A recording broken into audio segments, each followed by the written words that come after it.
present Bill Simpson as Hugh Cameron, with Gudrun Ure as Claire Hunter and David March as Arnold Hunter in The Narrow Search, the novel by Andrew Garve, adapted for radio by Molly Hardwick. The Narrow Search.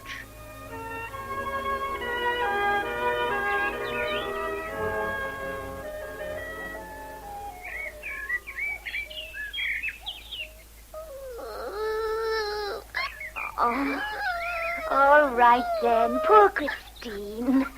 Oh, look, here's your Mummy now. See? Mummy coming up the garden. Christine! Well, here I am at last. How's she been, Evelyn? Oh, very good on the whole, Mrs. Hunter. Just a little bit fretful now and again, but nothing much.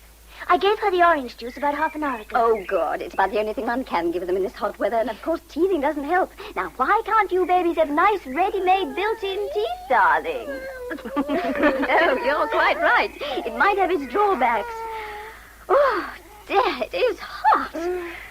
I would have to model autumn fashions in a morning like this. Did you have a lot of pictures taken, Mrs. Hunter? Quite a few. Fortunately, Mr. Cameron prefers working outside the studio, so we did all this morning shots on Hampstead Heath. Oh, I envy you being a model. It must be lovely. Well, not so lovely when your feet ache and you long to take the silly grin off your face and give a real black scowl. Thank goodness I only do it part-time nowadays. It's rather nice, though. Good for the vanity. I'd rather do it than beastly maths anyway. Though it's not so bad doing them in your garden. It is pleasant here, isn't it? I've worked hard on the roses, and they're certainly paying off. Oh, good heavens. It's at the time. My husband will be home for lunch any minute. Oh, I'll be going then. Will you be wanting me next week, Mrs. Hunter? Well, if you're still on holiday, Evelyn, yes, please. I'll ring you and confirm in any case. 3 hours, isn't it? Yes. Here you are. Thank you. And thank you very much for babysitting. Oh, that's all right. Goodbye, Mrs. Hunter. Bye, Christine. Be good. Goodbye, Evelyn. Bye. And how is my poppy? Oh, she's still naughty. Oh, dear. Well, I must go in and see what I can find for lunch.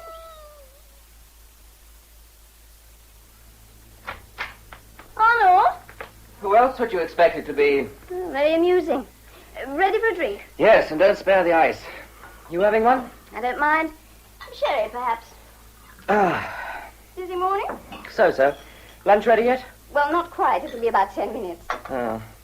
Oh, well, here you are. I put extra ice in. That's better. I say, you're a bit behind today, aren't you? I am rather. I've been modelling this morning. The jersey suit. I did tell you about it. It must be nice to be in such demand. That's about the 3rd time this month. Well, these things always come in a rush or not at all. Where'd you go this time? Only on to the Heath. Hugh Cameron met me up there. I don't know how that chap would manage to make a living without you. Hugh? Oh, don't be silly. He's first class. I wouldn't have said so. What I've seen of his stuff didn't amount to much. And perhaps you're not a very good judge. Lena thinks he's brilliant. Your friend Lena would gush over any unattached man. These career women are all the same. Yearning spinsters at heart. Ready for anything. May I remind you that Lena is my friend and Christine's godmother.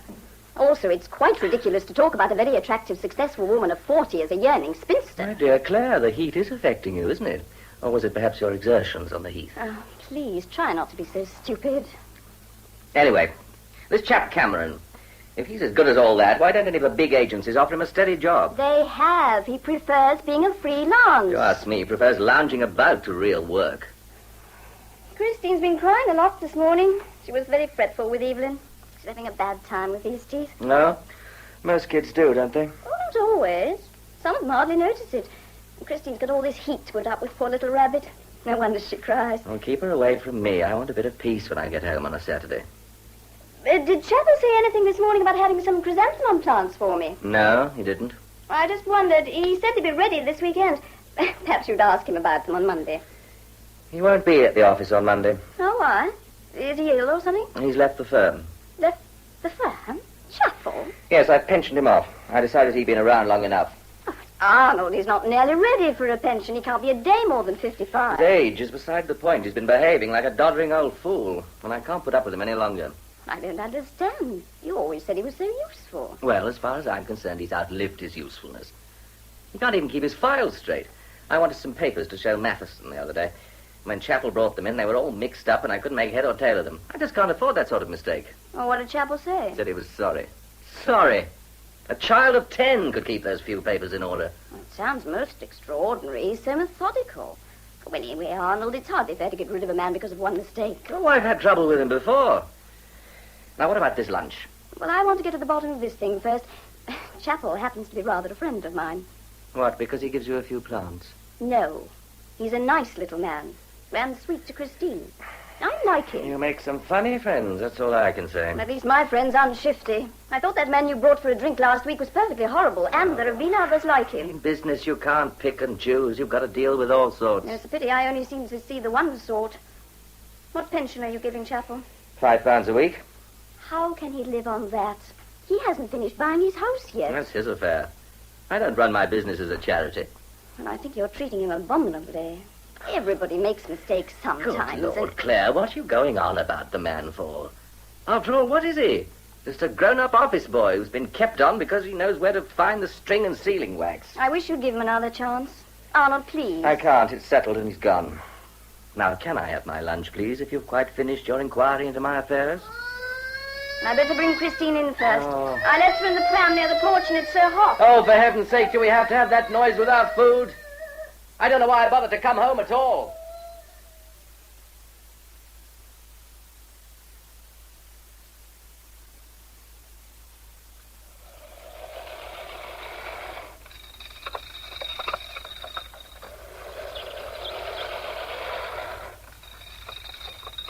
Good afternoon, Mr. Chapel. Why, hello, Mrs. Hunter. You're very busy for a hot day. Oh, I've got to keep the place nice, you know. Come in. Thank you. I mustn't stay because I've got Christine in the car, but she's asleep, thank goodness. Mr. Chapel, I had to come and tell you how terribly sorry I am about the job. I've only just heard. It's very kind of you. So unexpected. Yes, it's been a great shock. No good pretending it hasn't. Especially for the wife. Is Mrs. Chapel at home? No, she's gone to the pictures, trying to take her mind off things. She worries, you know. I keep telling her there's lots of folk would think themselves lucky to get a good pension at my age, but she doesn't see it that way. I'm sure you don't either. But it's not very nice being got rid of like that. It makes you feel as though you've not been any use to anybody. Seems as though it's all been a waste. I wish there was something I could do.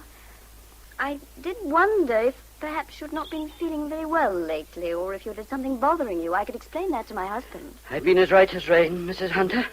Never felt better. Oh, dear. Tell me, how did it happen? About the files? I'm blessed if I know. That one I gave Mr. Hunter was in such a mess, I thought maybe young William had been playing about with it for a lark, but he says he didn't. And he's a good lad. Oh. When was the last time it happened? Oh, it only happened once, Mrs. Hunter.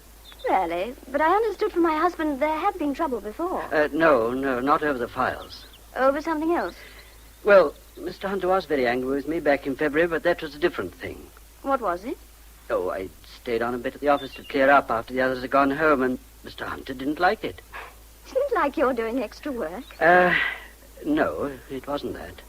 You see, he'd got a man with him in his room, and he didn't know that I was there. And when he came out and found me, he seemed to think that I'd been, well, listening. Oh, good heavens. Did he say that? Yes, he did. Well, of course, I hadn't been able to help hearing a few words, but it wasn't intentional. Anyway, next day, he said he was sorry for being so sharp and explained it all. What did he explain? Well, what I'd heard. I see. Well, I must be off. Please remember me to Mrs. Chapel and tell her not to worry too much. I will, Mrs. Hunter. Oh, wouldn't you like to take those croissants while you're here? They're all ready. See, I put them out to take. Oh, that is kind of you. I'll carry the box to the car for you. There are 5 rows of plants, see, and each row is labeled for color so that you'll know what you're putting in. Oh, and you want a bit of paper to put on the back seat, won't you? You're the most methodical gardener I've ever met, Mr. Chapel. You've got a neat, tidy, orderly mind. Just like your garden. I don't understand how this wretched thing at the office happened at all. Nor do I, Mrs. Hunter. But don't you worry your head about it. Oh, and, look, give this to Christine when she wakes up. Oh, a rabbit. Mr. Chapel, you're so kind. Well, it's only a little thing I saw in the market this morning. I thought it'd please her. It's all rubber, so she can chew it if she wants. It squeaks, too. Listen. Oh, it's very sweet. You'll love it. And, Mr. Chapel, I'm going to find out more about what you've told me this afternoon. There must be an explanation. I can't leave it like this. Well, that's very kind of you. I'll just go and get that paper.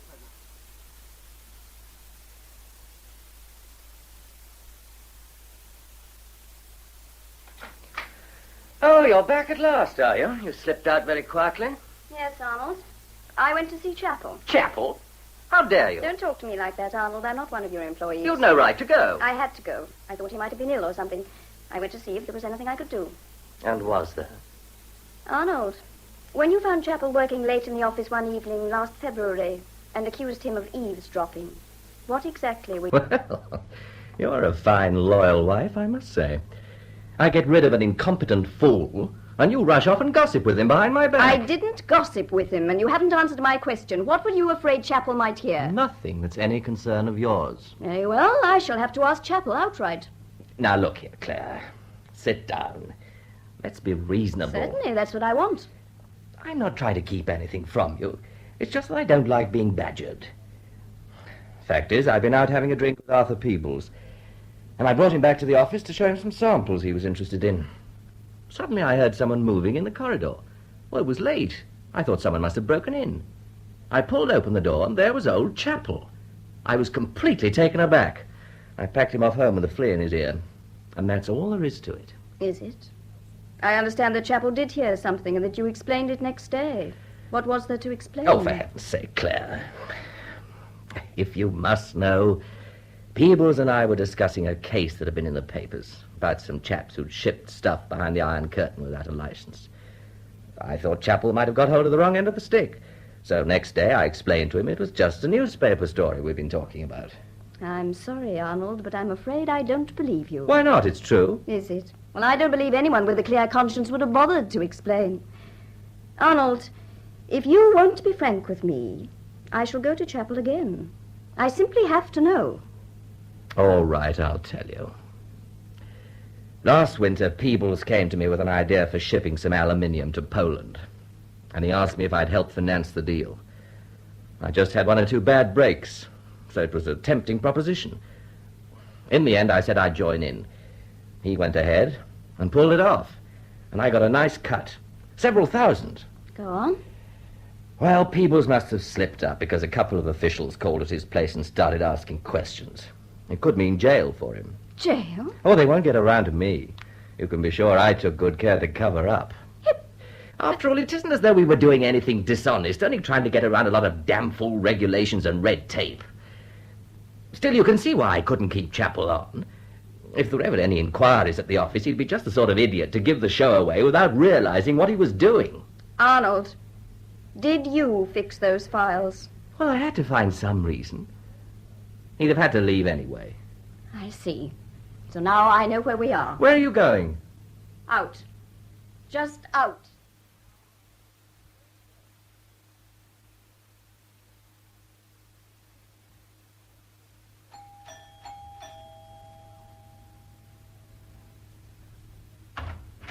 Heavens, Claire! I'm sorry, Lena. I didn't telephone, and I know you hate droppers in, but I just had to see you.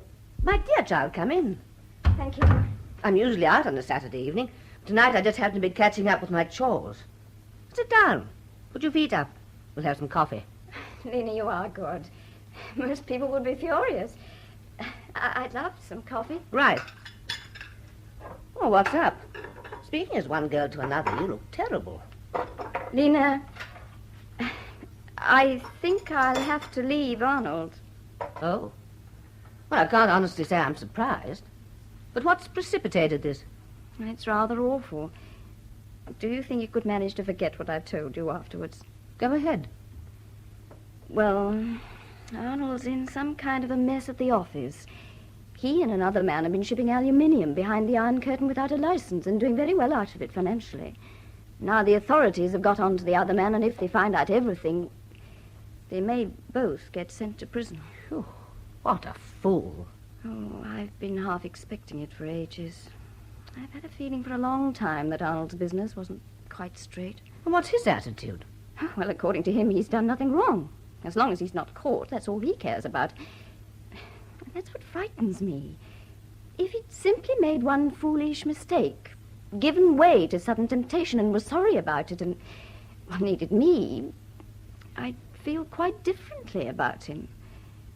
Oh, perhaps I don't love him enough. Perhaps some of it's my fault, but I don't feel I can face living with someone who hasn't got any moral sense. Yes, I see that. What about Christine? Oh, I don't think he cares much about Christine. He's no patience with her, and everything she does seems to irritate him. Isn't what's going to happen to her if she grows up with a father like Arnold? I hate to think. You have some coffee. It's the prefab kind, but quite drinkable. Thank you. Lena, what did I marry him for in the first place? I've been wondering that for ages. I must have been mad. Not mad, Claire. Just in love. It was not surprising. There he was, tall, dark, and handsome, nice line and sales talk, experienced, plenty of money, and you were only 22, and as simple as they come. Yes, I ought to have known better. Perhaps I ought to stick it out, stay with him, take my punishment. And make Christine take hers? Oh, no. Well, that's what she'll have to do if you stay. Arnold's a case, Claire. I've always thought so. He's got an outsized chip on his shoulder, inferiority or superiority or something, a warped outlook and a nasty temper. He's completely unscrupulous, as you've just found out. Now, considering all this, ask yourself, do you think you can cure him if you stay? No, I don't seem to have any influence over him at all. We just fight. Right. Do you want him as the father of your future children? No. No, I've always wanted a proper family, a big one, but not now. Then it sounds as if you ought to move out. Or at least for a time, so that you can take stock and see whether you can earn your own living. Oh, yes. Well, thank goodness I've still got my modelling to fall back on. I can always go back to that. So look, why don't you come here for a week or two? Well, there's stacks of room. The park's very handy for Christine, and the Mews gets lots of sun. It'll be just right for the pram. Would you honestly not mind? I would honestly like it very much. Besides, as Christine's godmamma, I have a right to a say in her upbringing. I think it's time she came under the influence of a pure-souled, high-minded woman like me. Oh, thank you, Lena. You've helped wonderfully. I'll pack up and come on Monday. It'll be easier when Arnold's out of the way. Have you said anything to him yet? No, not yet. Well, if you'll take my advice, you'll find some place to break it to him where there are a lot of people around. Ring him on Monday morning and ask him to meet you in the park. He won't be so likely to turn nasty in public.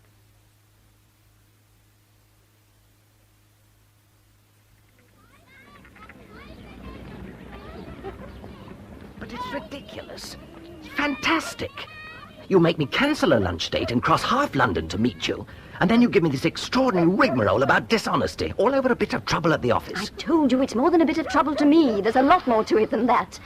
I can't explain any more than I have done, Arnold. But you don't really mean you want to leave me. I have left you. What do you mean? I moved into Lena's flat this morning, and I'm going to stay there for a week or two while I'm thinking what to do. I see. And what amicable arrangement have you in mind for Christine? You'll be able to see her whenever you want to, of course, if you want to. You've never bothered much about her before. If I haven't, it's because I've been too busy earning your living. Let us stop now. You won't get another penny out of me if I can help it. I don't want anything. I'll manage. You think you're mighty clever, don't you? But I tell you, Claire, you don't know what you're up against. I'm not a man you can throw aside just when you think you will. I warn you, you're not going to get away with this. You married me for better or worse, and you're damn well going to stick to your contract. Well, I can't help being married to you, but whatever you do, you can't make me live with you. Can't I? We'll see about that. Shall we?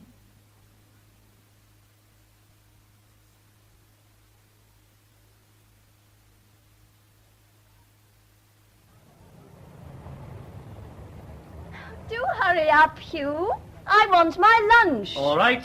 Just one more picture. There, in that doorway. Oh, won't they mind? The people who live there. What, mind having a beautiful fashion model seen to her best advantage beneath their Georgian porch? Ah, not they. All right. What's the pose? Hand on your hip. Yes, that's nice. The scarf pinned a bit higher, maybe. Yes, that's better. And, push that sleeve up a bit. That's fine. Just hold it. Now. Sit. Good. Now home for lunch. I'm starving. Yes. Come on, Claire, the lights have changed. We can cross now. Will Lena be in yet? Yes. She said she'd be home by 12 today. Mrs. Teeling, the woman who minds Christine, you know, she likes to get off at 12. You know, Claire, you've done very well this last week. Back on your agent's books. 2 good engagements already. Thanks to you for making me do something about it. Well, I have to encourage my best model, don't I? No, I mean that. You're terrific.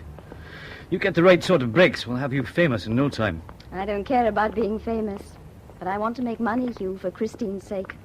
And to prove to Arnold that I'm not dependent on him. Any news? Not a thing.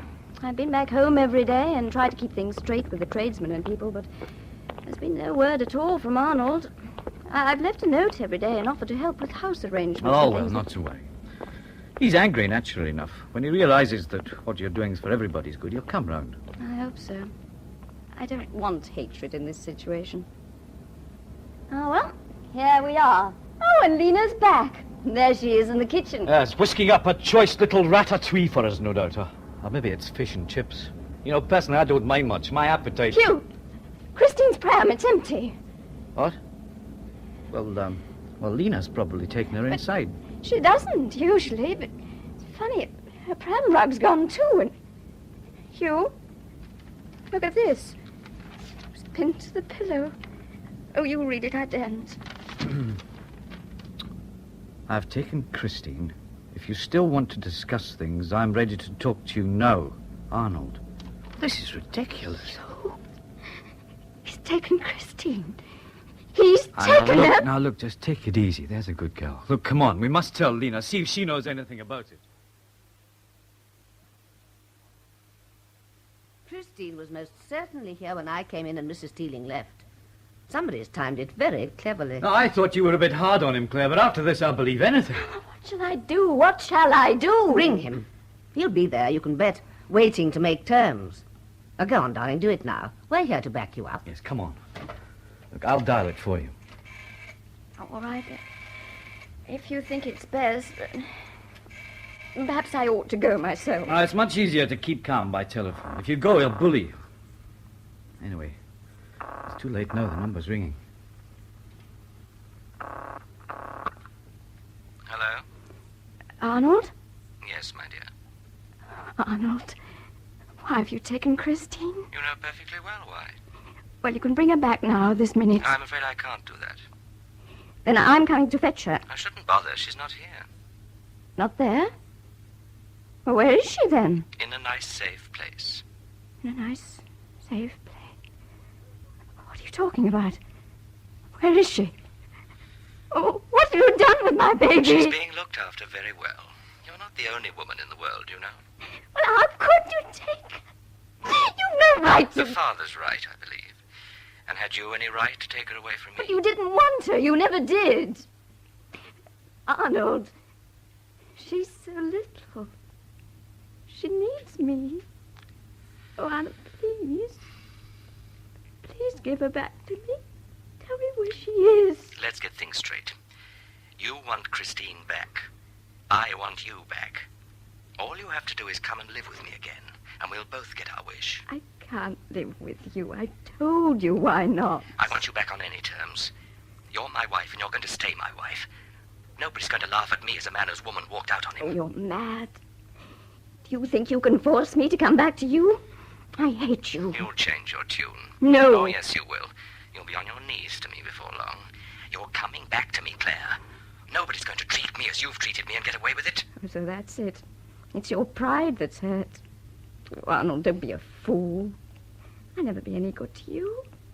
You'd be better off without me. It isn't as though you had any love for me either. If you had, you couldn't do this. I'm just a possession to you.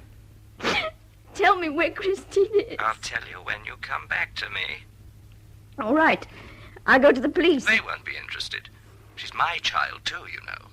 They'll simply advise you to come and talk it over. No, I don't believe it. I'm her mother.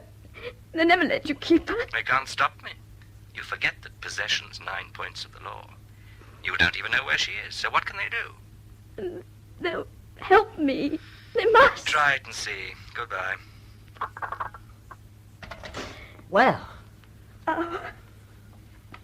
Well, I suppose you gathered what he said. It's only too well.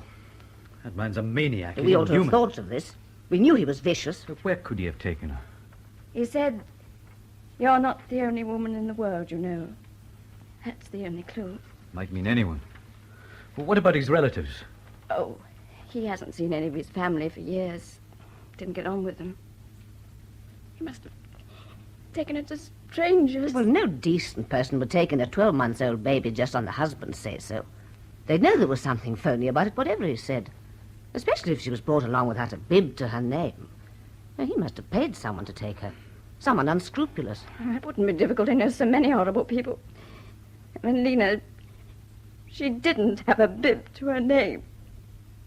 She only had Mr. Chappell's little rabbit. She always went to sleep with it in her hand. You think they've let her keep it? Oh, Claire. Oh, she had. Claire, don't cry. Please don't. Let her cry, Hugh. It's best after a shock. Well, now, let's be practical. We can't do anything ourselves about bringing Christine back because we don't know where she is. So there's only one thing for it, Claire. You'll have to see a lawyer. Oh, I don't know one except Arnold's. We can hardly go to him. Look, I know one. I met him on holiday last year with his family. He looks the perfect lawyer, but he's very human. I think you could talk to him, Claire. His name's Harker. Look, I'll ring him now if you like. Tell him it's urgent. Oh, lawyers always take so long about everything. What else can you do, Claire? Oh, I could go back to Arnold, I suppose. Oh, to what's happened? That would be pretty frightful hell, wouldn't it? It's going to be hell anyway. Yes, but... Oh, I know. It would be humiliating, and I should loathe every minute of it, but I should have Christine. I should know that she was all right. I just don't think I can face it without her. It's blackmail. It's sheer blackmail. Look, I'm going round to see Quiet, this. Hugh. Now, listen, Claire. I know you've had a ghastly shock, and I know how you feel. But I do think you've got to be tough over this, for Christine's sake as well as your own. You should have legal advice. Get some proper arrangement made that's satisfactory for you, and that Arnold can't wriggle out of. Even if it does mean waiting. Don't you agree, Hugh? Yes, of course. Well, now let's make the appointment with Hugh's man, shall we? Well, make it then. Oh, I'm sorry, Lena. I just can't think anymore. Now get on to Mr. Harker, Hugh, right away. Then at least we'll know that something's being done about this awful situation.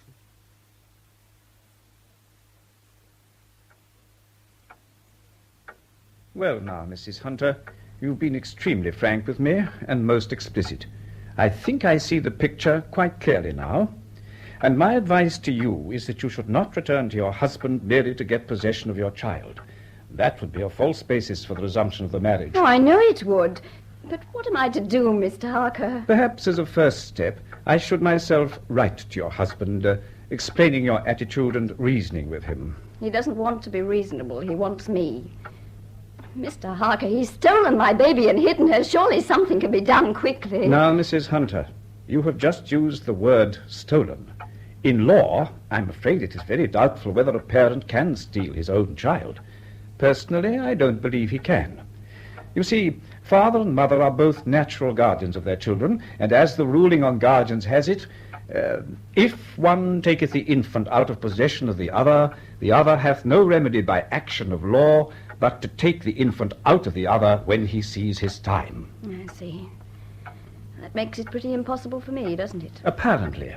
However, the court can interfere in the interests of the child, and there is always a strong presumption, a very strong presumption, that a child of tender years should be in the custody of the mother in the event of complete separation. Then they'd let me You must realize, Mrs. Hunter, that there are difficult and unusual features about this case, but I think, yes, I do think we should consider a custody action. And how long would that take? Difficult to say. The judge might well want to know more of the situation than you would perhaps be prepared to tell. Oh, no, I And don't of course, a good deal would depend upon the judge. And once the case was put up to the higher authorities... No, Mrs. Hunter, I'm afraid in these matters one just has to be patient. Yes, of course. Mrs. Hunter, I do know how you feel. I know how my own wife would feel if such a thing were to happen to her. But one thing is quite certain, you know. Your husband won't be allowed to get away with this. Sooner or later, you'll have your baby back without sacrificing yourself. So try not to take things too much to heart. It may seem that the law moves slowly, but if freedom and rights are to be protected, that's the way it must move.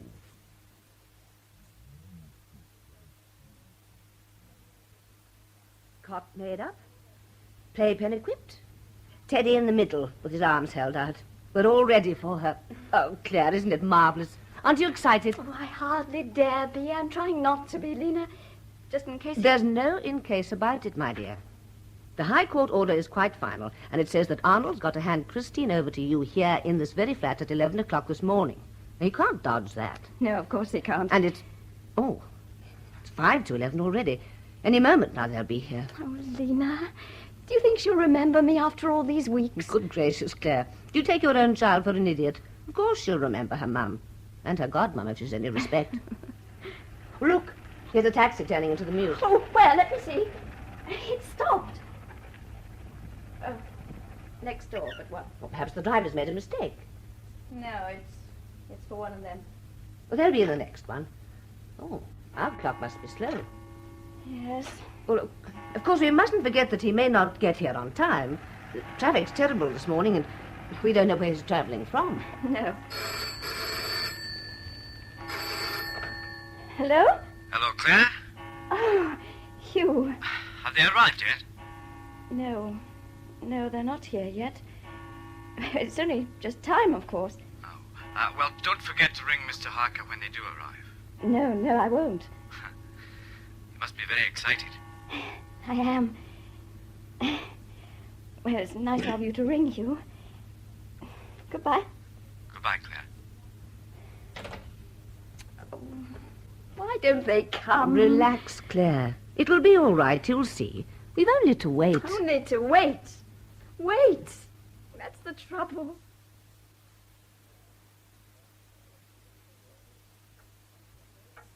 So, Mrs. Hunter, your husband never brought the child. No, Mr. Harker. He had the... I can only call it the nerve to defy a court order. I'm afraid that your husband is a very reckless as well as a very stubborn man. I expect it seemed like a piece of red tape to him. He'd say, they can't make me. He'll have to think again. You and I are going back to the law courts, Mrs. Hunter, and we're going to apply for a writ of attachment and a bench warrant for your husband's arrest. And what will they do then, when we've got it? The procedure is that the court tipstaff will be sent to execute the warrant on him, and after that, it will be prison for him. And the right place, too, in my opinion. He can purge his contempt there.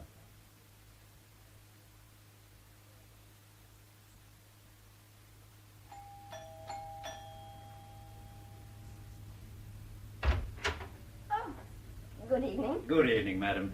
Mrs. Hunter, Yes? I'm Detective Inspector Rakes, and this is Detective Sergeant Hawkins. May we come in? Oh, of course. In there. Thank you. I expect you're surprised to have two policemen calling on you, madam. No. Do sit down. No, thank you. Thank you. I dare say you've guessed that we've come about your husband. Do you mean you found him and my baby? Not yet, madam. The fact is your husband's disappeared. He's not been to his office today. Although his car's garaged at your home, there's no sign of him there. Oh, I did hope that... Well, where do you think he's gone? May have left the country, of course, but we're watching the ports. Meanwhile, perhaps you can help us, Mrs. Hunter. Oh, yes, of course, anything. We wondered if you'd mind accompanying us to your house in Hampstead. We need to know what your husband was wearing when he left there, and you can probably tell us which of his clothes are missing. Yes, of course. Well, I'll just write a note saying where I've gone, if you don't mind waiting.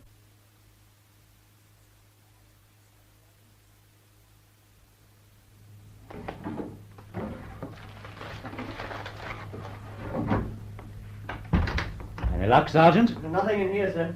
Now, Mrs. Hunter, what about these clothes? Well, I made a list of the ones that have gone. Oh, very methodical. Let's see.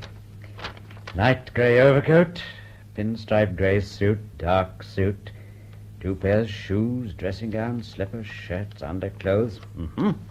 Quite a removal. And his 2 large suitcases have gone. It looks as though he might have gone... Gone abroad? Oh, I shouldn't worry too much about it. Difficult job taking a child abroad, believe me. Excuse me, sir. Something interesting, Sergeant? I think so, sir. A stamped envelope addressed in pencil to Mr. A. Hunter, postmark Wolverhampton, enclosed piece of paper with a message on it. Well, now, let's see. Cheap lined paper, torn out of a notebook, blocked letters. Clever. And it says, Mr. Hunter, sorry to report there's discontent broken out. The cut's okay with me, But Lucy's giving trouble, and the missus reckons there's not enough in the deal to make it worthwhile. She says to tell you she won't go on with it if you don't pay more. So what about some extra dough to sweeten things? Say Wolverhampton Tuesday. Signed A. Oh, dear. Nice work, Sergeant. Where did you find it? In the pocket of an old raincoat, sir, on the back of the cloakroom door. Careless of him. Well, it looks as though we may be onto something. Yeah, it certainly sounds like it. But it couldn't be anything else. Look at the date in the postmark, June the 17th, and Arnold took Christine on June the 16th. It's absolutely right. Mm-hmm. Didn't take them long to want more money, did it?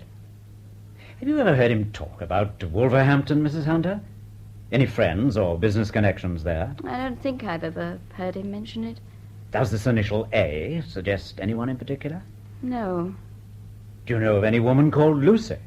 No. If A and Lucy and the missus were getting a cut, sir, presumably someone else was getting one too. I wonder what they did to earn it. Now, that's the point. Now, this wording's a bit odd, too. If A was actually living in Wolverhampton, he'd hardly have written, say Wolverhampton on Tuesday, would he? Maybe he lives outside it, sir. Well, we'd better ask the Wolverhampton people to make inquiries. They'll find the trail pretty cold by now, but they may be lucky. You'll let me know at once if you find out anything, Inspector, please. Whatever it is. You can be quite sure of that, Mrs. Hunter. These are the winter coat pictures. And these are the skiing outfit. Here, have a look. Mm. Ooh. You don't intend to use these pictures, Hugh, do you? I don't think I'm going to let you. Well, no, I'm sorry, Claire. You look as if you aren't sleeping at all, and it shows in spite of the makeup. I know. Oh, Hugh, what am I going to do? Oh, cheer up. There'll be some news soon. There's sure to be. Nothing lasts forever, you know. Doesn't it? It seems as if this has. Oh, this'll be the reporter who rang this morning. Excuse me, Hugh. Morning, Mrs. Hunter. Oh, good morning, Inspector Rakes. Please come in. May I? You know the way. Inspector, this is Mr. Cameron, a friend of mine. Hugh, this is Inspector Rakes. How do you do, Inspector? Good day, sir. Well, Mrs. Hunter, I've got news for you. You found her? Not yet, I'm afraid. But we found your husband. He was picked up at Holyhead last night trying to cross to Ireland. To Ireland? What about Christine? I know, steady, Claire. I gather he refused to talk about her. But I don't think you have any fresh cause for anxiety. Judging by his movements lately, it seems most unlikely she's been sent abroad. Where has he been, then? It seems he's been staying for the past 2 or 3 days at Llangollen in Wales. Llangollen? Yes, he travelled from there to Holyhead by local trains yesterday afternoon. Gave up a single ticket. That's how we knew he'd been there. Llangollen mean anything to you? Nothing. I've heard of it, of course. Oh, well, it's a holiday place mainly, of course. But your husband would scarcely have taken a holiday with a warrant out for him. In fact, it must have been very important business that kept him there. Because if he'd left 24 hours earlier, he'd have got out of the country with no trouble. He won't say what that business was, either. Why Llangollen? Surely that's miles from Wolverhampton. It is. But it's a long while since that message was sent from Wolverhampton. By now, the child could easily have been taken to Llangollen. Oh. Claire, the police there will be on the track now. The trail isn't cold for them, is it, Inspector? No, sir. But we hope it won't be necessary to make many more inquiries now that we've got Mr. Hunter. The fact that he wouldn't talk last night is nothing to go by. We ought to get the whole story from him pretty soon. Shall I be able to see him? Oh, yes, I imagine so. I think you should, in fact. I'll get in touch with you again as soon as I know the arrangements.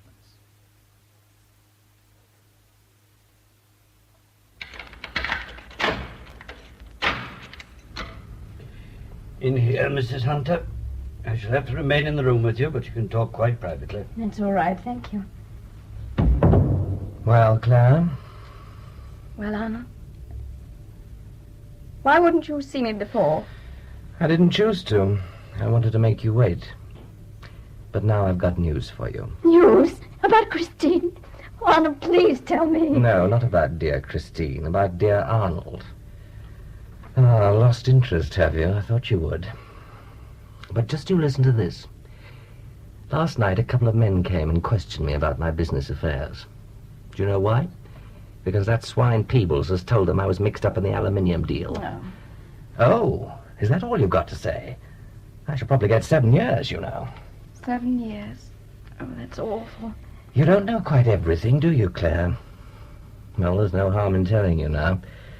There were some other little matters I kept quiet about. A lot of purchase tax I didn't pay, for one thing. And then there was signature. They're looking into it all now, going through the books. They'll find out all there is to find. Now, you see, I shall have to stay in prison, whether I want to or not. Funny, isn't it? Arnold, where is Christine? You'd like to know, wouldn't you? Listen, darling wife, you got me into this and you're going to suffer for it. You wouldn't come back to me, would you? Well, now you're going to pay. I'm not going to tell you where Christine is. You can forget her. Oh, no. All the time I'm in prison, dear Claire, I'll be sustained by the thought that you're going through hell, too. And don't imagine there's any way out for you. I've made long-term arrangements. The people who've got Christine are being paid in a way you'll never discover, and the money won't run out. They've taken her over for good. From now on, she's their child. They'll give her a new name. They'll bring her up their way. She'll probably grow up a little slut, in fact. And you'll never see your precious Christine again, never. That's enough now, Hunter. You're right, I've said all I have to say. You can take me away now.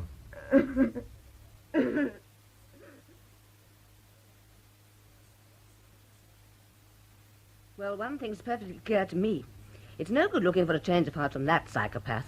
Now the police will simply have to find Christine. Yes, Lena's right, Claire. What's the latest from Inspector Rakes, by the way? Well, he's hoping the money angle may produce something.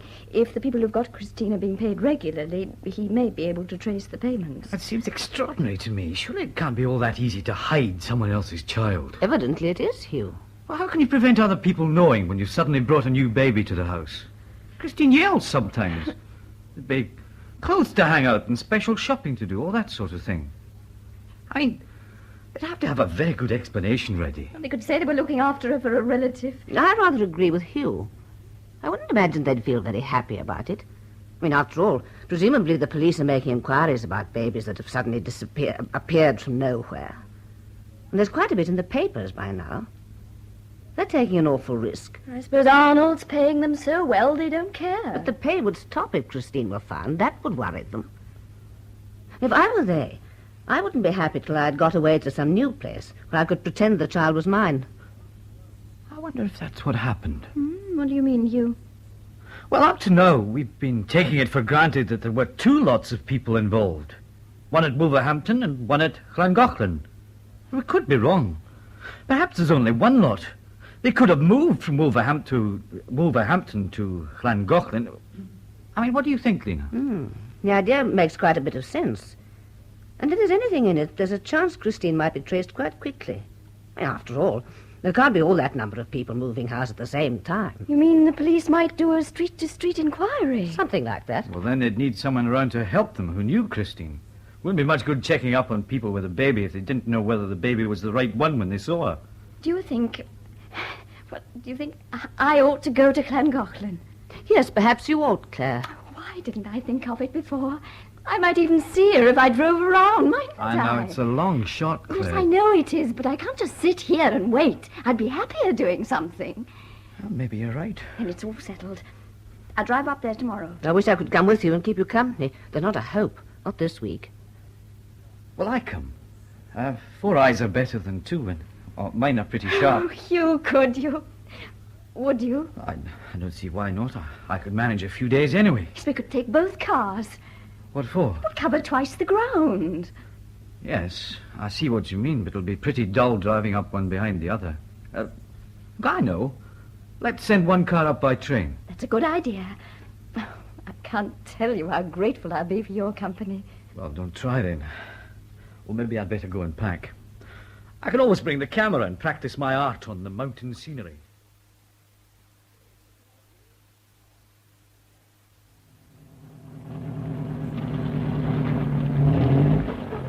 Look, there's the hotel, Hugh. The Swan. Right. Oh, good. I can park outside. That's where he stayed. It's a respectable-looking wee place.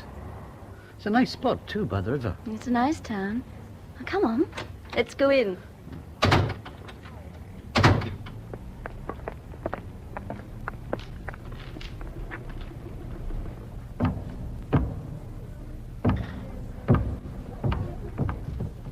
Good evening. Can I help you? Good evening. We were looking for the manager. That's good, because you found him.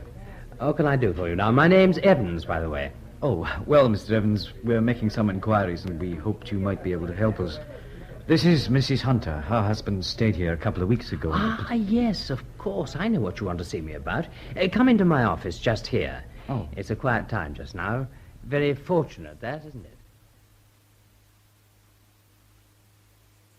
You do see, don't you? I can't tell you any more than I've told the police, and that's very little indeed. Yes, I know, and we're sorry to bother you again, Mr. Evans, but if you could just tell us once more, it might mean more to us now that we're actually in Llangollen, you see. Yes, I do understand that, Mrs. Hunter. Well, Mr. Hunter rang up from London on the Thursday night and reserved a single room for Sunday night. That was the night before he should have handed Christine over to me. Yes, go on, Mr. Evans. Well, he arrived and stayed here for 2 days, as you know. Did you talk to him at all? We never exchanged one word. He did seem a man who wanted to talk, you know, and he was hardly ever in the hotel anyway. Out both days with a packed lunch and not back until dinner time. A packed lunch? Well, that's funny. In all the time I've known Arnold, I can't ever remember him eating a packed lunch. He loathed picnics. Well, that's what he had. Sandwiches, rolls, bit of salad, you know. Did he sign the register in his proper name, Mr. Evans? Oh, yes, of course, he must have done. Yes, here it is. Now, let's see. There you are. G. Arnold Hunter. That's his writing. I wonder why he didn't bother to hide his identity, if Christine really is in the district. People do very strange things, Mrs. Hunter. I've only been a hotel keeper for a few years, but that's one thing I found out for certain. Yes, I'm sure it is, Mr. Evans. Well, Hugh? Yes, we must be moving on. We have an appointment at the police station. Going to see Inspector Ellis Jones, are you? I think that's the name, yes. He's a very painstaking man, is Ellis, but not very cheery, if you know what I mean. I wouldn't let him depress you too much. It's just his manner.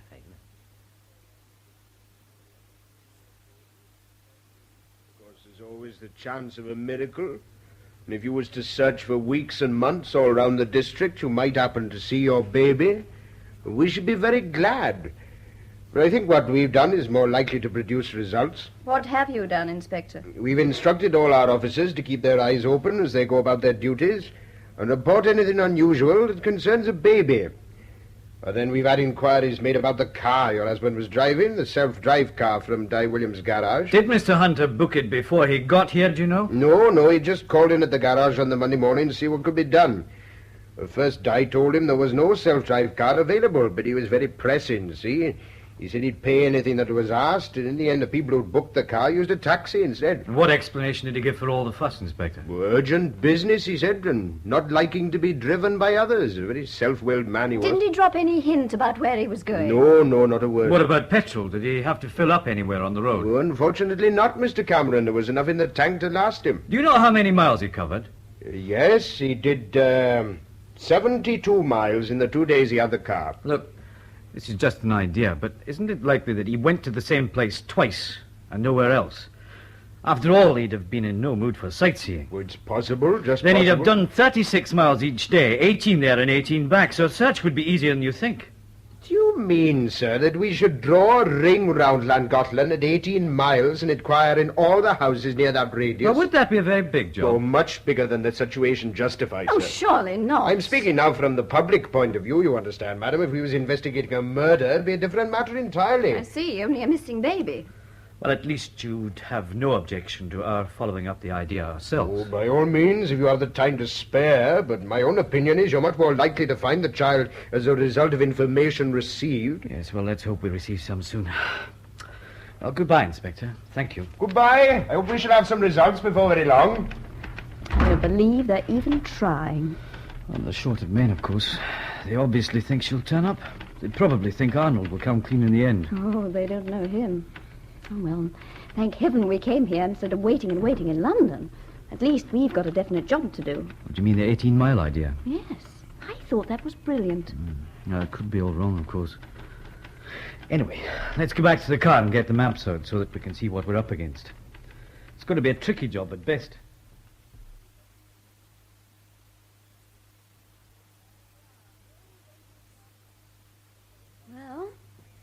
we are, the whole radius mapped out.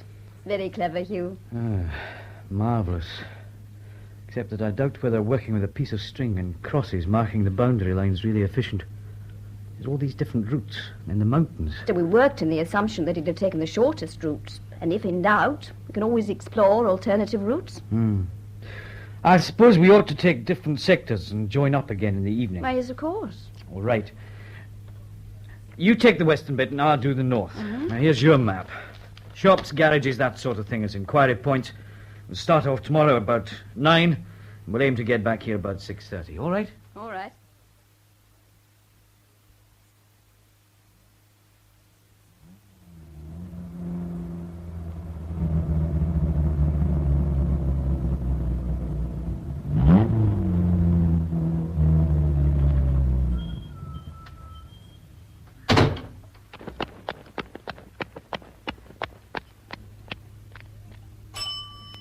Good morning. Can I help you? Yes, I'm looking for some people, I can't describe them, I'm afraid, who may have moved into this district recently with a small baby, a girl. The wife might be called Lucy. I thought perhaps you might... Oh, yes, that's right. I would know anyone like that. All the news comes round to Bronwyn Davis, the post office. Then you haven't heard of... Oh, sorry, no, my dear. Nobody at all of that kind. No foreigners come to Llantintog since they opened the new factory down by Morgan's farm. 2 years, that will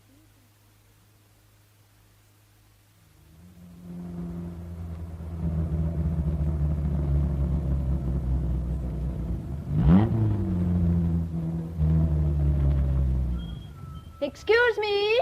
How much, miss? A gallon, please. Before you fill her up, could you tell me something? Oh, why, I don't know, miss. Well, I'm trying to find some people who've moved here recently, strangers, with a baby, a little girl.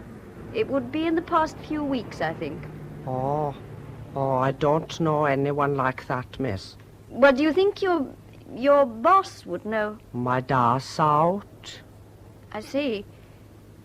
Well, thank you. Just a gallon, please, and you might look at the oil.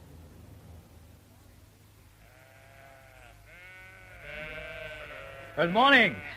Nice farm you've got here. It's a bit lonely, but it's a marvellous position. I wonder, could you tell me, I'm anxious to find a couple who've come to live somewhere around here with a baby girl. I don't know the name, Dwi ddim yn siarad Saesneg yn dda iawn. Ddim fel dych chi yn ei siarad. Yes. Well, sorry. Good morning. Thank you.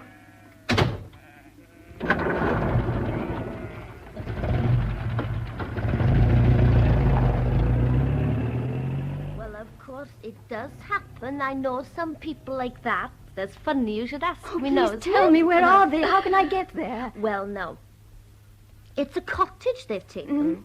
Tan y Bryn, now that's the name of it, Tan y Bryn. Just over there, isn't it? Right under the hill, you see? Young people, they are. And the baby, how old is she? What's she like? Well, no.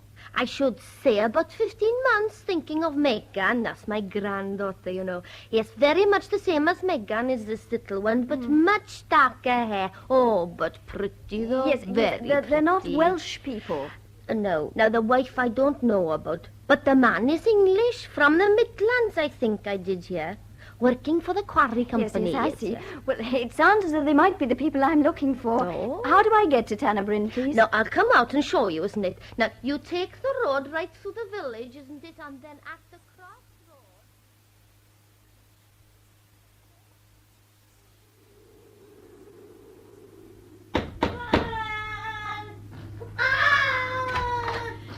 Yes. Oh, be quiet, Lana. You'll drive me balmy. You want something? I thought someone else lived here. I'm sorry to have troubled you.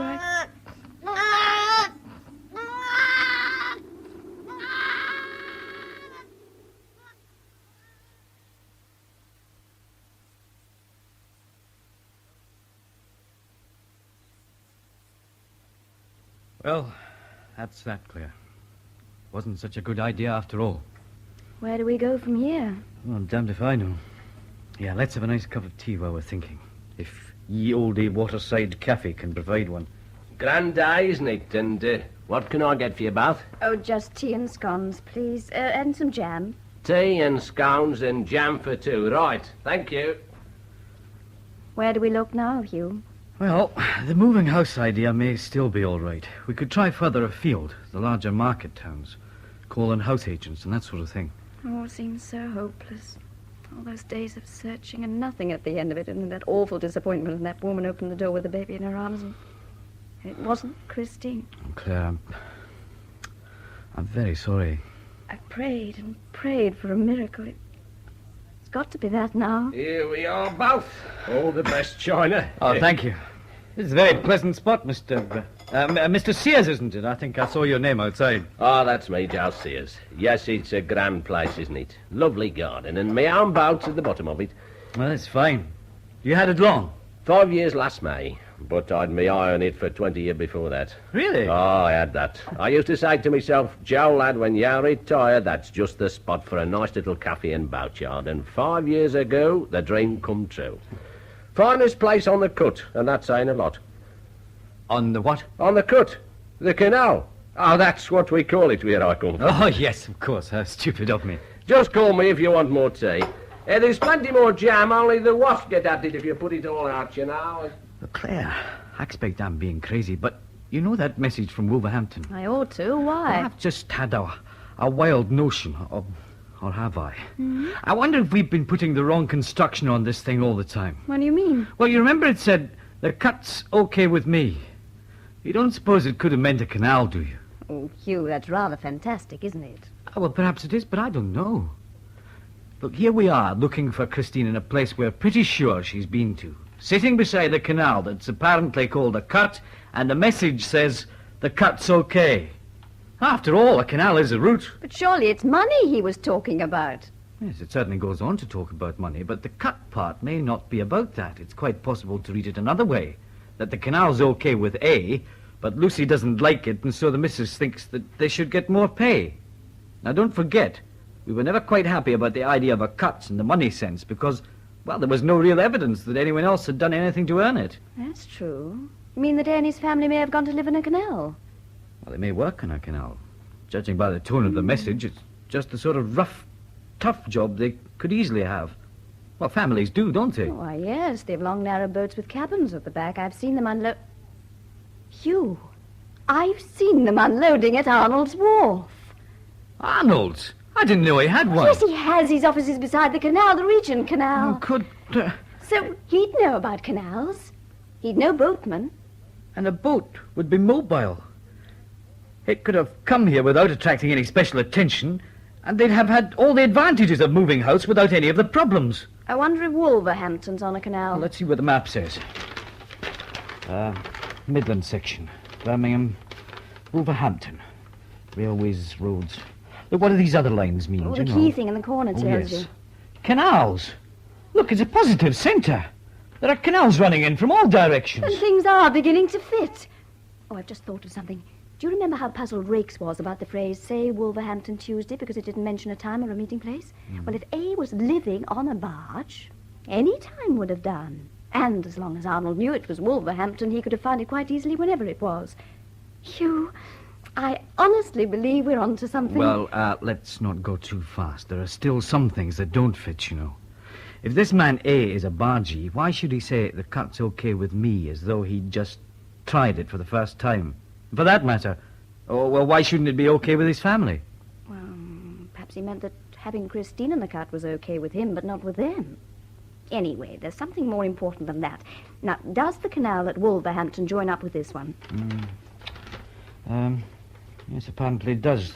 There's a junction at a place called Ortherley. It becomes the Shropshire Union Canal there. And then there's another junction at a place called Harleston. And that's where it joins this one. There you are, then. It all fits perfectly. Arnold took Christine to a barge he knew about. A day or two later, he got this message to meet it at Wolverhampton, which he did. Afterwards, he kept in touch with his movements, and when he realized he'd have to leave the country or be arrested, he fixed a rendezvous and met A and his family up here to arrange things before he went. And he met them 80 miles down the canal. How's that? That's quite a theory. Oh, it's your theory, really. And I think it's a pretty good one. It even takes care of those loose ends. Remember how odd it was? We thought that Arnold used his own name at the hotel. Well, if Christine was on a barge, and he knew it was going to leave here almost immediately, he wouldn't have cared who found out he'd been at Llangollen. In fact, it would have been a useful false scent. If that's true. Well, what do we do now? Ask Mr. Sears. He knows about boats. Mr. Sears? Sir? A bit more of anything? No, thank you. We just wanted to ask you, do you get many barges up here? Barges? Oh, you mean working boats? Oh, no, we don't get any of those. There's nothing for them to come for. Of course, in the old days, this section was quite busy. Used to be a good bit of coal carried up, but there's been no traffic of that sort since the war. Really? Still, there'd be nothing to prevent one coming up if it wanted to, would there? Say, to a place 18 or 20 miles down the valley. No, there'd be nothing to prevent it, but I can tell you there hasn't been one lately, if that's what's on your mind. Yes, but would you have known, necessarily? Oh, yes, I'd have known, all right. A working boat up here would be an event, see. There'd have been talk about it. Oh. If it's working boats you're interested in, you'll have to go to the Shropshire Union main line, Earliston, Market Drayton, Northerly, that way. They're up and down there all the time. Oh, Joe, we don't have my bill, please. Right. Excuse me just a minute, sir.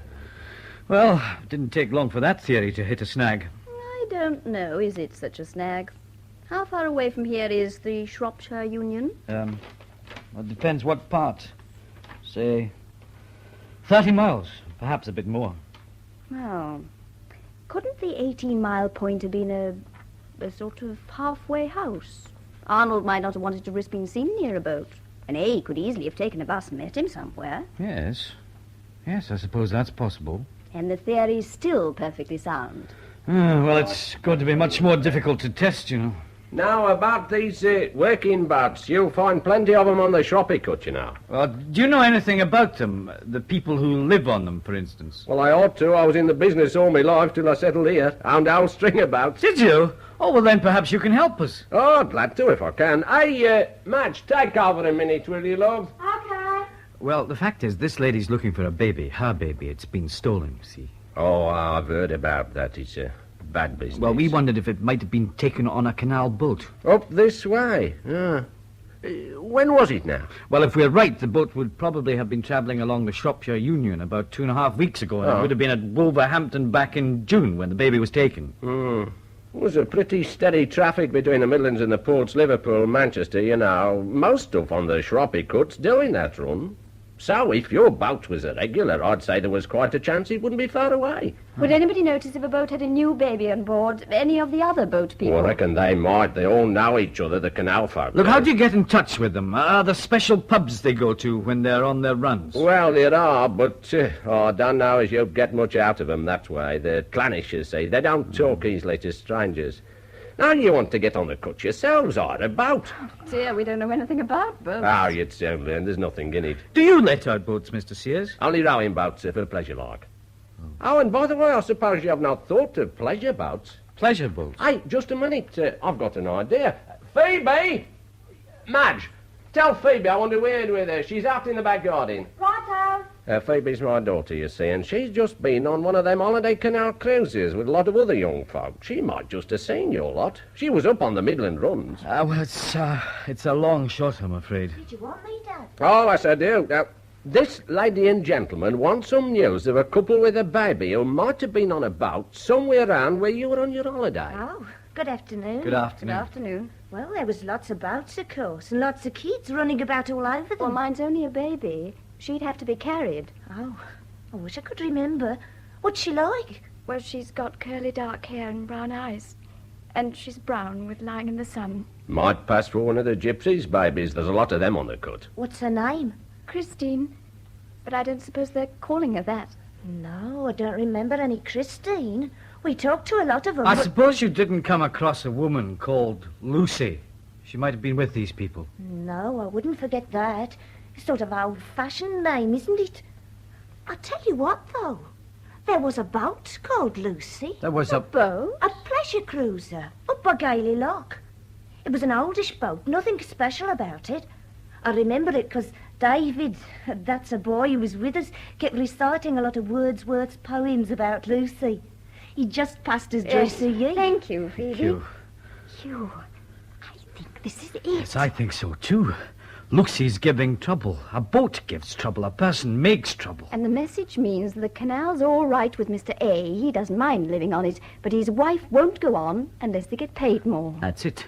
Oh, I'm sorry, Mr. Sears, we got carried away. It looks as if you and Phoebe have solved one very big piece of this puzzle for us. Then I'm right glad as you're coming to my place today. It was the hand of Providence, that's what it was. I absolutely agree. Now, there's one thing more we must know. Where is Gailey Lock? It's up near Wolverhampton. Oh, I do hope as you get the baby back. Oh, well, it'll be largely thanks to you, Phoebe, if we do. Now, Claire, where's that Midland map? We've got to get on the trail again. You know, the only thing we know for certain is that there's a boat called Lucy. Well, we know more than that, Hugh. We know that a particular boat called Lucy was at Gailey in the spring, and you may still have been there in June. And Gailey is not far from Wolverhampton, where the message was posted. And we know she's not been there any longer, or we would have seen her when we passed through. She'd probably be on the move at this time of the year in any case. The owner may be taking his holiday on her, or he may let her all through the summer. Then why shouldn't he have let her to Arnold? Arnold wouldn't have known he wanted a boat until June. It would have been very difficult to hire one suddenly in the middle of the season. Arnold could have been lucky. Yes, he could. The thing is, Hugh, well, we didn't arrive at our canal theory without a lot of good reasons, and most of them still stand if we substitute a pleasure boat for a working boat, and everything else fits much better. A pleasure boat would have been far safer from Arnold's point of view than a working boat because there'd been no reason for the canal people to pay any particular attention to it. It seems extraordinary. We never thought of it before. Somehow one doesn't associate pleasure cruising with the sort of people who sent that message. I suppose that's it. Then it wouldn't have been their idea, of course. Arnold would have been the one to suggest it and make all the arrangements. Anyway, Hugh, I'm sure it's worth looking into. Couldn't we go over to Gailey and make some inquiries? Okay, I've no objections.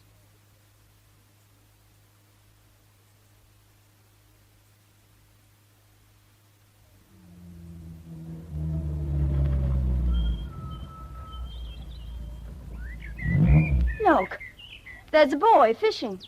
The first human face we've seen for about 14 miles. Ask him. All right. Hello there. Yes? I suppose you haven't seen anything of a boat called Lucy.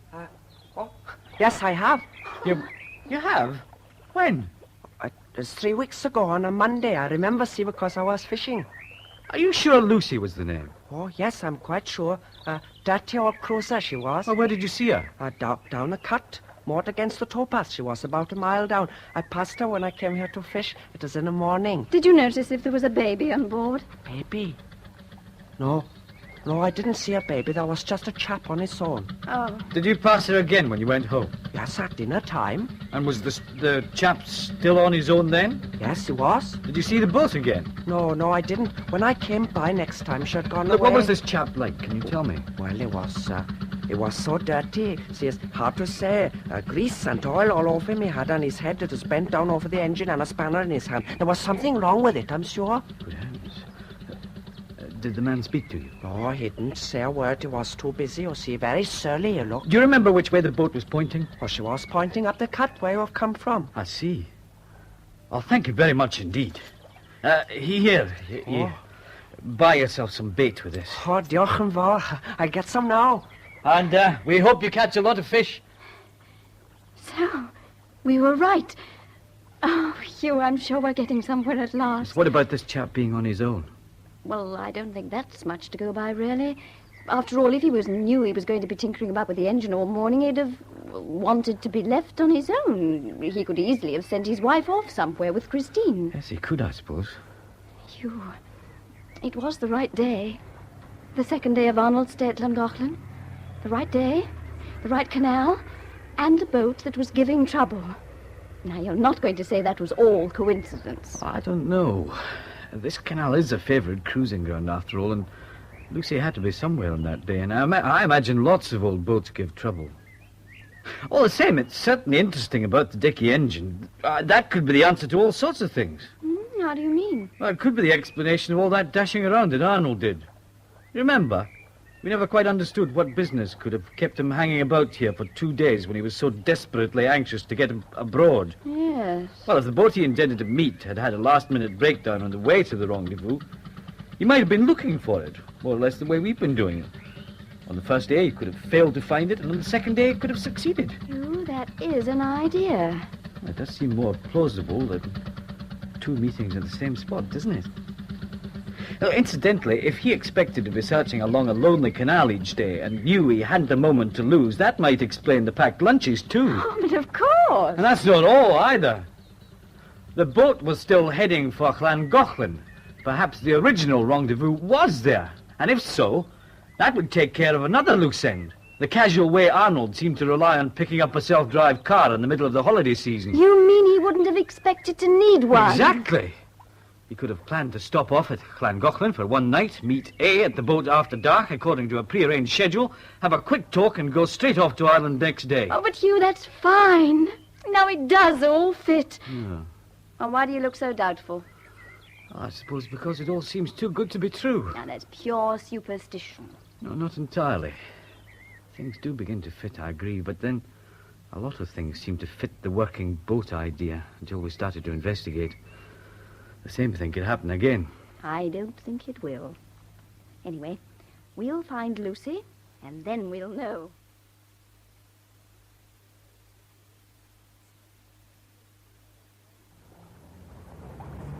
Yes, as a matter of fact, I have seen a boat of that name. Oh, thank heaven. I thought we'd lost the trail completely. Ah, well, don't be too hopeful. I think she was the Lucy, but her paintwork was so damaged that I couldn't read the name properly. The first 2 letters were certainly L.U. It sounds like her. When did you see her, sir? Well, she passed my houseboat early yesterday, heading south towards Ortherley. Did you see... Was there any sign of a baby on board? A baby? Oh, no. Only one person aboard, a man, so far as I could see from my porthole. Could you describe him at all, sir? Oh, sorry not to hope. It was coming on to rain. He had on a sou'wester and was getting into oilskins. I couldn't see his face at all. I see. Well, thank you very much. I'm sorry not to be more help. Well, still only one man by himself.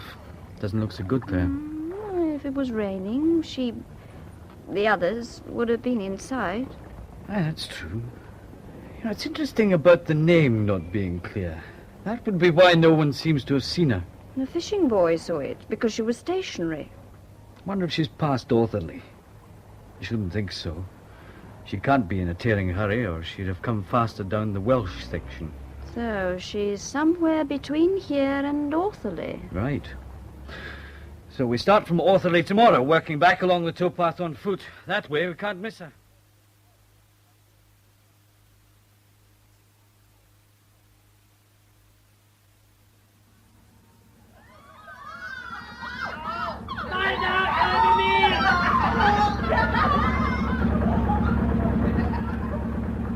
Well, that wasn't it.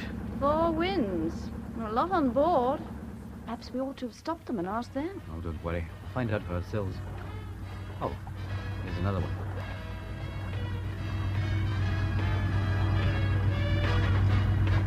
Just a man and wife. Just a man and blonde, I'd have said. A fat blonde, too.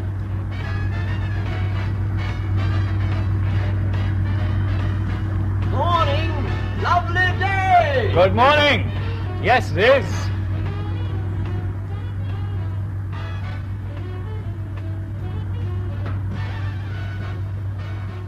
Hugh, it's her. It's what? Where? But... It's her. It's Lucy. What? It can't be. Oh, my God, you're right. We've been wasting our time. They're just an ordinary holiday couple. She was sunbathing and he was just a young man in a flashy blazer. Seems like it. Now we're back where we started. Oh, Hugh. Well, I don't understand it. All these coincidences. You didn't happen to see into the cabin, did you? No, there were curtains. Yes, and the cabin door was shut. Yes. And he wouldn't have heard anything from inside because of that blazing radio.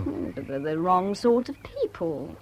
Well, they're not the sort that we expected to find, I agree. They wouldn't have sent that message. You wouldn't think so. No, but how do we know that it wasn't written that way on purpose? Oh. I can imagine a tough, smart aleck type like that man being tickled to death at faking the thing to sound like Whitechapel. Just to mislead us. It doesn't seem likely. Yes, but it didn't seem likely there was a blonde aboard Lucy not long ago. Or that the dirty chap that the boy saw would smarten up into this one. Well, we can easily catch her up. Can we? She seems to have put on speed. I'm sure she has. Come on, hurry. She's stepping out all right.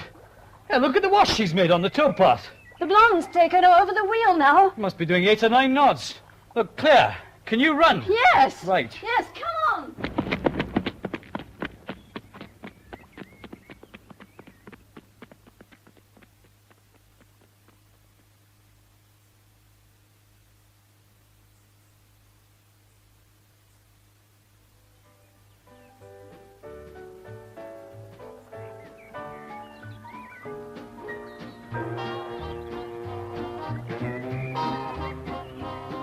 Hello there. I'd like to work with you. Hello? Crikey, you look hot. Hello, chap. Anything the matter? I've been chasing you for miles. It's all a mistake, I'm afraid. Chasing us? Whatever for? Oh, for goodness sake, Brenda, turn that radio off. I say, you're not the chap we passed back there in the Shropshire Union, are you? With a girl? Yes, that's right. She had to drop behind. Her shoes are hurting her. Good Lord, why, you must be absolutely worn out. We've been doing speed trials. Yeah, that's right. Well, what's the trouble? Well, we're searching for a lost baby. Really? Good heavens. We had an idea she might be on board a boat called Lucy. That's why we followed you. I see. Well, this boat's Lucy, of course, but I'm afraid we've seen nothing of any baby. Is she your baby? No. She belongs to the girl you saw on the towpath. Well, how old is she? Oh, she's not much more than a year. Good Lord, how did she come to get mislaid? Well, her father took her. Her mother wants to get her back. I should think so. What gave you this idea about a boat called Lucy? I must say I'm rather intrigued. Well, I'm afraid it's a long story, and I bothered you too much already. Oh, no bother at all, old chap. But look, come aboard. Oh, thank you. I say, what about a drink? You look as if you could do with one. Well, that's very decent of you. This is my wife, Brenda. How do you do? Our name's Carruthers. Mine's Cameron. Hugh Cameron. Well, come and sit down. Thank you. Oh, my, isn't it hot? Here you are. I'm afraid the beer isn't off the ice. Oh, as long as it's wet, that's all that matters. Gin for you, darling. Ta, Doc. Well, down the hatch. Cheers. Slange you are. Now, tell all, old man. Oh. Well, first we got the idea that this baby might have been on a working boat. Eh? A barge. And then we switched to a pleasure boat because someone mentioned a boat called Lucy, and that seemed to fit our picture. Huh. We picked up your trail on the Welsh Canal, and we've been after you ever since. It sounds pretty grueling. Yes, well, we didn't have much time for the scenery. Lucy can go pretty fast. We lost sight of you for a long spell this morning. She's all right. Still in a shocking state to look at, but nothing like as bad as when we bought her. It took us a couple of days just to clean the old muck out of the cabin, eh? Looks marvellous. What one can see? Oh, take a look inside, if you like. All right with you, darling? Oh, yeah, sure. Make yourself at home. Thank you. Oh, it looks fine. 2 nice roomy baths and your table and kitchen quarters. It's very cozy. Oh, she's okay for a holiday trip. A bit cramped for living. Mind your head. Oh, thank you. That's a very neat wee cooker you've got there. Mind if I have a look? Yeah, of course. Sorry. Seem to be standing on things. Lord. What's this? That? Oh, some old rubber toy, I suppose. Seen this thing before, Brenda? That object? No. Now, what is it? One of those comic domestic rabbits. And how do you suppose it got under your stove if you've never seen it before? Well, the man we bought Lucy from, Handsome Kids, this must have belonged to them. I thought you said you spent 2 days cleaning out the cabin. Oh, my dear chap, anyone could overlook a little thing like that under a stove. It probably got stuck behind one of the legs. Yeah, that's right. You kicked it out, mister, just now when you went to look at the cooker. Huh. I see. Oh, excuse me, my friend's caught up with us. I must go and have a word with her. Oh, do, bring her in. Yes. I'll take this toy with me if you don't mind.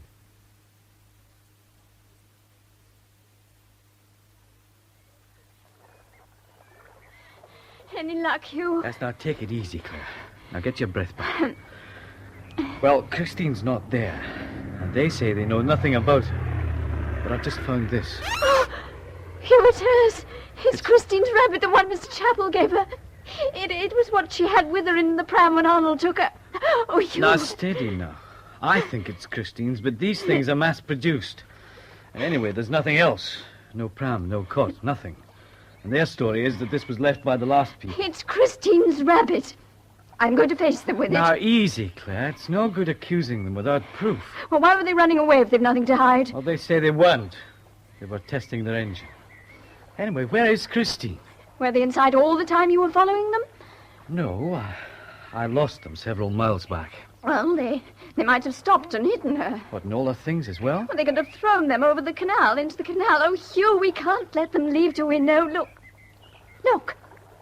The man's getting ready to start her. Oh, we've got to stop them. All right. If we're going to have a showdown, the sooner the better. Come on.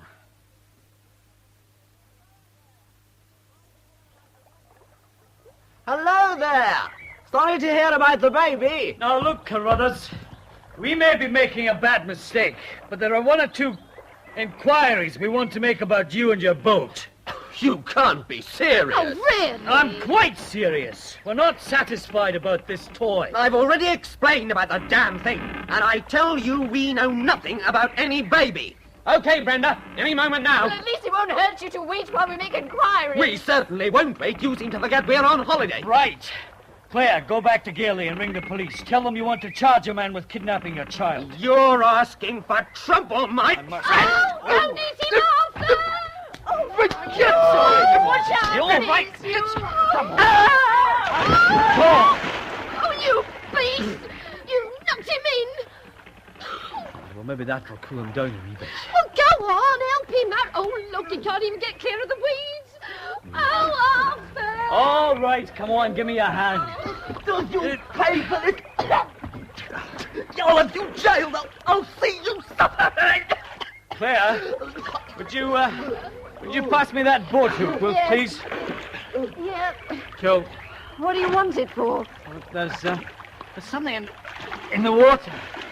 I want to hook it out now. I can't quite reach it. What is it? It's a bundle of some sort. That's got it. What is it? Oh, now steady, Claire. Oh, I can't get it open. Oh. There. Oh, thank God. Well, Mr. Carruthers, baby clothes, toys, cot sheets. Any comments? Okay, you win. Where's my baby? Where is she? In a little copse a few 100 yards back, where you can see those trees. Come on, you. Hurry.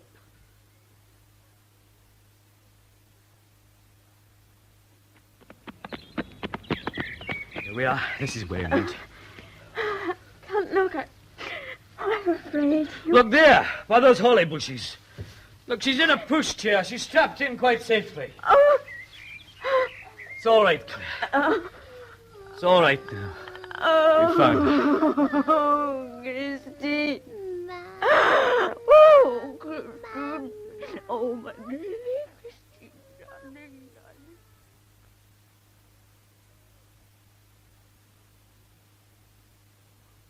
I must say, for two people who've been through what you have, you look remarkably well. Well, it's not surprisingly now. Good fresh air, exercise, combat. You noticed my marvellous black eye? Well, at least you didn't go into the river, Hugh, like Mr. Carruthers. Carruthers. No more Carruthers than my Aunt Fanny. Did Claire tell you, Lena? He was a small-time crook called Smith, if you can believe it, who tried his hand at pretty well all the nasty little rackets before Arnold introduced him to kidnapping. Yes, and the blonde wasn't his wife at all. She was an out-of-work actress with a prison record all of her own. Charming couple. Ah, well, they'll be joining Arnold in jail soon, I've no doubt. Well, they weren't so bad, you know. Christine was perfectly clean and well cared for when we got her back. And they'd let her keep her rabbit. There speaks motherhood. Well, you're very charitable towards them, Claire. I should have felt fairly bitter in your place. I don't feel bitter toward anybody now. Not even Arnold. I'm much too happy. Well, that reminds me. Let's drink a toast to the reunion. Claire, go and fix some drinks. There's a good girl. Oh, Aunt lovely. Lena's tired. You know where things are. I hope there's lots of ice in the fridge. Christine can have blackcurrant. Claire looks wonderful. It's transformed her finding Christine. Haven't you had just a little bit to do with it yourself, Hugh? Or me? I don't know what you mean. Oh, yes, you do, my boy. Yes, well, perhaps I do. I've always loved her, Lena. But there was no point in saying it. Still isn't. Do you think if things were ever different that she might feel the same? For a photographer, Hugh Cameron, you're strangely unobservant. Splendid drinks. Lena, Hugh, Thank you. and Christine. Yeah, Poppy, lovely blackcurrant. Blackcurrant, nothing. She wants your gin, Claire. That's like with the Carruthers for you. You never mind them, Christine. Here's to your health and happiness. Yes, To Christine. To Christine. To Christine.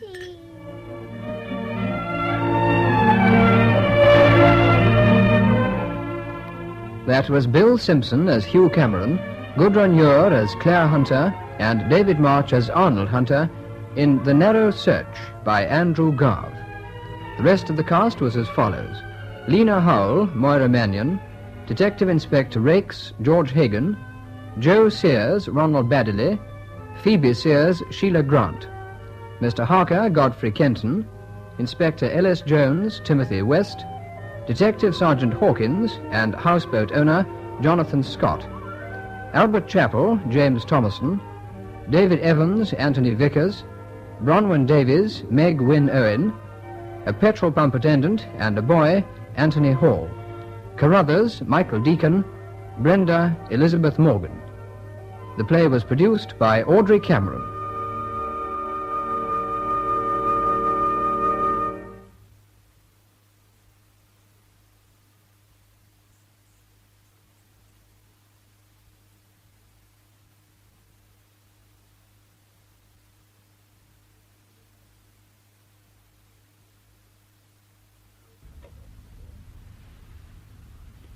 And now we have just over a minute and a half before 10 o'clock, when we're broadcasting a tribute to Mr. Gaitskell by the Prime Minister. This is followed by the news and a special edition of our 10 o'clock programme of news and current affairs, which will consider the political consequences of Mr. Gaitskell's death. The programme, The World of Books, is cancelled.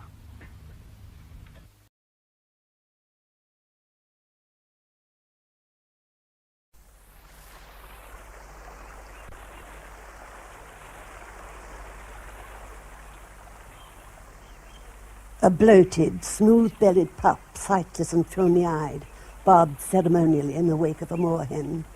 A moorhen that, for all its air of constant lively alarm, had not seen the naked, heavy man on the ramp, nor the stranger watching, but struck on with its nervous, erratic course through the reeds. I say. A mist still clung to the lake from which it sprang, but with infinite reluctance it fell back among the snares of sedges. Only the willows stood out against the morning in demi-silhouette, club-headed and Babylonian, half in, half out of the water. I say, I don't know who you are, madam, but this is private property. I say, would you kindly leave the way you came? From the indistinct humps of swans in dry dock, sinewy arms waved once to the swimmer. But Dr. Warburton was not an imaginative man and did not wave back. They drew his eye. Perhaps they pointed to the solitary observer. He guessed the watcher to be a woman from something of her shape and called cheerfully. But the woman made no acknowledgement of a common humanity, nor stirred at all. Irritated, he consumed the mirrored surface, striking away from the boathouse in the mist. Exhilarated, confident, sensually absorbed, he turned on his back and struck on gloriously, drawing after him his goat's body, admiring the dark tufts of curly hair, straightened and streamlined in his progress. He swam very well. Well, switch it on or whatever you do. Oh, it won't start. Nonsense, of course it'll start.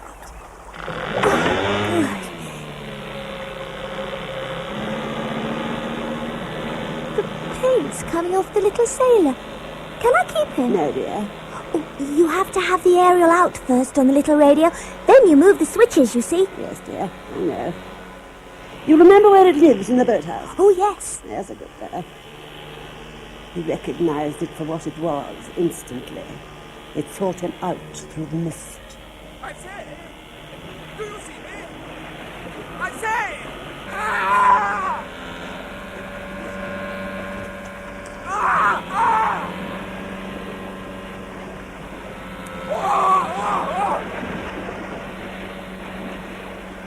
Dr. Warburton ducked, but emerged directly, whimpering and bloody. Panic blinded him. Before he could see, it was on him again, nodding like the beak of judgment. He swung about, and for a moment, as his brain fused, the water claimed him. He forgot how to swim. Swimming became a mystery.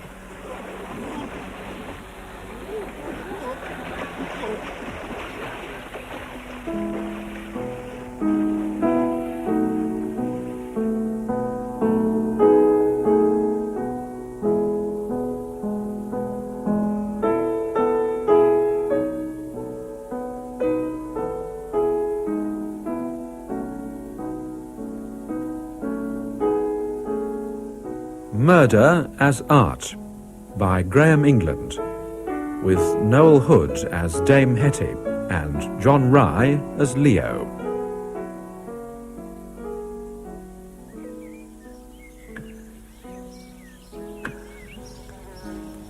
Summer. The lawn of the Dower House.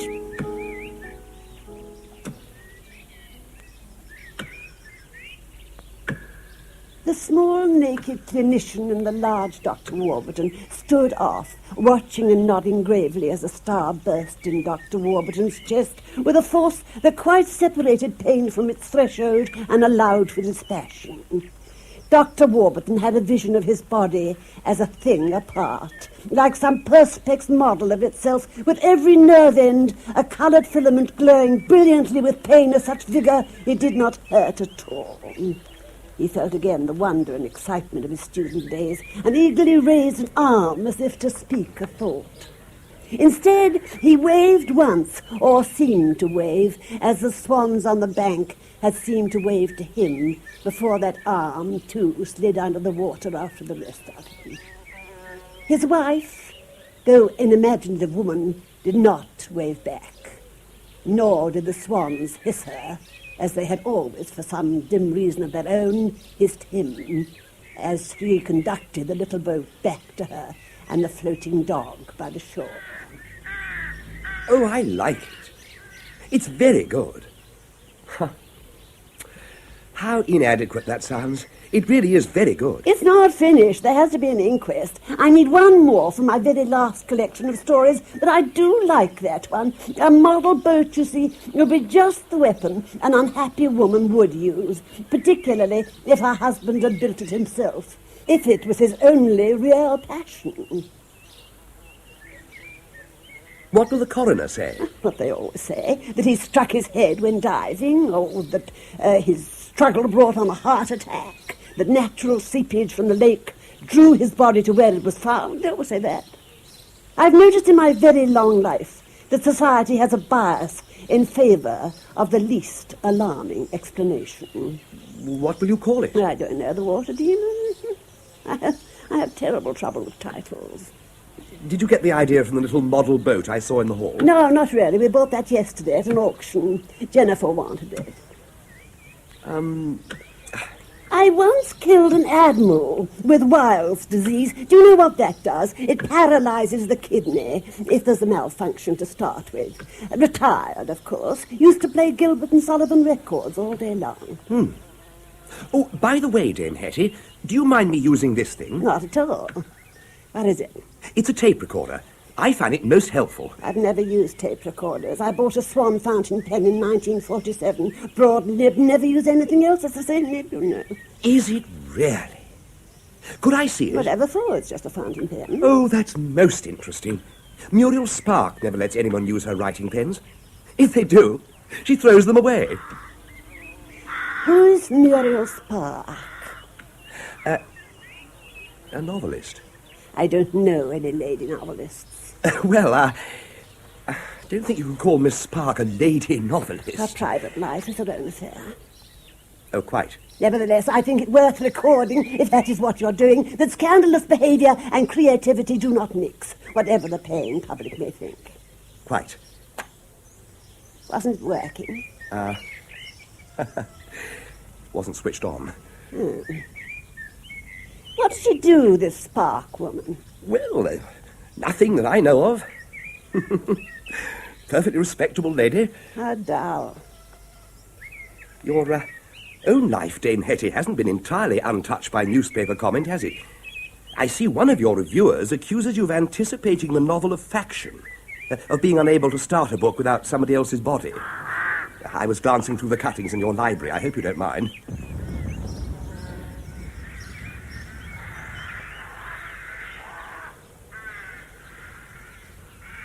Would you pass me the glass, Mr. Meadows? Leo Meadows. Do you mean the telescope? I know what I mean, Mr. Meadows. Just give it to me, would you? How do you give an admiral Weil's disease? Oh, you need to keep rats, of course. It's concentrated in their urine. And you need a victim with a damaged kidney to start with. After that, it's plain sailing. Would you mind looking to the left of that little white farm building? My eyesight isn't what it was. What am I looking for? The postman.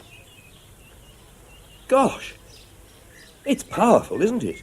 Naval issue like myself. My father was an admiral. No, there's no sign of him. Oh, wait a bit. There's a bicycle. No, it's in a ditch. Abandoned or something. What a lot of litter. Letters? I suppose it could be letters. Somebody's been turning out. Isn't that awful? Thank you. It was set in the 1930s. He was a recluse and lived in a rather pretty cottage. Who was? My admiral. He was very taken with thorn needles. Always had to have thorn needles for his gramophone. And he was always licking his thumb and pricking it to test the sharpness. Disgusting habit. Would you mind looking in that sheep dip, just beyond the ditch you mentioned? Oh. Do you see anything? No. His niece visited him regularly. She was the only one who did. He cordially detested her, and she felt much the same way about him, but bore all that patient merit of the unworthy could take, and she always brought the new needles. It was just a question of time, you see, and soaking the needles, and patience. In the rats, Yeah. It was a very pretty cottage. What year was that? 1934. Oh, that must be Home is the Sailor. How clever of you. Home is the sailor home from the sea, and the hunter home from the hill. Have you read it? I haven't, actually. No. I never yet met an author's agent who could read.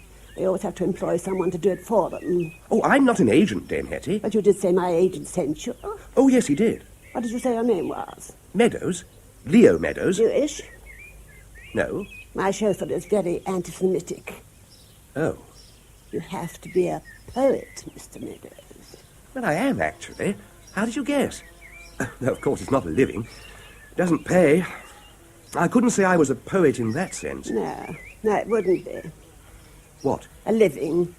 You're no longer young, are you? How many wives have you had? 2. Yours or other people's? Oh. One was mine, so to speak, and now she's somebody else's, and the present one was somebody else's. I don't think I could have invented a name as good as yours. Really? If poetry were a living, Mr. Meadows, you would find 2 wives, whoever they belonged to, would be quite sufficient for newspaper comment. Oh, you mustn't be offended, Dame Hetty. If I'm to do your life, then in the nature of things I shall be asking questions that must seem impertinent by their very pertinence. You startle me, Mr. Meadows. You're going to do my life. Oh, I'm sorry. I thought it was all settled. Probably is, if that's what they want. I haven't done a full-length book in 5 years, you know. Just my little short stories, the vignettes of my old age, as someone has unkindly called them. Oh, so that's why you're here. Exciting, isn't it? They've been getting very restless. They? The family. And Thomas wants to be married. There's a hawthorn hedge just above the sheep dip. Would you... I feel a little like Admiral Nelson. Oh, my God. Now, you will stay the weekend, won't you? I'm awfully sorry. I don't think I can.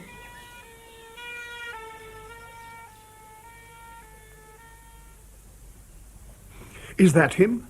With the telescope? Thomas? Yes. Jennifer, come away from the windows, baby. Yes, well, what do you think? Looks good to me. I shall take them some lemonade shortly. No, don't do that, Hector. If she looks like dropping off, Thomas can entertain him. I'll give Hetty one of her pills. And a wee drop of scotch. Be quiet, child. Don't you want a new tennis court? Oh, yes, Aunt Sylvie. Still, the scotch mightn't hurt. I could do with one myself. Nervous?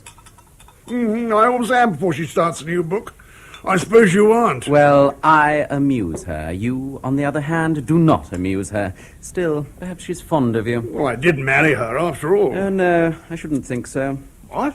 It's much more likely that she married you. Well, same thing? Oh, no, it's not.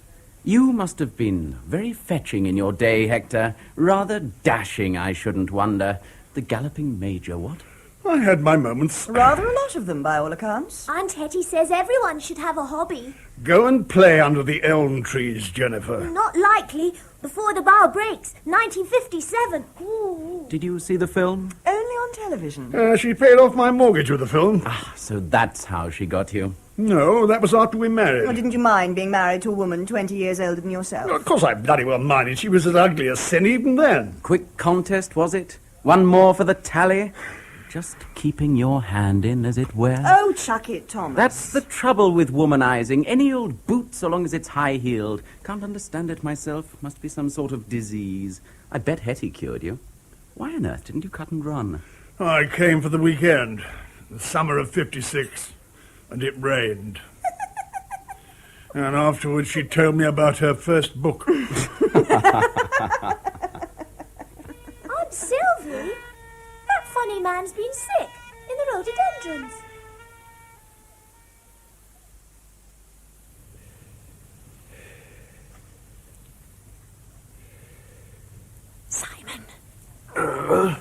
Simon! Not now, Audrey. In the morning. Audrey? What? Where? Shh! Downstairs. I knew she'd find out. Shh! Downstairs, a burglar. Melissa, don't be silly. What do you mean, don't be silly? Don't you believe in burglars? Oh, God. Well, we can't both stay under the bed. It's all right for you, tucked in against the wall out of sight, but I think I stick out a bit. Perhaps it's Leo. How can it be Leo? You sent him for the weekend, didn't you? Yes. Still, I better check. Why me? What's your house? What if it's not? Well, come back and tell me. Melissa? Melissa? What are you doing under the bed? It's my yoga night.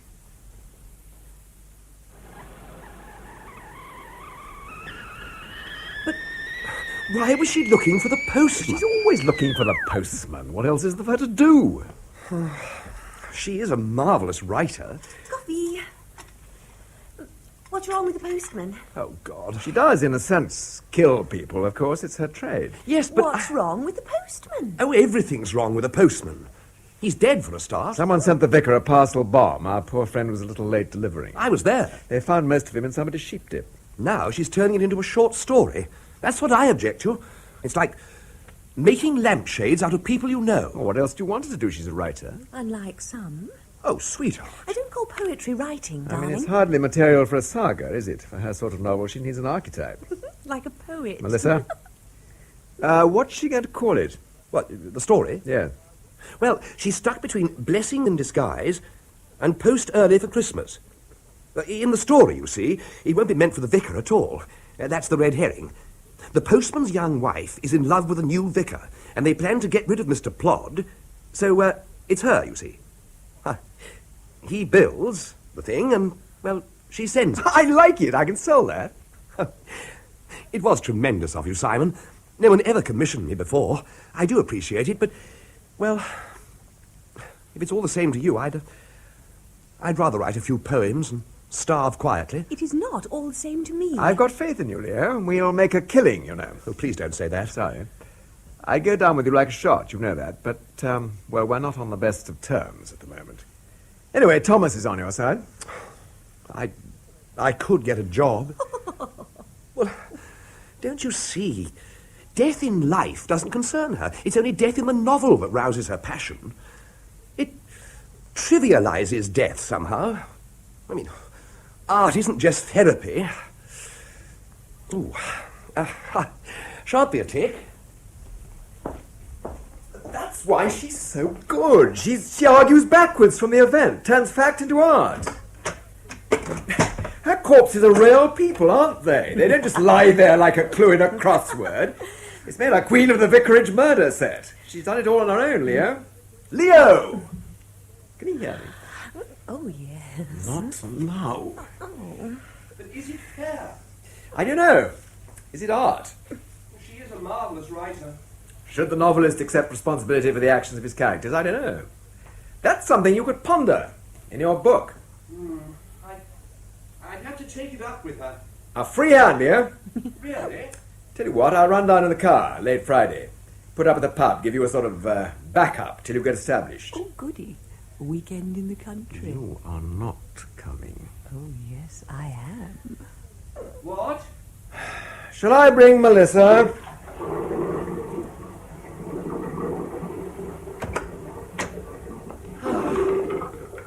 Oh, you are a comfort, Simon.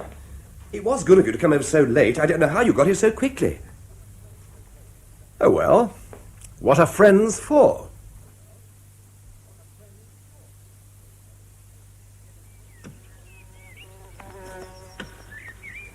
But a writer's sources, Dame Hetty, are of infinite fascination. For their more literate readers. You can't be more literate. You either are or you aren't. I heard about a literate film script once. It must have been an object of endless fascination. Yeah, quite. 5 of your novels were filmed, isn't that right? I don't write novels.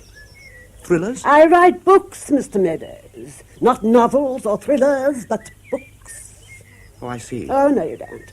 Works of crime, Mr. Meadows. Violent crime. And it's 5 years since you wrote one. What? A book. I told you that once. You must pay attention, you know, if you want to be a writer. Small wonder you need a tape recorder. Oh, dear. What's the matter? Well, we're not getting on very well, are we? Nonsense. We're getting along famously. I like you. You're the answer to an aged author's prayer. Ask me anything you want to. Would you like to marry me? I'd make you very rich. Well, rich anyway. Oh, good Lord. You're already married, Dame Hetty. Major Lowe is not indispensable, are you, Hector? Well, I think so, naturally, but then I'm partial. I bought you lemonade, dear. Would you like some, Mr. Meadows? Oh, thank you, I should. It's very hot, isn't it? Leo is a poet, Hector. Oh, how interesting. Well, not very. I wouldn't be at all surprised if he had a slim volume of his works about him, or perhaps they're on the tape recorder. Dame Hetty, you are wicked. Yes, she is. She really is. And I'm also right, aren't I? Yes, you are. I suppose you want me to read some now. Oh, certainly not. Just autograph it to me and leave it in the library. It will probably have a macabre fascination in the years to come. Oh, I'm sorry. I never give books away. I had to pay to have it published as it was. And I'd be a fool to buy it, wouldn't I? Very well. But, don't read more than one. Well, this is called Hanging Mirrors. Little favourite of mine. I think I've got it somewhere. It's very short. Have you got my pills with you, Hector? Yes, dear. Do you feel you need one? No, but have it ready. Yeah, here it is. Hanging Mirrors. Oh, I should explain. The title refers to moving into an old family house. A cousin, in fact. Moving in, that is. The house was on the border, the Welsh Marches. Well, that's important. Oh, and I should explain... No, I shouldn't really. What? Explain, Leo. Just read the damn thing. Oh. Hanging Mirrors. Dead? Are they dead? What, all of them dead? Florence and Charlie and great-uncle Fred? Flossie and Fleur and Hyacinth, too? Gone? Are they gone? What, all of them? Due. Well, I said well. Are you fit? Are you well? Two? Just the two? Only two of us here? All. Not them all. Not all of them dead. Careful. Oh, careful. Damn it, do have a care. See, don't you see? Our images, there. Gone. Are they gone? Where is mine? Can it be? Are you dead? Can I be? Is it possible there? Where there are none of me? You left the tape recorder on. It's all right, Hector. I'll put it back in the box. I shall have a little sleep now. I'm 79, you know. There, nobody knows that outside the family. You see how well we're getting on. Now, you will stay this weekend, won't you? Well, I booked in the village. Never mind, get your bag. Hector will see to all that, won't you, Hector? Oh, yes, of course. Oh, you're very kind. Not at all. We don't have what you call dinner these days, do we, Hector? Well, Hetty, who called the cook a bastard? Who called the bastard a cook? Anyway, make a big breakfast, I should, while the going's good. Well, I'm not a big eater, actually. No, don't look it. We must feed you up somehow. There's always something to eat.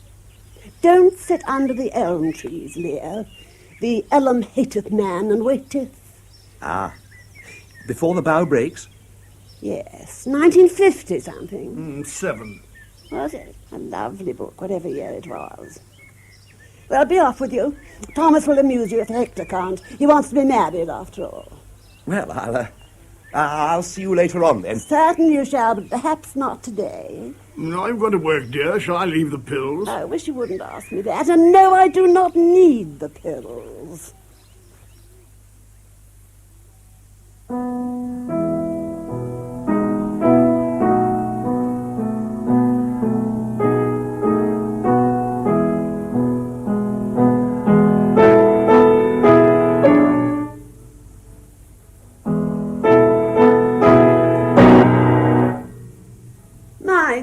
Child. I am not a child, Hetty. I am 33. What a splendid thing to be. I wish I was. Though I don't know. I wasn't happy when I was 33. I was much happier in my 40s. Though I was never sure what people meant by that. Don't do that, Sylvie. It's rather nerve-wracking. Will you do a new book? I might. Can I be in it? Oh, do let me be in it. Sylvie, whatever's come over you.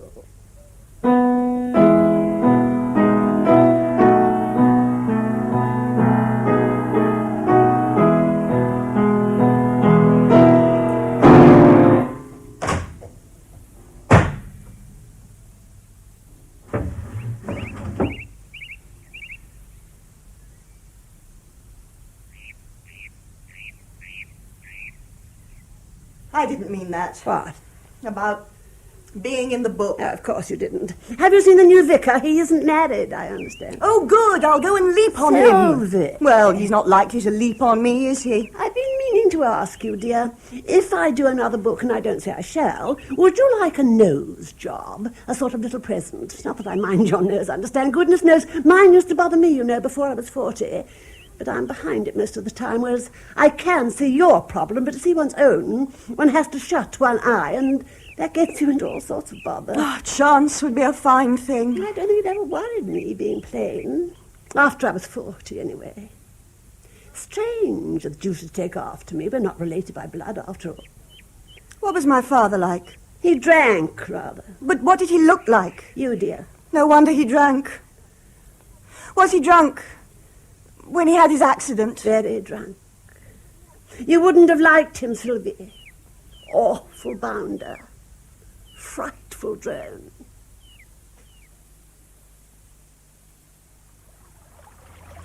See the little fairy glen where the elves are dancing in and out. Hello, little girl. Hello, little tennis court. Had a busy day? Yes. Yes. Instructive, certainly. I'm lost, I think. Comes of taking shortcuts. You're Jennifer, aren't you? Uh-huh. This is a dangerous place to play, Jennifer. Yes, it is. Awfully dangerous. Do you want to see it? What? Rich and Strange, 1966. Well, that's why you're here, isn't it? Oh, my favourite book. This was the weir, and that must be the mill. Hatton's Mill. Come on.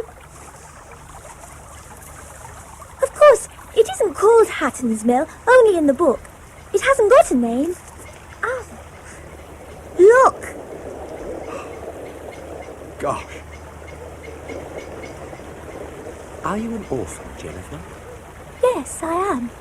I'm an orphan. Don't stand so near the edge, child. It's horribly fascinating. Of course, it's only Hatton's Mill in the book. That would be artistic license, you see, wouldn't it? But she describes it perfectly. The broken steps, the isolation, the feeling of rottenness and unfathomable depths, and the vast, indifferent mill. Throw a stone in. A big one. Oh, all right. There. Gosh. Her only book without a body. Did you know that? Oh, yes. Strange the sense of anticlimax at the end of all her stories. When the murderer is caught. The sense of unreality. You read her books? Oh, yes. I know them all. I could read when I was 3. Oh, now, do come away. It feels so cold and dank and slippery. Don't you long for the sun, my pale, fey child? Not particularly. Are you a Thatcher? What? A Thatcher. Uncle Hector's a Thatcher. It's terribly expensive being a Thatcher. What? Well, where are you? Wait a minute. What do you mean? Oh, damn. Why did you say, hello, little tennis court? You're my tennis court. Yes, but If Aunt Hetty writes another book, I shall have a tennis court. Yes, but... Then they'll have to play with me. They will? Yes. Why won't they play with you now? I don't know. Shall I make you a daisy chain? No, thank you. See the little fairy glen where the elves are dancing in a dark the magic ring. 1, 2, 3. Goodbye. Jennifer, I don't know the way back.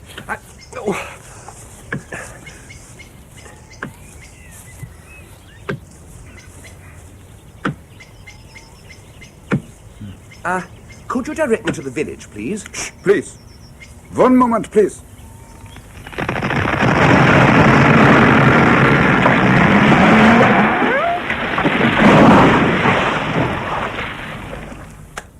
So, thank you. I just wish to record it for the collection. It's a sad sight, the death of giants. How many noble trees, Mr. Meadows, across this great island, slaughtered like pigs with swine fever by that vile worm. Worm? Come on. How did you know my name? You are staying with Dame Hattie, yeah? Yes. I work for Dame Hattie. Oh. Are all these elms diseased? Oh, yes. See, break off some of the bark. Here and here. And is revealed a network of pain. 1,000,000 tunnels of agony. A bunker of disease and decay. What a subject for a great epic poem, Mr. Meadows. An underground city of death. I'm a poet, Herr, Gerber. Gustav Gerber, formerly of the Hamburg State Police. At your service. Oh. Traffic Division. You want to park your car? I can help you. May you live to write it, Mr. Meadows. You record these sounds? Oh, yes. They will also burn the trees, and I will record that too. But why? Well, it is my hobby. And also, I have the honor to aid the amateur productions of the village players. Oh. We are doing the cherry orchard. The new pastor will direct, and Dame Hattie is our patroness. That they owe to me. Well, that's hardly going to sound like a cherry tree coming down, is it? When I have finished with it, Mr. Meadows, it will sound like the motorcycle accident if I want. Really? But of course, you can re-record and augment and distort the sound. Cut it out. Anything. You are asking for the village, yeah? Yes. I'm to meet my wife. Would you like first a cup of coffee with me at my cottage? Oh, well, thank you. Come on. Traffic Division? Yeah. The tragedy of my life, Mr. Meadows. Every year I am saying to the Jewish bastard in charge of the... I am not prejudiced, Mr. Meadows. They just got no place in the police, not in Hamburg. Polizeikommissar. I am saying, Jaime, please, I want to go criminal. What? Scenes of crime. I want to work on scenes of crime. Violent crime, murder, robberies, and criminal assault. You think I am joining the police for helping old ladies across the Schulterblatt? This is Hamburg, city of sin. We are not in Dusseldorf, you know. We see, says Jaime. Next year, maybe. That is how I met Dame Hattie. Dame Hetty? What a wonderful writer. I admire all things English, Mr. Meadows. The British Home Stores, the changing of the guard, the Manchester United, the British criminal. Real Aryan gentleman, Mr. Meadows. Bobby Charlton, Ronnie Biggles. Yes? So, I am writing to Dame Hattie. Your policemen, I am saying, excuse me, they are not wonderful. Aren't they? Her policeman, they are stupid. And her detective stings like gefilte fish. Does he? Amazing. She is writing me a most courteous, charming letter. I want to kill this man in Hamburg, she writes. What? For the book. Oh. So, we are planning this murder, she and I. Except that. Yes? Except that. This elderly Englishman dies outside a nightclub in Hamburg. A traffic accident like we have in the book. Just like we have in the book. Exactly like we have in the book. Nature imitating art, I am saying to myself. Only the book wasn't out already. Yes. Have some more coffee. Help yourself.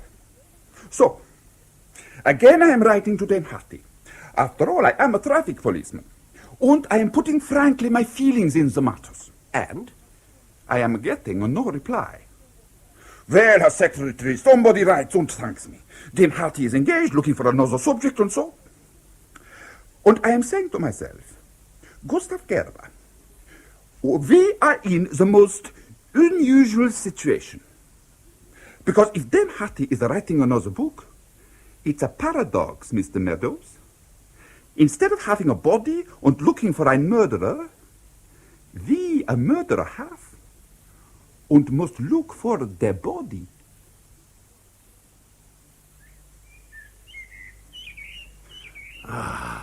There you are. Thought we'd lost you. My God! Oh, you all right? Sorry, did I startle you?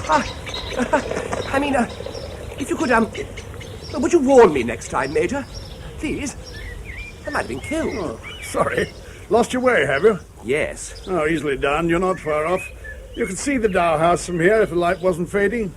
Oh, you've been out a long time. I have walked for miles and miles. Oh, well, I'll take you back. No point in hanging on here.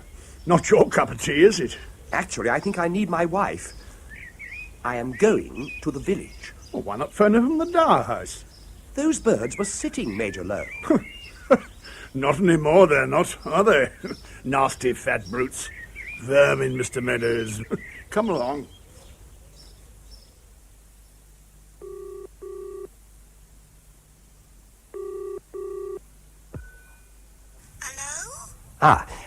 I want to speak to my wife, please. Mrs. Meadows. Mrs. Meadows? Yes, Meadows. You know, meadows, fields, leas, grass, that sort of thing. Meadows. Moo. Moo. Moo. Hold on. Got a right one here. We got Mrs. Meadows. She's staying, is she? No. I just rang. I thought I would. She's skin diving off the Azores. Pardon? Oh, wait a minute. Putting you through. We got some skin divers staying then. Hello? Simon? Yes? Oh, have they given me the wrong room? I want Melissa. No? Oh. What are you doing in Melissa's room? Oh, looking for drugs, pornographic literature, the odd dirty postcard. Anything to pass the time, really. Well, look, for God's sake, Simon, stop messing about, would you? Is she there? Put her on. She's gone to the country club with Thomas. You were supposed to be here. Oh, drat. You sound upset, Leo. Well, of course I'm upset. I've every right to sound upset. I was very nearly killed this evening. Oh, is that all? Accident? Well, I don't know. What happened? Did you read some of your poems to the village idiot? Ha, bloody ha. Oh. Country club. Country club. Country club. In the litter book, yes. Oh, thank you. I didn't see you there. Just passing through. You have a lot of telephones, Dame Hetty. Yes, we do. Thomas bought a job lot. I can't stand telephones.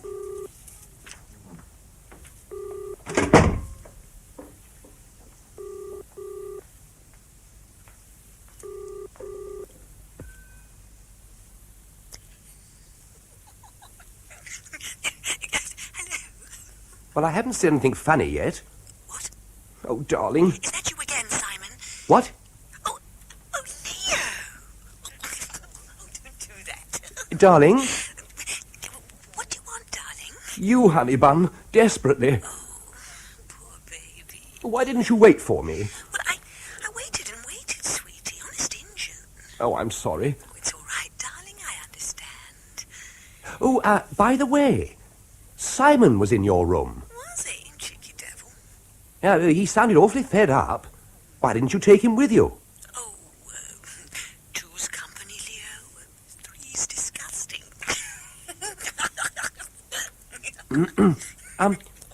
Is Thomas with you?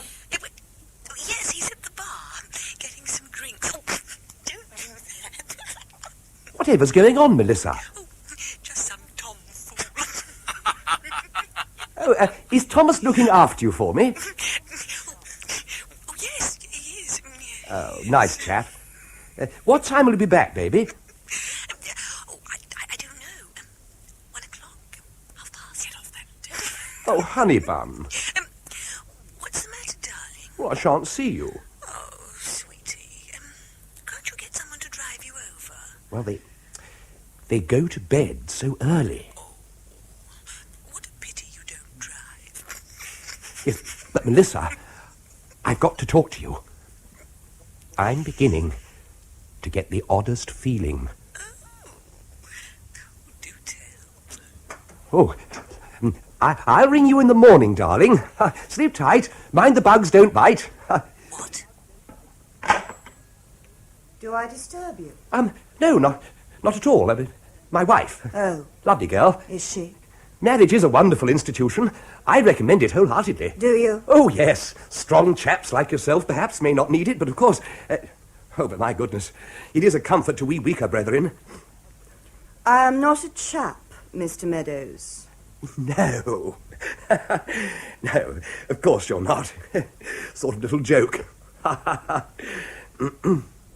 Shorthand. No offence meant. None taken. I You mustn't... thought... Well, they say that... Do I look like a chap? What? Do you get the feeling you were in the army with me or something? Oh, good Lord.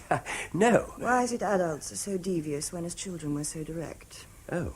I cycled over to the vicarage this morning. It was such a glorious morning. Unfortunately, I clashed with the school bus. That's always a mistake, and they couldn't get by. It was all rather harrowing. There were 40 juvenile yobbos behind me, whistling and crying, "Get them off," and gore in rural accents. Where there? From the back. I am quite seductive, Mr. Meadows.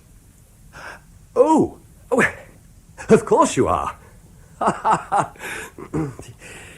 My word. Well, that wasn't so bad, though it is remarkable what they seem to be teaching them these days. There is something quite frighteningly lustful about a recently broken voice in a high state of smut. Anyway, they got by in the end, though it seemed to take forever about it, and they gradually fell silent, row after row of quite pitilessly appraising faces. And as they drew away, there was this mad rush to the back of the bus, so I smiled, placatingly, I thought, and there was this long, collective... Ugh. There's no answer to that. Sylvie? Aunt Hetty? I can't sleep. Will you play cards with me, dear? I was just going to show Mr. Meadows to his room. Yes, I'm sure you were. Well, I've no doubt he can find his own way. Ah, yes. Yes, I can, thank you. Oh, dear, dear. Excuse me. Long day. Good night. Good night. Good night. Aren't you working? I can't get on. Nothing falls into place. The setting's all wrong. I have my main character, my victim. It's the setting that's bothering me. Oh, you'll think of something. Yes. Oh, it does seem a pity. Nonsense. The weak must die that the strong may live. The herd should be culled from time to time. About the nose job? Yes, dear. Thank you very much. I should like it. I am pleased. That'll help. Will it? Oh, yes. Good night, dear. I don't think I want to play cards after all. Good night. Don't we wait for Dame Hetty? No, she never comes down for breakfast. There are kidneys on the sideboard. But whose? That's what I want to know. Don't be ghastly, Jennifer. How's the project going, Leo? How do we shape as local colour? Well, not at all well, actually. The project, that is. I was thinking of going today. There are things I ought to be doing. Get in now and you'll become the world's leading authority on Dame Hetty Lowe. A manuscript all ready for when she snuffs it. Television interviews, book programmes. You know the way their little minds work. She's very big in America. Well, why aren't you doing it? Not my line. What is your line? He has the Midas touch, Leo. In reverse. Sylvie, you traitor. We cornered the world's surplus in second-hand telephones once. Had you noticed? Well, yes, I had. There do seem to be 3 phones to every room. Not to mention the stables. Not if you can possibly avoid it. I'll show you. Oh, no, you won't, young lady. You nearly lost him yesterday as he was. I'll show you. Well, I'm not all that bothered, actually. Oh, it's quite a sight, believe me. I had thought of opening it to the public and charging admission. I shouldn't tell Hetty. She's trying to forget all about it.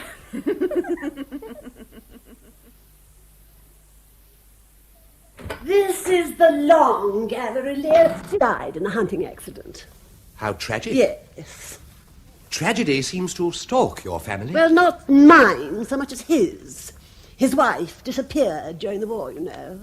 One sister committed suicide. The other had a heart attack during a thunderstorm. Some families are like that, I understand. Look at Thomas Mann. You shouldn't smoke so much, Leo. It's not good for you. Your next book, Dame Hetty. Yes. I'd like to talk about it. Do you mind? Of course not. Well, I wouldn't want you to talk it out. Talk it out? Well, I mean, some people feel superstitious about it, so that they lose material if they talk, before getting it down on paper. Good heaven. You have no such inhibitions. I have very few inhibitions of any kind. You do have a very practical attitude towards your art. Yes, but I believe in inspiration, too. Inspiration is all. Inspiration and execution. Oh, for a muse of fire that would ascend the brightest heavens of invention. I do believe you've inspired me. Where will we poor crime writers be without our dear Shakespeare to bring home the bacon? And where do you seek inspiration, Dame Hetty? Here, in the Long Gallery, where I write. But the heart of the matter is rooted in reality. Some gesture, some place, some phrase, someone, but real, not imagined. Perhaps because I started so late, I was 40, you know. I had no idea I could write. I had no idea what I could do. We writers, Leo, balance between art and absurdity, as others balance between life and death. One is so easily pushed from one to the other. I was leading an absurd life, you know. I wasn't born a dame. People knew me once as Lady Hester's companion. Were you there during the thunderstorm? You're thinking of the wrong sister, Leah. I'm thinking of your next book. My last book. Your last book? My swan song. Is that what it'd be called? Swan song? Yes, that's right. Some say swans sing before they die. 'Twere no bad thing should certain persons die before they sing. You look a little pale, Leo. Shall we go into the garden? We can get there from here. Come along.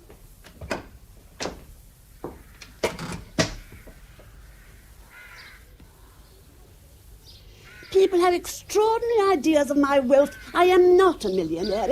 It's true I've made a great deal of money from time to time, but it tends to evaporate. Not having had a family of my own, I've indulged the one I acquired. They're very expensive. They take advantage of my generosity. But it keeps us very close. Strange that someone as self-sufficient as myself should enjoy having dependents. And then the taxman seems to apportion me the entire national debt. Or has this Labour government repudiated that? I forget. I was poor once, you know. Almost as poor as I was plain. And I was very plain. Sylvie takes after me. Had you noticed that we're not related by blood? Extraordinary, really. But she has vitality, has she not? Dying to be a tower of strength to someone, I shouldn't wonder. Girls with those fleshy noses tend to be very sensual, Leah. The sort that get excited about it and sound off like trains in tunnels. Hooters, I call them. I rather think George Eliot was a very passionate one. I ought to live abroad, really. But then, why should I? Some of your best cases are set abroad. Well, I had to go abroad from time to time. And several people who interested me went abroad, though I hated it, of course. Full of foreigners, you know. Oh, yes. When I have an idea for a book, I never give up. That's what marks the artist, makes him different. You don't start a book and then not finish it, by God. Grit, you know, a little blood, a little unladylike sweat, and you get it done. One must make sacrifices. And each one done adds to one's strength for the next in some subtle way.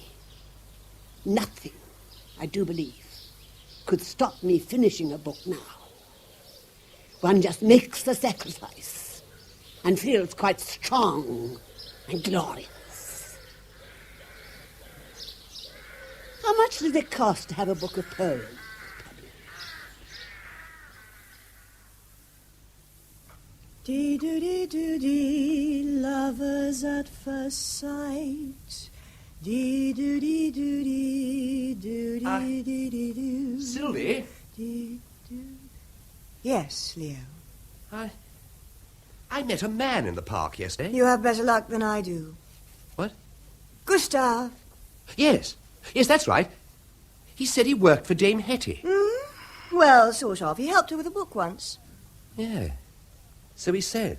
Yes, he says a lot of things. He said some remarkable things. We do attract more than our fair share of loons. Yes, we do. But Gustav does take the biscuit. Yes, he does. Why don't the local children play with Jennifer? I don't know. Won't they? We are a bit isolated, I suppose. Long way from their little teas, I expect. Precocious child. Tires very quickly of the grunting little morons we get round here. You do have this acute servant problem, don't you? It would be a treat to have a servant problem of any sort. There are a couple of dailies that come in during the week. I think it's a couple. They all look alike to me. There's the woman who does lunches. Oh, and there was a Spanish couple once. Whatever happened to them? And Hetty had a secretary once. Yes, she did. Charming girl.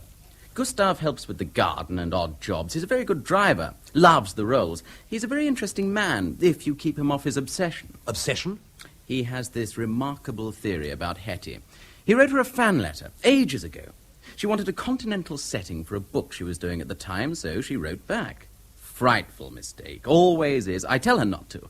Naturally, he was tickled pink and terribly helpful. He's a policeman, you know. Or he was. Yes, so he said. Well, it so happens some poor old fruit we knew slightly got knocked over in remarkably similar circumstances to the book. Poor old Gustav got terribly excited. Wrote to Scotland Yard and Interpol. Well, what happened? Oh, they retired him early. We had a very nice letter from his chief. He gets a very good pension. He's quite happy. Yes, he's awfully fond of him. The oddest people write. The theory? Oh, you can't write a sonnet without being in love. Therefore, to write best-selling murder mysteries, you have to be a murderer. Q-E-D. It does sound faintly silly, doesn't it? You don't have to be in love to write a good sonnet, do you? It helps. And the rest? There is something essentially poetic about the force of her prose, as if she was half in love with easeful death. Particularly other people's. Shut the door, Hector. Well. What an extraordinary book you will write about me, Leo, when I'm gone, provided always, of course, I oblige you by going first. What to sell? I'll give you that. Do sit down, Hetty. You're looking very frail. I wonder I don't look apoplectic. I rather think, Leo, that there's very little difference between what you are doing and what you appear to imagine I have been doing, except perhaps of instinct, literary breeding, the difference between shooting foxes and hunting them. Hetty, please sit down. Yes, it wouldn't do for me to fall, would it? I might fracture an old hip and die. Wouldn't do at all, would it? Now, don't fuss me, Hector. There. Are all you young people taking precautions? Hetty! Hasn't anyone offered you their version of the official biography, Leo? With exclusive access to the most alarming tidbits? For a percentage, of course. No, they haven't. And I must say how much I resent your remarks about my literary breeding. Oh, must you? Bravo for you. They are slow off the mark, aren't they? I expect Thomas has thought of it. I was thinking of getting round to it. One has to be practical, after all. Will you have a pill, Hetty, please? Hector, I am not about to die and leave you to the rigours of life on a mere 7,000 a year. Please don't fuss. Leo, do sit down and stop presenting things. You're making the place look untidy. If it makes you feel any better, I appoint you official biographer. On the spot is all yours, provided you stay the weekend and don't alarm me by running off or annoy me by staying too long. Well, I don't know what to say, Dame Hetty. You'll have to think of a better opening than that. What will you call it? Oh, well, I thought murder as art. Mm-hmm. You're thinking of De Quincey's essay. Yes, I quite like that. Murder considered as one of the fine arts. That'll do splendidly. We agree about something, at any rate. Well, we ought to celebrate, surely. Everybody, have a drink. What's the matter with her? I don't know. You're in very good form, Dame Hetty. Yes, I am. No, the excitement does tend to wear me out these days. I have settled the shape of swan song. Dry sherry, Leo. Oh, please. I'll have a scotch. It's going to be set absolutely squarely in the best tradition of English crime writing. What? You mean a large country house?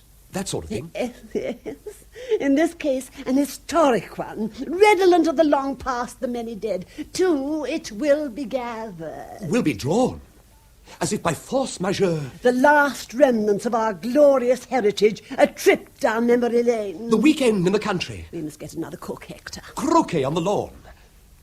Was I silly to promise Jennifer a new tennis court? The idle, charming flirtations of cultivated, intelligent, essentially useless people in an endless, blissful English summer. With nothing more disturbing than Dutch elm disease on the estate. It does sound a bit old hat, Hetty. Oh, nonsense. I like it. Great artists work in established forms.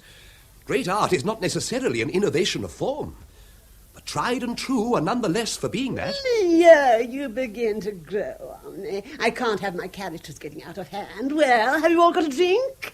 I could use this scene, you know. Perhaps one of us should drop down dead, clutching his throat.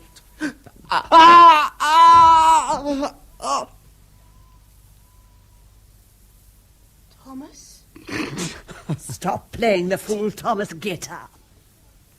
Well, are your glasses charged? What about me? Jennifer, do come in and stand beside me. I haven't forgotten you. No, leave the French windows open, dear. Now, what would you like to drink? A gin and tonic. No. Well, why not? A very tiny one, Sylvie, with a large piece of lemon. Thank you. Well, Leo, what do you think now? I'm very flattered. I don't know what to say, Thomas.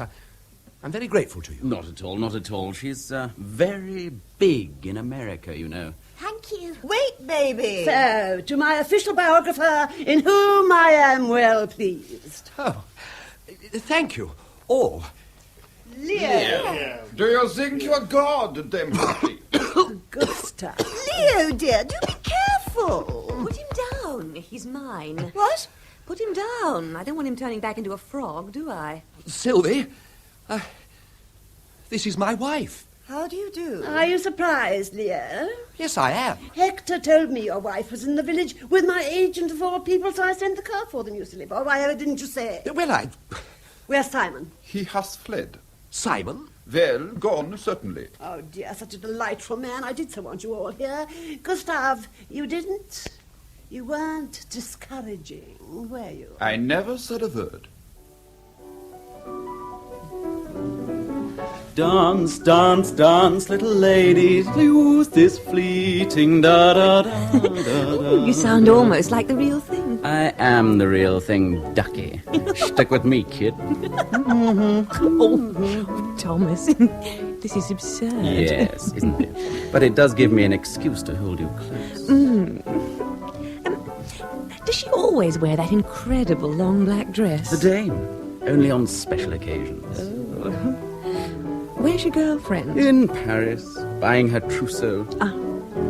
Countess set? Huh? Leo thinks you're a frightful snob. Yes, I am. Keeps one up to the mark. One should never settle for second best. Oh. And what about me? At your speciality, Melissa, dear, you're absolutely top flight.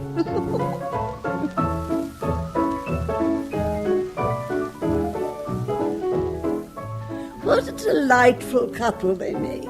Yes, don't they? She's a wonderful dancer. It is a pity I don't dance. Charming girl. I'm so glad you like her. I do. She's perfect.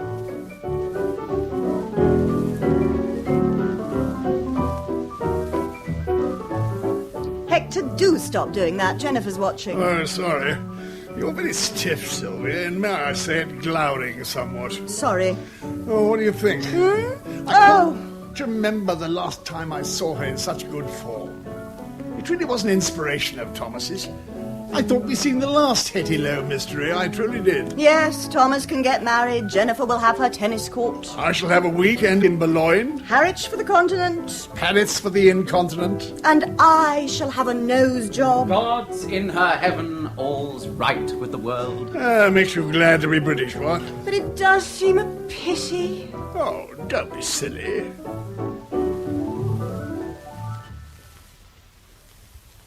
Dinner, it is served. Oh, well, I see, how does he do it? So quick. Gustav, you're a genius. Is there no end to your talents? I'm sorry, I don't own a dinner jacket, Dame Hetty. Oh, that's all right, but have a word with your man, I should. Did I say something funny?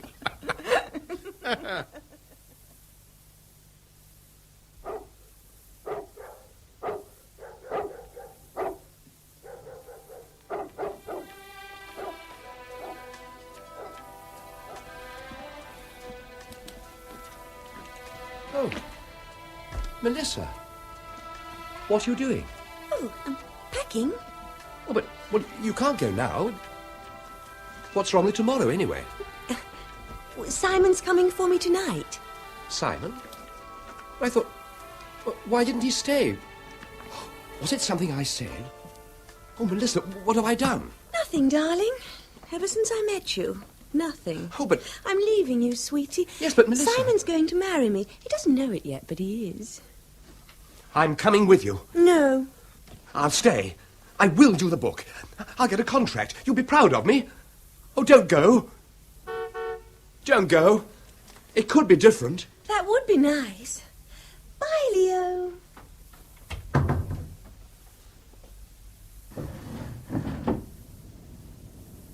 I built a willow cabin at your gate. I remember you thought that ash might have done better. I brought and waited for you with a rose. You thanked me, but would have preferred a letter. I changed my suit. I matched my stride to yours. I held my peace. I clenched my sweaty paws. I watched you sabotage each moment juste, and wished myself a murdering on the moors. This is all your doing, Sylvie. It most certainly is not. Why didn't you stop her, Hector? What happened to the fatal charm? Why didn't you wake me? I didn't know she was going till she went. Thomas, you knew these creatures were staying in the village. Why didn't you say? I thought it would complicate things. Oh, did you? Have a good mind to disinherit the lot of you. I could, you know. I could leave it all to Jennifer and the Battersea Dogs home. Oh, Hetty. I like doggies. So do I. Shh, baby. But does it matter, Hetty? Natter. Of course it natters. Have you no sense of form, no sense of style? Has your long association with me taught you nothing? Will nothing refine the inherent vulgarity of your mind? Oh, I say. Do you read my books? Of course I do. Well, nearly all of them. One or two I couldn't finish. They're a bit long, Hetty. Well, the scholars will sit at your feet, won't they? Waiting for the critical pearl or two. Looking for some gem, some tiny insight into the artistic process. Gap-toothed, eyes ablaze, notebooks poised. And what did you think of our books, they'll say. And you'll tell them, won't you? My goodness. Bit long, you'll say. And for these I have laboured. Very well. I shall have to rewrite my synopsis. I shall do so tonight. I trust I can rely on the full cooperation of you all. Of course you can, dear. My word, absolutely. Sylvie? Oh, yes, I suppose so. It's little enough to ask, you know. I'm not getting any younger. You'll have to fend for yourselves very shortly. This is my last book. My lovely Tempest. My swan song. A lifetime's experience thrown into one last tussle with the muse, one last mad embrace, a lifetime spent in the refinement of an art. Do you think it was worth it, Thomas?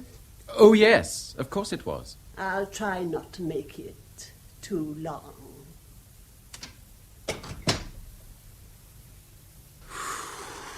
What's the matter with you? Usual pre-book storm, that's all. Is Aunt Hetty going to die? Well, yes, Jennifer, she is, but not for a little while yet, we hope. God forbid. I will get my tennis court, won't I? Oh, I expect so.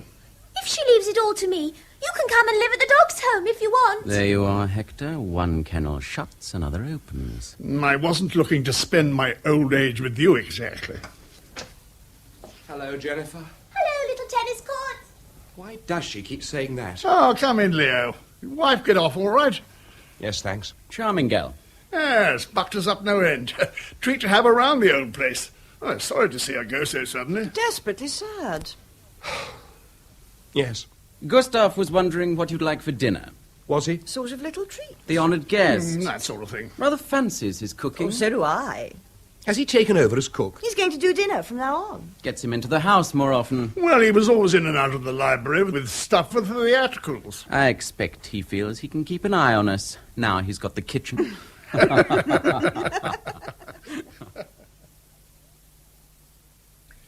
I saw the lamb. Navarin of lamb. Oh, yes. With Jerusalem artichokes, cooked with cream, and a plain fresh salad. Sounds delicious. It will be. Why do you stay, Mr. Meadows? Go, now! In vain is the net spread in the sight of the bird. Yes. Mr. Meadows, such fatalism is unhealthy. Fear eats the soul. I admire the stiff upper lip, Mr. Meadows, but moderation in all of those things. Run, Mr. Meadows, run. Like a rabbit, in half a circle. But from what? And where to? Do you think one's life can change in a weekend, Gustav? One's destiny become manifest? Minded. One's loved ones fall away. Gone? Are they gone? What, all of them? Gone. Oh, I feel so tired, Gustav. Exhausted. As if at the end of a long, hard struggle. Wrestling with an angel. It is the angel of death. Is it? Her embrace is so cool. But so deadly. Her skin doesn't part from you, with vile, sticky noises. Mr. Meadows, you are in love with the idea of death. Or out of love with life. Her smile is fascinating. Do you like junket? Junket. Oh, yes. How will you spend the day? Oh, I have a poem to finish. A little gift from the muse. It came to me last night. What will you call it? Swan song? Et tu, Gustav. Mr. Meadows.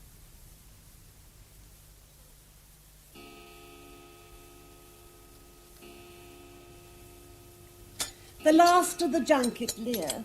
No, thank you. Delicious, wasn't it? You thought so, evidently. Oh, it was, you know. The man's a marvel. I knew I'd find a use for it. She never throws anything away. Coffee, Lear. Oh, have a brandy first. No, after. Have both now.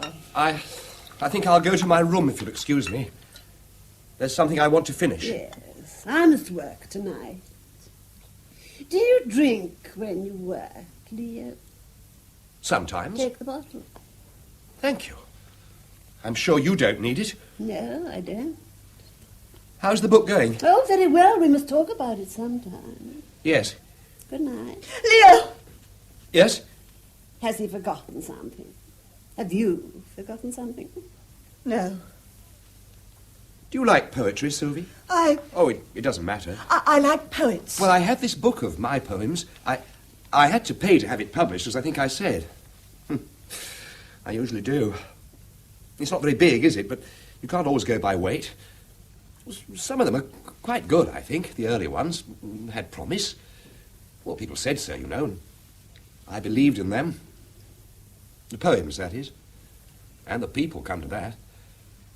Anyway, I'd like you to have it. I haven't written in it. There isn't anything to write. Thank you. I thought you didn't give books away, Leah. Ah, well. Perhaps it's the exception that proves the fool. What a splendid line for your exit. Good night. Oh, now then, Sylvia, old girl. We're not going to have any tears, are we?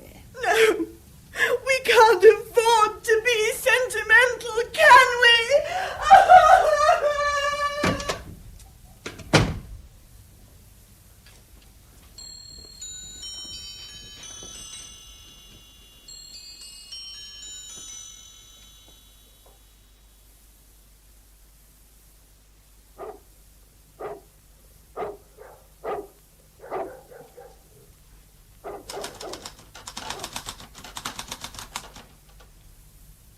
If I should die this night, then... If I should die this night, then in the world's eye flaunt me. If...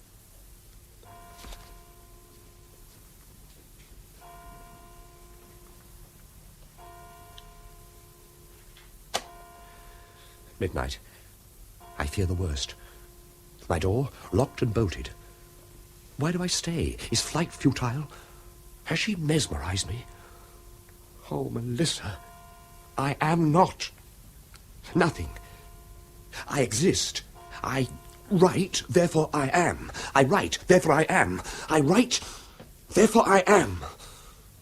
One small distinction was all I asked, all I ever wanted. Admit the muse cannot be wrong if so she choose. 29 volumes in all, and one to go. I shall be the book of the month, anyway, in all the anthologies. Dead? Are they dead? What, all of them? Dead? Who is it? It's me, Sylvie. What do you want? I'm in bed. Well, I'm not. Open the door. Do you always go to bed fully dressed? Well, You're working too hard. But I do exist. Oh, I'm not nothing. We are non-fiction, aren't we? Pardon? Oh, listen.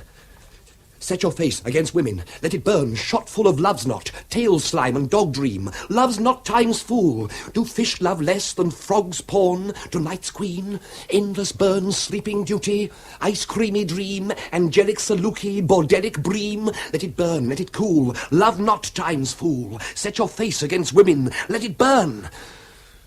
There, you see? I do exist. Very nice. I saw your light was on. I brought you a cocoa. I shan't drink it. I won't. I won't. You can't make me. All right, don't drink it. See if I can.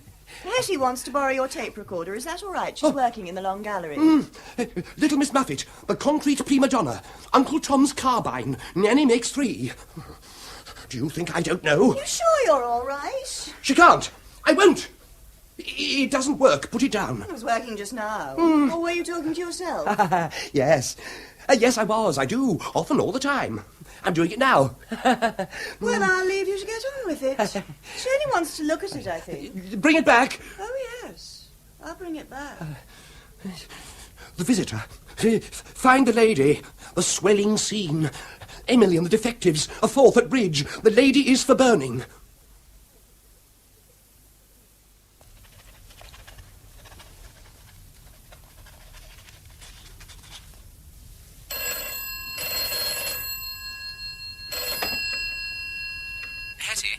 I do not like to be telephoned while I'm working. Hetty.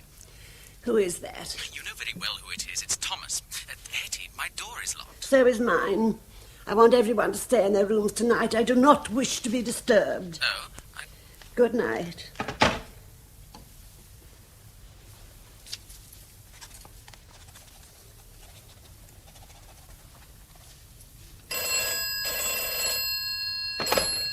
Yes? Hetty?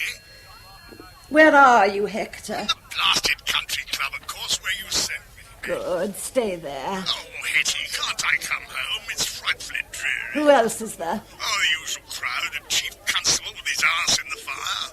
A boring old fart he is. Well, talk to him, Hector. Buy him a drink. Make sure he remembers you. Oh, yeah, he talks about television Well, pour it over him then. But don't come back before 2:30. There will be a body in the carriageway under the west wing. I shouldn't drive over it. You'll probably pick it up in your lights. Phone the police and tell them not to make a lot of noise. I shall be asleep. Hetty, that's another 2 hours. These are difficult times, Hector. We must all make sacrifices. What about Gustav? He's not on the phone, is he? You'll have to miss it, that's all. Can't please everybody. Good night. Where the elves are dancing in the dark, the magic ring. 1, 2, 3. Hello. Hello, dear. All set? Yes, thank you. Not too tired? No, thank you. There's a good girl. You are up late, aren't you? You can stay in bed tomorrow if you wish and miss breakfast.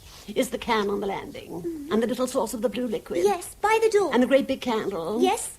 And how long does it take to get hot? 10 minutes. Let me wind your watch. Oh, which is the on button? That one. 4 marks. I can't catch you, can I? Off you go, then. Don't drop it. It's not mine. I'll put the matches in your pocket. Can I take the plans of the tennis court to bed with me? What extraordinary ideas you have, suddenly. I should never sleep. You can play with them tomorrow in the library. Stay off with you.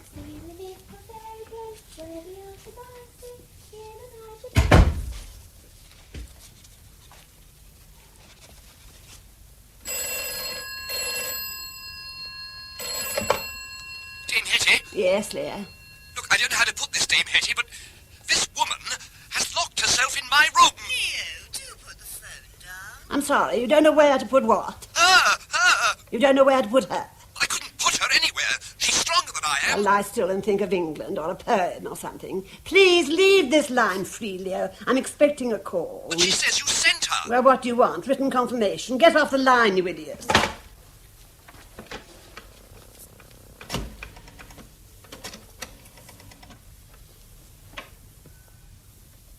Yes? Thomas. Oh, Hetty. I was going to ring. Well, you know I wouldn't disturb you, but Jennifer's outside in the passage, giggling away, splashing something about. Can't you smell it? No. What's she doing? She's soaking paraffin along the landing. Paraffin? Yes. Yes, I can smell it. You wouldn't, Hetty, would you? I mean, I know the house is insured and we are a bit pushed, but I like the old place and I thought another book would see us clear. Oh, there'll be another book as well. You would, wouldn't you?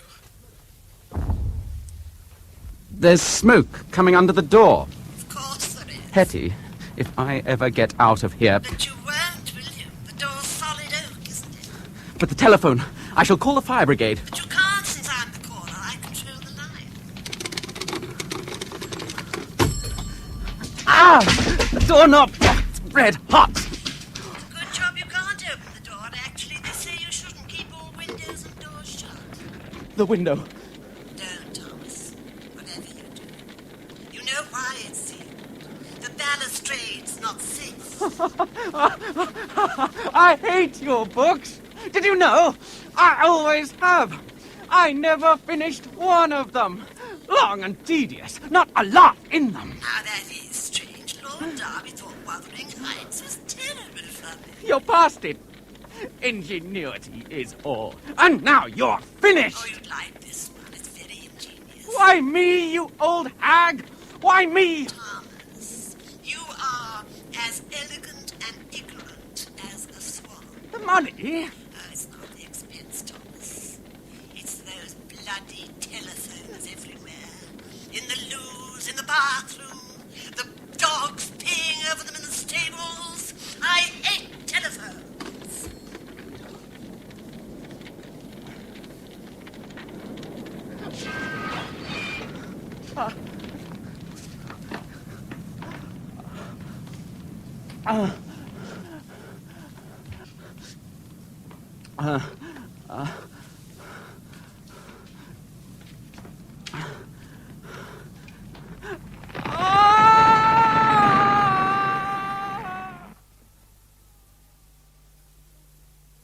Dollhouse Nursery? Jennifer, Yes, Aunt Hetty. have you got my list? Yes, Aunt Hetty. Read it to me. Blow up the big candle. Write down the time. Switch off tape recorder.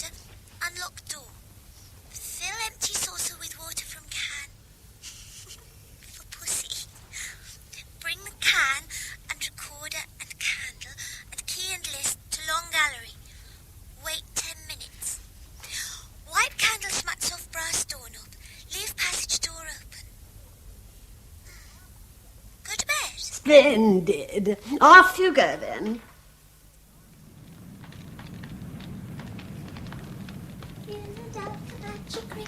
1, 2, 3.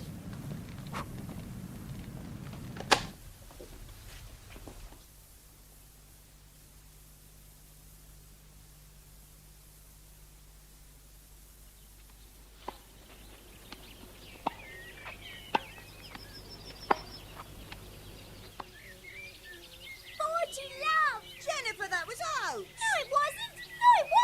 Hector! Oh, 40 love.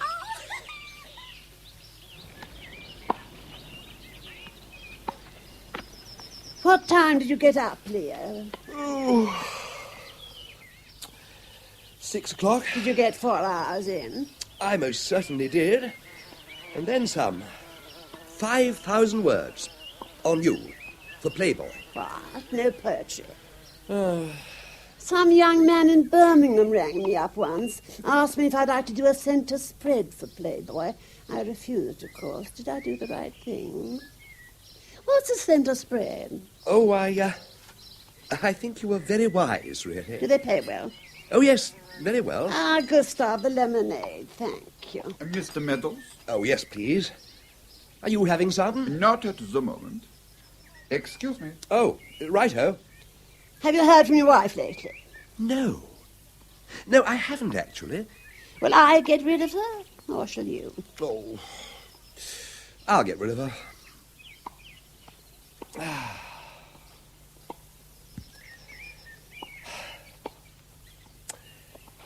About the nose job, Hetty. Yes? The sooner, the better. Oh, yes. I finished reading your manuscript of Swan Song last night. Oh, did you? What did you think? Marvellous. Absolutely marvellous. I always wanted to write a work of crime which finally baffled my detective. I do agree with the more perceptive of my critics who see in my work a final failure of nerve, an inability to settle for the inexplicable and motiveless. I have 1 or 2 reservations about the plot. Really? Do you feel it's implausible? Frankly, I do, yes. I mean, how do you smell paraffin if there's none about? Well, you know, suggestion is a very strange thing. If I told you you had a spider on the back of your neck. No, don't move. And on no account to touch it, since it was deadly. Do you think you might begin to feel him picking his way through the hair? But there isn't, is there? No.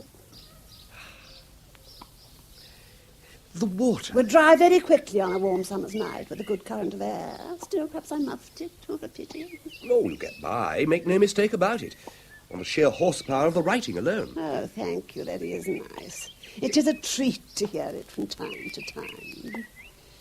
By the way, use the long gallery if you want to. By all means.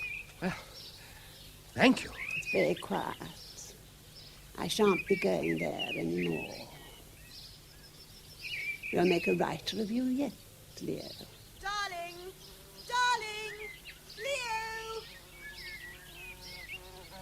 Oh, get the ball, sweetie. Oh. Righto.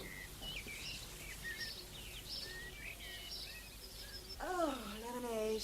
Yes. Yes, you look hot, Sylvie.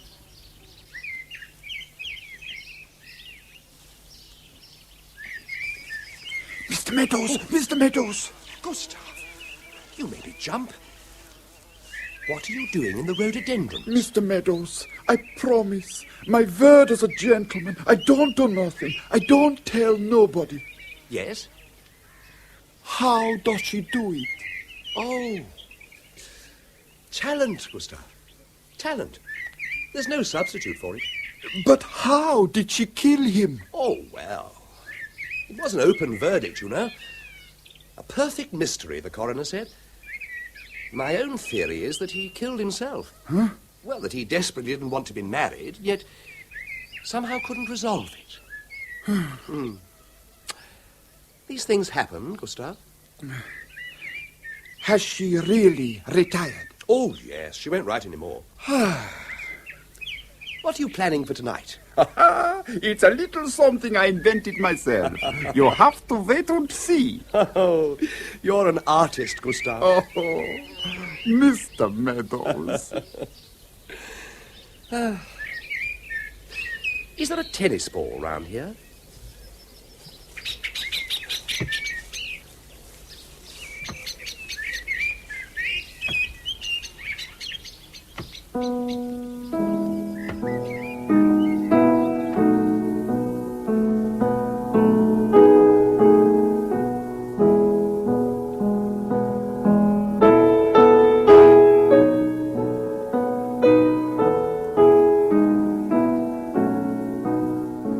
That was Murder as Art by Graham England, with Noel Hood as Dame Hetty and John Rye as Leo. Gustav, Philip Voss, Hector, Alan Lawrence, Jennifer, Jean Rogers, Sylvie, Frances Jeter, Melissa, Nicolette Mackenzie, Simon, Peter Howell, Thomas, Andrew Sear. The play was produced and directed by Richard Wortley.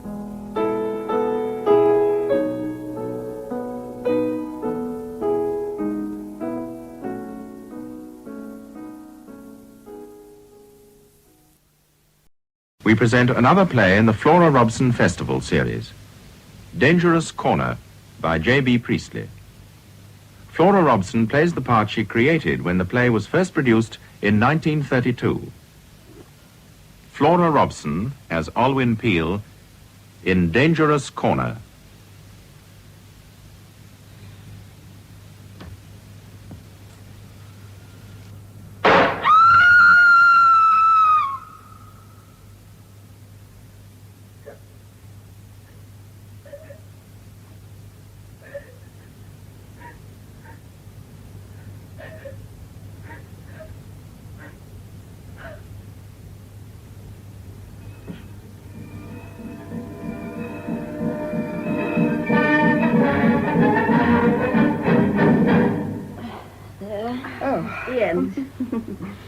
You'll be listening to The Sleeping Dog in 8 scenes, specially written for broadcasting by Mr. Humphrey Stote. The actors taking part were... And that's that. I hope it didn't bore you, Miss Mockridge. Not in the least. I don't like the plays and the stuffy talks. I like the dance music, and so does Gordon. Dance fiends. You know, Miss Mockridge, every time my brother Gordon comes here, he annoys us by fiddling about trying to get dance music. I adore switching off the solemn, pompous lecturers, just extinguishing them. What did they call that play? The Sleeping Dog. Why the Sleeping Dog? Because you had to let him lie. Let who lie? Well, they were all telling lies, weren't they? Or they had been. How many scenes did we miss? 5, I think. I suppose they must have been telling a lot of lies in those scenes. That's why that man was so angry. The husband, I mean. Listen to the men. They're probably laughing at something very improper. No, just gossip. Men gossip like anything. Of course they do. Quite right. I insist upon my publishers gossiping. Yes, but the men pretend it's business. I think it's a marvellous excuse now that they're all 3 directors of the firm. Yes, of course. Miss Peel, I think you ought to marry Mr. Stanton. Oh, why should I? To complete the pattern here. Then there'd be 3 pairs of adoring husbands and wives. I was thinking... Presentation interruption. End of spur 3. Out and over to the 4th spur now. B. Priestley, featuring Flora Robson, in the part she created in 1932. Already on the penultimate spur preceding, we have recorded about 2 minutes of the play. We pick up and press on here with Dangerous Corner by J.B. Priestley, featuring Flora Robson.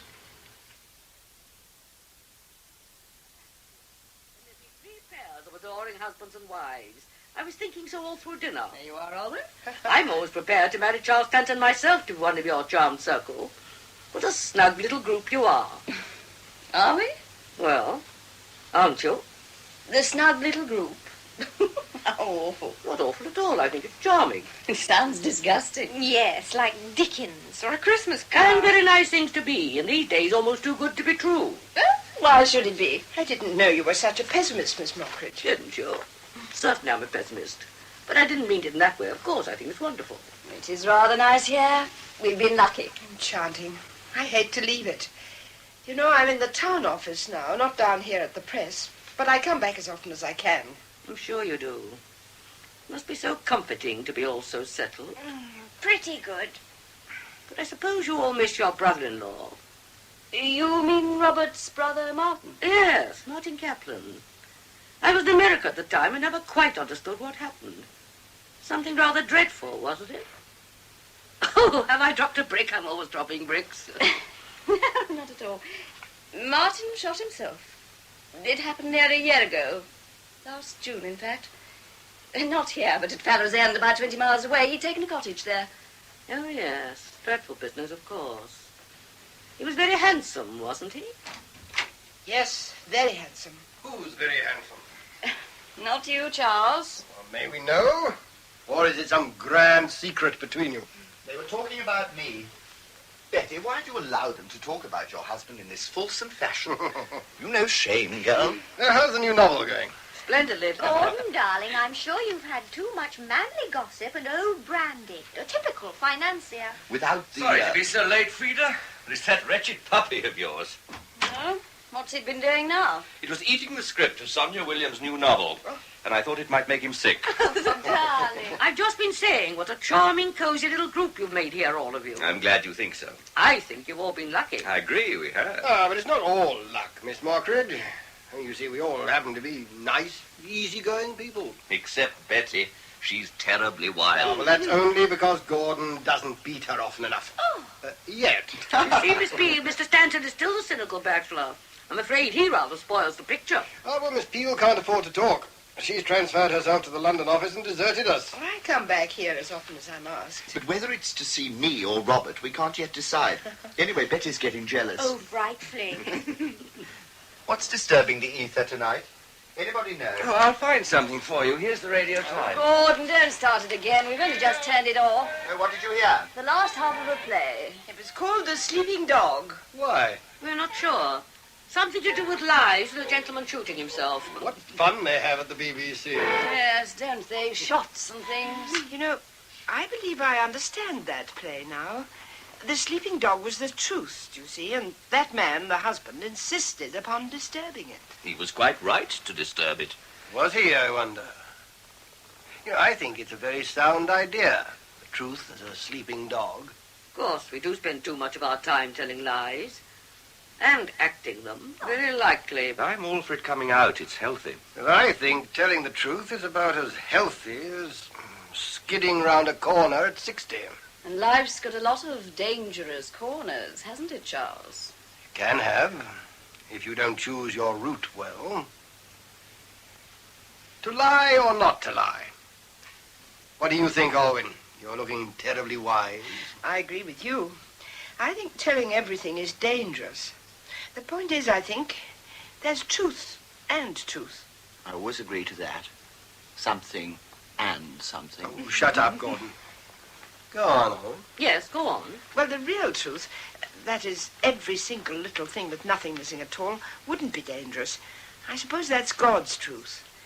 But what most people mean by truth, what that man meant in the wireless play, is only half the real truth. It doesn't tell you all that went on inside everybody.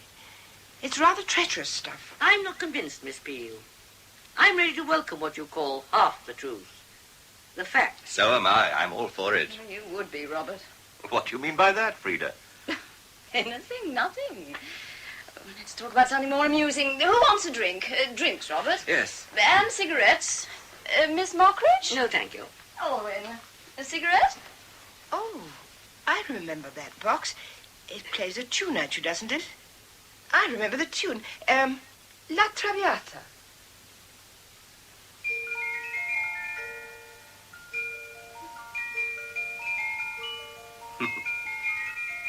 Good, isn't it? It can't have been this box you remember, Alwyn. This is the first time I've had it out. It It belonged to someone else. It belonged to Martin, didn't it? He showed it to me. He couldn't have shown it to you, Alwyn. He hadn't got it when you last saw him. Martin couldn't have shown you this box, Alwyn. Couldn't he? No. No, perhaps he couldn't. I suppose I got mixed up. Alwyn, I'm going to be rather rude, but I know you won't mind. You know, you suddenly stopped telling the truth then, didn't you? You're absolutely positive that this is the box Martin showed you, just as Frida is equally positive it isn't. Well, does that matter? Not a hoot, I'd say. I'm trying to find some dance music, but this thing has suddenly decided not to function. Right, Gordon, then don't fiddle about with it. Don't bully Gordon. Well, you stop him. No, I don't suppose it does matter, Alwyn. But after what we'd been saying, I couldn't help thinking that it was rather an odd, provoking situation. Just what I was thinking. It's all terribly provoking. More about the cigarette box, please. It's all perfectly simple. Wait a minute, please, Frida. I don't think it is all perfectly simple, but I can't see that it matters now. I don't understand you. Neither do I. First you say that it can't have been the same box, and now you say it's not all perfectly simple and begin to hint at grand mysteries. I believe you're hiding something, Alwyn. That isn't like you. Either that box you saw was Martin's, or it wasn't. Oh, damn the box. Oh, but Mr. Charles, Look, sorry, but I hate a box that plays tunes that you like that anyway. Let's forget it. Yes, and Martin, too. He's not here, and we are. All warm and cosy. Such a charming group. Shut up, Gordon. Well, don't let's mention Martin or think about him. It's bad form. He's dead. There's no need to be hysterical about it, Gordon. One would think you owned Martin to hear you talk. Instead of which, nobody owned Martin. He belonged to himself. He'd some sense. What does all that mean, Betty? It means that I'm being rather stupid, and I think I'm going to have a headache any minute. Is that all? Isn't that quite enough, Robert? Well, go on, Frida. About the box. The cigarette box came to us with some other of Martin's things from the cottage. I put it away. This is the first time it's been out here. Now, the last time Alwyn was at the cottage was that Saturday when we all went over. Gordon, you remember? Gosh, yes. What a day it was. Yes, it was a good day. Though I'd no idea you had been so excited about it, Gordon. Not than anybody else. Gordon seems to have decided that he ought to be hysterical every time Martin is mentioned. The point is, then, that first Saturday in June was the last time Alwyn was at Martin's cottage. Yes. And I know that he hadn't got that cigarette box then. So there you are, Alwyn. There I am. Yes, but hang it all. Where are you? You are a baby, Robert. I don't know where I am. Out of the dock or the witness box, I hope. Oh, no, please. That would be too disappointing. You know, that wasn't the last time you were at the cottage, Alwyn.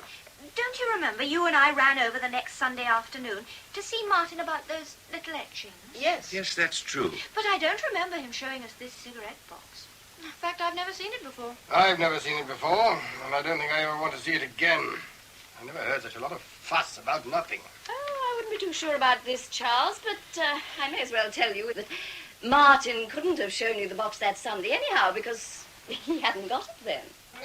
You seem to know a lot about that box, Frida. It's just what I was going to say. Why are you so grand and knowing about it? I know why, Frida. You gave it to him. Did you, Frida? Yes, I gave it to him. Oh, that's queer. When did you give it him? Where'd you pick it up? That's all quite simple. I happened to see the cigarette box at Calthrop's. And Calthrop sent it to Martin down at Fallow's End so that he never got it until that last Saturday? Yes. Well, that's that. I'm sorry, Frida, but it's not quite so simple as that. You mustn't forget that I was with Martin at the cottage that very Saturday morning. Well, what about it? Well, I was there when the parcel post came, with the letters in the morning. I remember Martin had a parcel of books from Jack Brookfield. But he didn't have that cigarette box. I suppose he must have arrived by the afternoon post then. What does it matter? It doesn't matter at all, Frida, darling. Except that at Fallow's End, parcels are never delivered in the afternoon post. Oh, yes, they are. No, How do you know? because Martin used to grumble about it and say that he always got books and manuscripts a day late. That cigarette box didn't arrive in the morning because I saw the post opened. It couldn't have been delivered in the afternoon. Frida, I don't believe those shop people in town ever sent the box. You took it to Martin yourself. You did, didn't you? You're a fool, Gordon. Possibly. Did you, Frida? You must know I did. Frida. I thought so. But, Frida, if you went to the cottage to give Martin the box after Gordon had left, you must have seen Martin later than anybody. Only a few hours before he shot himself. I did. I saw him between tea and dinner. But why have you never said anything about it? What good would it have done? It was bad enough Gordon having to do it. It was hell. If it could have helped Martin, I'd have gone, but, well, it couldn't have helped anybody. That's true. You were quite right. Yes, I can understand that. But why didn't you tell me? You were the very last person to talk to Martin. Was I the last person? You must have been. And what about Olwen? Alwyn? Oh, the cigarette box. Yes, of course, the cigarette box. Martin didn't get that box until after tea on that Saturday afternoon, and Olwyn's admitted that he showed it to her. No, she didn't. She said it was some other box, and I vote we believe her and have done with it. No, Mrs. Whitehouse. Yes, I do. It's all wrong going on and on like this. And I second that. And I don't. Oh, but I'm sorry, Betty. Though, after all, you don't come into this and it can't hurt you. But Martin was my brother, and I don't like all these mysteries, and I've a right to know. All right, Robert. But must you know now? I don't see the necessity, but then I didn't see the necessity why I should have been cross-examined with the entire approval of the company, apparently. But now that it's your turn, Olwen, I've no doubt that Robert will relent. I don't see why you should say that, Frida. I'm sure you don't, Robert. And you might as well admit it, Olwen. Martin showed you that box, and I didn't see it. So you must have seen him. You must have been to the cottage that Saturday night. Yes, he did show me the box. That was after dinner, about 9 o'clock on that Saturday night. You were there, too? But this is crazy. First Frida, then you, and neither of you has said a word about it. I'm sorry, Robert, I just couldn't. But what were you doing there? I'd been worried about something that I'd heard. It had been worrying me for days, and at last I couldn't stand it any longer. I felt I had to see Martin to ask him about it. Oh, so I ran over to Fallow's End. Nobody saw me go, nobody saw me leave. You know how quiet it was there. Like Frida, I thought it wouldn't serve any good purpose to come forward at the inquest, so I didn't. That's all. But you can't dismiss it like that. You must have been the very last person to talk to Martin. You must know something about it. Oh, it's all over and done with. Let's leave it alone, please, Robert. Besides, I'm sure we must be boring Miss Mockridge with all this stuff. Oh, no, I'm enjoying it. Very much. We don't mean to discuss it, do we, Frida? There's nothing to discuss. All over. But look here, Alwyn, you must tell me this. Had your visit to Martin that night anything to do with the firm? Was that something to do with that missing £500? Oh, for God's sake, don't drag that money into it. We don't want to go over that all over again. Martin's gone. Leave him alone, can't you? And shut up about the rotten money. Gordon, be quiet. You're behaving like an hysterical child tonight. I'm sorry, Miss Mockridge. Not at all. But I think, if you don't mind, it must be getting late. Oh, no. No, it's early yet. Oh, must you really go, Miss Mockridge? Yes, I really think I ought. It's at least half an hour's run to the Pattersons, and I don't suppose they like their car and chauffeur to be kept out too late. Thank you so much. It's been so delightful seeing you all again. Such a charming group you make here. Goodbye, Mrs. Whitehouse. Goodbye. Goodbye. I think you left your wrap in my room. I'll get it for you. Goodbye. Bye. Good night, Miss Mockridge. I heard that you had a very good time, Eric. For this relief, much thanks. Oh, good Lord, yes. I'm sorry, but I can't bear that woman. Yeah, it's very rum, but nevertheless, she's not at all a bad novelist. Why is it there seems to be always something rather unpleasant about good novelists? I give it up. I don't call Maud Mockridge a good novelist, Stanton. I bet she's a gossiper. Oh, she is. She's notorious for it. It must have been agony for her to go away and not hear any more. She wouldn't have gone if she'd thought she'd have heard any more. But she's got something to be going on with. She'll probably start a new novel in the morning and we'll all be in it. She can't really do much with what she's just heard, you know. After all, why shouldn't Frida have taken Martin a cigarette box, and why shouldn't Olwen have gone to see him? Yes, why not? Oh, I'd forgotten you were there, Olwen. Can I ask you something? After all, I don't think I've asked anybody anything so far, have I? You can ask. I don't promise to answer. I'll risk it then. Were you in love with Martin, Olwen? Not in the least. I thought you weren't. As a matter of fact, to be absolutely candid, I rather disliked him. Yes, I thought so. Oh, rot. I'll never believe that, Alwyn. You couldn't dislike Martin. Nobody could. I don't mean he hadn't any faults or anything. But with him, they just didn't matter. You had to like him. He was Martin. In other words, you're God. You know, Gordon literally adored him, didn't you, darling? Well, he could be fascinating, and he was certainly very clever. I must admit the firm's never been the same without him. I should think not. How could it be? Come along, Frida. Now we can thrash this out. Oh, no, please, Robert. I'm sorry, Alwyn, but I want to know the truth now. There's something very queer about all this. First Frida going to see Martin and never saying a word about it, and then you going to see him too, Alwyn, and never saying a word about it either. It's not good enough. It seems to me it's about time some of us began telling the truth for a change. Do you always tell the truth, Robert? I try to. Noble fellow. But don't expect too much of us ordinary mortals. Spare our weaknesses. What weaknesses? Anything you like, my dear Frida. Buying musical cigarette boxes, for instance. I'm sure that's a weakness. Or making rather too much use of one's little country cottage. I think that, too, in certain circumstances might be described as a weakness. Do you mean Martin's cottage? I hardly ever went there. No, I wasn't thinking of Martin's. Must be thinking of another one. Perhaps your own? I'm afraid I don't understand. Look here, what's all this about? Are you starting now, Stanton? Certainly not. Well, I want to get to the bottom of this Martin business. And it's up to you, Alwyn. You were the last to see Martin. Why did you go to see him like that? Was it about the missing money? Yes, it was. Gordon, I want to go home now. Oh, so soon, Betty. Well, I'm going to have an awful headache if I stay any longer.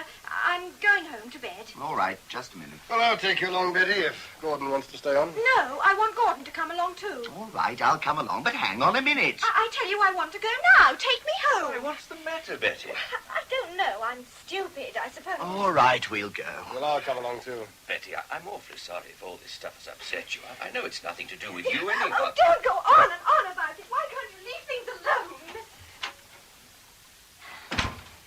Well, good night, everybody. Good night. Good night.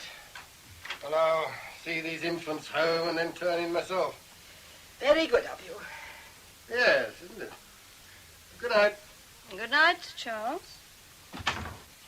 And now, Alwyn, you can tell me exactly why you rushed to see Martin like that about the missing money. We're all being truthful now, are we? I want to be.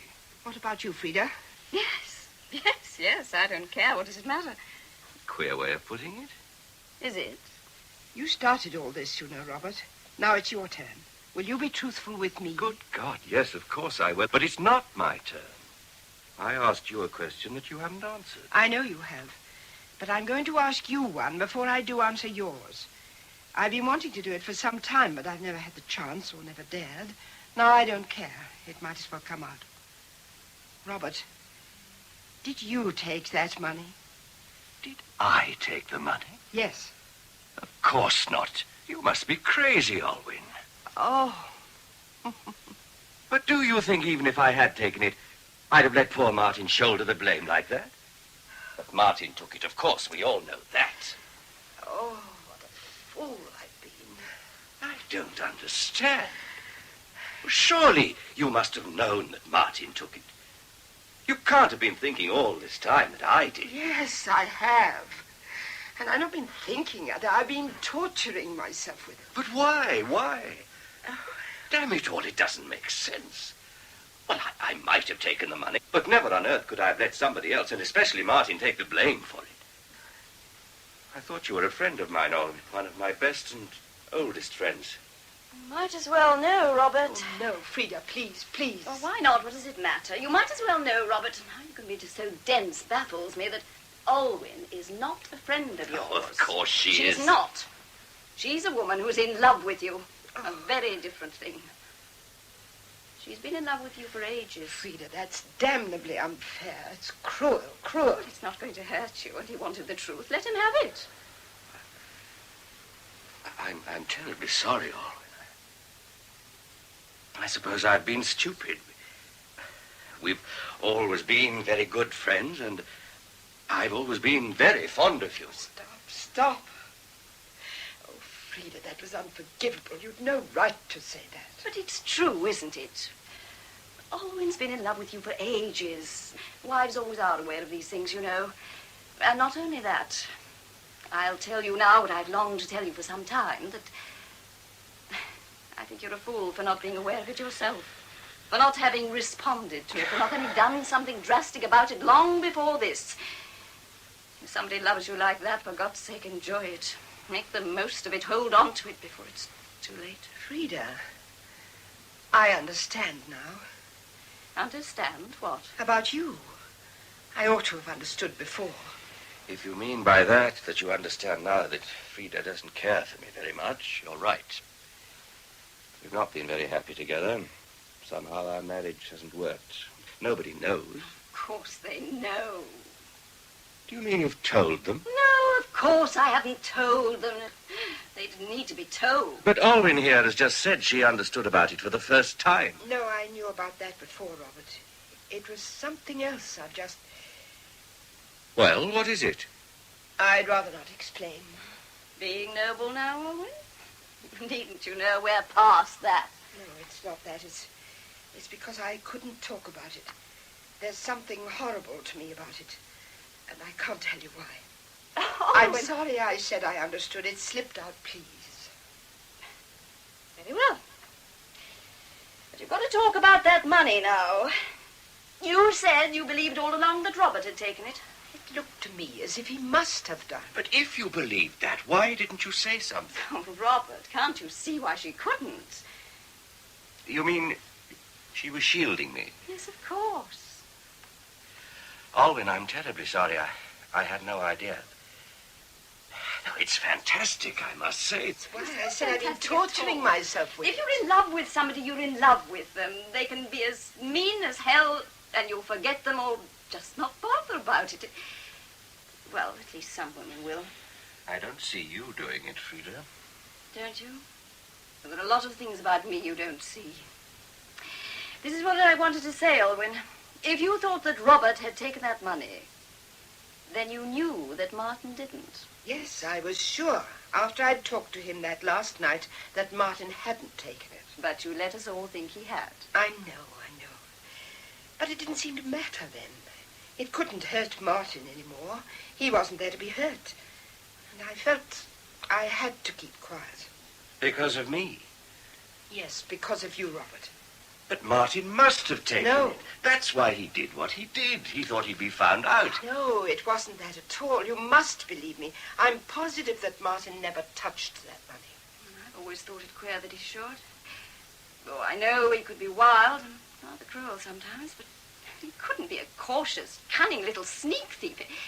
It wasn't his style at all, and he didn't care enough about money. He spent enough of it. He was badly in debt, you know. Yes, but that's just the point. He didn't mind being in debt. He could have cheerfully gone on being in debt. Money simply didn't matter to him. Now, you loathe being in debt. You're entirely different. Yes, that was one of the reasons I thought that you... Yes, I see that. Though I think those fellows who don't care about money, who don't mind being in debt, are just the sort of fellows who help themselves to other people's. Yes, but not in a cautious, sneaky way. That wasn't like Martin at all. I wonder... Alwyn, where did you get the idea that I'd taken it? Why, because Martin himself was sure that you had taken it. He told me so. Martin told you so? Yes. Why should he have thought that? Well, you thought he'd been the thief. You didn't know him any better, it seems. Yes, but that's different. There were special circumstances. And I'd been told something. You say you'd been told something? But then Martin had been told something, too. He'd practically been told that you'd taken the check. My God. And do you know who told him that you'd taken the check? I can guess now. Who? Stanton, wasn't it, Alwyn? Yes, Stanton. But Stanton told me that Martin had taken that check. But He practically proved it to me. He said he didn't want Martin given away, said we'd all stand in together, all that sort of thing. Don't you see, he told Martin all that, too. And Martin would never have told me if he hadn't known, well, that I would never give you away. Stanton. It was Stanton himself who got that money. It looks like it. I'm sure it was, and he's capable of it. You see, he played Martin and Robert against one another. Could you have anything more vile? You know, it doesn't follow that Stanton himself was the thief. Of course he was. Wait, let's get this clear. Old Slater wanted some money, and your father signed a bearer check for $500. The check was on your father's desk. Slater didn't turn up the next morning, as he said he would, and when he did turn up 3 days afterwards, the check wasn't there. Meanwhile, it had been taken to the bank and cashed. Only Stanton, Martin, or I could have got at the check, except dear old Watson, who certainly didn't take it. And this is the point. They said the fellow who cashed the check was about Martin's age or mine. They were rather vague, I gathered, but what they did remember of him certainly ruled out Stanton himself. Mr. Whitehouse wouldn't have you identified at the bank, I remember. No. Father was too fond of them all and too hurt. But what made you believe Martin had taken the check? The evidence pointed to Martin and me, and I knew I hadn't taken it. And Stanton told you... Stanton told me he'd seen Martin coming out of your father's room. Stanton told Martin he'd seen you coming out of that room. Stanton took the money himself. Whether he took the money or not, Stanton's got to explain this. No wonder he didn't approve of this business and was glad to get out of it. He's got too much to hide. We've all got too much to hide. Then we'll get some daylight into it for once, if it kills us. Stanton's got to explain this. Chantbury one, too. They've probably all gone to bed. Are you going to get them all to come back, Robert? Yes. Hello, is that you, Gordon? Has Stanton gone to bed yet? He hasn't. Well, I want you both to come back here. Yes, more and more of it. It's damned important. Yes, we're all in it. Oh, no, of course not. We can keep Betty out of it. All right, then. Be as quick as you can. They're coming back. All of them?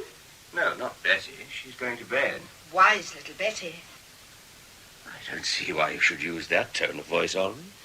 As if Betty was cleverly dodging something. You know very well she's not mixed up in this business. Do I?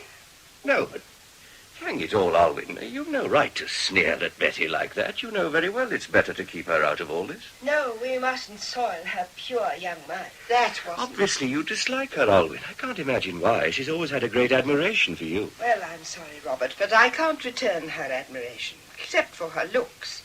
I don't dislike her, but... Well, I can't be as sorry for her as I'd like to be or ought to be. You can't be sorry for her. Is it necessary for you or anybody else to be sorry for her? You're talking wildly now, Alwyn. I suspect not, Robert. And anyhow, it seems to be our evening for talking wildly. Also, I'm now facing a most urgent problem. The sort of problem that only women have to face. If a man has been dragged back to your house to be told he's a liar, and a cad, and a sneak, and possibly a thief, ought you to make a few sandwiches for him? You'll get no sandwiches from me. No sincerity, no sandwiches. That's your motto, isn't it? No? Oh, dear. How heavy we are without Martin. Oh, don't look so dreadfully solemn, you two. Might be a bit brighter, just for a minute. I'm afraid we haven't got your light touch, my dear Frida. I suppose I feel like this because, in spite of everything, I feel like a hostess expecting company, and I can't help thinking about bright remarks and sandwiches.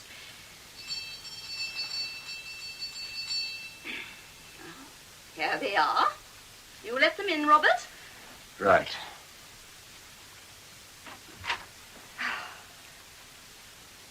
Have you really known a long time? Yes. Yes, more than a year. I've often wanted to say something to you about it. What would you have said? I don't quite know. Something idiotic, but friendly. Very friendly. And I only guessed about you tonight, Frida. And now it all seems so obvious. I can't think why I never guessed before. Neither can I. This is quite mad, isn't it? Quite mad, and rapidly getting madder. I don't care, do you? It's rather a relief. Yes, it is, in a way. But it's rather frightening, too. Like being in a car when the brakes are gone.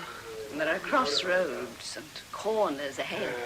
I can't see why. Well, I'm sorry about this, Frida, but it's Robert's doing.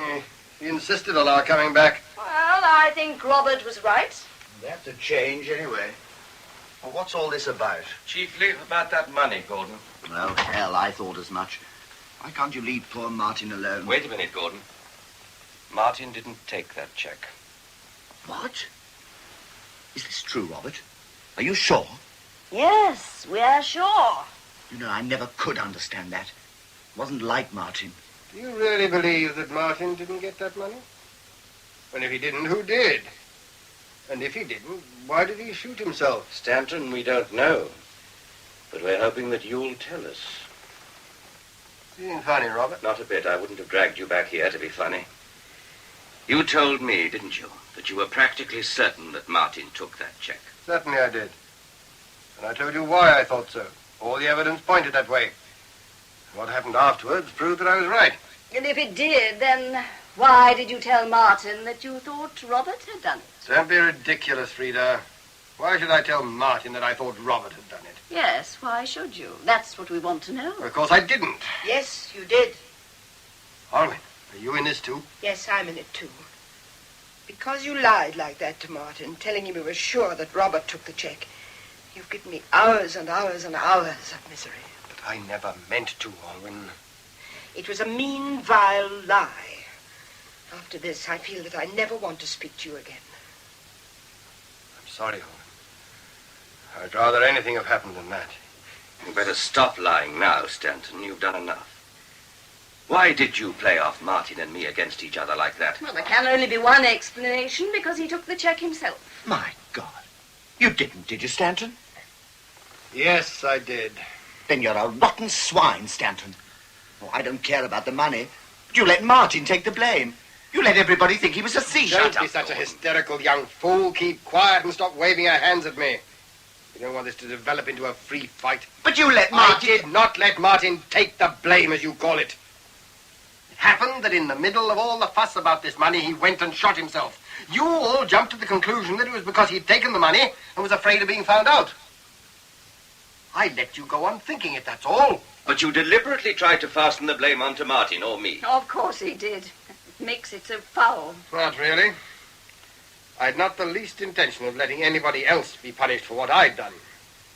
I knew I could square it up in a week, and I knew, too, that if necessary, I could make it all right with old Slater, who's a sportsman. When it all came out, I'd got to play for time, and that seemed to me the easiest way of doing it. But you couldn't have cashed the check at the bank yourself. No, I got somebody else to do that. Huh? A fellow who could keep his mouth shut.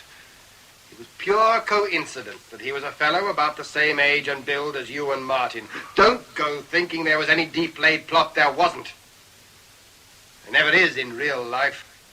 It was all improvised and haphazard and damn stupid. Why didn't you confess to this before? Why the devil should I? Martin's suicide put paid to the whole thing. Nobody wanted to talk about it after that. Dear Martin must have done it, so we won't mention it. That was the line. It wasn't the 500. I'd have been glad to replace that. But I knew damned well that if I confessed, the old man would have had me out of the firm in 2 minutes. I wasn't one of his pets like you and Martin. If the old man had thought for a minute that I'd done it, there'd have been none of this hush-hush business. He'd have felt like calling the police. Don't forget, I'd been a junior clerk in the office. You fellows hadn't.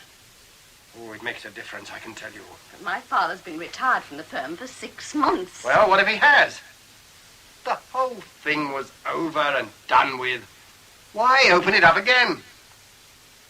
It might never have been mentioned if you hadn't started on this damn fool inquisition tonight. Robert Gordon and I were all working well together in the firm. What would have happened if I'd confessed? Where are we? Who's better off because of this? Well, you're not, it's true, but Martin is. And the people who cared about Martin. Are they? And of course they are. Don't be too sure. At least we know now that he wasn't a mean thief. And that's all you do know. But for all that, he went and shot himself. Martin shot himself. And he did it knowing that he'd never touched the money. So it must have been something else. Well, what was it? You see what you've started now? Well, what have we started? I'm talking now as if you knew a lot more about Martin than we did. What I do know is that he must have had some reason for doing what he did. And that if it wasn't the money, it must have been something else. Perhaps he did it because he thought I'd taken the money. Oh, and then again, perhaps not. If you think Martin would have shot himself because he thought you'd taken some money, then you didn't know your own brother. Why, he laughed when I told him it amused him. A lot of things amused that young man. That's true, I know. He didn't care. He didn't care at all. Look here. Do you know why Martin did shoot himself? No. How should I? You talk as if you do. I can imagine reasons. And what do you mean by that? I mean he was that sort of chap. He'd got his life into a mess. Well, I don't think I don't blame him. Oh, you don't blame him. And who are you to blame him or not to blame him? You're not fit to mention his name.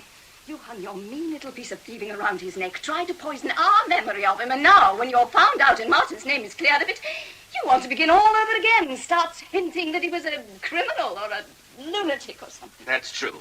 The less you say now, the better. The less we all say, the better. You should have thought of that before. I told you as much before you began dragging all this stuff out.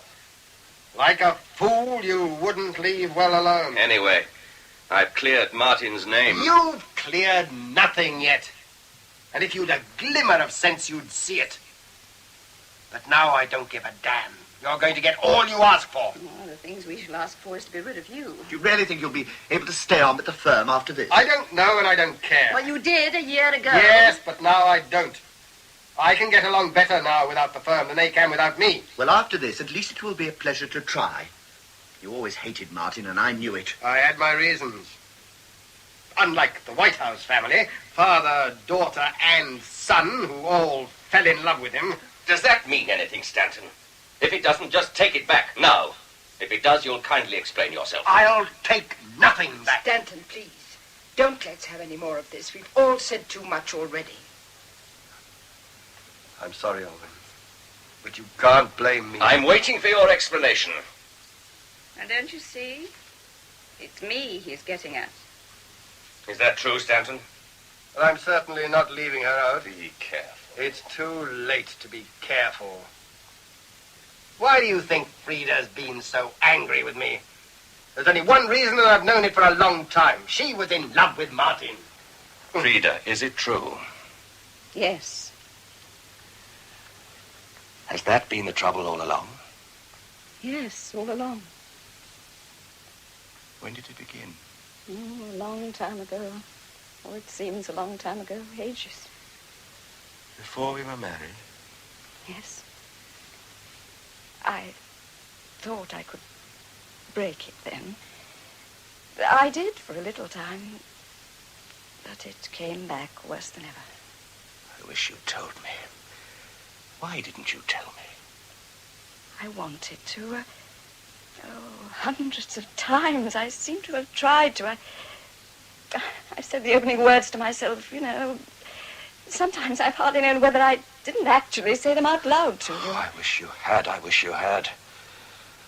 Why didn't I see it for myself? It seems plain enough now. Oh, I must have been a fool. I know now when it began. It was when we were all down at Tintagel that summer. Yes, that's where it began. Tintagel. That lovely, lovely summer. Nothing's ever been quite real since. Martin went away walking, and you said you'd stay a few days with the Hutchinsons. Yes. Was that? Martin and I spent that little time together, of course. It was the only time we really did spend together. It didn't mean much to him. A sort of experiment, that's all. But didn't Martin care? No, not really. Oh, if he had have done it, it would have been all so simple. That's why I never told you. And I thought that when we were married, it would be different. It wasn't fair to you, I know, but I thought it would be all right. So did Martin. But it wasn't. You know that, too. But why didn't Martin himself tell me? He knew how unhappy I was. He couldn't. He was rather afraid of you. Martin? Afraid of me? Yes, he was. Nonsense. He wasn't afraid of anybody. Certainly not of me. Oh, yes, he was, in a queer way. That's true, Robert. He was. I knew that. So did I. He told me that when you're really angry, you'll stop at nothing. queer. I never knew Martin felt like that. It was he. I wonder why. What was it? Frida, it couldn't have been this. No, he didn't care. Oh, Martin. Frida, don't. That's how it goes on, you see, Kaplan. A good evening's work, this. I'm not regretting it. I'm glad all this has come out. I wish to God I'd known earlier, that's all. What difference would it have made? You couldn't have done anything? To begin with, I'd have known the truth. And then something might have been done about it. I wouldn't have stood in their way. Oh, you didn't stand in their way. No, it was Martin himself, you see. He didn't care, as Frida says. I knew. He told me about it. Martin told you? Yes. Frida's brother. Well, why should I lie about it? Martin told me. He used to tell me everything. Rubbish. He thought you were a little nuisance. Always hanging about. That's not true. It is. He told me so that very last Saturday when I took him the cigarette box. Frida, you're making this up, every word of it. I know you are.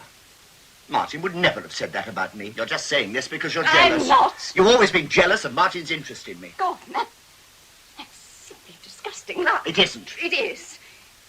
He told me himself how tired he was of your hanging about him and suddenly becoming hysterical. Oh, I see what he meant now.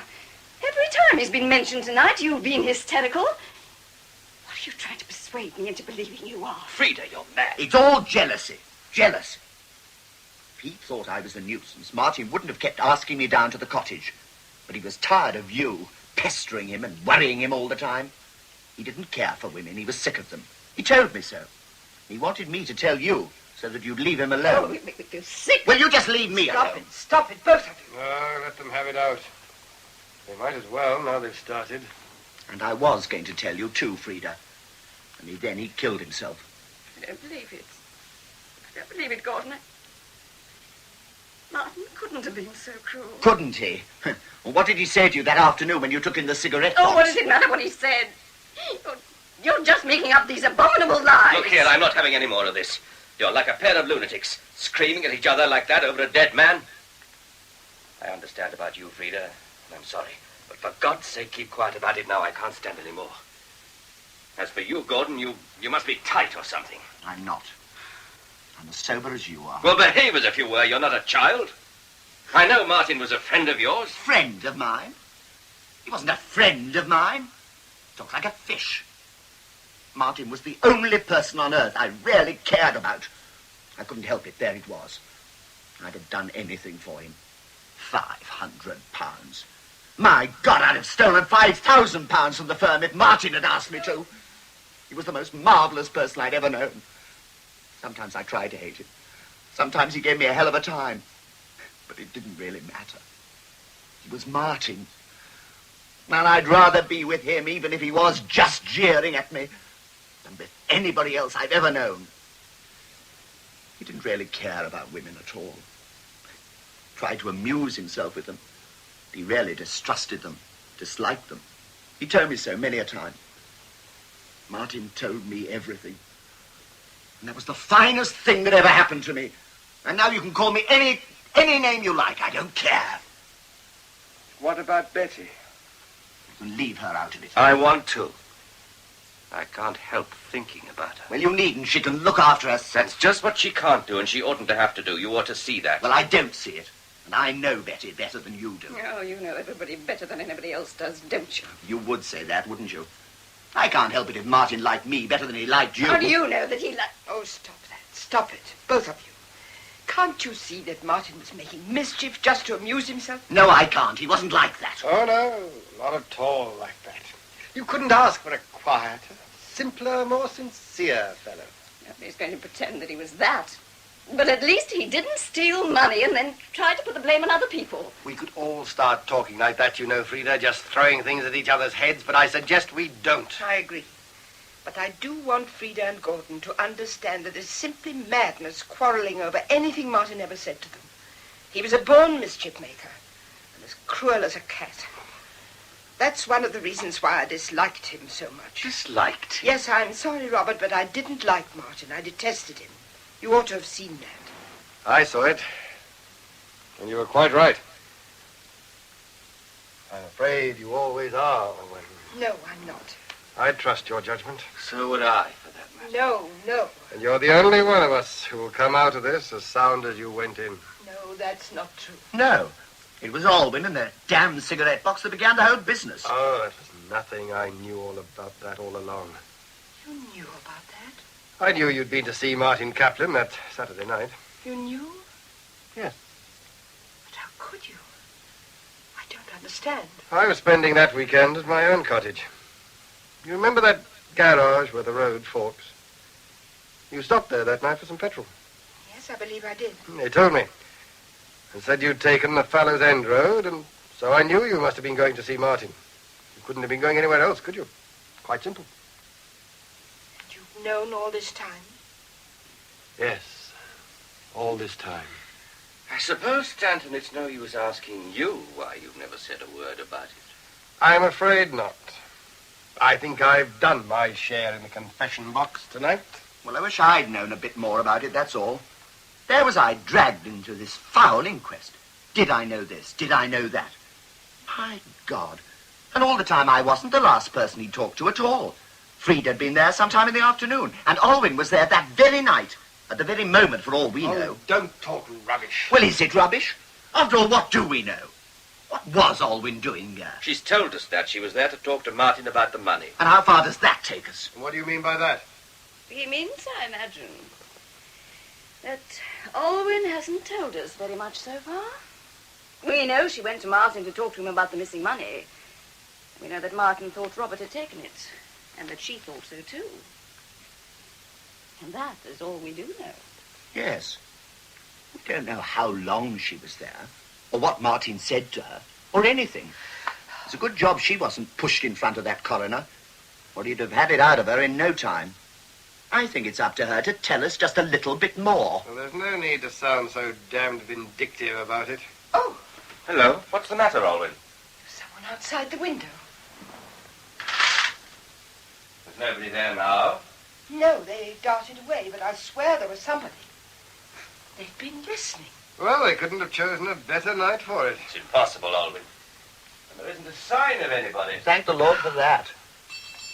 Who on earth can this be? Oh, don't ask me. I haven't the least idea. Go and see. Yes, I know, but we don't want anybody interrupting Well, us now. don't let them interrupt us, whoever they are. I have to see who it is.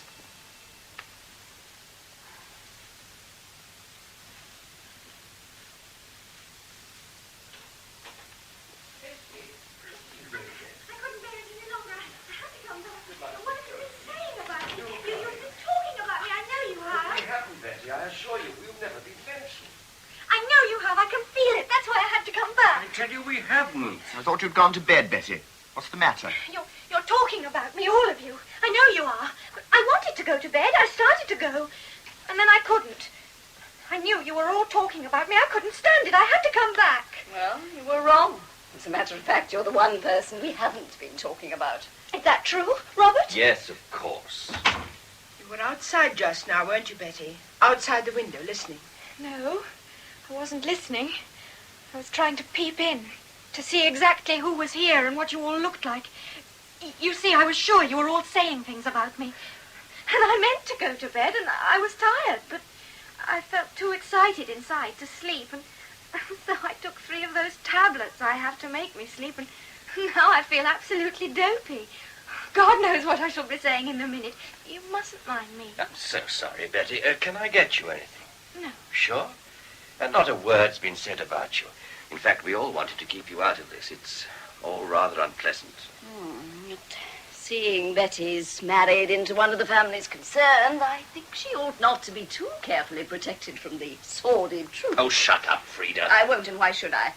Alwyn, I thought we should see a different Robert now. After what you said tonight, Frieda, I can't see that it matters much to you how different I may be. Perhaps not, but I still like reasonably decent manners. Then set us an example. Oh, shut up, both of you. But what have you been talking about then? Began about the money. You mean that Martin took? Martin didn't take it. We know that now. Stanton took that money. He's admitted it. Admitted it? But surely that's impossible. Well, it sounds impossible, doesn't it, Betty? But it isn't. Oh, I'm sorry to go down with such a bump in your estimation, my dear Betty, but this is our night for telling the truth. And I've had to admit that I took that money. Terrible, isn't it? But if Martin didn't take the money, then why did he shoot himself? That's what we all want to know. Alwyn saw him last of all that very evening, and she knew he hadn't taken the money. And that's all she's told us. I've told you that he thought Robert had taken the money. And that was enough, in the state he was in then, to throw him clean off his balance. You've told me yourselves that he was secretly rather frightened of me. It was because Martin had a respect for me. He thought I was the solid, steady one. I was one of the very few people he had a respect for. I tell you, it must have been a hell of a shock to poor Martin. I don't think it was, Robert. Neither do I. But neither of you knew him as I did. Oh, what's the good of talking? He was in a wretched state, all run down and neurotic, and when he heard that I'd taken the check, he must have felt that there was nobody left he could depend on. That I'd let him down. He'd probably been brooding over it day and night. He was that sort. He wouldn't let you see it, Alwyn, but it would be there all the time, giving him hell.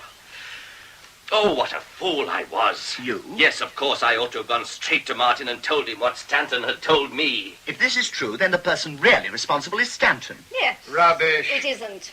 Don't you see what you did? No, because I don't believe it. No, because you don't choose to, that's all. Oh, talk sense. Can't you see Martin had his own reasons? No, what drove Martin to suicide was my stupidity and your damned lying, Stanton. Sorry, Betty, but this has got to be settled once and for all. You're none of you in a state to settle anything. Listen to me, Oh, Stanton. drop it, man. Now, you've got to answer. I'll never forgive you for telling Martin what you did. By God, I won't. You've got it all wrong. They haven't, you rotten liar. Oh, get out. You made Martin shoot himself. Wait a minute, Gordon. Martin didn't shoot himself. Martin did... Of course he didn't. I shot him. Oh, that's ridiculous, Alwyn. You couldn't have done. Is this your idea of a joke? I wish it was. Alwyn. She must be hysterical or something.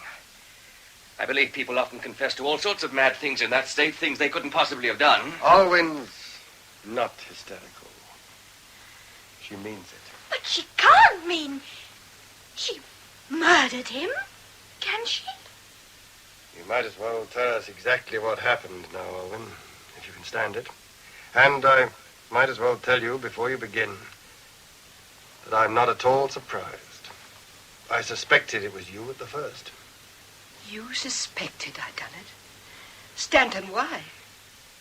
For 3 reasons. The first was that I couldn't understand why Martin should shoot himself. You see, I knew he hadn't taken the money, and though he was in every kind of mess, he didn't seem to me the sort of chap who'd get out of it that way. Then I knew you'd been with him quite late, because, as I said before, I'd been told you'd gone that way. And the third reason? Oh, well, that'll keep. You'd better tell us what happened now. It was an accident, wasn't it? Yes, it was really an accident. I'll tell you what happened, but I can't go into details. It's all too muddled and horrible. But I'll tell you the complete truth. I won't hide anything more, I promise you. I think we'd all better tell everything we know now, really speak our minds. I agree. Wait a minute, Alwyn. Will you have a drink before you begin? I'll just have a little soda water, if you don't mind. Sit here.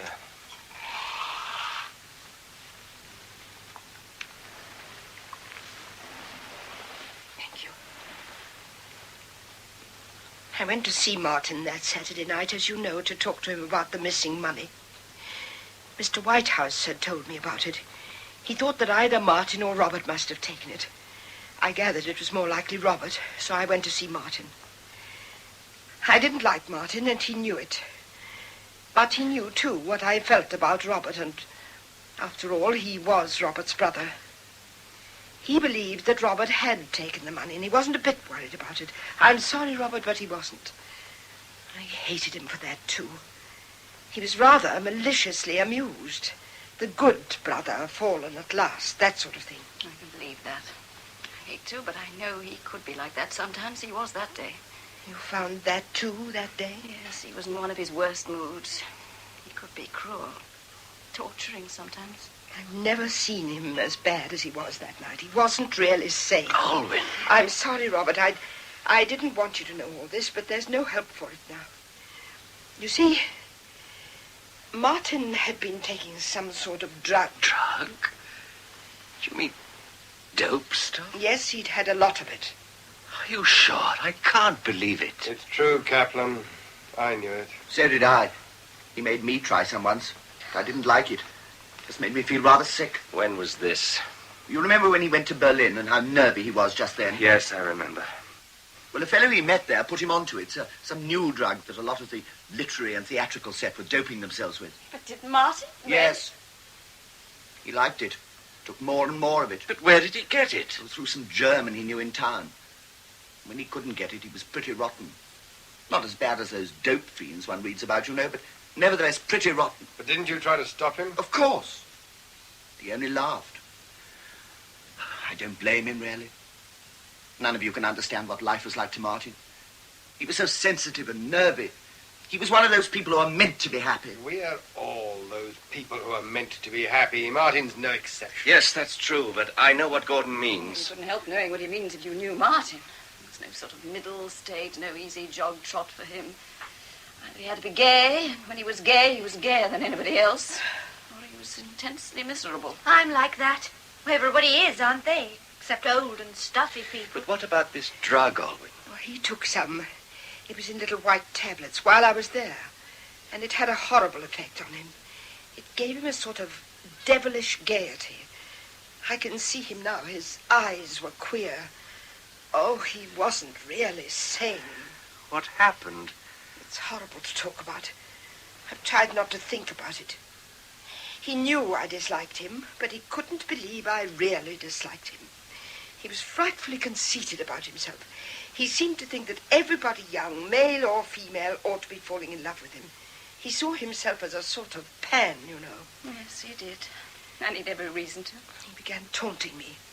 He thought of me, or pretended to, as a priggish spinster full of repressions who'd never really lived. Oh, rubbish, because I'm really not that type at all. But he pretended to think I was and kept telling me that my dislike of him showed that I was trying to repress a great fascination he had for me. I'd never lived, never would live, and all the rest of it. He talked a lot about that. I ought to have run out and left him, but I felt I couldn't while he was in that state. In a way, I was sorry for him because really he was ill, sick in mind and body, and I thought perhaps I could calm him down. I might dislike him, but after all, he wasn't a stranger. He was one of our set, mixed up with most of the people I liked best in the world. I tried hard to stop him, but everything I said to him seemed to make him worse. I suppose it would when he was in that excited, abnormal state. Well, he talked about my repressions, and when I pretended to laugh at him, he got more and more excited. And then he tried to show me some beastly, foul drawings he had. Horrible, obscene things by some mad Belgian artist. Oh, Frida, I'm so sorry. Please forgive me. I know how this must be hurting you. What? Don't listen to any more. I'll stop if you like, or go and lie down. I couldn't. He wasn't like that, really. Well, if you'd known him as I'd known him before. I know that. We all do. He was different. He was ill. Go on, Alwyn. Yes, Alwyn. You can't stop now. Well, there isn't a lot to tell now. When I pushed his beastly drawings away and was rather indignant about them, he got still more excited, completely unbalanced, and shouted out things about my repressions. And then I found he was telling me to take my clothes off. I told him not to be a fool and that I was going. But then he stood between me and the door, and he had a revolver in his hand and was shouting something about danger and terror and love. He wasn't threatening me with it or himself. He was just waving it about, being dramatic. I didn't even believe it was loaded. But by this time, I'd had more than enough of him. I couldn't be sorry for him any more, and I told him to get out of the way. And when he wouldn't, I tried to push him out of the way. And then we had a struggle. He tried to tear my clothes, and we really fought one another. It was horrible. He wasn't any stronger than I was. I'd grabbed the hand with the revolver in it. I'd turned the revolver towards him. His finger must have been on the trigger. I must have given it a jerk. The revolver went off. Oh, horrible. Horrible. I tried and tried to forget that. If he'd just been wounded, I'm sure I would have stopped with him, even though I was in such panic. But he wasn't. He was dead. God. You can't be blamed, Alwyn. Of course she can't be blamed. And there must never be a word spoken about this, not to anybody. We must all promise that. Give me a cigarette, Robert.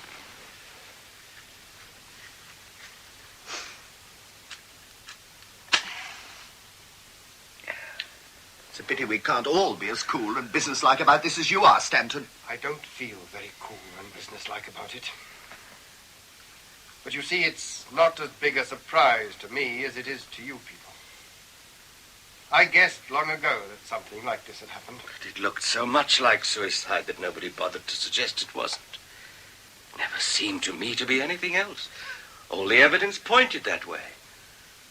I can't think how you could have guessed, even though you knew Alwyn had been there. And I told you I had a third reason. I was over fairly early next morning. The postmistress at Fallow's End rang me up. And I was there before anybody but the village constable and the doctor. And I spotted something on the floor that the village bobby had missed. I picked it up when he wasn't looking. I've kept it in my pocketbook ever since. I'm rather observant about such things. Let me see. Yes, that's a piece of the dress I was wearing. It was torn in the struggle we had. I'll chuck it on the fire.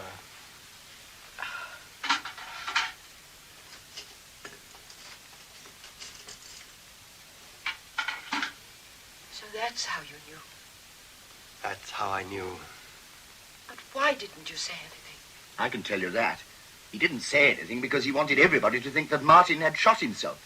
You see, that meant that Martin must have taken the money. That's about it, I suppose. It falls into line with everything we've heard from him tonight. No, there happened to be another reason, much more important. I knew that if Alwyn had had a hand in Martin's death, then something like that must have happened. And so Alwyn couldn't be blamed. I knew her better than any of you. Or felt I did. And I trusted her. She's about the only person I would trust. She knows all about that. I've told her often enough. She's not interested, but there it is. You never even hinted to me that you knew. Surprising, isn't it? What a chance I missed to capture your interest for a few minutes. But I couldn't take that line with you. I suppose even nowadays, when everybody's so damn tough, there's got to be one person that you behave to always as if you were Sir Roger de Coverley.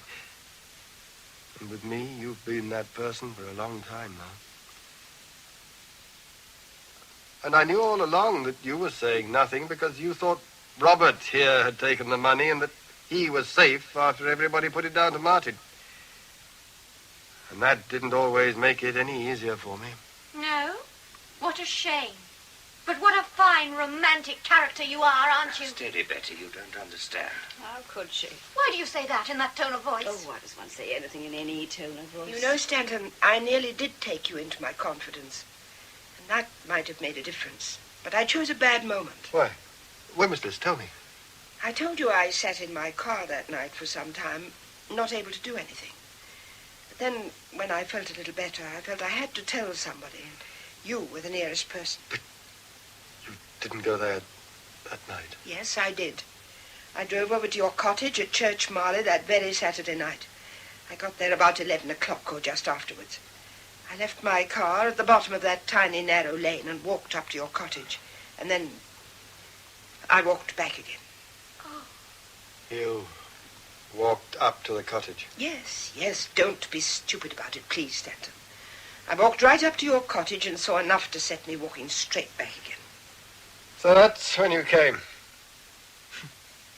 And after that, it was hopeless, I suppose. Quite hopeless. I think that added the last touch to that night. I don't think I've ever felt the same about people. Not just here, but everybody, even the people who walk into the office or sit opposite one in buses and trains. Since that night. I know that's stupid, but I couldn't help it. And you must all have noticed that I've been completely off country cottages. Yes. Even Betty has noticed that. Why, what's the matter, Betty? What a little liar you are, Betty. Well, haven't we all been liars? But you haven't, Betty. Oh, don't be such a fool, Robert. Of course she has. She's lied like fury. What about? Why don't you ask? Oh, what does it matter? Leave the child alone. I'm not a child. That's the mistake you've all made. Not you and Stanton. Is that what they mean? Why don't you tell them it's ridiculous? Can she? Don't be absurd. You see, Robert, I saw them both in Stanton's cottage that night. I'm sorry, Alwyn, but I won't take even your word for this. Besides, there are other possible explanations. Oh, drop this, Captain. We've had too much already. I'm going. You're not going. Don't be a fool. It's no business of yours. Oh, that's where you're wrong, Stanton. This is where Robert's business rarely begins. I'm waiting for an answer, Betty. What do you want me to say? Were you with Stanton at his cottage? Yes? Were you his mistress? Yes. God, I could... But why? Why, in God's name, why? Could you? How could I? Because I'm not a child and I'm not a little stuffed doll, that's why. You would drag all this out, and now you can damn well have it. Yes, I stayed with Stanton that night, and I've stayed with him other nights. And he's not in love with me, and I know it, and I'm not in love with him. I wouldn't marry him if I could. But I've got to make something happen. Gordon was driving me mad. If you want to call someone a child, then call him one, for that's all he is. This damn marriage of ours that you all got so sentimental about, it's the biggest sham there's ever been. It isn't a marriage at all, it's just nothing. Pretense. Betty, darling, Gordon, darling. And all the time he's mooning over his Martin. I was in love with him when we were married, and I thought everything was going to be marvelous. I wouldn't have looked at anybody else if he'd been real. But he just isn't there. He can't even talk to me. God's sake, shut up, I Betty. won't shut up. They want to know the truth and they can have it. I don't care. I've had nothing out of my marriage but shame and misery. Betty, that's simply nonsense. If I were the nice little doll you all thought me, perhaps it wouldn't have mattered, but I'm not. And I'm not a child either. I'm a woman. And Stanton was the one person who guessed what was happening and treated me like a woman. I wouldn't have blamed you if you'd gone and fallen in love properly with somebody.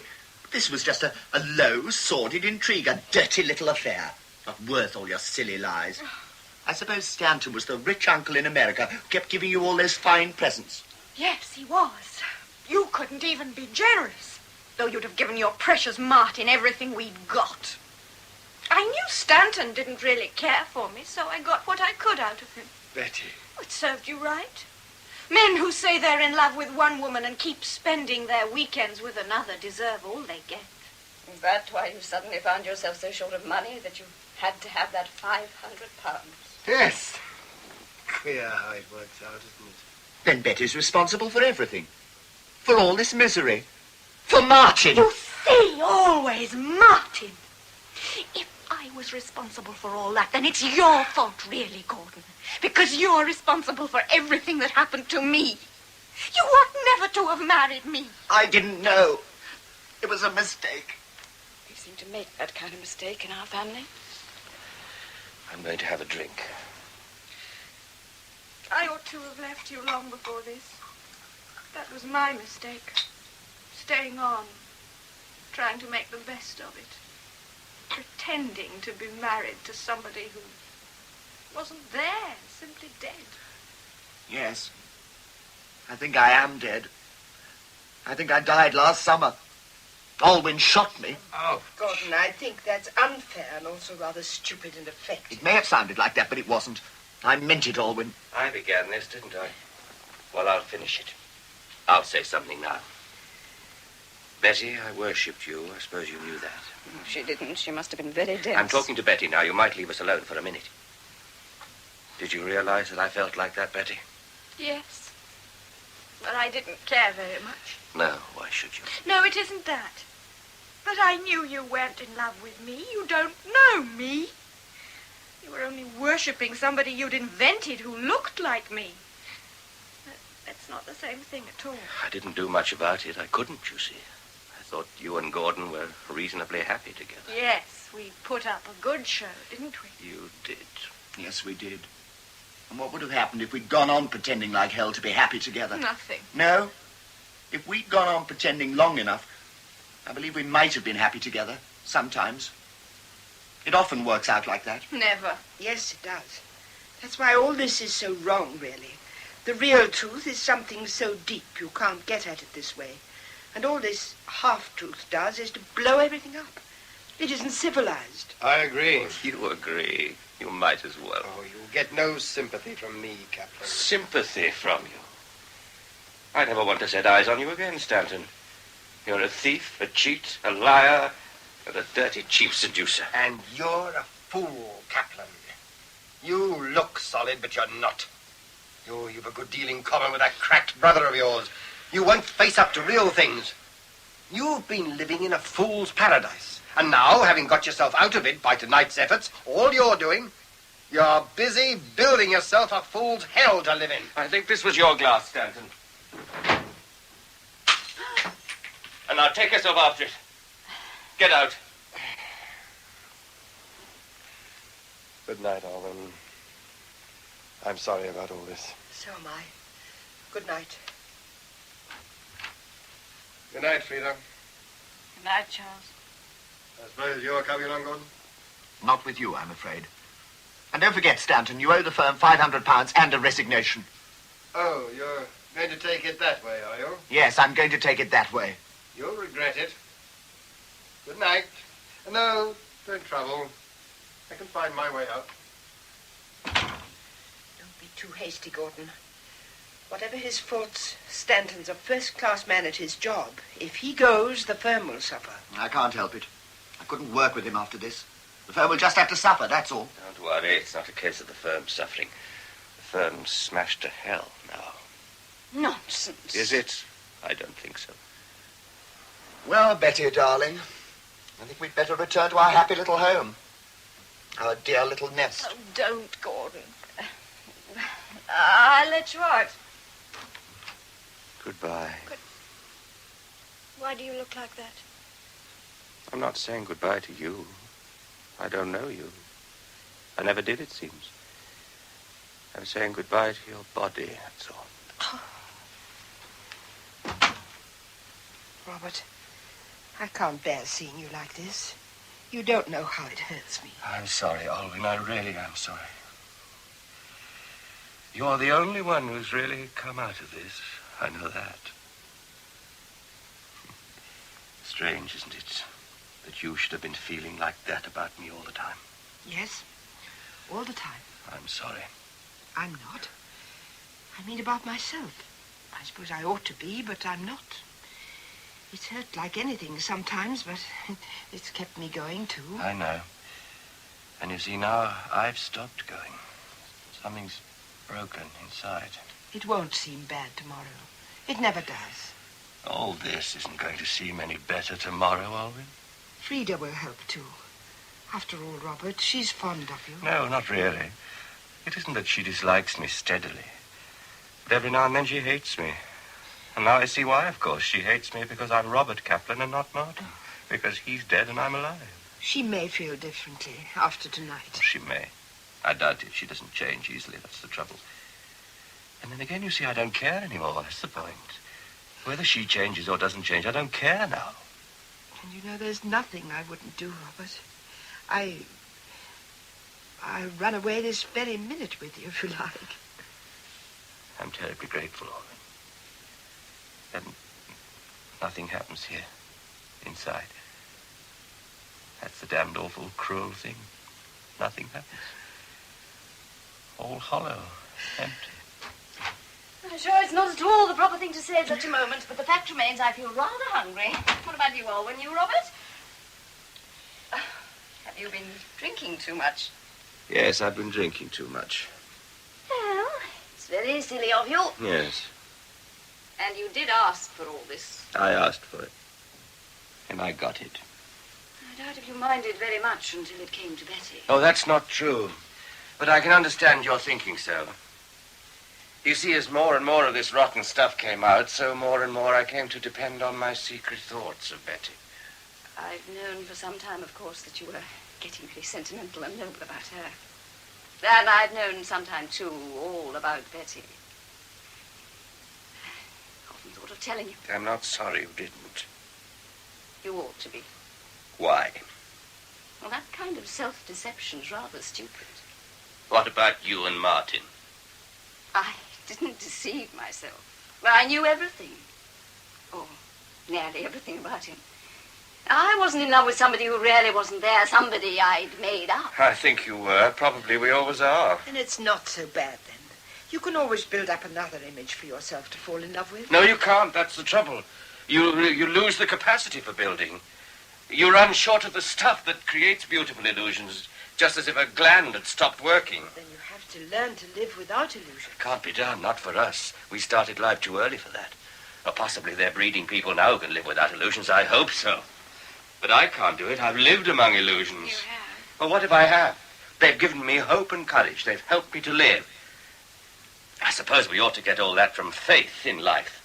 But I haven't got any, no religion or anything.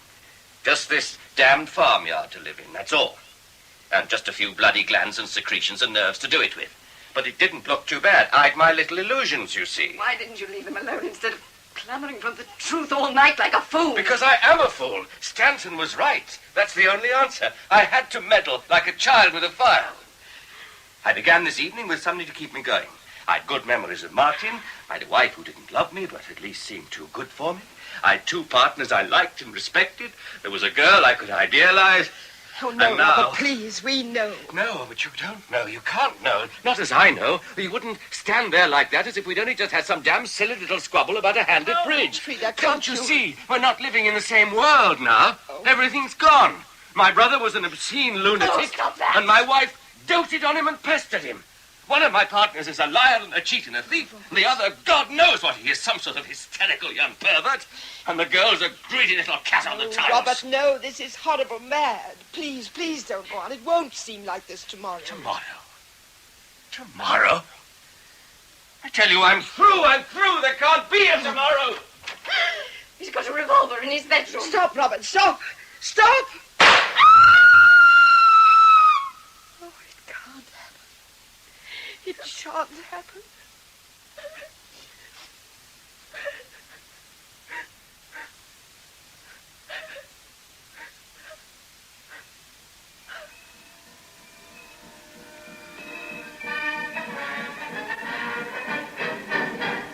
Da, da, da, da, da, da, da, da. How many scenes did we miss?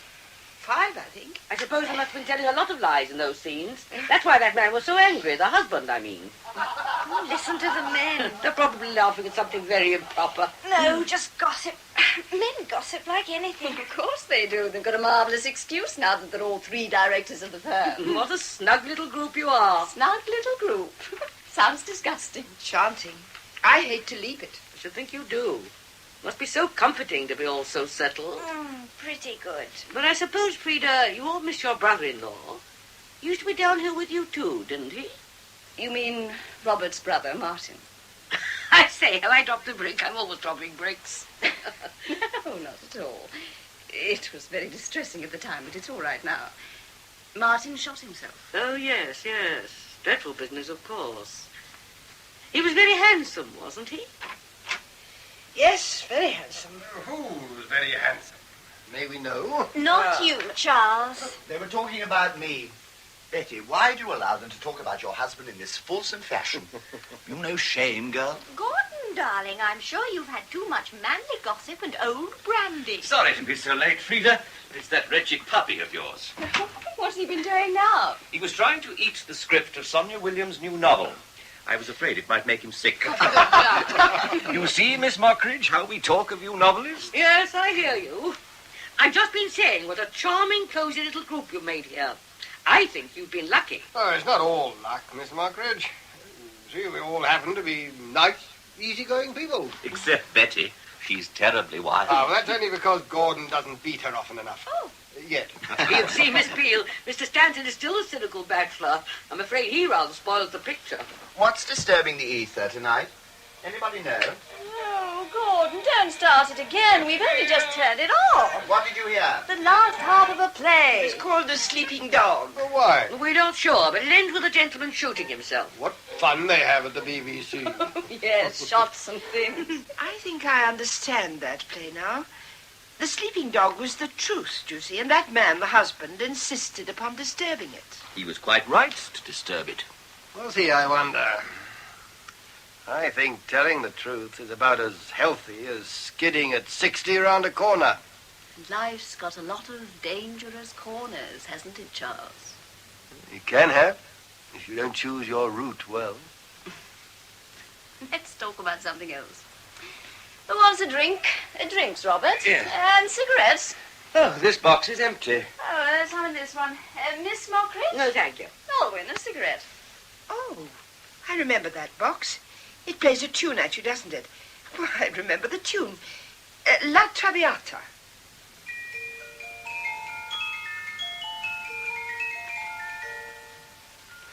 I say, wait a minute, listen to this. Oh, I adore that tune. What is it? Can't we talk it over? What? Can't we talk it over? Oh. Miss Mockridge, will you dance? No, thank you, Gordon.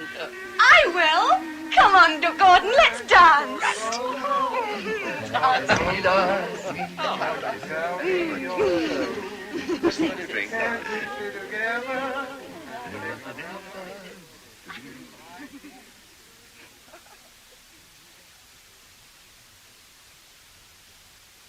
That was Dangerous Corner, a play by J.B. Priestley with Flora Robson as Alwyn Peel.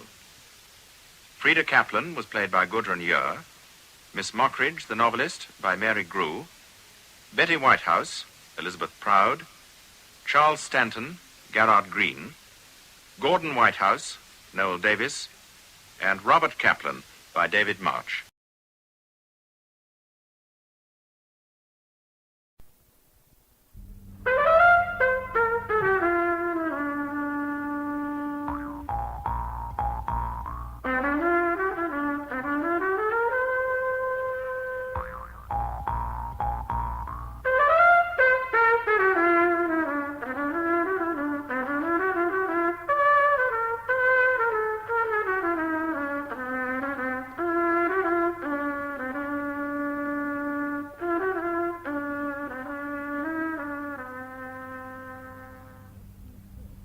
Hobson's Choice by Harold Brighouse, with Wilfred Pickles as Horatio Hobson, Bernard Cribbins as Willie Mossop, and Barbara Young as Maggie. 22, 23, 24, 2 plain, 1 pearl. Oh, it's you. Hoped it was Father going out. No, it isn't. Oh, he is late this morning. He got up late. Has he had his breakfast yet, Maggie? Breakfast? With the Masons' meeting last night. Oh, he'll need reviving. Then I wish he'd go and do it. Are you expecting anyone, Alice? Yes, I am, and you know I am. And I'll thank you both to go when he comes. Well, I'll oblige you, Alice, if Father's gone out first. Only you know I can't leave the counter till he goes. Oh, good morning, Miss Alice. Good morning, Mr. Prosser. Father's not gone out yet. He's late. Oh, well, in that case... What can we do for you, Mr. Prosser? Oh, well, I can't say that I came in to buy anything, Miss Hobson. This is a shop, you know. We're not here to let people go out without buying. Well, I'll just have a pair of bootlaces, please. What size do you take in boots? 8s. I've got very small feet. Does that make a difference to the laces? It makes a difference to the boots. Sit down, Mr. Prosser. Oh, yes, but you see, I did... Time you had a new pair. These uppers are disgraceful for a professional man to wear. Oh, Number well. 8's from the 3rd rack, Vicky, please. Mr. Prosser didn't come in to buy boots, Maggie. I wonder what does bring him in here so often. I'm terribly hard on bootlaces, Miss Hobson. Do you get through a pair a day? You must be strong. I keep a little in stock. It's as well to be prepared for accidents. And now you'll have the boots to go with the laces, Mr. Prosser. How does that feel? Oh, yes, Very comfortable. Try it standing up. Yes, that fits all right. I'll put the other on. Oh, no, I really don't want to buy them. Sit down, Mr. Prosser. You can't go through the streets in odd boots. What's the price of these? £1. £1? Oh, no. They're good boots. And you don't need to buy a pair of laces today because we give them in as a discount. Braid laces, that is.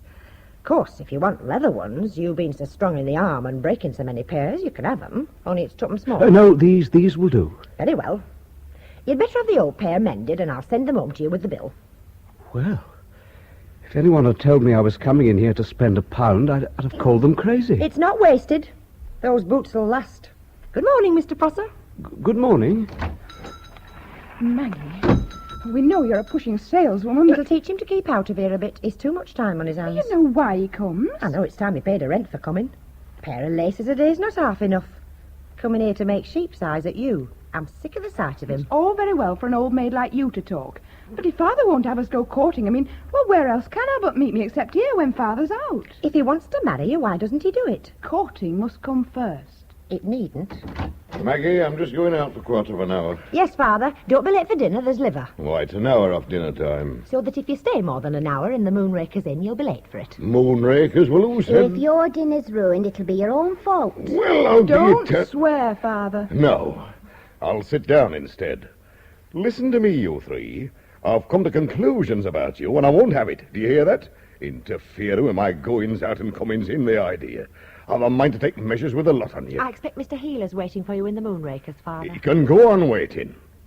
At present, I'm addressing a few remarks to the rebellious females of this house, and what I say will be listened to and heeded. Providence has decreed that you should lack a mother's hand at the time when single girls grow bumptious and must have somebody to roll. But I'll tell you this, you'll none roll me. I'm sure I'm not bumptious, Father. Yes, you are. You're pretty, but you're bumptious. And I hate bumptiousness like I hate a lawyer. If we take trouble to feed you, it's not bumptious to ask you not to be late for your food. Give and take, Father. Well, I give and you take, and it's going to end. How much a week do you give us? That's neither here nor there. At moment, I'm on uppishness, and I'm warning you, your conduct towards your father's got to change. But that's not all. That's private conduct. And now I pass to broader aspects, and I speak of public conduct. I've looked upon my household as they go about the streets, and I've been disgusted. The fair name and fame of Hobson have been outraged by members of Hobson's family, and uppishness has done it.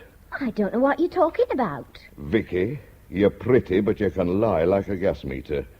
Who had new dresses on last week? I suppose you mean Vicky and me. I do. We shall dress as we like, Father, and you can save your breath. I'm not stopping in from my business appointment for the purpose of saving my breath. You like to see me in nice clothes. I do. I like to see me daughters nice.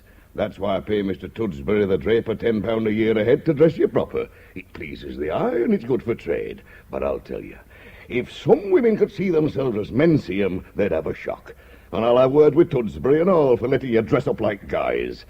I saw you and Alice out at Moonraker's Parlour a Thursday night. You were going down Chapel Street with a hump added to nature behind you. Aye, and the hump was wagging. And you put your feet on pavement as if you got chilblains.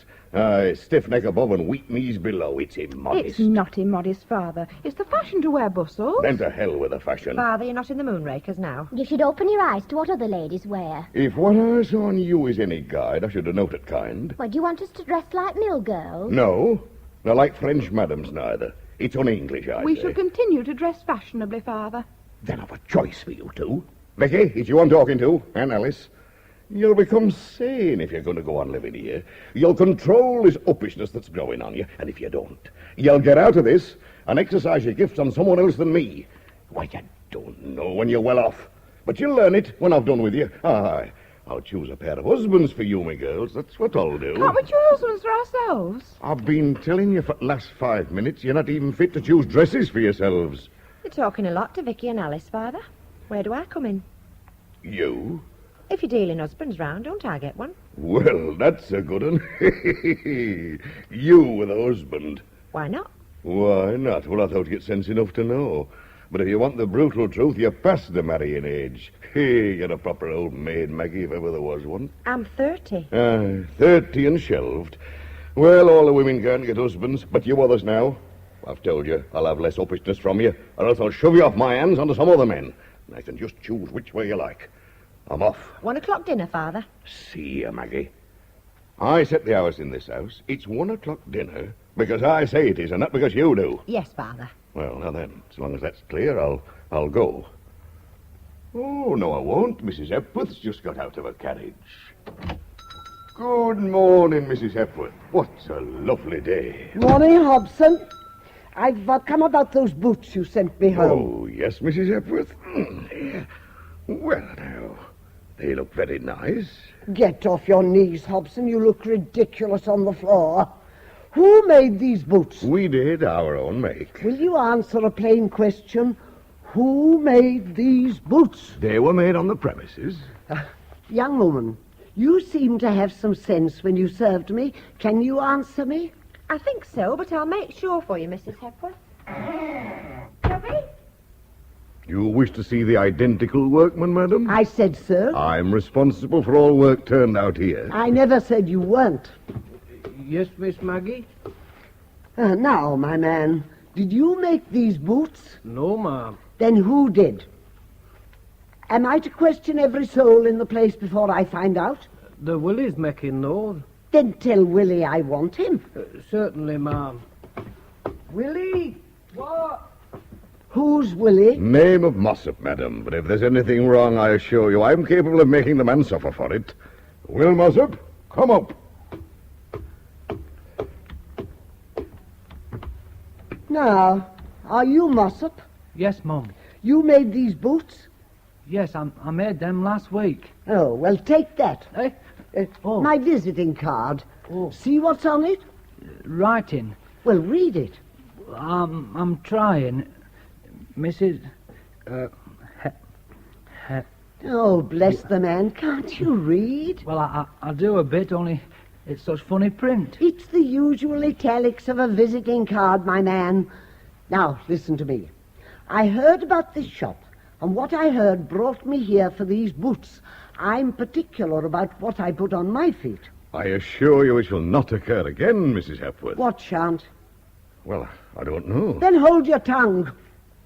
Mossop, I've tried every shop in Manchester, and these are the best-made pair of boots I've ever had.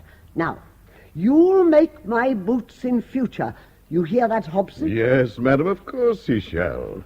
You'll keep that card, Mossop. Yes, Mum. And you won't dare leave here to go to another shop without letting me know where you are. No, he won't make a change. How do you know? The man's a treasure, and I expect you underpay him. That'll do, Willie. You can go. Yes, sir. Bless my soul, he's like a rabbit. Can I take your order for another pair of boots, Mrs. Hepworth? Not yet, my dear. But I shall send my daughters here. And mind you, that man's to make the boots. Certainly, Mrs. Hepworth. Good morning. Good morning, Mrs. Hepworth. Very glad to have the honour of serving you, madam. I wish some people had mind their own business. What does you want to praise a workman to his face for? I suppose he deserved it. Deserve be blowed. Making them uppish, that's what it is. Last time she puts a foot in my shop, I'll give you my word. Don't be silly, Father. I'll show her. Thinks she owns the earth because she lives at Hope Hall. That's a bit of a startler. No. Morning, Jim. You're doing a good class trade if the carriage folk come to you, sir. What? Well, wasn't that Mrs. Hepworth? Oh, yes, Mrs. Hepworth's an old and valued customer of mine. It's funny you deal with Hope Hall and never mentioned it. Oh, I've made boots for her and all the circle for how long, Maggie? Oh, I don't know. You kept it dark. Well, aren't you coming round yonder? Yes, that is no. A yell? No. Get away, you girls. Go on. I'll look after Chop. I want to talk to Mr. Ealer. Come on, Well, can't you talk in the moonraker? What with Sam Minns and Denton and Tudsbury there?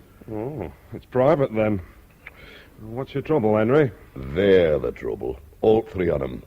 Do your daughters worry you, Jim? No. They mostly do as I bid 'em, and the missus does the leathering if they don't. Jim, a wife's a handy thing. You don't know it proper till she's taken from you. I felt grateful for the quiet when my Mary fell unrest, but I can see my mistake now. I used to think I were very hard put to it to fend her off when she wanted somewhat out of me. But the dominion of one woman is paradise to the dominion of three. Sounds a sad case, Henry. I'm a talkative man by nature, Jim. Well, you know that. You're an orator, Henry. I doubt John Bright himself is better gifted of the gab than you. Nay, that's putting it a bit too strong. A good case needs no flattery. Well, you're the best debater in the Moonraker's parlour. Aye, well, that's no more than the truth. Yes, Jim, in the estimation of my fellow men, I give forth words of weight. In the eyes of my doubters, I'm a windbag. Nay, I am. They scorn me wisdom, Jim. The answer back? They want a firm hand, Henry. Well, I've lifted up my voice and roared at them. Beware of roaring at women, Henry. Roaring is mainly hollow sound. It's like trying to defeat an army with banging drums instead of cold steel. And it's steel in a man's character that subdues the women. I've tried always. I'm fair-minded. I don't know what to do. Then you quit roaring at them and get 'em wed. Aye, well, I've thought of that. Trouble is to find the men. Men's common enough.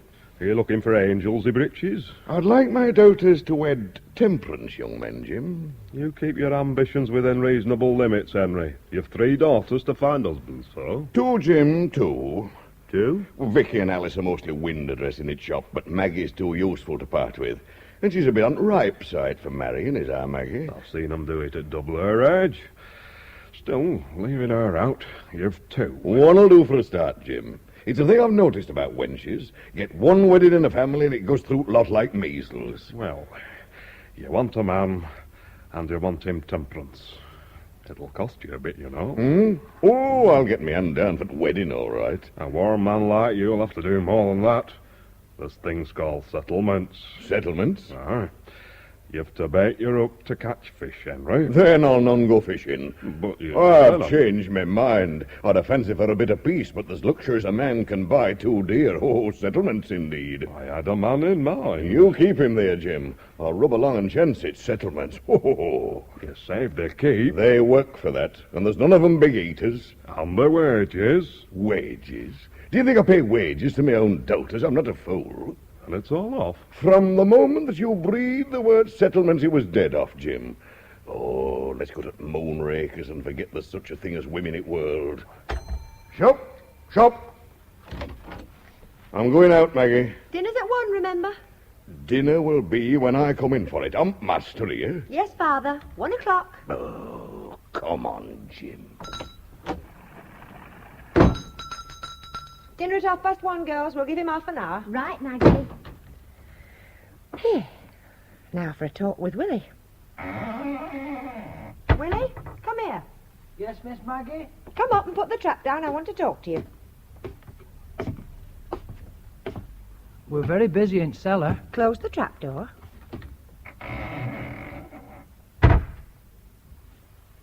Show me your hands, Willie. Oh, no, they're dirty. Yes, they're dirty, but they're clever. They can shape the leather like no other man's that ever came into the shop. Who taught you, Willie? Well, Miss Maggie, I learnt my trade here. Hobson's never taught you to make boots the way you do. Well, I've had no other teacher. And needed none. You're a natural-born genius at making boots. It's a pity you're a natural fool at all else. Well, I'm not much good at outbutt leather, that's a fact. When are you going to leave Hobson's? Leave Hobson's? But I thought I gave satisfaction. Don't you want to leave? No, not me. I've been at Hobson's all my life, and I'm not for leaving till I'm made. I said you were a fool. Well, then I'm a loyal fool. What keeps you here? Is it the people? Well, I don't know what it is. Well, I'm used to being here. Do you know what keeps this business on its legs? Eh? 2 things. One's the good boots you make that sell themselves. The other's the bad boots other people make and I sell. We're a pair, Will Mossop. Oh, you're a wonder in the shop, Miss Maggie. And you're a marvel in the workshop. Well? Well, what? It seems to me to point one way. What way's that? You're leaving me to do the work, my lad. Yeah, well, I'll be getting back to my stool, Miss Maggie. Come here. Eh? You'll go back when I've done with you. I've watched you for a long time, and everything I've seen, I've liked. I think you'll do for me. What way, Miss Maggie? Will Mossop, you're my man. 6 months I've counted on you, and it's got to come out sometime. But I never... I know you never, or it'd not be left to me to do a job like this. Yeah, I think I'll sit down. I'm feeling queer, like. Hey, what does want me for? To invest in. You're a business idea in the shape of a man. I've got no head for business at all. But I have. My brain and your hands will make a working partnership.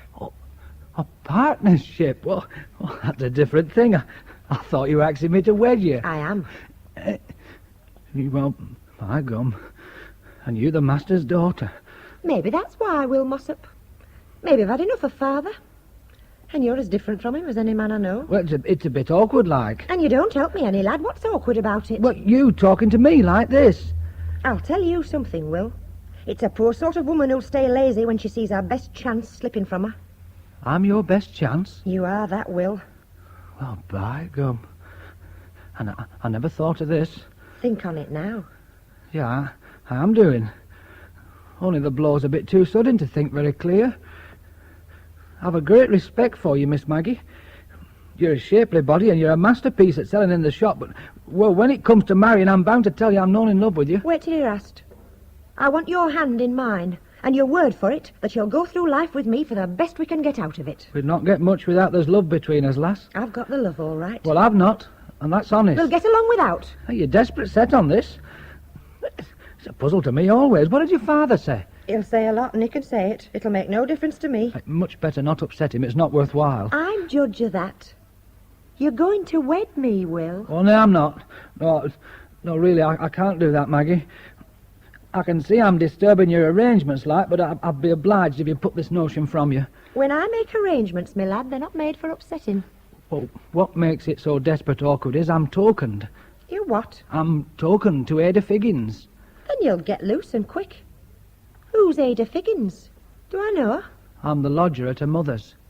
The scheming hussy. It's not that sandy-haired girl who brings you dinner. She's golden-haired, is Ada. And she'll be here soon. And so shall I. I'll talk to Ada. I've seen her. I know the breed. Ada's the helpless sort. Well, she needs protecting. That's how she got you, was it? Yes, I can see her. Clinging round your neck till you fancied you were strong.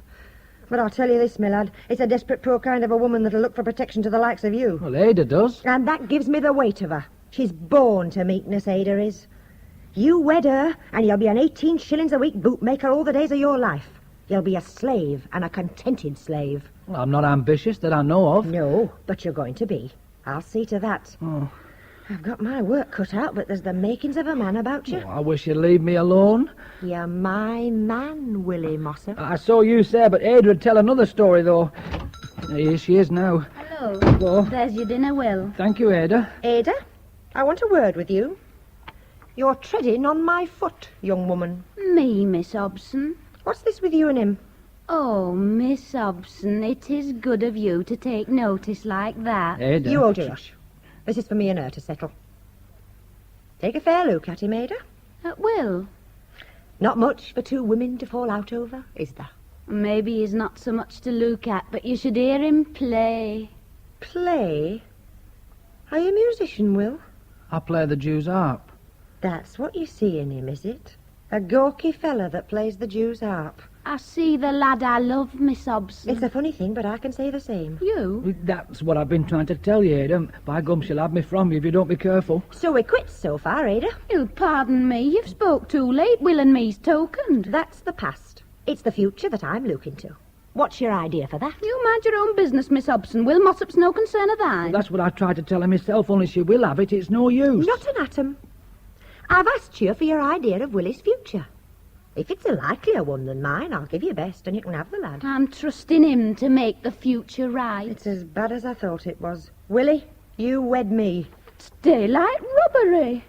Hey, Ada, aren't you going to put up a better fight for me than that? Well, you're fair giving me to her. Will Mossop, you take your orders from me in this shop. I've told you. You'll wed me. Seems like there's no escape. Wait while I get you to own my lad. I'll set my mother onto you. Oh, so it's her mother made this match. Well, she had above a bit to do with it. I've got no mother, Will. You need none, neither.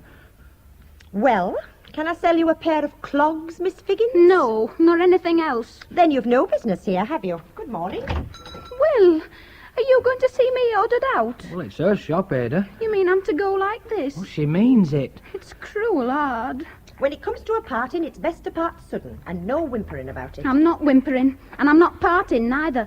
But he'll whimper tonight when my mother sets about him. That'll do. Will Mossop, I'm telling you. You'll come home tonight to a thick ear. Hey. I'd really rather wed Ada, Maggie, if it's all the same to you. Why? Because of her mother? Well, she's a terrible rough side to her tongue as Mrs. Figgins. Are you afraid of her? Well, yes. You needn't be. Yeah, but you don't know her. She'll jaw me till I'm black in the face when I go home tonight. You won't go home tonight. Not go? You've done with lodging there. Eh? You'll go to Tubby Wadlow's when you knock off work, and Tubby will go round to Mrs. Figgins for your things. And I'm not to go back there, never no more? No. It's like a happy dream. Hey, Maggie, you do manage things. And while Tubby's there, you can go round and see about putting the bands up for us two. Bands? But I'm hardly used to the idea yet. You'll have 3 weeks to get used to it in. Now you can kiss me, Will. Well, that's forcing things a bit and all. It's like saying I agree to everything a kiss is. Yes. Well, I don't agree yet. Come along. Dinner's nearly ready. Do what I tell you, Will. Now? With them here? Yes. Oh, no. No. Hey, no, I couldn't. What's the matter with Willie? He's a bit upset because I've told him he's to marry me. Is dinner cooking nicely? You're going to marry Willie Mossop? Willie Mossop? You've kept it quiet, Maggie. Oh, look here, Maggie. I mean, what you do touches us, and you're mistaken if you think I'll own Willie Mossop for my brother-in-law. Is there supposed to be some disgrace in it? Disgrace? You asked father. And look at me. I'd hopes of Albert Prosser till this happened. You'll marry Albert Prosser when he's able, and that'll be when he starts spending less on laundry bills and air cream. Ooh. Well, what about that dinner? It'll be ready in 10 minutes. You said 1 o'clock. Yes, Father. 1 for 1:30. If you'll wash your hands, it'll be ready as soon as you are. I won't wash me hands. I don't hold with such finicking ways, and well, you know it. Father, have you heard the news about our Maggie? News? There is no news. It's same old tale, uppishness. You'll keep a starving man from the meat he earns in the sweat of his brow, would you? I'll put you in your place. Don't lose your temper, Father. You'll maybe need it soon when Vicky speaks. What's Vicky been doing? Nothing. It's about Will Mossop, Father. Will? Yes. What's your opinion of Will? Yeah, he's a decent lad. I've nought against him that I know on. Would you like him in the family? Whose family? Yours. I'm going to marry Willie, Father. That's what all the fuss is about. Marry? You, Mossop? You thought me past the marrying age. I'm not, that's all. Didn't you hear me say that had to the choosing when it came to a question of husbands? You said I was too old to get a husband. Yeah, you all are. Oh, Father. And if you're not, it makes no matter. I'll have no husbands here. Oh, but you said I've changed my mind. I've learned some things since then. There's a lot too much expected of my father nowadays. There'll be no weddings here. Oh, Father. Go and get my dinner served and talk less. Go on now and not at right temper to be crossed. But, Now Father. go on. You and I'll be straight with one another, Father. I'm not a fool, and you're not a fool. And things may as well be put in their places as left untidy. I tell you my mind's made up. You can't have Willie Mossop, while as his father was a workhouse brat, a cumby chance. It's news to me with snobs in Salford. I'll have Willie Mossop. I have to settle my life's course, and a good course too, so think on. Gee, I'd be the laughing stock of the place if I allowed it. I won't have it, Maggie. Why, it's hardly decent at your time of life. I'm 30, and I'm marrying Willie Mossop. And now I'll tell you my terms. You're in a nice position to state terms, me lass. You will pay my man, Will Mossop, the same wages as before. And as for me, I've given you the better part of 20 years of work without wages. I'll work 8 hours a day in future, and you'll pay me 15 shillings by the week. Do you think I'm made of brass? You'll soon be made of less than you are if you let Willie go. And if Willie goes, I go.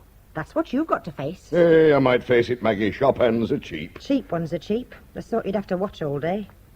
I'm value to you. So's my man. And you can boast it at the Moonrakers that your daughter Maggie's made the strangest, finest match a woman's made this 50 year. And you can put your hand in your pocket and do what I propose. I'll show you what I propose, Maggie. Will Mossop, I can't leather you, my lass. You're female and exempt. But I can leather him. Come up, Will Mossop. Yes, Mr. Hobson. Now, then. You've taken up with my Maggie, I hear. Yeah, I've not. She's done the taking up. Well, Willie, either way, you've fallen on misfortune. Love's led you astray. I feel bound to put you right. Now, then, you see this strap? Hey, Maggie, what's this? I'm watching you, my lad. Mind, Willie, you can keep your job. I don't bear malice. But we must beat the love from your body. And every morning you come here to work with love still sitting in you, you'll get a leathering. You'll not beat love in me. You're making a great mistake, Mr. You'll Hobson. put aside your weakness for my Maggie if you have a liking for a sound skin. You'll waste a great little lot of brass at chemist if I'm at you for a week with this belt. I'm no wanting that, Maggie. It's her that's after me. But I'll tell you this, Mr. Hobson. If you touch me with that belt, I'll take her quick. Aye, and stick to her like glue. There's not but one answer to that kind of talk, my lad. And I've no but one answer back. Maggie, I've not kissed you yet. I shook before, but by gum, I'll kiss you now. I'll take you and hold you. And if Mr. Hobson raises up that strap again, I'll do more. I'll walk straight out of this shop with you, and us two will set up for ourselves. Willie, I knew you had it in you, lad. I knew you had it in you. Oh, heck.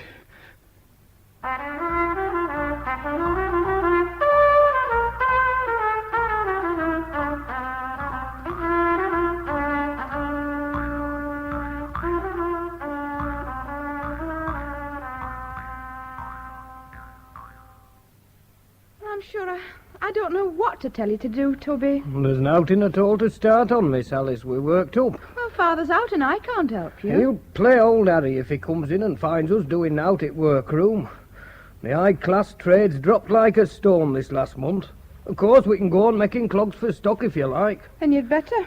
You know what's got by selling clogs won't pay rent, let alone wages. But if clogs are your orders, You Miss Alice... suggested it. I made the remark. But I'm not a rash man, and I'm not going to be responsible to master with his temper so naughty and all since Miss Maggie went. Oh, dear. What would Miss Maggie have told you to do? Yeah, I couldn't tell you that, miss, I'm sure. I don't recollect things being as slack as this in her time. You don't help us much for an intelligent foreman. When you've told me what to do, I'll use me intelligence and see it's done properly. Then go and make clogs. Them's your orders? Yes. Thank you, Miss Alice. I wonder if I've done right. That's your lookout. Oh, I don't care. It's Father's place to be able to tell them what to do. Well, Maggie used to do without him. Oh, yes, go on. Blame me that the place is all at 6s and 7s. I don't blame you. I know as well as you do that it's Father's fault. Well, he ought to look after his business himself instead of wasting more time than ever in the moonrakers. But you needn't be so snappy with me about it. I'm not snappy in myself. It's these figures. I can't get 'em right. What's 17 and 25? 52, of course. Well, it doesn't balance right. Oh, I wish I was married and out of it. Same here. You? Well, you needn't think you're the only one. Well, you're a sly one, Vicky Hobson. You've kept it all to yourself. Yes, just as well now that I did. Maggie's spoilt our chances forever. Nobody's fretting to get Willie Mossop for a brother-in-law. Maggie, you here? I just thought I'd drop in. Vicky, what's this that Mr. Beanstalk here has been telling me about you and him? If he's told you, I suppose you know. She got it out of me, Vicky. I don't know that it's any business of yours, Maggie. You'll never get no farther with it by yourself, from what I hear of Father's carryings on. Well, that's your fault, yours and Willie's. Leave that alone. I'm here to help you, if you'll have my help. It's very good of you, Miss Maggie, I must say. Your father's turned very awkward. I reckon he'll change. Has your young man been in yet this morning, Alice? My young man? Albert Prosser. No. Do you expect him? Well, he's not been here so often since you and Willie Mossop. Since when? Since you made him buy that pair of boots he didn't want. Oh, I see. He didn't like paying for taking his pleasure in our shop. Well, if he's not expected, somebody must go for him. Prosser, Pilkington and Prosser, solicitors of Bexley Square. That's right, isn't it? Yes. Albert's and Prosser. Aye. Quite a big man in his way. Will you go and fetch him then, Mr. Beanstalk? Tell him to bring the paper with him. You're ordering folk about a bit. I'm used to it. It's all right, Vicky. Is it? I mean, suppose Father comes in and finds Albert and Freddie here.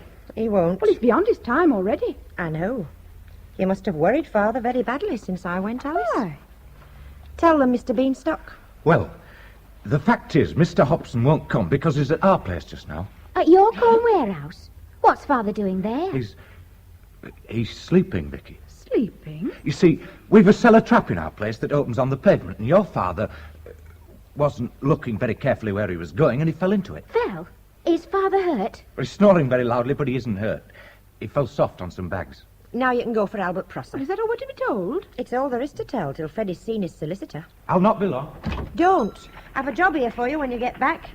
Oh, Willie, there you are. Yes, Maggie. Hello. I don't know what you're aiming at, Maggie, The but... difference between us is that I do. I always did. It's a queer thing you aimed at. I've done uncommon well myself, and I've come here to put things straight for you. Father told you to get married, and you don't shake. He changed his mind. I don't allow for folks to change their minds. He made his choice. He said, get married, and you're going to. You haven't made it easier for us, you know. Meaning Willie? Well, it wasn't my fault, Miss Vicky. Really, it wasn't. You call her Vicky, Will. No, he doesn't. He's in the family, or going to be. And I'll tell you this. If you want your Freddie, and if you want your Albert, you'll be respectful to my Willie. Willie Mossop was our boot hand. He was.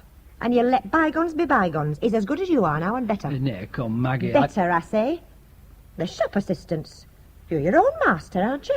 Well, I've got my name wrote up on windows, but I don't know so much about being master. This is his business card. William Mossop, practical boot and shoemaker, 39A Oldfield Road, Salford. William Mossop, master bootmaker. That's the man you're privileged to call by his Christian name. Ah, and I'll do more for you than let you call him by his name. You can both of you kiss him for your brother-in-law to be. Nay, Maggie, I'm no great hand at kissing. I've noticed that, so a bit of practice will do you no harm. Oh. Come along, Vicky. But Maggie, a shop of your own. I'm waiting, Vicky. I don't see you ought to drive her to it, Maggie. You hold your rush. But however did you manage it? I mean, where did you get the capital from? It came, Will, stand still. Well, she's making up her mind to Well, it. I'd just as lief not put her to the trouble. You'll take your proper place in this family, my lad, trouble or no trouble. I don't see why you should always get your way. It's just a habit. Come along now, Vicky. I've a lot to do today and you're holding everything back. It's under protest. Protest but kiss. Eh, Your turn now, Alice. I'll do it if you let me with these books, Maggie. Books? Father's put you in my place? Yes. Then you must take the consequences. Your books aren't my affair. Oh, I think you might help me, Maggie. I'm surprised at you, Alice. I really am, after what you've just been told. Exposing your books to a rival shop. You ought to know better. Will's waiting. And you're to kiss him hearty now. Oh, very well. Hey, there's more in kissing nice young women than I thought. Don't get too fond of it, my lad. Well, I hope you're satisfied, Maggie. You've got your way again. And now perhaps you'll tell us what you want in this shop. Eh? Are you trying to sell me something? I'm asking you. What's your business here? I've told you once. Will and me's taking a day off to put you in the way of getting wed. Oh, it looks like things are slow at your new shop if you can walk round in your best clothes on a working day. Well, it's not a working day with us, it's a wedding day. You've been married this morning. Not us. I'll have my sisters there when I get wed. It's at 1 o'clock at St. Philip's. But we can't come. We can't leave the shop. Why not? His trade's a brisk. No, but... Not so much high-class trade doing with you, eh? Oh, I don't see how you knew. I'm good at guessing. You'll not miss out by coming with us to church, and we'll expect you at home tonight for a wedding spread. It's asking us to approve. You have approved. You've kissed the bridegroom, and you'll go along with us. Father's safe where he is. And the shop? Toby can see to the shop. Oh, that reminds me. You can sell me something. There are some rings in this drawer here, Vicky. Brass rings? Yes, I want one. This? But you're not taking it from... Yes, I am. Will and me aren't throwing money round, but we can pay our way. Now, there's 4pence for the ring. Well, gather it up, Vicky. Wedded with a brass ring. Well, this one'll do. It's a nice fit. Well, I'd think shame to myself to be married with a ring like that. When folks can't afford the best, they have to do without. Oh, I take good care I never go without. Semi-detached for you, I suppose, and a house full of new furniture. Haven't you furnished? Partly, what? We've made a start at the Flatiron Oh, Market. I'd stay single so I'll have other people's cast-off sticks in my house. Where's your pride gone to, Maggie? I'm not getting wed to help the furnishing trade along. I suppose you'd turn your nose up at second-hand stuff too, Vicky. I'd start properly or not at all. Then you'll neither of you have any objections to my clearing out the lumber room upstairs. We brought a handcart round with us. You made sure of things. Yes. Get upstairs, Will. I've told you what to bring. Wait a bit. Go on. Let me tell you that if you claim the furniture from your old bedroom, that it's my room now, and you'll not budge a stick of it. I expected you'd promote yourself, Alice. But I said lumber room. There's 2 or 3 rotten chairs in the attic and a sofa with the springs all gone. You'll not tell me they're of any use to you. Nor to you, neither. Will's handy with his fingers. He'll put in this afternoon mending them. They'll be secure against you to come and sit on them at supper time tonight. And that's the way you're going to live, with cast-off furniture? Aye, in 2 cellars in Oldfield Road. Old cellar? 2 of them, Alice. One to live and work in and the other to sleep in. Well, it'd not suit me. Nor me. It suits me fine. And when me and Will are richer than the lot of you together, it'll be a grand satisfaction to look back and think about how we were when we began. Put the chairs on the handcart, Will. Right-o, Maggie. And remember, if you want my plan for you to work, you'll just think on. All I'm taking off you is some crippled stuff that isn't yours. And what I'm getting for you is marriage portions. What?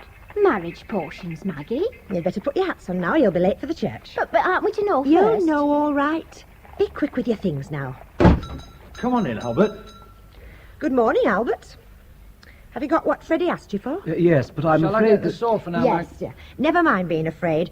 Freddie, I told you I had a job here for you. You go upstairs with Will. There's a sofa to come down. Get your coat off to it. Now then, Albert. But... I've told you what to do, and you can't do it in your coat.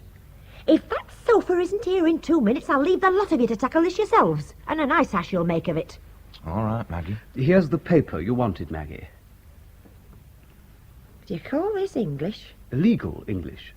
I thought it weren't the sort we talk in Lancashire. What is it when you've got behind the weirasses and the seds and to wits? It's what you told Freddie to instruct me. Action against Henry Horatio Hobson for trespass on the premises of Jonathan Beanstalk and Company, corn merchants of Chapel Street, Salford, with damages to certain corn bags caused by falling on them, and further damages claimed for spying on the trade secrets of the aforesaid J.B. and Company. Well, I'll take your word that it means that. I've made this out to your instructions, Miss Hobson, but I'm far from saying it's good law, and I wouldn't be keen on going into court with it. Nobody asked you to. It won't come into court. Here's a sofa, Maggie. Open that door for them, Albert. What's the time? You can see the clock from there. It's 1:45. Girls, if you're late for my wedding, I'll never forgive you. Put your coats on. Now then, Freddie, you take that paper and put it on my father in your cellar. Now? Now? Yes, of course now. He might wait in any time. Well, you look fast enough. Aren't I to come to the church? Yes, if you do that quick enough to get there before we're through. All right. Oh, now, there's that handcart. Are we to take it with us? Church? You can't do that. Well, I'll take it home. And have me waiting for you at the church? That's not for me, my lad. Well, you can't very well leave it here. No. There's only one thing for it. You'll have to take it to our place, Albert. Me? There's the key. It's 39A Oldfield Road. What? Me pushing a handcart through Salford in broad daylight? Won't dirty your collar. Yes, but suppose some of my friends see me. Look here, my lad. If you're too proud to do a job like that, you're not the husband for my sister. Well, it's just the look of the thing. Well, can't you send somebody else? No. You can think it over. Tubby? Yes, miss? Why, it's Miss Maggie. Come up, Tubby. You're in charge of the shop. We'll all be out for a while. I'll be up in half a minute, Miss Maggie. Well, Albert Prosser? Oh. Yes, I suppose I must. That's right. We'll call it your wedding gift to me. And I'll allow you putting yourself out a bit for me. All right, Maggie. Well, Will, you've not had much to say for yourself today. How's feeling, lad? Aye, Maggie, I'm going through with it. Hey? My mind's made up. I've got wrought up to the point and I'm ready. It's church we're going to, not dentists. Yeah, I know. You get rid of somewhat at dentist, but it's taking somewhat on to go to church with a wench, and the Lord knows what. Silly, Will. Have a respect for church. Yon's not the place for lies. The parson's going to ask you, will you have me? And you'll either answer truthfully or not at all. If you're not willing, just say so now. And I'll tell him yes. And truthfully? Yes, Maggie. I'm resigned. You're growing on me, lass. I'll toe the line with you. We're ready, Maggie. And time you were. It's not your weddings that you're dressing for. Come up, Tubby, and keep an eye on things. Well, have you got the ring? I have. Do you think I'd trust him to remember?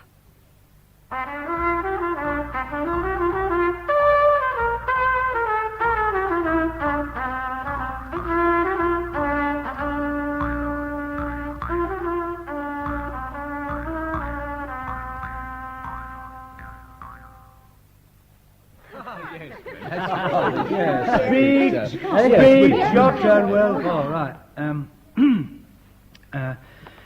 It's a very great pleasure to us to see you here tonight. It's an honour you do us, and I assure you, speaking for my wife, as well as for myself, that the Generous. Oh, that's it.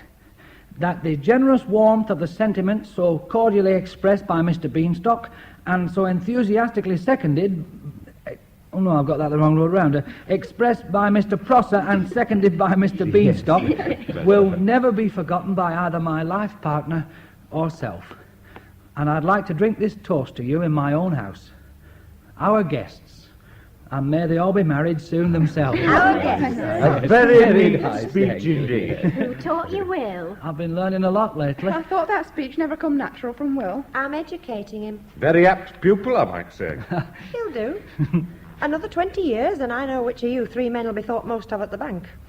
That's looking ahead a bit. I'll admit it needs imagination to see it now. Well, the start's all right, you know. Snug little rooms, shop of your own. I was wondering where you raised the capital for all this, Maggie. I? You mustn't call it my shop. It's his. Do you mean to tell me that Willie found the capital? He's the saving sort. He must be if you've done this out of what Father used to pay him. Well, we haven't. Not altogether. We've had help. Ah. It's a mystery to me where you got it from. Same place as those flowers, Albert. Oh. Hothouse flowers, I see. I was wondering where they came from. Same place as the money, Albert. Ah. Well, I think we ought to be getting home, Maggie. I shouldn't marvel. I reckon Tubby's a bit tired of looking after the shop, you know. And if Father's wakened up and That's come it, in, I'm a bit nervous. he'll have an edge on his temper. Come on, put your hats on. Willie, we'll need this table when they're gone. You'd better be clearing the pots away. Yes, Maggie. But you're clearing the pots. And you and Fred can just lend him a hand with the washing up, Albert. Me? Wash pots? Oh, Maggie, we're guests. I know. Only Albert laughed at Willie. And washing up will maybe make him think on that it's not allowed. Come on, girls, get your things on. Hey, Freddie, are you going to wash up the pots? Are you? What would you do in our place, Will? Well, please yourselves, I'm going on with what she told me. Well, you're married to her, we aren't. What do you leave the table for in such a hurry? Oh, no, I'm not in any hurry myself. Maggie wants it for something. Well, it'll be for my lessons, I reckon. She's schooling me. And don't you want to learn, then? Well, it isn't that. I just don't want to be rude to you, you know, turning you out so early. I don't see you need to go away so soon. Why not? Well, I'm fond of a bit of company. Do you want company on your wedding night? Well, I don't favour you going so soon. He's afraid to be alone with her. That's what it is. He's shy of his wife. That's a fact. I've not been married before, you see. I've not been left alone with her either. Up to now, she's been coming round to where I lodged at Tubby Wadlow's to give me my lessons. But it's different now. And I freely own I'm feeling like. I'd be deep if you would stay on a bit to help to thaw the ice for me. You've been engaged to her, haven't you? Aye, but it weren't for long. And you see, Maggie's not the sort you get familiar with. You've had quite long enough to thaw the ice. It's not our job to do your melting for you. No. Fred, those pots need washing. We'll wash them.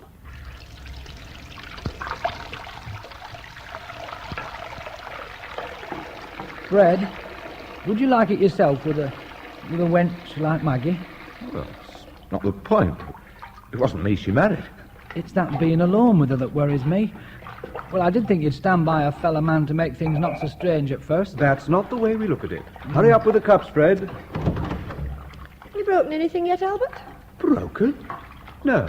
Too slow, I expect. I must say, you don't show much gratitude. Aren't you at all surprised to find us doing this? Surprised? I told you to do it. Yes, You can stop now. I'll finish when you're gone. Who's that? Someone who can't read, I reckon. You hung that card on the door, Will? Aye, it's there, and you wrote it, Maggie. I knew better than to trust it to you. Business suspended for the day, it says. And they that can't read it can go on knocking. Are you in, Maggie? His father. No. What's the matter? Are you afraid of him? Well, I think all things considered, All right, we'll consider 'em.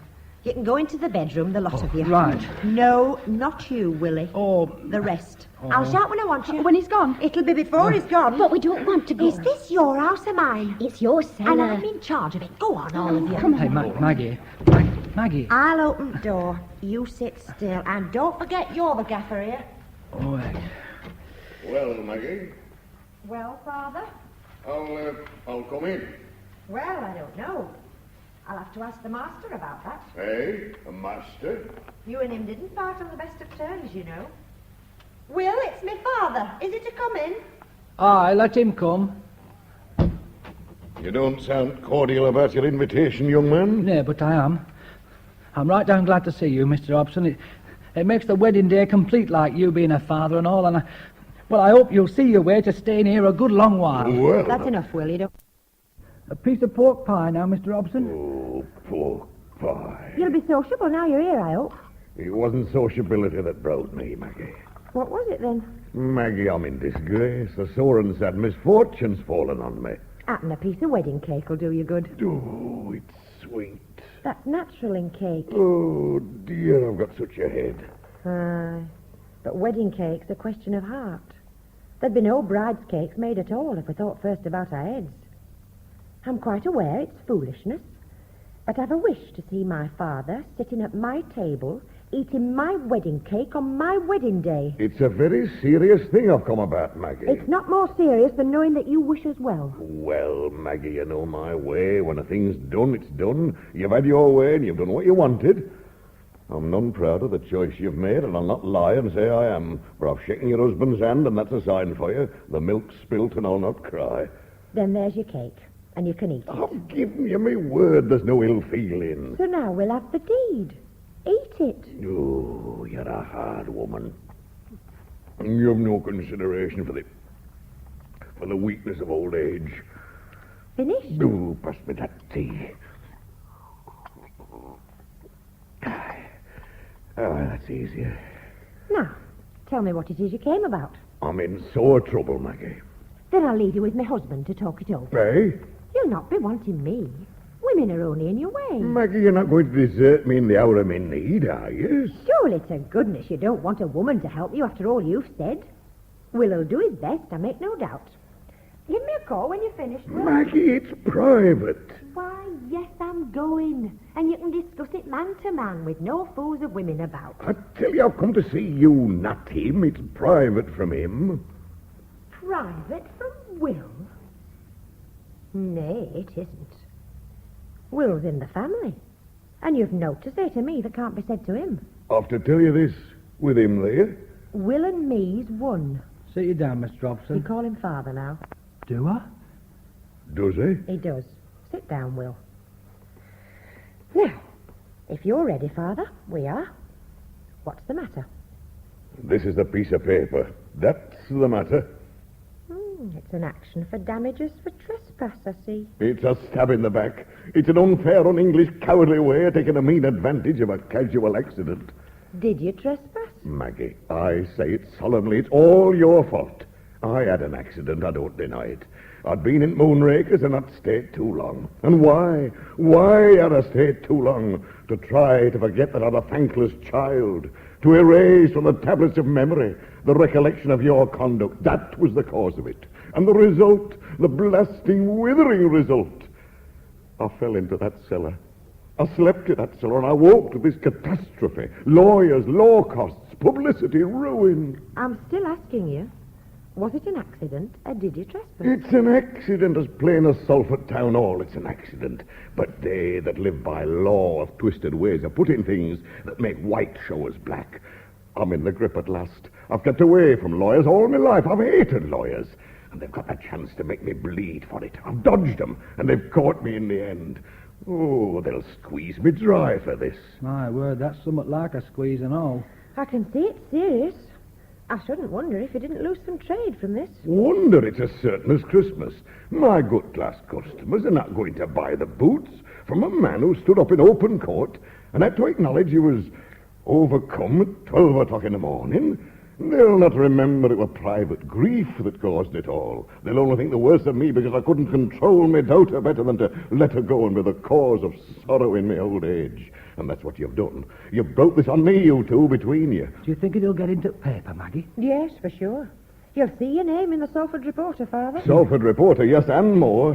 By God, think of that. Why, it's very near worthwhile to be ruined for the pleasure of reading about yourself in a printed paper. It's there for others to read besides me, my lad. Why? Ah, you're right, I didn't think of that. This'll give a lot of satisfaction to many I could name. Other people's troubles is mostly what folks read the paper for. And I reckon it's twice the pleasure to them when it's the trouble of a man they know themselves. To hear you talk, it sounds like a pleasure to you. Oh, no, it's not.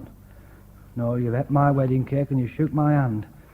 We're friends, I hope, and I would not but meditating like a friend. I always think it's best to look on the worst side of things first, then whatever chances can't be worse than you look for. Well, there's St. Philip's now. I don't suppose you'll go on being vicar's warden after this to do.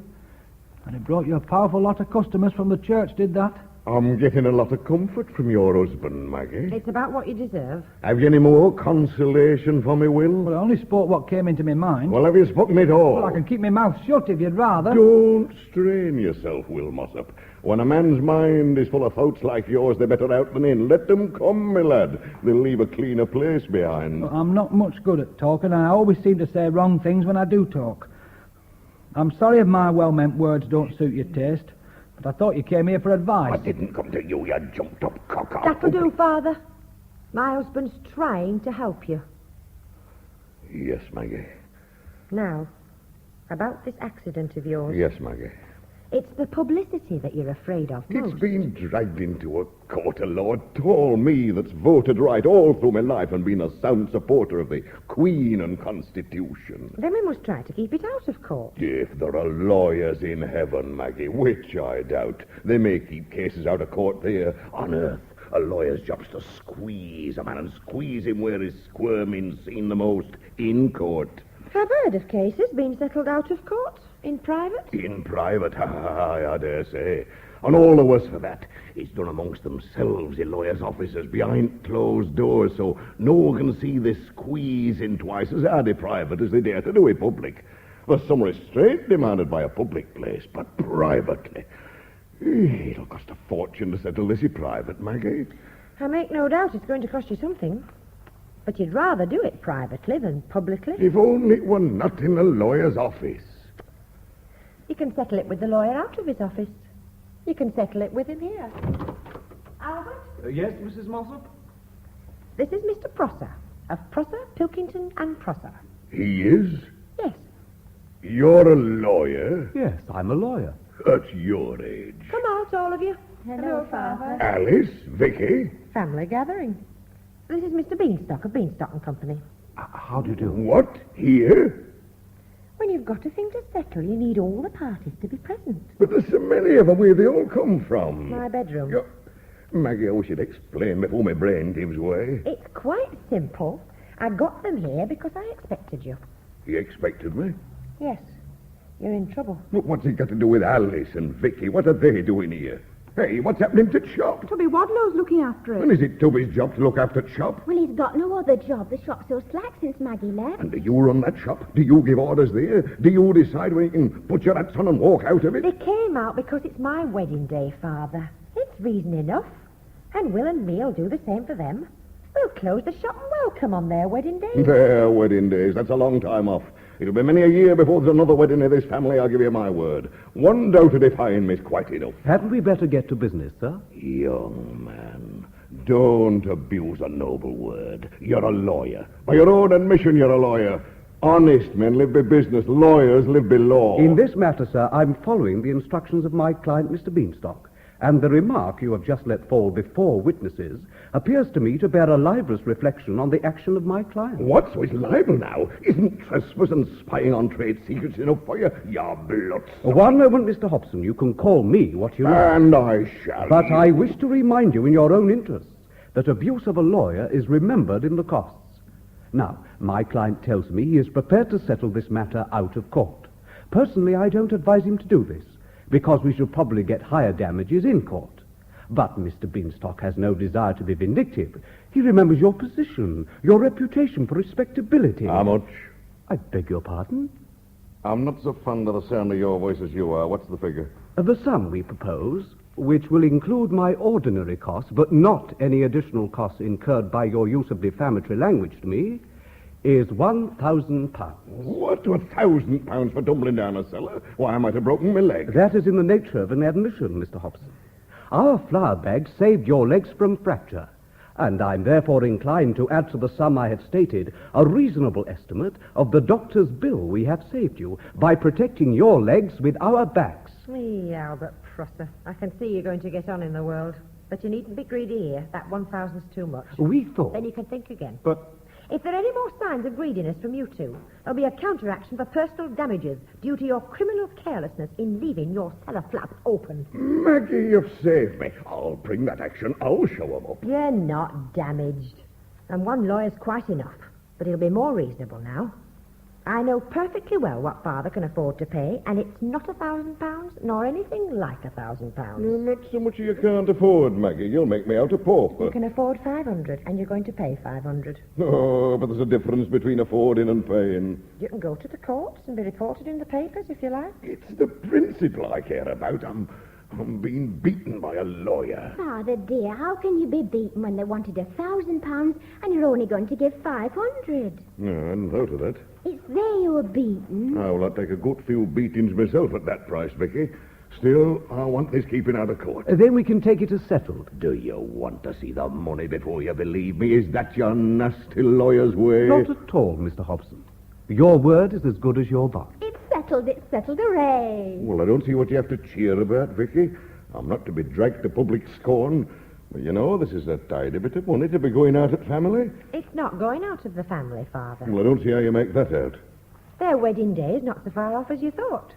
Now there's the half of £500 apiece for them to make a start on. You mean to tell me... You won't forget you passed your word, will you, Father? I've been diddled. It's a plan. It takes 2 daughters off your hands at once and clears your shop of all the fools of women that used to lumber up the place. It'll be much easier for you without us in your way, Father. Aye, and you can keep out of my way and old. Do you hear that? All on you. Father. I'll run that shop with men, and I'll show Salford how it should be run. Don't imagine there'll be room for you when you come home crying and tired of your fine husbands. I'm rid of you, and it's a lasting riddance, mind. I'll pay this money you've robbed me of, and that's the end of it. All on you. And you especially, Maggie. I'm not blind yet. I can see who it is who I've got to thank for this. Don't be vicious, Father. Will Mossop. Aye? I'm sorry for you. Take you for all in all, yet best at bunch.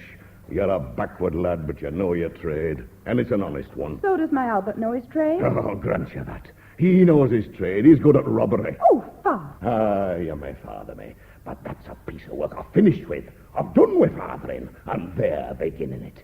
They'll know what marrying a woman means before so long. They're putting chains upon themselves and have thrown the shackles off. I've suffered 30 years and more, and I'm a free man from today. Lord, what a thing you're taking on. You're poor, poor wretches. You're red-nosed robbers, but you're going to pay for it. It's a funny honeymoon. You'd better arrange to get married quick. Alice and Vicky will have a sweet time with him. Can they go home at all? Why not? After what he said? He'll not remember half of it. It's for the moonrakers now, if there's time. What is the time? Time we were going, Maggie. You'll be glad to see the back of us. No, I wouldn't dream of asking you to go. Then I would. It's high time we turned you out. There are your hats. Good night. Oh. Good night, Vicky. Good night. Good night, Maggie. Good night, Alice. Good night, Maggie. And thank you. Oh, that. I'll see you again. Only don't come round here too much because Will and me's going to be busy. And you'll maybe find enough to do yourselves with getting wed. I dare say. Send us word when the day is. We'll be glad to see you at the wedding. We'll come to that. You'll be too grand for us afterwards. Oh, no, Maggie. Well, we'll be catching up with you before so long.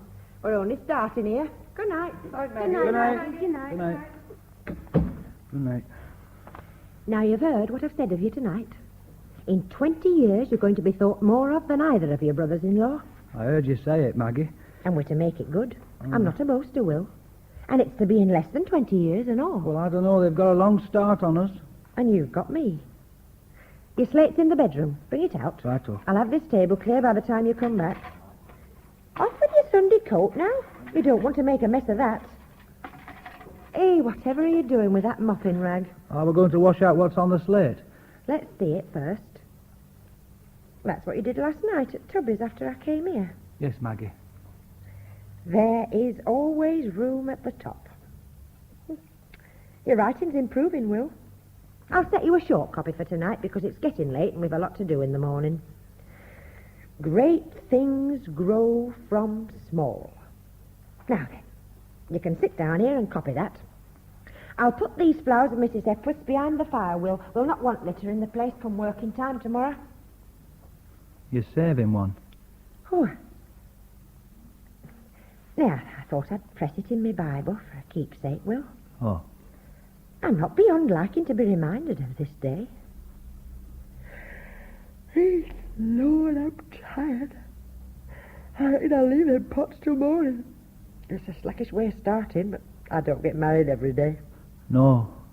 I'm for my bed. You'll finish that copy before you come? Yes, Maggie. Great things grow from small.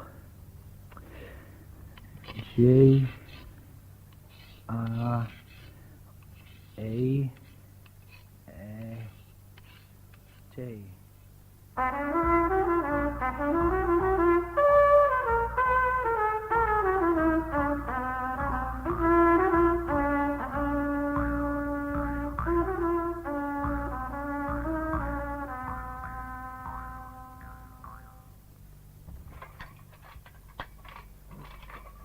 I'll go straight up to him, Toby.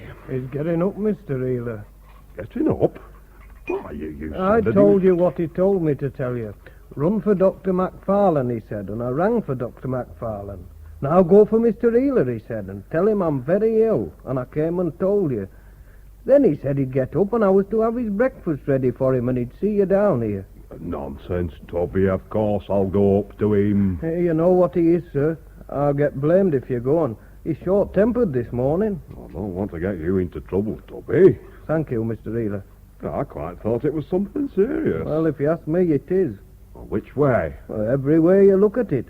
Mr. Hobson's not his own old self, and shop's not its own old self, and just look at me. Mm-hmm. Now I ask you, Mr. Ealer, man to man, is this work for a foreman shoe hand? Cooking and laying By all tables? accounts, there's not much else for you to do. Yeah, there's better things than being housemaid, even if it's only making clogs. They told me clogs are a cut line. Well, what are you to do? There's nowt else wanted. Hobson's in a bad way, and I'm telling no secret when I say it. It's a fact that's known. It's 1,000 pities with an old established trade like this. And who's to blame? They say in Chapel Street it's Willie Mossop. Yeah, Willie's a good lad, though I say it that trained him. He hit us hard, did Willie, but we'd have got round that in time. With care, you understand, and tact. Tact. That's what Gaffer lacks. Hey, now, Miss Maggie now, well, she's a marvel. Aye, a fair knockout. Not slavish, mind you. Stood up to customers all the time, but she'd a way with her that sold the goods and made 'em come again for more. Look at us now. Men assistants in shop. Costs more than women. Cost? They'd be dear at any price. Look here, Mr. Ealer, take yourself. When you go to buy a pair of boots, do you like to be tried on by a man or a nice, soft young woman? Well... there you are. Stands to reason, it's human nature. Well, there are two sides to that, Tubby. Look at the other. Ladies? Yes. Ladies that are ladies want trying on by their own sex, and them that aren't by clogs. It's good class trade that pays, and Hobson's has lost it. Well, Henry. Oh, Jim. Oh, Jim, oh, Jim. Will you sit on the armchair bit fire or at the table? Table, breakfast, bacon. Ooh, bacon, and I'm like this. When a man's like this, he wants a woman about the place, Henry. I'll want them. Shall I go for Miss Maggie's? Mrs. Mossop, I mean. I think your daughters should be here. Aye, they should, but they're not. They're married and I'm deserted by 'em all, and I'll die deserted. Aye, then perhaps they'll be sorry for the way they treated me. Toby, I've got you no work to do at shop. I might find some if I looked out. Well, then go and look and take that bacon with you. I can't stand smell. Are you sure you wouldn't like Miss Maggie? I'll go for her. Oh, go for her. Go for the devil. What does it matter who you go for? Hey, I'm a dying man. Yes, sir. What's all this talk about dying, Henry? Oh, Jim, I've sent for the doctor. We'll know soon now how near the end is. Well, this is very sudden. You've never been ill in your life. It's been saved up. It's all come now at once. What are your symptoms, Henry? I'm all one symptom head to foot. I'm frightened of myself, Jim. That's worst. You won't call me a clean man, Jim. Clean? Of course I would. Clean in body and mind. Well, I'm dirty now. I haven't washed this morning. Couldn't face water. Only use I saw for water was to drown myself. Same with shaving. I'm thrown my razor through window. I had to do. I'd have cut my throat. Oh, come. It's awful. I'll never trust myself again. I'm going to grow a beard if I live. You'll cheat the undertaker, Henry. But I fancy a doctor could improve you. What do you reckon is the cause of it now?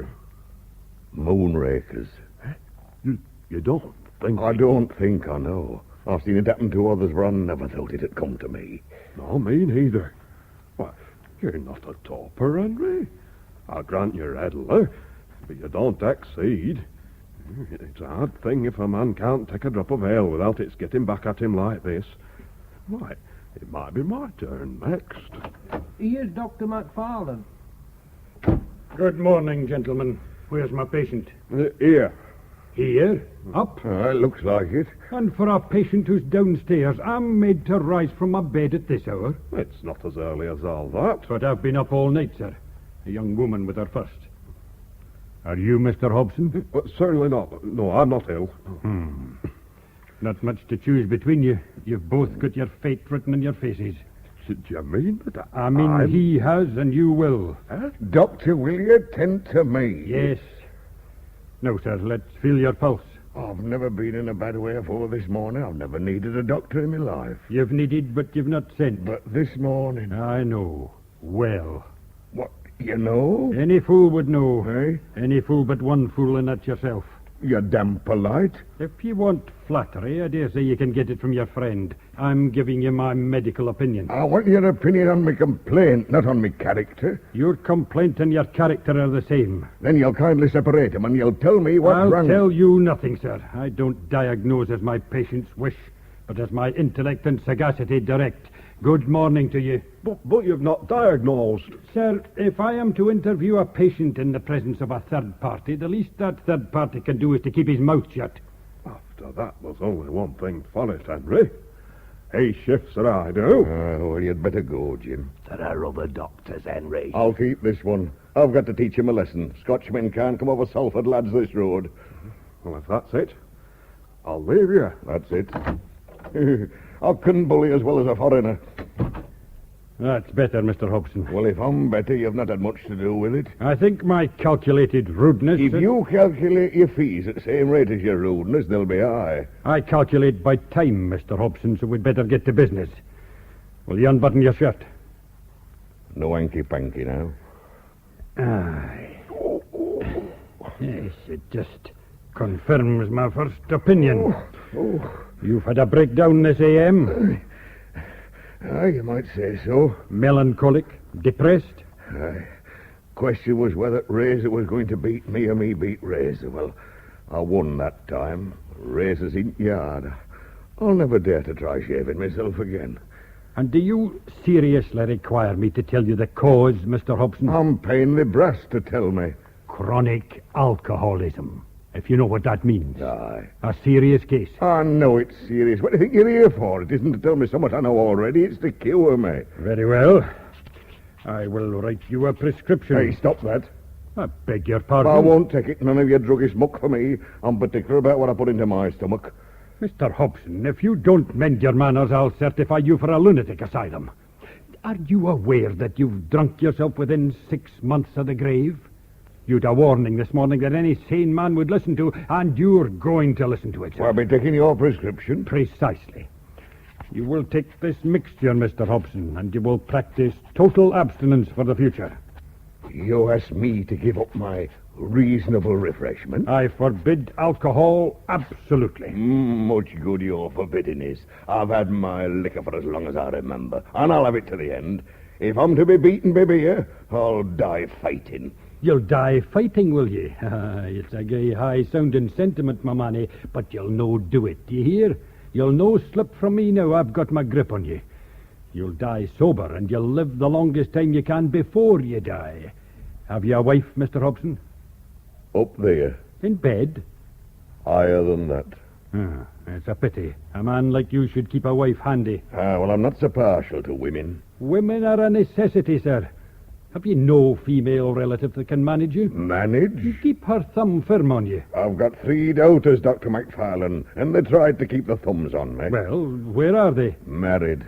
And queerly married. You drove them to it. They all grew uppish, Maggie worst of all. Maggie? Then I'll tell you what you'll do, Mr. Hobson. You'll get Maggie back, at any price. At all costs to your pride, as your medical man, I order you to get Maggie back. I don't know Maggie, but I prescribe her. Let me tell Damn ye, sir, are you going to defy me again? I tell you I won't have it. You'll have to have it. You're a dunderheaded lump of obstinacy, but I've taken a fancy to you, and I decline to let you kill yourself. I've escaped from the thrall of a woman once. And a pretty mess you've made of your liberty. Now, this Maggie you mention. If you'll tell me where she's to be found, I'll just step round and have a crack with her myself, for I've gone beyond despairing of a bit of trouble over you. You'll waste your time. I'll cure you, Mr. Hobson. She won't come back. Oh? No, that's a possibility. If she's a sensible body, I concur with your opinion that she'll no come back, but women are a soft-hearted race, and she'll maybe take pity on you after all. I want no pity. If she's the woman I take her for, you'll get no pity, you'll get discipline. Now, just a minute. Don't interrupt me, sir, I'm talking. I've noticed it. You asked me for a cure, and Maggie's the name of the cure you need. Maggie, sir, do you hear? Maggie! What about me? Are you Maggie? I'm Maggie. You do. What are you doing under my roof? I've come because I was fetched. But who fetched you? Tubby Wadlow. Tubby can leave my shop this minute. Sit down, Mr. Hobson. No. He said you're dangerously ill. He is. I'm Dr. McFarlane. Will you come and live here again? I'm married. I know that, Mrs. Mossop. Your father's drinking himself to death, Mrs. Mossop. Look here, Doctor. What's passed between you and me isn't for everybody's ears. I judge your daughter's not the sort to want the truth wrapped round with a feather bed for fear it hits her hard. Go on. I'd like to hear it all. Just nasty-minded curiosity. I don't agree with you, Mr. Hobson. If Mrs. Mossop is to sacrifice her own home to come to you, she's every right to know the reason why. Sacrifice? If you saw her home, you'd find another word for that. 2 cellars the Outfield Road. I'm waiting, Doctor. I've a constitutional objection to seeing patients slip through my fingers when it's avoidable, Mrs. Mossop. And I'll do my best for your father, but my medicine will no do him any good without your medicine to back me up. He needs a tight hand in him all the time. I've not the same chance I had before I married. You'll have no chance at all unless you come and live here. I'll not talk about the duty of a daughter, because I doubt he's acted badly by you. But on the broad grounds of humanity, it's saving life if you'll come. I might. Aye, but will you? You've told me what you think. The rest's my business. That's right, Maggie. That's what you get for interfering with folks' private affairs. So now you can go with your tail between your legs, Dr. McFarlane. On the contrary, I'm going, Mr. Hobson, with the profound conviction that I leave you in excellent hands. 1 prescription's on the table, Mrs. Mossop. The other 2 are total abstinence and you. Good morning. Good morning. Good morning. Tubby? Yes, Mrs. Mossop? Go round to Oldfield Road and ask my husband to come here. And get this prescription made up at Hallows on your way back. Yes, Mrs. Mossop. Tell Mr. Mossop I want him quick. Yes, Mrs. Mossop. Maggie, you know I can't be an abstainer, a man of my habits at my time of life. You can if I come here to make you. Are you coming? I don't know yet. I haven't asked my husband. You ask Will Mossop. Maggie, I'd better thoughts on you. Make it an excuse like that to me. If you want to come, you'll come, so what Will Mossop says, and well, you know it. I don't want to come, Father. It's no gift to a married woman to come back to the home she's shut of. Now, look here, Maggie. You're talking straight, and I'll talk straight and all, and when I'm set, I'm set. You're coming here. I didn't want you when that doctor said it, but by gum, I want you now. It's been my daughters I'll be crossing me. Now you'll come and look after me. All of us? No, not all of you. You're the eldest. There's another man with claims on me. I'll give him claims. Aren't I your father? And I'm not your only daughter. You've been here long, Maggie? A while. Oh, well, a fashionable solicitor's wife doesn't rise so early as the wife of a working cobbler. You'd be up when Tubby came. A couple of hours earlier. You're looking all right, Father. You've quite a colour. I'm very ill. He's not so well, Alice. The doctor says one of us must come and live here and look after him. Well, I live in the Crescent myself. I've heard it was that way on. Somebody's home will have to go. Well, I don't think I can be expected to come back to this out of what I've been used to lately. Alice. Well, I mean, I say it ought to be Maggie, Father. She's the eldest. And I say that you've as much right... Father, you're ill. Oh, Vicky, my baby. At last I found a daughter who cares for me. Of course I care. Don't the others? You'll come and live with me, Vicky, won't you? What?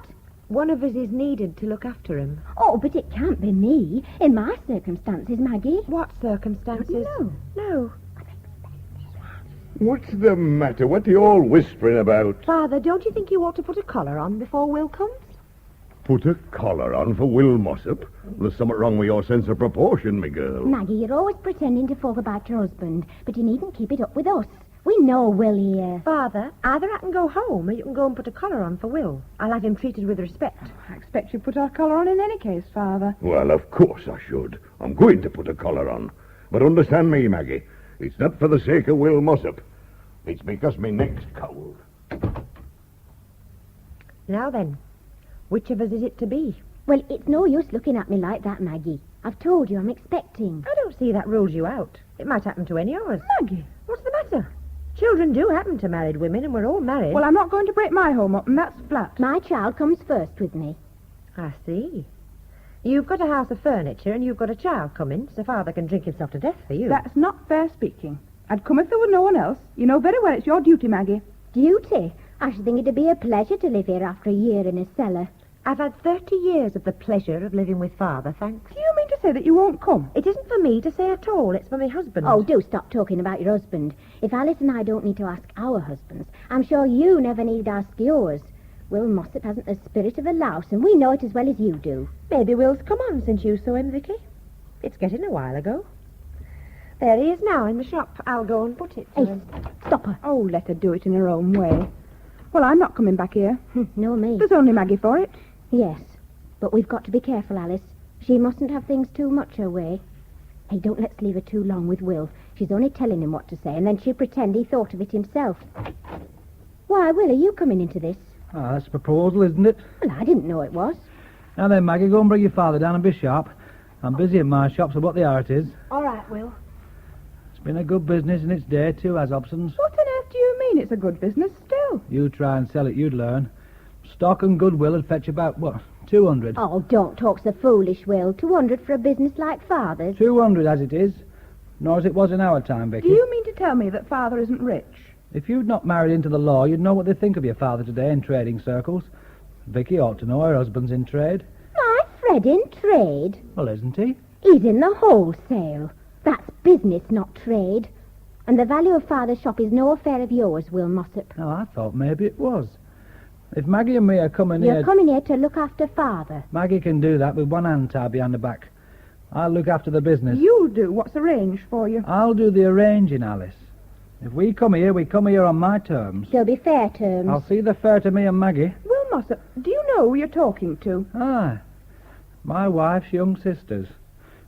Times have changed a bit since you used to order me about this shop, haven't they, Alice? Yes. And I'm Mrs. Albert Prosser now. Ah, so you are to outsiders. And you'd be surprised the number of people that call me Mr. Mossop now. We do get on in the world, don't we? Some folks get on too fast. It's a matter of opinion. I know Maggie and me gave you both a big leg up when we arranged your marriage portions, but I don't know that we're grudging you the sudden lift you got. Oh, good morning, Father. I'm sorry to hear you're not so well. Oh, I'm a changed man, Will.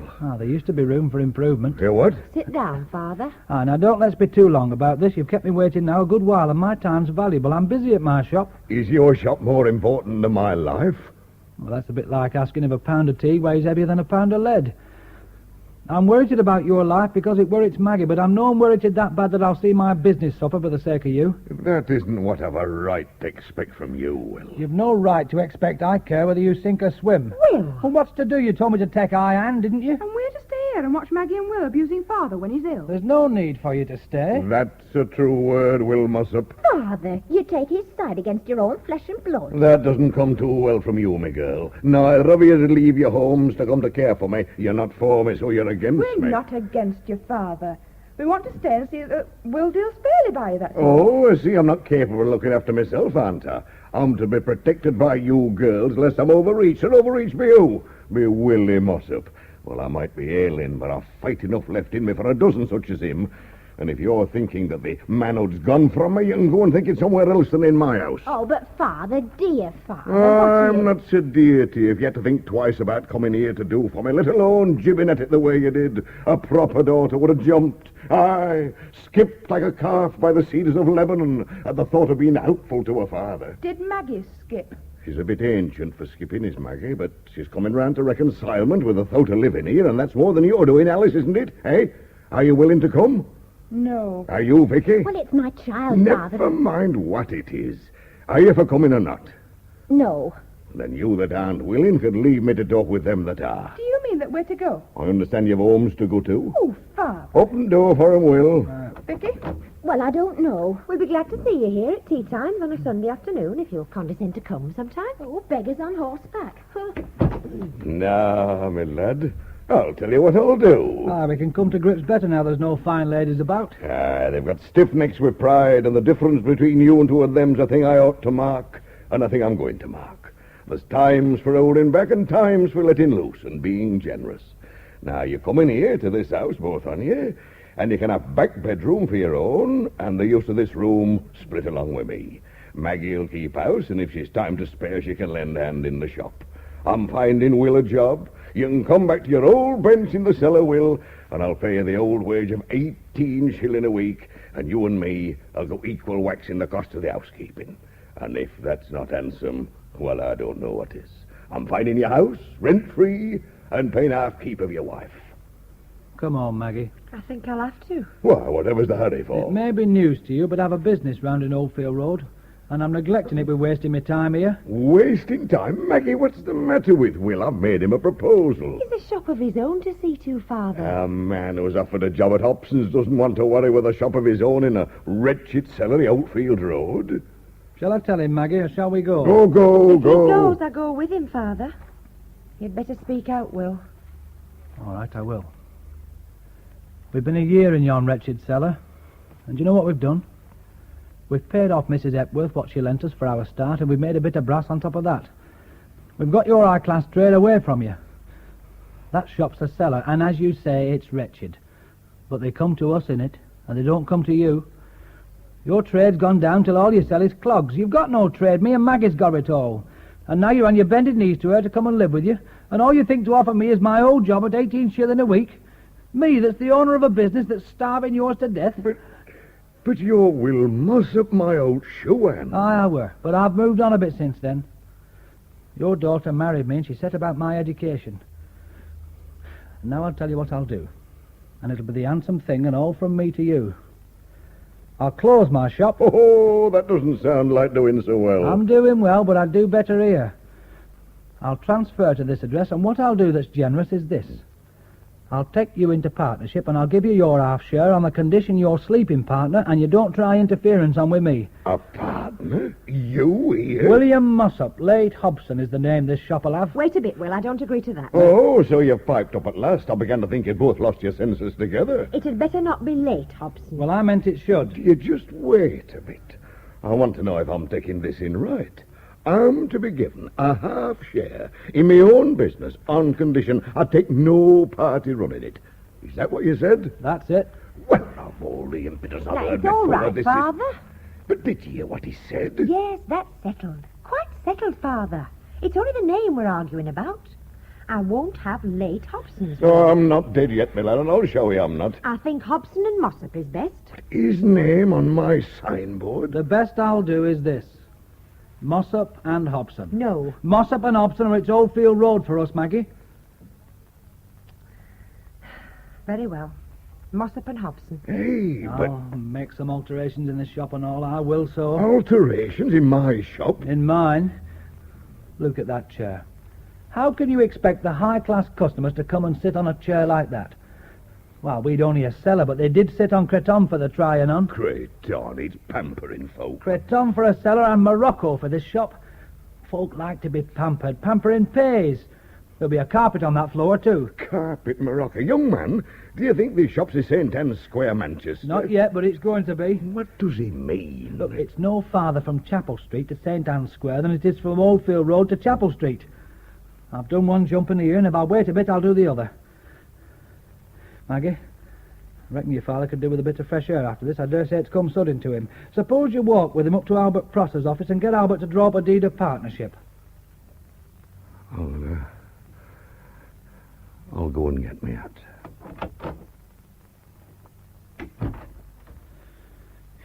He's crushed like, Maggie. I'm afraid I bore on him too hard.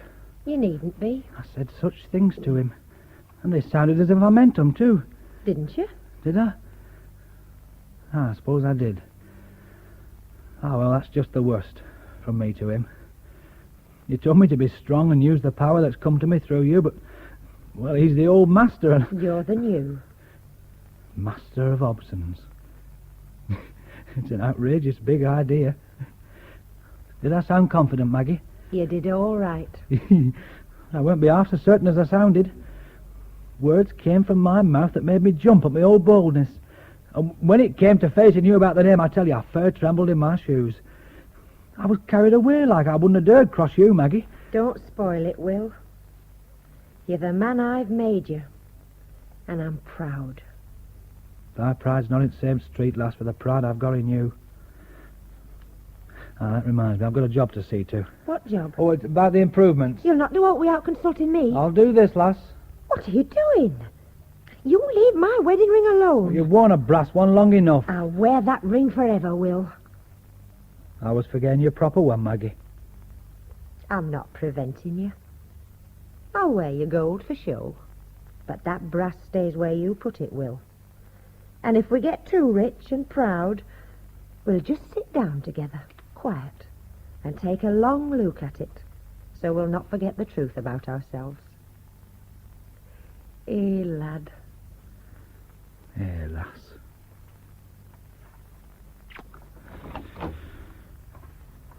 Ready, Father? Come along to Albert's. Yes, Maggie. Well, by gum.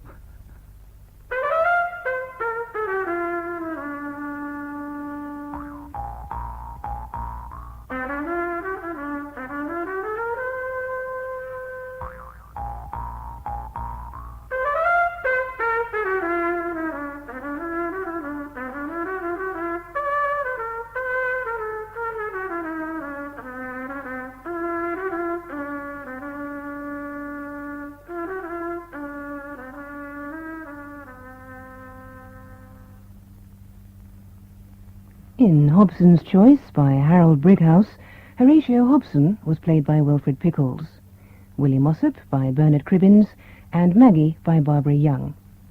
Alice was Anna Cropper, Albert John Normington, Tubby Graham Rigby, Jim Healer Henry Livings, and Dr. Macfarlane Duncan McIntyre.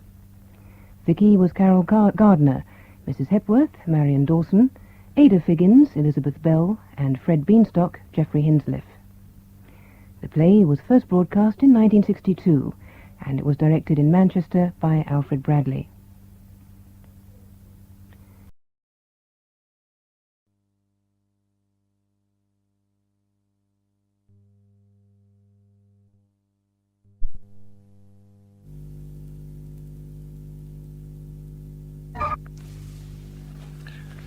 Now it's 8:30, and we come to Saturday Night Theatre.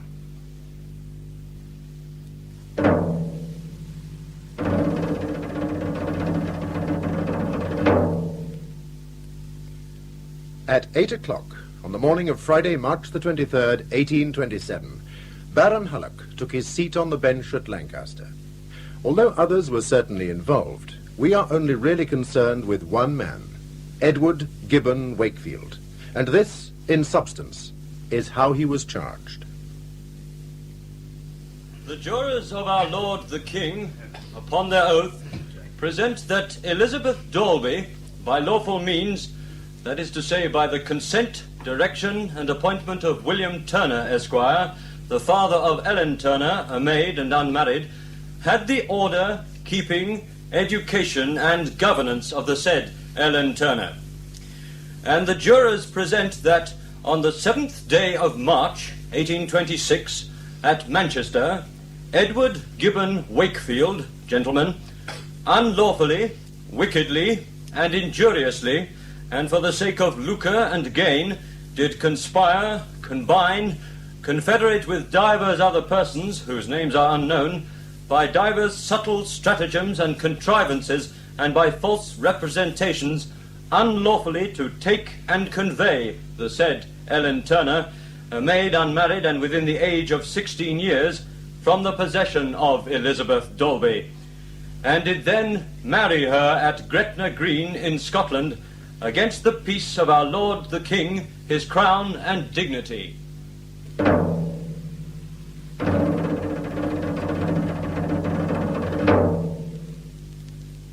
The Road to Gretna Green by Peter Hunt.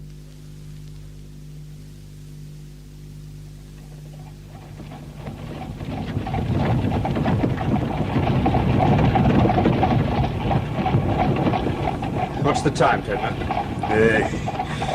By my watch, nearly 8 and 30 minutes, Mr. Wakefield, sir. Good, we must be just about there. Now, let's go over the ground once again. You have the letter? Yes, here, sir. So, you go in first and find this Miss Dolby. Understand you are Mr. Turner's butler, engaged after Ellen Turner returned to school. You realize, don't you, that if you say you'd been engaged during the Christmas holiday, Miss Ellen would know you? I understand. Good. The impression you must give to Miss Dolby is that I am tired, having travelled from Paris. You've come to meet me in Liverpool for my business meeting with Mr. Turner. I am known to Mr. Turner, but not well. We simply have some business together. Understood? Yes. Make a thing about how tired and how important I am, how quickly all this has to be done. I will come into the school as soon as Miss Dolby has had time to read the letter and act upon it. And Pierre, everything depends on the impression we make. You will behave like a butler to a high sheriff should behave, eh? Of course, sir. May I ask a question of you, sir? Yes, yes. If I may venture a suggestion, sir, you are attempting a rouge et noir. It is a gamble, n'est-ce pas? Pierre, you know what I want to do in the world. And my wife died before she could inherit her fortune. I had nothing. And 2 children, yes? Yes. First, there's the future of the children. Foster life in Paris is not good for them. They must be brought up for the way of life I intend for them. That is my first concern. And second, if I am to succeed with my views on how this country is to develop the colonies, I must become a member of Parliament. And I cannot become a member unless I have money. I have no money. Mr. Turner's daughter, Ellen, is an heiress. If I can win her, I will have a wife for my children, and her money for what I plan to do in public life. You do see the logic in that? Yes, sir, I see the logic. I still think it is a gamble. Rouge et noir. The odds are not better than that. This must be the place we're slowing down. A gamble? Well, I succeeded once before, didn't I? And no one was hurt. That's true, sir. Now emphasize the urgency of our travelling on as soon as possible. And don't drink. English servants don't. Never, sir? Well, hardly ever. And never in public. Ah, I understand, sir.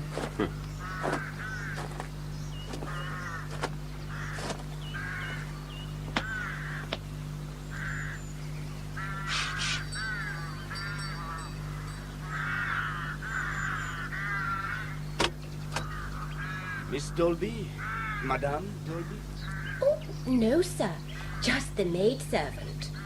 Would you be kind enough to inform your lady that Mr. Wakefield is here with an urgent letter concerning Miss Turner? Oh, yes, sir.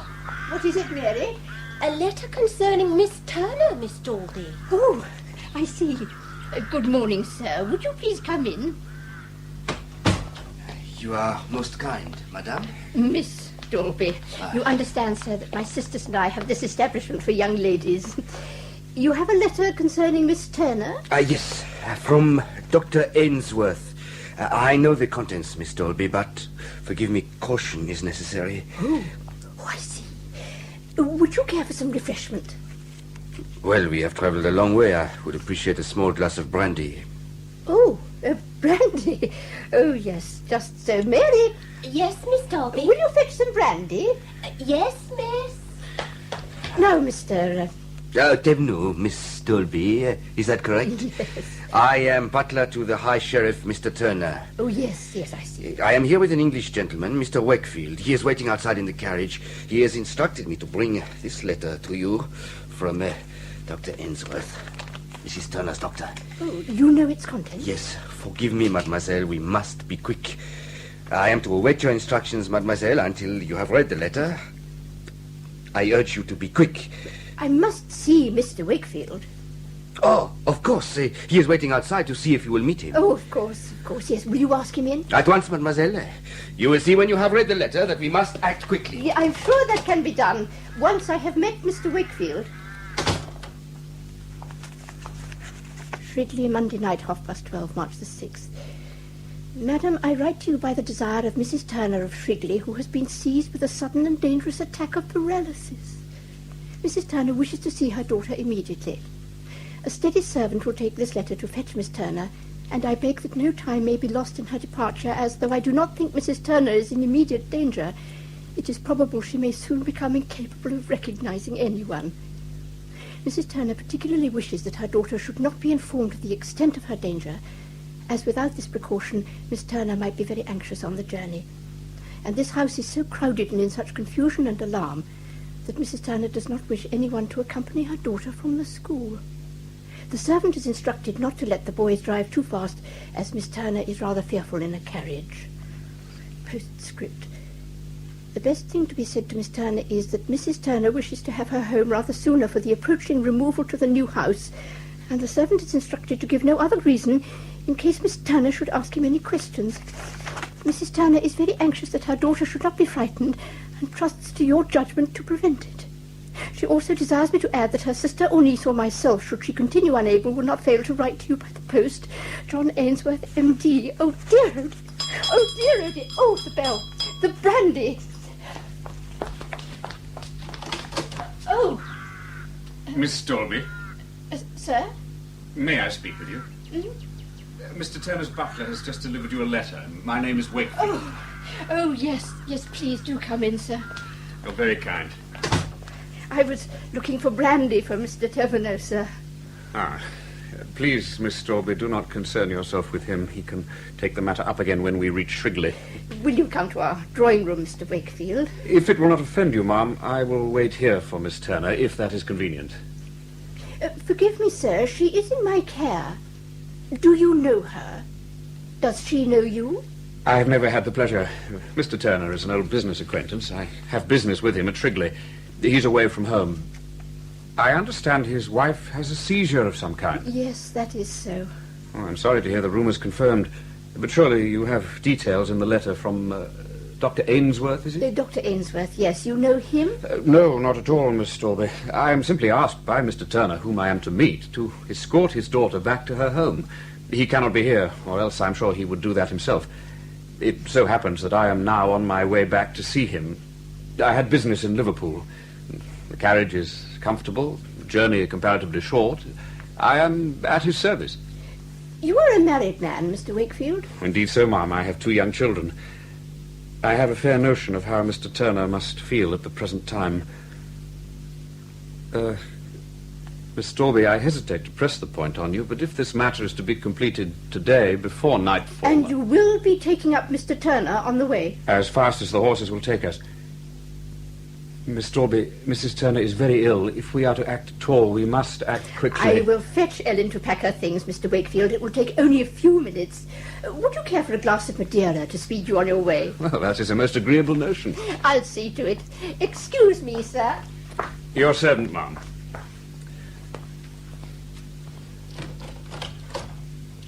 Tevernow? Sir? Here. Yes, sir? Tevernow, I appreciate your help, but if you ask for brandy again in a school for young ladies... Well... Now, have the horses ready. We have a long way to go. You understand? Yes, sir. Thank you, Tevernow. Allez. Allez, vite, vite. Mr. Wakefield. Aye. Miss Strawberry. Sir, I have started to make the necessary arrangements. I have told Ellen... Thank you, Miss Strawberry. And this must be Miss Turner. Yes, sir. Miss Turner.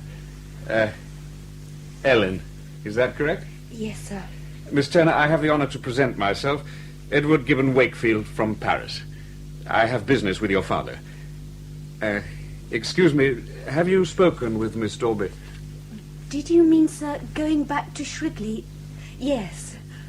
Miss Dolby has told me about the move to the new house. It's exciting. The new house close to Shrigley. The new house close to Shrigley Hall. The important thing, sir, is that Ellen is escorted quickly home before the sun goes down. I see no problem here, Miss Stolby. Miss Ellen, are you reasonably ready? May I have a few minutes, sir? Oh, naturally. But we ought to get you home as fast as possible. I must see to the carriage, so that it is comfortable for you. It will take a few moments. Miss Dolby, Miss Turner, if you will excuse me. He seems a kind gentleman, Miss Dolby. I believe so, Miss Ellen. Ellen? Yes, Miss Dolby? I will go to Shrigley in the morning to see that all is well with your mother.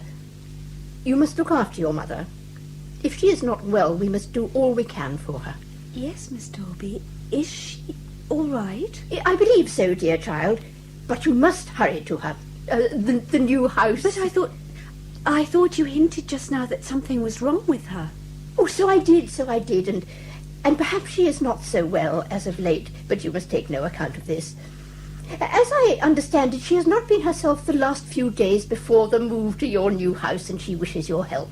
But who told you that she is unwell, Miss Dolby? I had a message from Dr. Ainsworth. Dr. Ainsworth? Dr. Ainsworth. Yes, he must be new. Oh, I see. Now, you run upstairs. Put a comb through your hair. Pretty yourself for your homecoming.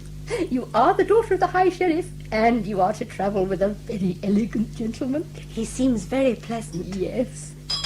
Oh, now, off with you, and be quick. Oh, Mr. Wakefield, sir. Thank you. I have sent for a glass of Madeira. Oh, it's most kind of you, Mum. Miss Dolby, Mr. Wakefield. Ah. Is Miss Ellen ready? Very shortly. I must confess, Mr. Wakefield, I feel a little disturbed about handing my charge to your care. You do understand, we don't know you. A very fair question. But Mr. Turner's servant is here. Will it satisfy you if I say that we are to meet Miss Ellen's father and Dr. Ainsworth in Manchester, where they will take over the whole business, which really has nothing to do with me. I'm simply acting as a help on the way. Ah, the Madeira. Thank you. You're very kind. Thank you. Thank you, sir. Oh, is there something wrong, sir? Not at all, Miss Dolby. Most agreeable glass. My sisters and I do not take Madeira, Mr. Wakefield. This bottle has been with us many years. We last opened it for my dear brother several years ago. Really? I would never have guessed it. One of my other pupils, Jane Greenway, is helping Ellen with her packing and so on. Ah, yes, I know what happens. My children in Paris are just the same. I would wager you one wants to know what's going on, and the other is busy with a drawer full of clothes and pushing the most expensive silks into bags of one sort or another. One is the active of the one who has to do something now, and the other needs material for all the things she will tell the other young ladies when Ellen has got into a coach and four and waved goodbye to you for the present. I hope she will be back with us soon. She's a very open and confiding girl. Are you sure, Miss Stolby, that you won't travel with us? There's room for you. I was thinking about that as you were speaking, Mr. Wakefield. But then I have my obligations to my other charges. Ah. After all, it's quite early. From here to Macclesfield and then Shrigley Hall is only something in the region of 45 miles. Well, you're very welcome. There's plenty of room in the coach, I assure you. Oh, no, that's so kind of you. I do have to go and see a relative in Macclesfield. But what I could do is take the early coach tomorrow, so that's 4 hours or thereabouts. Good. Then, since I am staying the night there, we shall meet again. And you will be able to settle your mind about your... Am I right? Your most important pupil. Yes. It would settle my mind that I had done everything I should do. That is very conscientious of you, Miss Dolby. She is the daughter of the High Sheriff. Of course. That's why we're taking all this trouble. Come on, Jane. I thought you were going to help me. Come to the window a moment. What is it? Point him out to me. Is that Mr. Wakefield? No, that's the new butler Papa has sent to fetch me. I've never seen him before. That's not your father's carriage, is it? No. That's odd. Papa must have bought another one. Hey, there he is going out to it now. That's Mr. Wakefield from Paris. My, what a beau! And so handsome. Yes, he is rather. Come on. The packing. Ellen, do you think it's quite safe for you to be travelling with two complete strangers? No. Ellen! Don't be a goose. If Miss Dolby is satisfied, then I am. He's obviously a gentleman. Besides, which would you rather have? A gentleman's company home to Mamma and Papa, or Miss Dolby and mathematics? Well, I do envy you. I shall miss you. I shall miss you too. But I expect I shall be back to algebra very soon. I'll write to you from the new house. Where is it? I don't know. For that matter, I don't know anything. Isn't it exciting? Come down with me.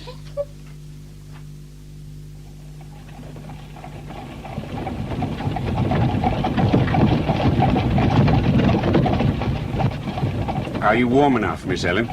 Oh, yes, thank you, Mr. Wakefield. Glad to be away from school? Oh, yes. I love Miss Dolby, we all do, But? well, she seems to think that all we should think about is arithmetic and music. She harps on you. Yes. I think her idea is that we should all be perfect young ladies with no other object in life but to be good wives and mothers. Is that such a bad idea? No, of course I hope to be married. But you would like a spice of adventure? Oh, yes. Indeed I would. I mean, this is an adventure, moving to a new house from Shrigley when I didn't expect it. You like the unexpected? Yes. But I should like to go on and on. To Paris. The pyramids. One of my friends has been to India. I'm sorry, Mr. Wakefield. I'm so excited.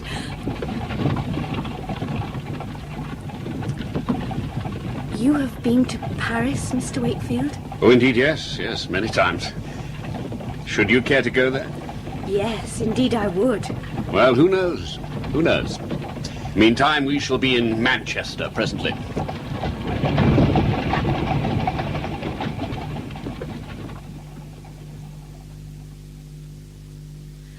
I don't think Mamma would approve my going to an inn. Your father will be here directly. Tevner's gone for him. I see. Will you, excuse me a few minutes, Mr. Wakefield? Hmm? Oh, yes, of course. And then we'll have a little food. Ah, landlord. Thank you. Set it all down here. Sure. Some pie. Good. Bread, butter, cheese. Yes, that will do. And Madeira. Ah, yes, that's the right stuff. Ah. Delicious Madeira. What will the young lady take, sir? A young lady? The young woman who's just gone out, sir. Young woman? Yes, you're right. She'll have some Madeira, too. And will there be any other guests, sir? Other guests? No other guests. Thank you, sir. Will there be anything else? Yes, have the horses changed, would you? We have a long journey ahead. You're taking the Lancaster Road, you sir? Who told you that? Why, the French servant with you, Mr. Turner's butler, just a few moments ago. I'll see to it straight away. Landlord, you have brought the food? Pierre? Monsieur. Did you tell the landlord we're going north via Lancaster? Well, did you? Yes, I'm sorry. You're sorry? You realize that this could jeopardize the whole plan. Once Turner hears from Miss Dalby that we came to Manchester, he's bound to check up here. And what will the landlord tell him? Lancaster, yes. He'll be after us like a shot. We shall have to throw him off the scent. Have you got the map with you? In my pocket. Here. Good, now, let's see. A detour. I've got an idea that may serve us well. Good. Now, give me the note we prepared. Monsieur. Here she is, coming back. Leave us, and just be careful what you say. Mademoiselle. Ellen, come and sit down. I am quite hungry. Where's Papa? You eat, I'll explain. Now, you remember how we were joking about school and arithmetic? Yes, but, what about Papa? He's not coming here. I've had a message from Mr. Grimstitch, is it? That's Papa's solicitor. Ah, I see. Well, there's some trouble. Your father's a rich man, isn't he? I don't know how much. Papa says I'm an heiress. That's right. That's a term you use when there's a lot of money about. Your father is a very rich man. I know this from my business dealings with him. Now, a great deal of his money is tied up in a bank in Macclesfield, and the bank has failed. Usually it's the customers that go to the wall. In this case, it's the bank. My friend Jane Greenway, well, her father lost all his money like that, and she had to leave school for quite a while till he put things right. I'm sure Papa will put matters right. Just a minute. Jane was taken from school under some pretense that her mother was ill. Is that why you came for me today? To get me away without anyone knowing? You knew it all the time. Yes, Ellen, I arranged the whole thing with your father. He didn't want you upset in front of your friends. He didn't want Miss Dalby to know the truth. Well, it's none of her business. But what did you say to Miss Dalby? That's where your father has been very clever. He gave her just enough information in a letter signed by a fictitious Dr. Ainsworth. She knows a little about your family, but not much. She knows that your mother has delicate health, so she wouldn't be too surprised to learn that she was seriously ill. She's not ill? No, not at all. Oh, that's wonderful news, Mr. Wakefield. So now we can go straight to Shrigley Hall. No, I'm afraid not yet. I said your mother's not ill, but she is desperately worried. Yes? Yes. The bank failure means that your father is £60,000 in debt and with no hope of repaying his creditors quickly. And sheriff's officers have been sent to arrest him for his debt, so he's on the run with Mr. Grimsditch, hoping that matters will improve in a few weeks or days. As things stand, his possessions can be seized. Shrigley Hall, everything. Your mother would be homeless. Do you see? But, well, there's my inheritance. That must clear my papa's debt, surely. He can have it all. Spoken like a loving daughter, Ellen, but your father cannot touch a penny of your own fortune unless he has your consent in writing. I can give that immediately. No, I'm afraid you cannot. Your consent has to be in your father's presence and before a solicitor. Only that makes it legal. I see. Well, if Mr. Grimsditch is with Papa... Oh, Mr. Wakefield, let's go to them. Are they hiding in Manchester? No, the note I have tells me that they are travelling north in your father's own carriage to Kendal. Kendal?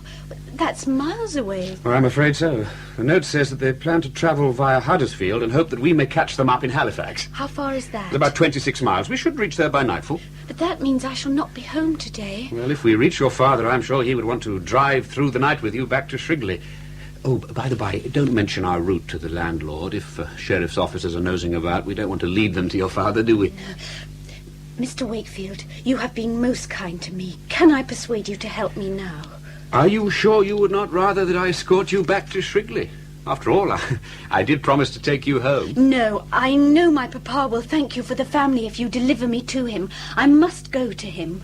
Very well. The horses should be ready. Devner!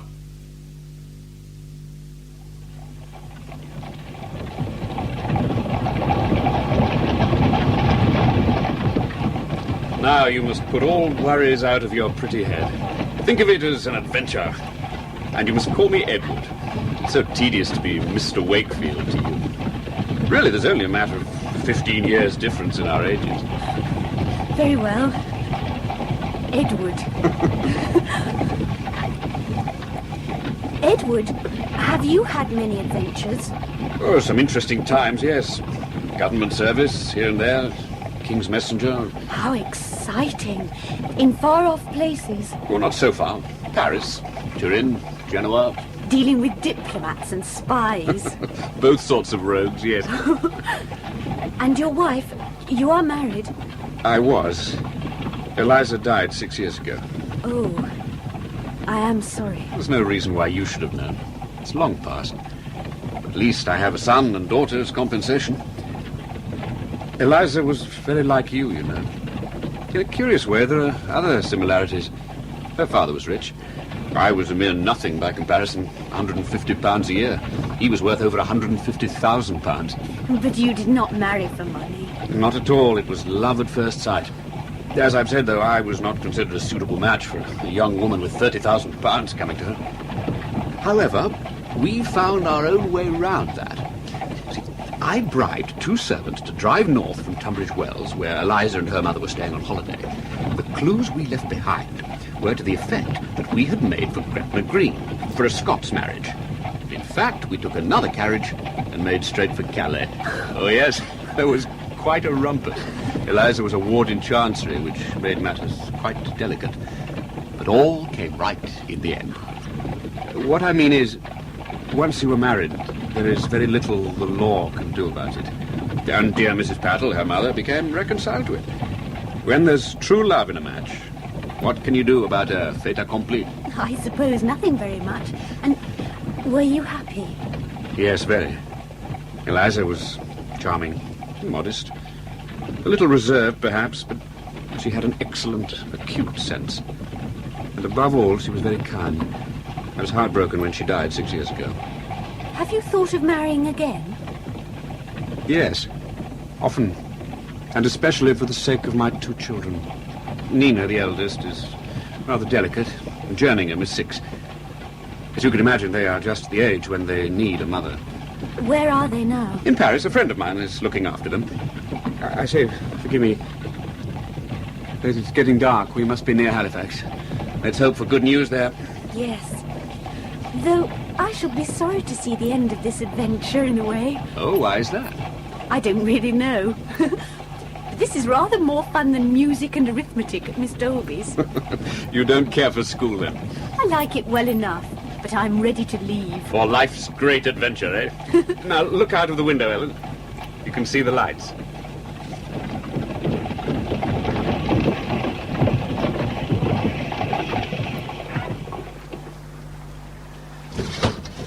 Halifax, sir.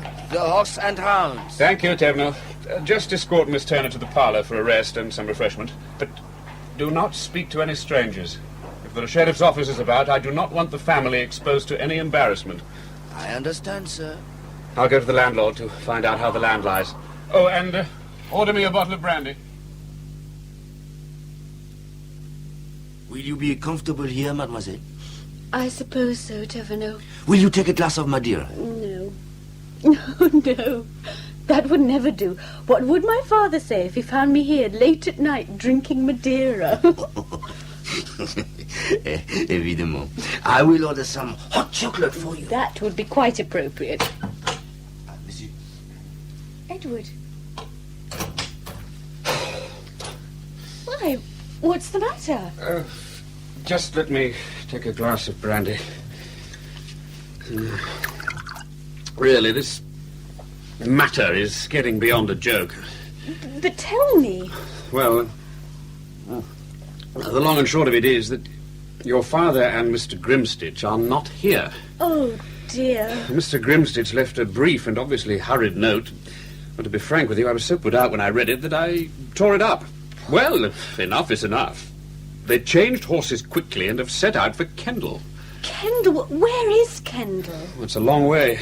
I tell you, it's an all-night journey. But why should they go to Kendal? Well, there can only be one reason. They're making for the Scottish border, where they'll be out of reach of English law. Oh, Edward, what shall we do? I feel so helpless. No. Courage. Here, take a sip of brandy. That'll at least warm you up. There. Now, resolution. We have 2 alternatives. I can arrange a room for you here for a good night's rest, so that we can follow after a civilized breakfast in the morning. Or we can eat here while the horses are changed, then make the overnight journey to Kendal, where your father and Mr. Grimstitch may be. Though I think my guess is right, they must be making for the nearest point across the border. And where's that? Gretna Green. Then let's take the road to Gretna Green. But you, Edward, what do you wish? I'm completely in your hands. Do whatever you think is right. Oh, I am in the same position as yourself. If we return to Shrigley, where we might find the bailiffs in, we shall have achieved nothing. And your father's certainly not there. If we spend the night here, I will have lost valuable business hours. I'm due back in France for my own business reasons as quickly as possible. It seems to me that I only fulfill my obligations to your family by catching up with your father. There is another matter, but I will explain that to you in the carriage. Ellen, do you trust my judgment? Yes, Edward, I do. Poor Papa, he must be in some terrible trouble. I'm afraid he is. It's far worse than I've so far confided to you. Worse? I'm afraid so. But I'll explain it all to you on the way. I thought this was going to be such a pleasant adventure. It will be. It will be. But what will Miss Dolby think when she hears about this? And Mamma? Oh, Miss Dolby thinks you're at Shrigley, and your mamma thinks you're tucked up in bed at school. What they don't know won't hurt them, eh? Miss Dolby will be shocked. Poor Miss Dolby.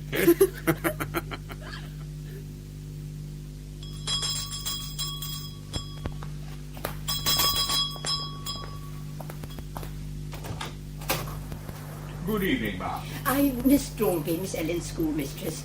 I realise how late it is, but I would like to see the High Sheriff for a moment. Is that possible? Will you please to come inside, ma'am? Thank you. It's a cold night. I'll see if the master... Who is it, John? Miss...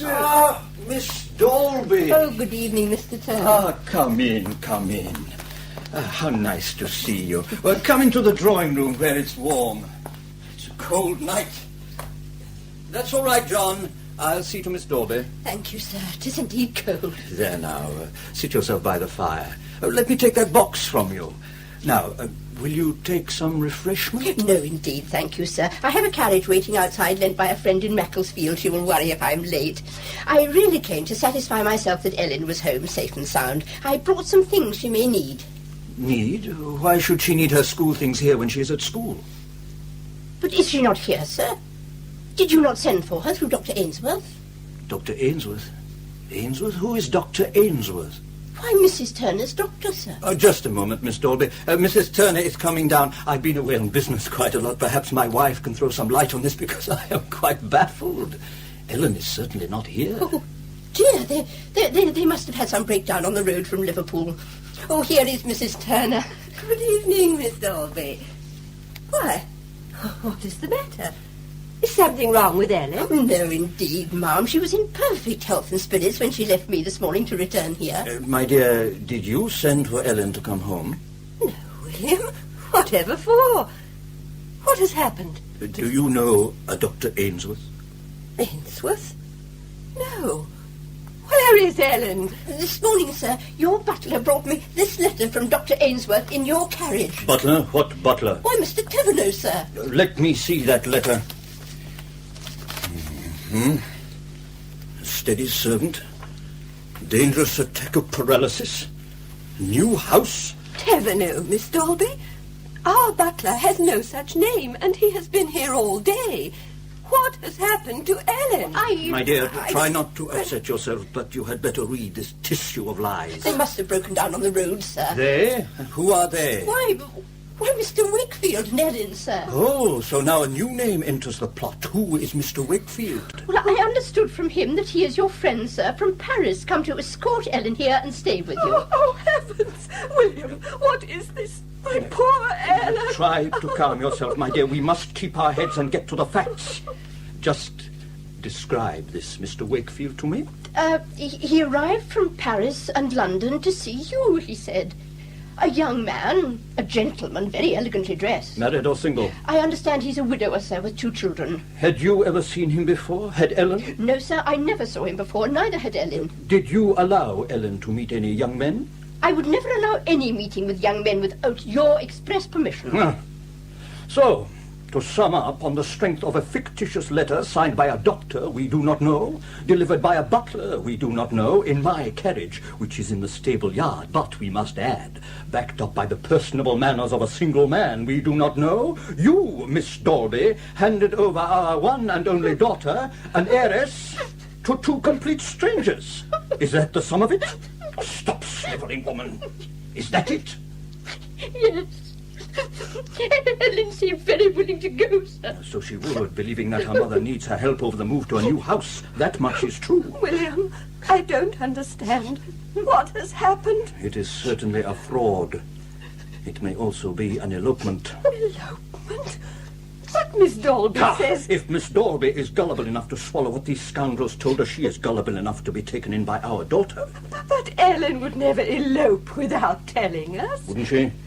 It's all the rage these days. No, I trust her. but anything is possible. Did this Wakefield say which direction he was taking? He said he was to meet you in Manchester, sir. Well, that's a start. My dear, I must go at once to Manchester and rouse Mr. Grimsditch, alert sheriff's officers, and arrange an arrest warrant. I must stop them, wherever they are. I'll keep you posted. As for you, Miss Dalby, I suggest you return to your school and look for another pupil.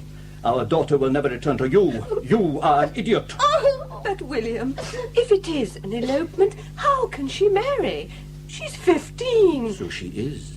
And there are places that will turn a blind eye to that. Where? Across the border, at Gretna Green.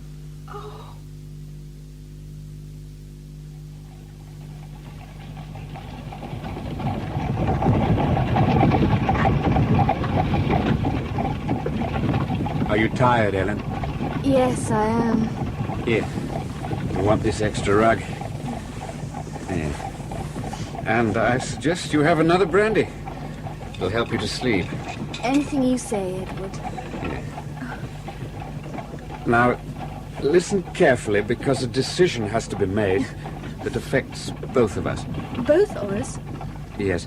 You remember I informed you that your father's bank in Macclesfield had failed? Well, I have an uncle, a rich and cunning old miser, who offered to lend your father enough money at huge interest to tide him over all of his troubles. £60,000, in fact. Interest? Yes, that's the extra you pay for the privilege of borrowing. Well, that wouldn't be so bad, except that my uncle's bank in Blackburn has failed as well. I've no special sympathy for my uncle, but I have for your father. And now for you. What's gone sadly wrong is this. Your father gave my uncle the house at Shrigley in pawn as security for the loan. Do you follow me?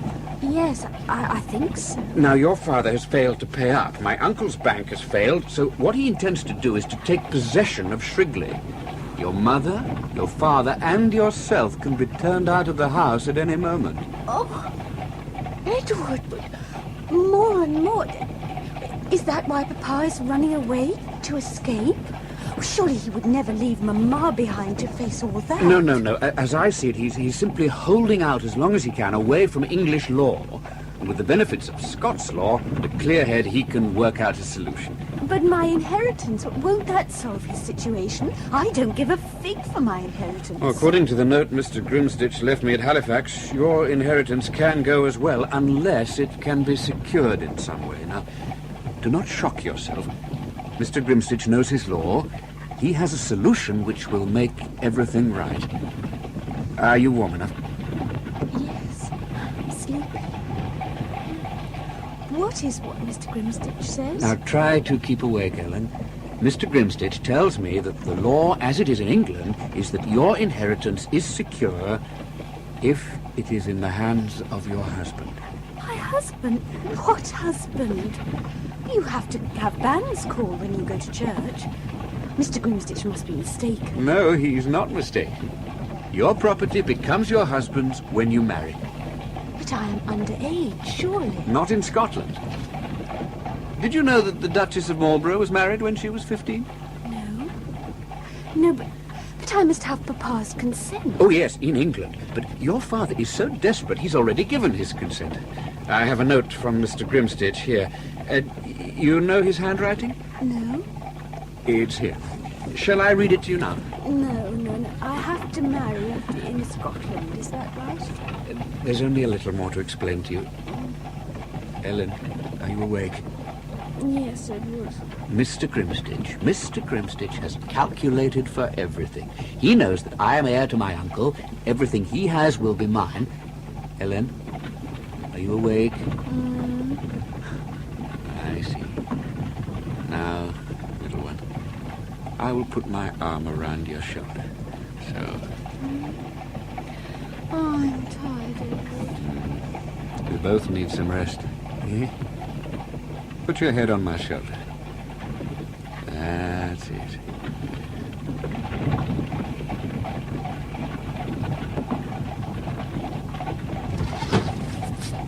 Stop, Teveno.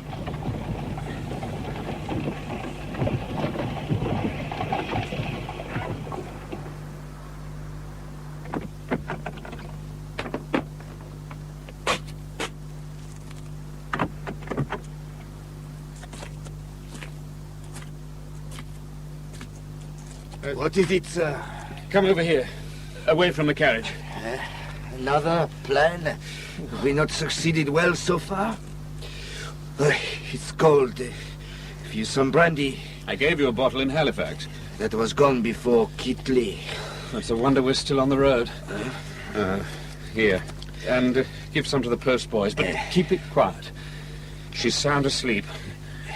She's had a long and worrying day, poor girl. It's all very well for you two in there. Snug as bugs in a rug. Huh? She's very pretty. She's 15. No, she would pass for 16 or 17 anyway. Even so, we must not get caught. Now, I want you to go easily through the night till we reach Kendal. I've given her a strong draught of brandy and water, which she's never had before. I don't want her alarmed. I'm banking on her not waking up at Kendal. If she does, I've got to use the same story I used in Halifax. It's wearing thin. So I want to get on from Kendal to Carlisle as quickly as possible. What? I don't want her suspicions aroused. She may be innocent, but she's not stupid, Pierre. Drive all night, change horses, then another 45 miles to Carlisle?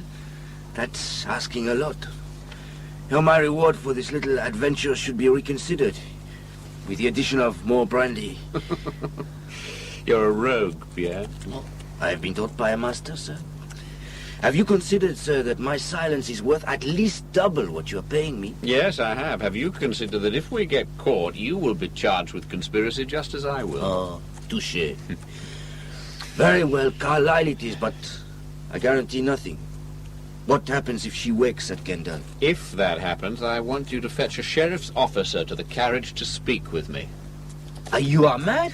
You will simply make an arrangement with one of the locals, the landlord, if he looks promising, just to ask me who I am, and leave the rest to me. Oh, I wish we were back in Paris. We will be. We will be. Good night to you.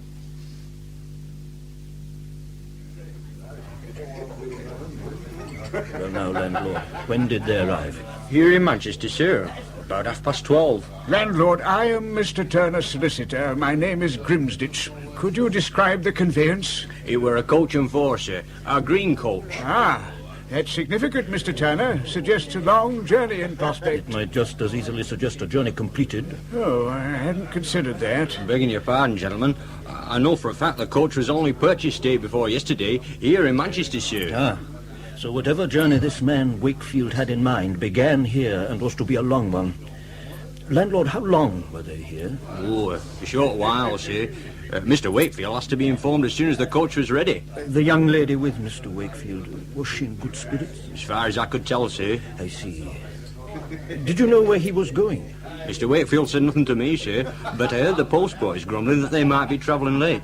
There was talk of making for Lancaster. Lancaster? Oh, that surely would be an overnight journey. What kind of man was this Wakefield? A young man, sir. Very personable. I understood from his servant, sir, that he's a widower who has some government post in Paris. Thank you, landlord. That will be all. Thank you, sir. Grimsditch. Some unpleasant light begins to dawn. A young unmarried man lures a young heiress. Well, everyone knows Ellen is an heiress. He lures her from her school. Then on some pretext whisks her off to Lancaster. Now, why would he do that? I'll tell you why. It's a guess, but Lancaster is on the road to Gretna Green. Gretna? Good heavens! Do you mean to say he intends an illegal marriage? Your daughter is underage. I think we are dealing with a clever rogue. Grimsditch, I want you to follow the likely route. Pick up what information you can and keep me posted. I shall return to Shrigley to comfort Mrs. Turner. There's no time to lose. But my business, Mr. For the Turner... time being, my business is your entire world. My purse is open to you. If it's not too late, Ellen must be returned home, as innocent as she left. I hope.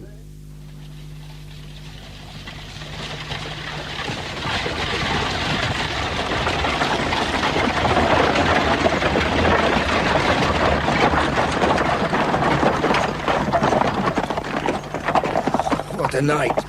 I must have a rest.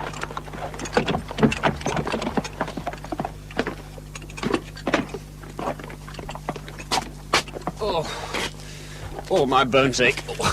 Your bones ache? Well, what about mine? And the post boys?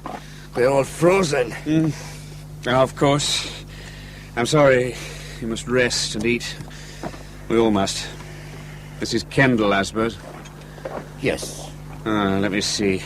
Even if Turner heard what happened yesterday, it could hardly have been before the evening. He'd need to make arrangements. He'd need to find out what route we'd taken. All that takes time. Yes, we can afford an hour or so here. You stay with Miss Turner a few minutes. I'll go inside to arrange a room. Don't be too long. I'm hungry. Edward. Good morning, Miss Ellen.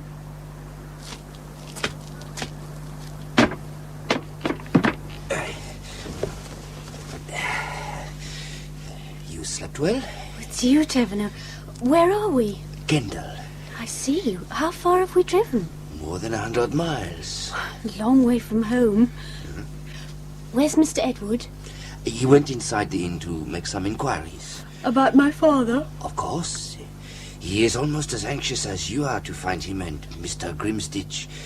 I inquired at Skipton and Settle and Kirby Lonsdale, but it was the same everywhere. What you call a moonlight flit? Oh, dear me, I can hardly keep my eyes open. Poor Papa and poor Mr. Grimstitch, they must be so tired and worried. And poor Mr. Wakefield, he must be sick of the sight of me and my family problems. Oh, never, Miss Ellen. He is looking very well even at this early hour. I have travelled many times with him. He is strong, determined. Did you know his wife and his children? Yes, of course. She was very sweet. He was devoted to her and Nina and Jerningham. He's been very lonely without them. It's not good for a man to live alone. No, I suppose not. Here. Over here a minute. Excuse me, mademoiselle.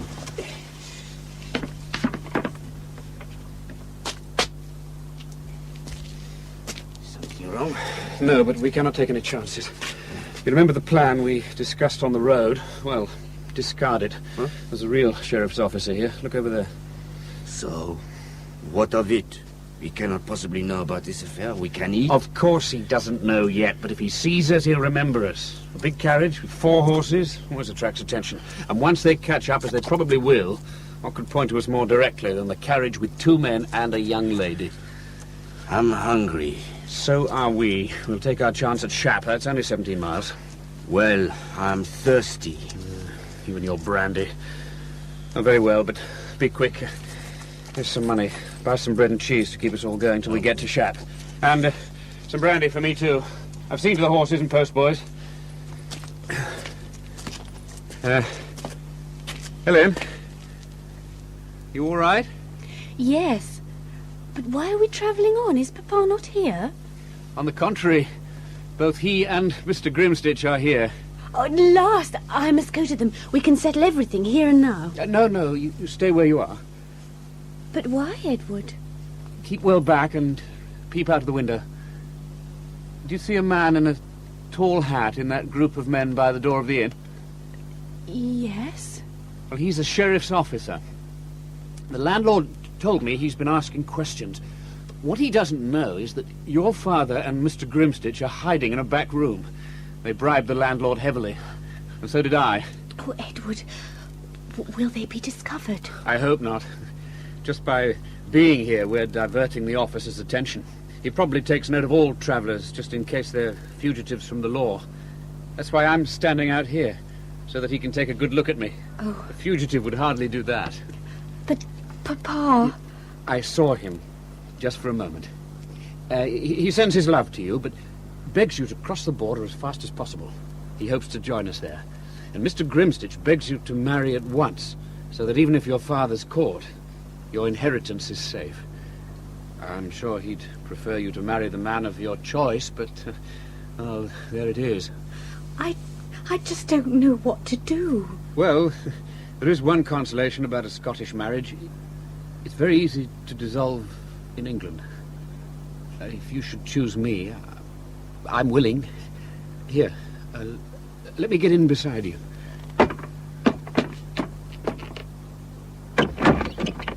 But you, Edward, my family owes so much to you already. What have you to gain from marrying me? We've known one another for only a day and a night. You're a man of the world, and I'm... True marriages are made in heaven, Ellen. I knew after only 2 hours with you that I would come to love you. You have trusted me implicitly, and that means a lot to me. I believe we've got on very well in difficult and uncomfortable circumstances. Do you agree? Yes, I do. I have observed you very carefully. I know you are young in the ways of the world. That is natural. This year you'll be 16. Next year, 17. Time will narrow the gap between our ages and experience very quickly. You are very attractive to me. Can I hope that you have some feeling for me? Yes. You have shown me every kindness. I've been very lonely these 6 years. My children need someone to take care of them. Do you like children? Yes, very much. In France, they say that love often follows an arranged marriage. I've known many examples of it. I can see no reason why we should not be as lucky. I'm not rich, but I'm not poor. We'd be comfortable. We could travel. Would you show me the world? Your world, Paris, Genoa. Everywhere. The pyramids of Egypt, Constantinople, Jerusalem. That is only if you stayed with me, of course. I will do anything to help, Papa. Of course. But do you think you could come to love me? Yes, Edward. I believe so. Thank you. Then I am content. What the devil? Ellen, stay quiet. I'll deal with this. Yes? Forgive the intrusion, sir. I approached your coachman, but he can only speak French. That's not surprising. He is French. I see. Well, the only reason I trouble you, sir, is that there have been several robbery attempts on mail coaches and coaches of late. May I ask if you noticed anything on your journey from... Dover, originally. And may I ask your name, sir? It's just to keep a record. Certainly. I'm Lord Braxfield. This is my daughter, the Honourable Alison Braxfield. We're bound for Glasgow, then on to Edinburgh. Lord Braxfield of the High Court of Justiciary, my lord. Yes, man, yes. Must we suffer any more of your questions, or may we continue? My lord, I beg your pardon, my lord. Just doing my duty. Just so. And what is your name? Young, my lord. Young, is it? I must make a note of that name. I want to commend ye to your masters. Thank you, my lord. Wait till you hear what I have to say. Coachman? Oui, seigneur. Go.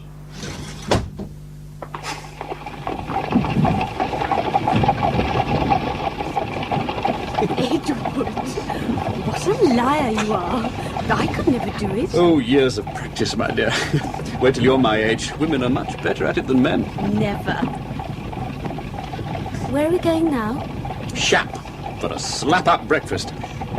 I'm sure this is not how you imagined it, but this is your wedding day.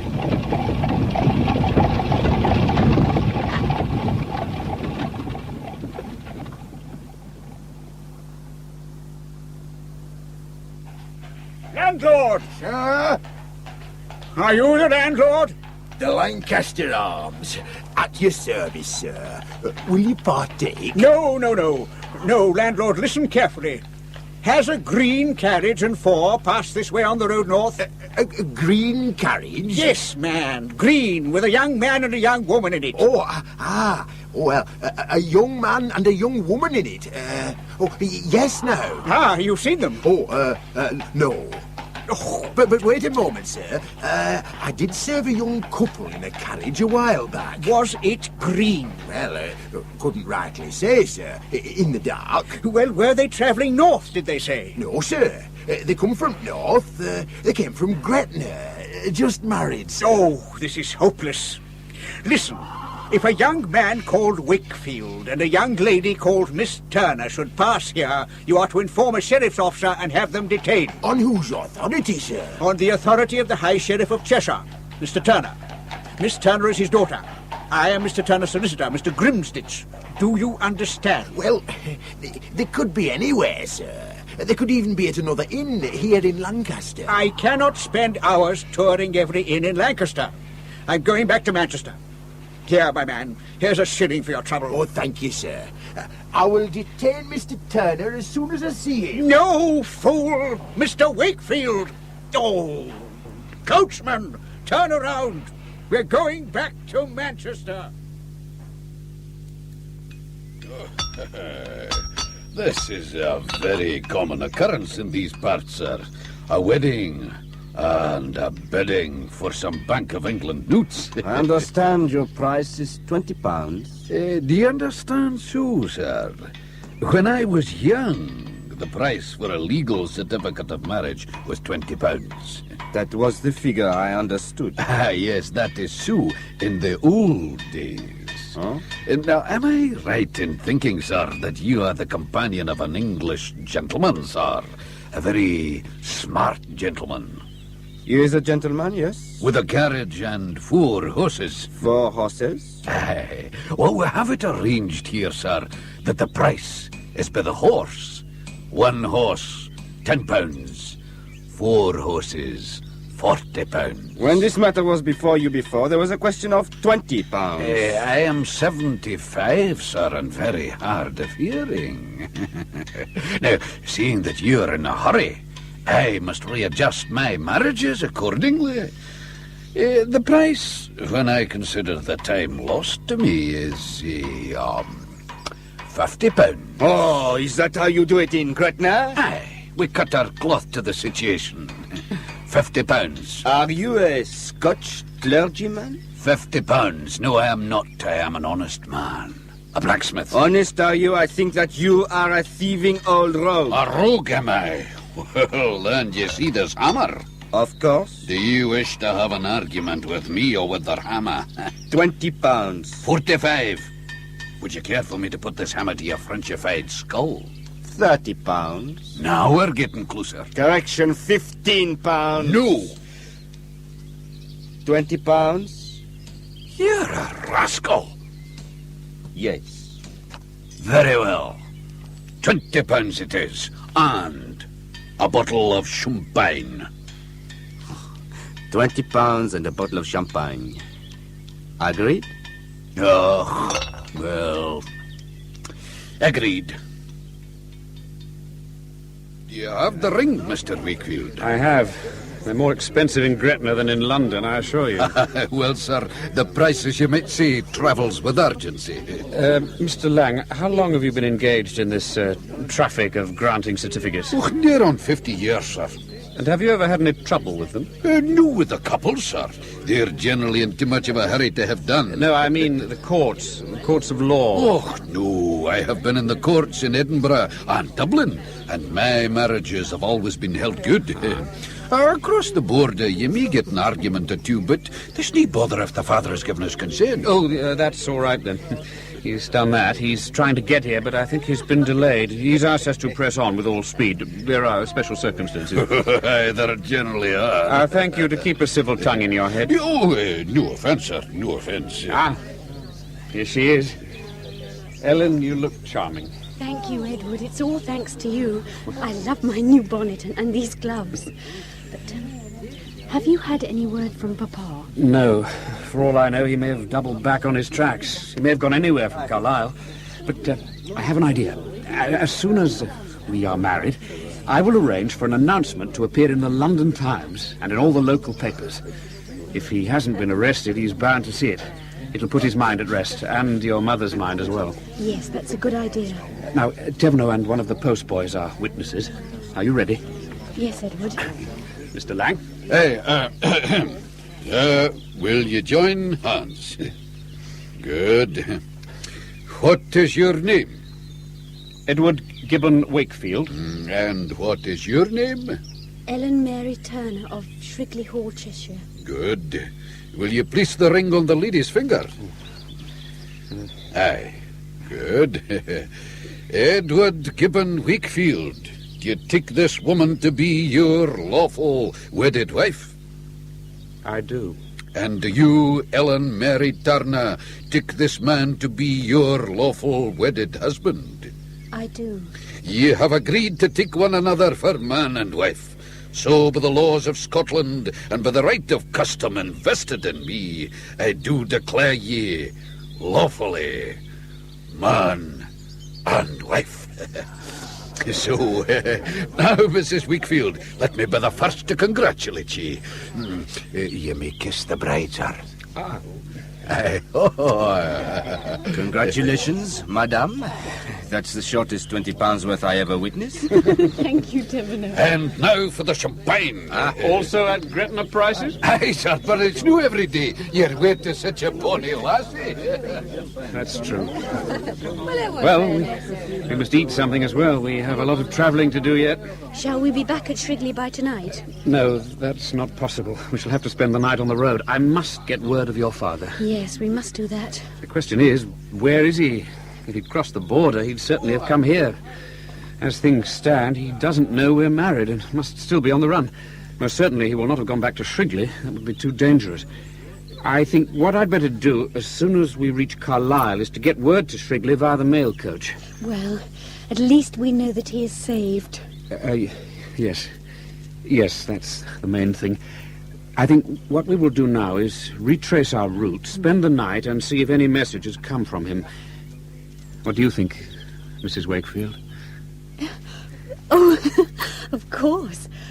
I'm not Ellen Turner anymore, am I? You'll soon get used to it. I must write to Mamma at once. Good idea. And now, let's enjoy ourselves. Where's Tivano? You can be quite sure he'll be close to the champagne. Have you ever had champagne? No. And will you now? Yes, please. Tivano? Yes, sir. I think you had your fair share of champagne at Gretna, Very pleasant, sir. We'll go and order 3 bedrooms for Mrs. Wakefield, myself and yourself, and a decent meal, and a bottle of brandy. 3 bedrooms, sir? 3, Tivano. 3. Amazing. Now, Ellen, Yes, let's get you up to your room, have a rest, and then we shall eat. I must go and see what news there is of your father. I don't see any sheriff's officers about, so they may have moved on elsewhere. Off you go with Tivano. I'll come to see you later. And now, Mr. Wakefield, the biggest test of all. Come in. Tivano. Well, do you want something? Just to wish you joy on your wedding night, sir. It'll be an unusual one. Here, pour me a brandy, will you? Sir? No, a large one. Large, sir? Yes, large. Do you know what a rogue is, Tivano? I look in the mirror, sir. And do you know what a rogue is with gentleman's feelings? No, sir, I am not a gentleman, thanks be to God. Well, there's a subtle distinction. You've done a lot for me, so I'll pour you a glass of oblivion and offer you some advice. Advice, sir? Never be a gentleman, Tivano. It's a condition that breeds scruples in a man. Scruples. A man who has scruples can pass himself off as a gentleman, but he can never succeed as a rogue. And that is the reason why I am in this room, drinking brandy, and my young wife is alone next door. Can you follow me? I have never suffered from scruples, sir. Later, I shall see if the chambermaid has any. Well, in your condition, I think you'll be wasting her time. Oh. You have everything you need, sir. Just bring me another bottle of brandy. I must sleep on my scruples. Come in. Good morning, Edward. Oh. Did you sleep well? Oh, well enough. I was up late last night. Those empty bottles. Did you have a gentleman's party last night? For one, yes. Oh, I see. Well, have you any news for me about Papa? Yes. You may not like it. Now that we have done what Papa wants, I feel that nothing new would surprise me. Will you ring the bell for some shaving water? I'll feel better then. My first wifely duty. A pleasure, sir. Then order a hearty breakfast for us. We have a long way to go. To Shrigley? I've had word from Grimstitch, who was here last night. It seems your father managed to elude the sheriff's officers. He has doubled back, as I thought. Of course, he will not know yet that we are married, but Grimstitch has already set off to tell Mrs... your mother. But, Papa... He's taking your mother to your uncle, and then he plans to travel south to London and, on to France. France? Whatever for? Well, all I can imagine is that your father's not heard our news, still imagines that all is lost, and is crossing the water where no one here can touch him. If we go to Shrigley, we shall find the house empty. Mr. Grimstitch begs you, if you can bear it, to make one last effort. You mean we are to follow him to France? To Calais, yes. I have an address. It's not so inconvenient as you might imagine. I have friends and business there. We can begin our marriage en route for... The pyramids? Well, why not? I turned back at Halifax, sir, when I got news that Wakefield was, as you said, making for Gretna Green. Your papers this morning confirm what he has achieved. There's no chance of catching up with them. Achieved? Ah. Here it is. This morning at Gretna. Married. Proceeding to Paris via Calais. What's the law on this? If Miss Ellen is not party to an elopement, that is to say, if she was taken to Gretna and married by some deceit, it is a clear case of abduction. If the servant or anyone else is involved in the matter, it is also a case of conspiracy. But is the marriage legal in England? That may be very difficult to settle one way or the other. Abduction, conspiracy, I don't give a fig which it is. When I catch up with this fellow, I will blow his brains out. With respect, sir, that would make your daughter a widow and yourself a murderer. Well, what does the damned law say? Am I to shake this new son-in-law by the hand and give him the keys to Shrigley? The case may prove to be unique. There is no doctrine in Scottish law which lays down that any deception short of a mistake in the identity of the person invalidates the marriage. Very good, Grimsditch. Very smart. There is no case of mistaken identity here, is there? No. So the marriage is legal? Well, yes. In England, this is classed as a felony, yes. So it's a felony on one side of the Tweed and a meritorious action on the other. That is very singular. In England, we send the thief to prison, and in Scotland, they reward him with his booty. Can Ellen testify in court? Wakefield, if we get him to court, would argue that being legally married, she's incompetent as a witness against her husband. So she can be abducted, deceived, married under age without my consent, and she may not make any complaint in a court of justice. Ah!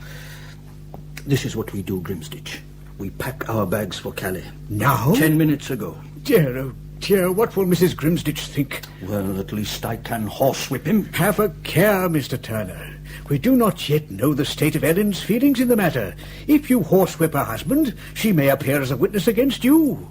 You mean to say she may have taken to the man? Well, he is by all accounts a handsome and charming man.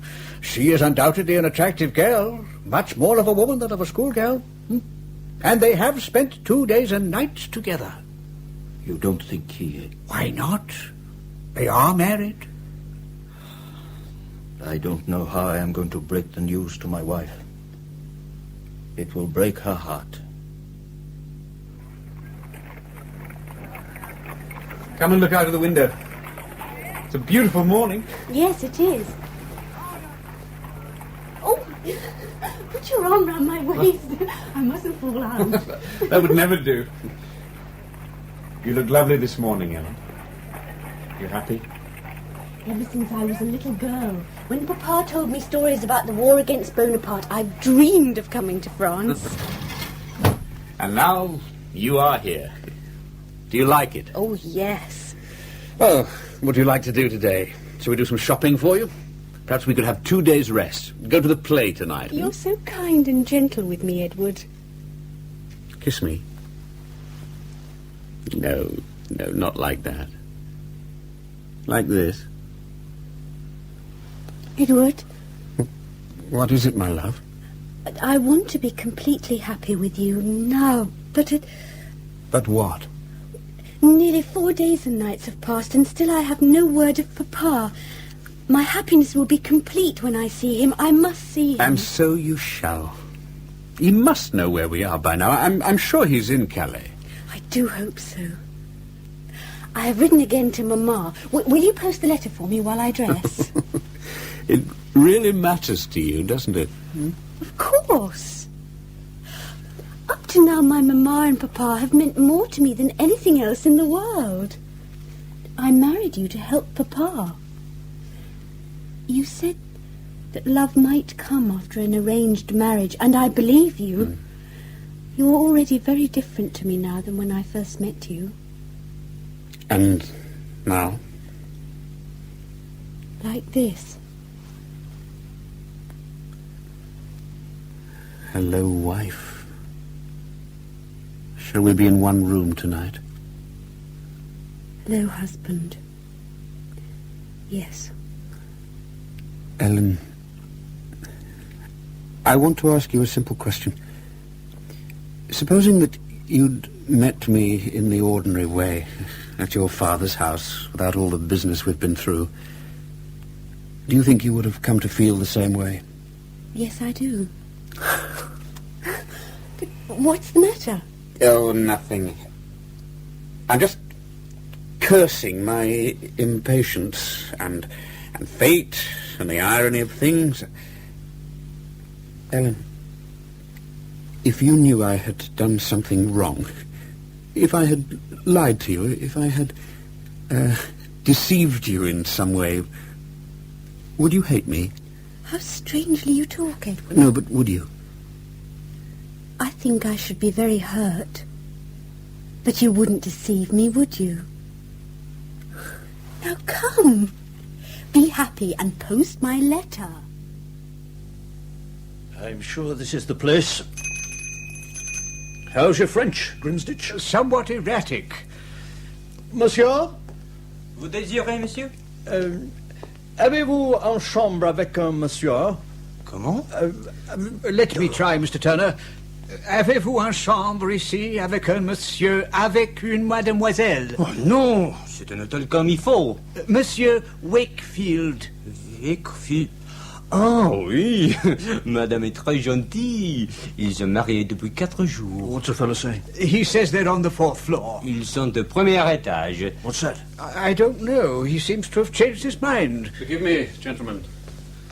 Can I be of any service to you? Oh, thank God for someone who speaks a proper language. My name is Turner, sir. This is my solicitor, Mr. Grimsditch. I understand there is a Mr. Wakefield here with his wife. Gentlemen, yes, there is.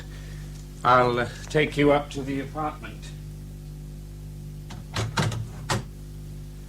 Mrs. Wakefield, a surprise for you. Surprise, Edward. How lovely. Oh, Papa! Papa, you're safe! Child, child. Oh, Papa, I can hardly believe it. Is Mamma all right? Yes, child. Oh, Papa, we have been chasing after you everywhere to give you the good news that your money is safe. Eh? Well, Papa, this is the man who made it all possible. This is Mr. Wakefield, Papa. Your servant, gentlemen? You are the scoundrel who carried off my daughter. But, Papa, I tried to speak with you in Carlisle, but the sheriff's officers were looking for you. Has he turned your mind, child? I was never in Carlisle in all my life. But Kendall and the bank failure. Kendall? What lies are these? Bank failure? Our affairs are in perfect order. But, Edward, what is this? I had better leave you a moment with your father, Ellen. I'll be next door with Mr. Grimsditch. Consider yourself lucky I am unarmed. Ellen, come sit here. Some terrible trick has been played on you. Trick? I don't understand. I hardly know how to begin with you, sir. You got possession of a mere girl whom you had never seen before by means of a forged letter. Yes. I'm sorry, but yes. You have destroyed the peace and happiness of a family. Mrs. Turner is beside herself with anguish and is now almost as ill as you pretended in your letter. You deserve to be shot. I have a daughter myself. If any man were to take her off in the same manner, I believe I should send a bullet through his head. Well, you are cool enough. But why? Why did you do this dreadful thing? I eloped with my first wife, Mr. Grimsditch, and her people were reconciled. I thought the same possible. I needed money to bring up my children. I was lonely. Ellen was represented to me as a fine girl and heiress to a large fortune. And I determined to possess her. It's as simple as that. If I had any doubts about convincing you and her family of my sincere regard for her, I should have left Calais with her long before you arrived. Convincing me hardly matters. Your story is for a judge and jury. Ah, you intend to prosecute me? We do indeed. I have a warrant and a dispatch from the Secretary of State to Lord Granville in Paris. Well, that will not take me across the water. Perhaps not. But if you have any genuine feeling for Ellen and for her reputation, you will return to England and face trial. But the marriage is legal, isn't it? If it is, I must keep her. If it is not, I can have no claim on her. Your offence was committed in England, and it is under English law that you will be judged. And in English law, your marriage is illegal. Have you no scruples at all? You have spent 4 days and nights with her, and all that implies. What does it matter what the world says about you? But what will the world say about her? And what about that fellow, Thevenot? Where is he? He's gone on to Paris. Edward? Edward, is this true? You have heard everything? This letter to Miss Dolby, you did this? Yes. All those stories about Papa and Mr. Grimstitch running from sheriff's officers, all lies? Yes, Ellen, everyone. Oh. Ellen, I asked you only a few minutes ago if you would forgive me if I deceived you. Deceived me? Yes. Yes, I think I would have forgiven you for deceiving me, but that's not all you have done. You have brought misery and anguish to my papa and my mamma, who is ill. I did not intend to hurt them, Ellen. But you have hurt them. Yes, I'm sorry. Sorry? Miss Ellen, this fellow calmly asks me if your marriage is legal. All he wants is your money. Oh, the money. I feel as if I've grown up very fast. I believed every word you said, Edward. Oh, I could beat my brains out. I was so stupid. The money, that's what you wanted. At first, yes, I admit that. But afterwards, do you remember a few minutes ago how we were? How we could be? Oh, Papa, can we go home? Of course, child, of course. Ellen, you will acknowledge before your father and Mr. Grimstitch that I have behaved to you as a gentleman. We have these 4 days and nights been as brother and sister. You have said enough, Wickfield. I am taking my daughter home to Shrigley. Ellen, I want you to stay with me. Stay with you? Edward, I would stay with you if you could undo the damage you have done to my papa and mamma. You can't do that. The great adventure is finished. I don't care about the hurt to me.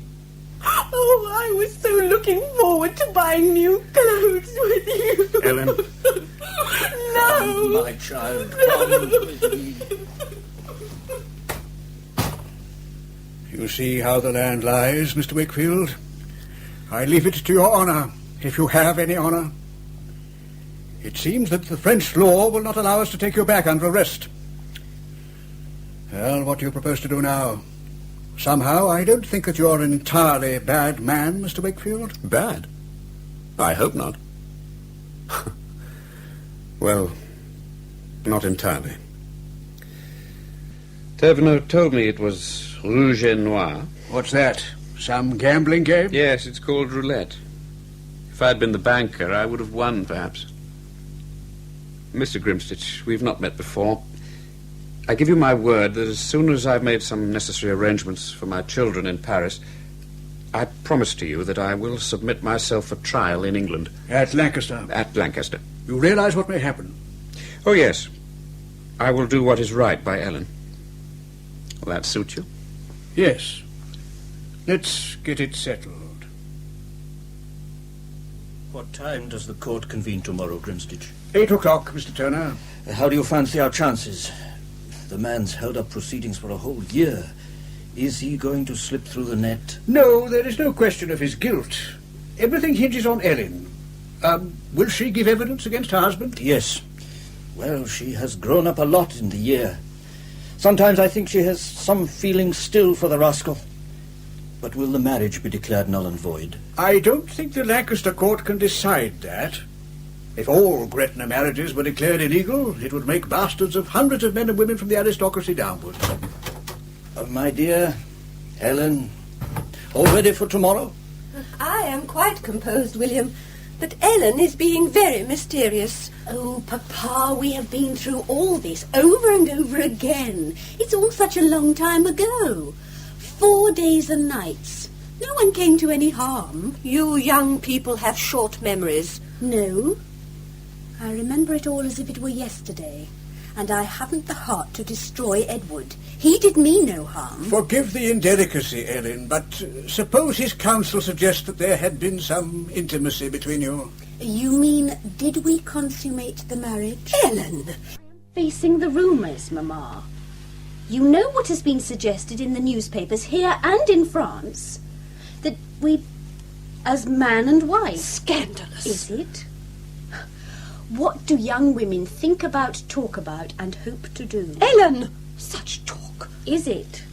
It's the way of the world. If you and Miss Dolby had taught me something about men and women and a little less about arithmetic, I would not have been so naive. I would have seen through Edward's scheming. I would have asked questions. Oh, he was wise to pick out an ignorant girl of 15. But now, after a year thinking about it, I realise I need his help. His help? How so? Why, Papa, if I wish to marry again, and I do... Are you planning to marry young Andrew Lee? I have been thinking about it, but he's not likely to ask me if he hears in court that I may be a scarlet woman. Rumours. Yes, Mamma, but they exist. Now, Mr. Grimsditch, I am willing to give evidence against Edward on one condition. A little late for conditions, Miss Ellen. The trial's tomorrow morning. Ellen, I realise that it is unusual for a wife to give evidence against her husband. Everything that happened was unusual. My condition is this: I must speak to Edward. Impossible. Unless I speak to Edward, there is no telling what tricks he will play. I have got to appeal to his better nature. He is all evil, that man. No, Mamma. He is devious, yes, but he has scruples. I was his wife in Penrith, in London, in Calais, and he never touched me. Never touched? Not what you mean, Mamma. Well, Mr. Grimsditch, you will arrange it. It is most irregular, but Wakefield will need to be escorted from the jail to the court tomorrow morning. I will see what can be done. Good morning, wife. Good morning, husband. Edward, you know I am on the list for Crown witnesses. But you can't give evidence against me. You are my wife. I told you I would never forgive you for what you did to my mamma and papa. So whatever the outcome of this trial, I will never come to you. I shall do everything in my power to dissolve this marriage. I see. Is that final? It is. You were 4 very exciting days and nights in my life, and I shall never forget them. I could almost thank you for them. I wish things had been different. So sometimes I do too. But there it is. With all my money, we could have been in Venice now. Or the pyramids. You know, Edward, one thing about you puzzles me. From what I've learned, you planned the whole affair down to every detail. You have a great brain. Could you not put it to some better use than the abduction of foolish schoolgirls? I fancy I will have time to think about that a great deal when this hearing is over. And what has happened to Tevenot? He's disappeared. No scruples. No scruples. If you still have any, Edward, will you do me a favour?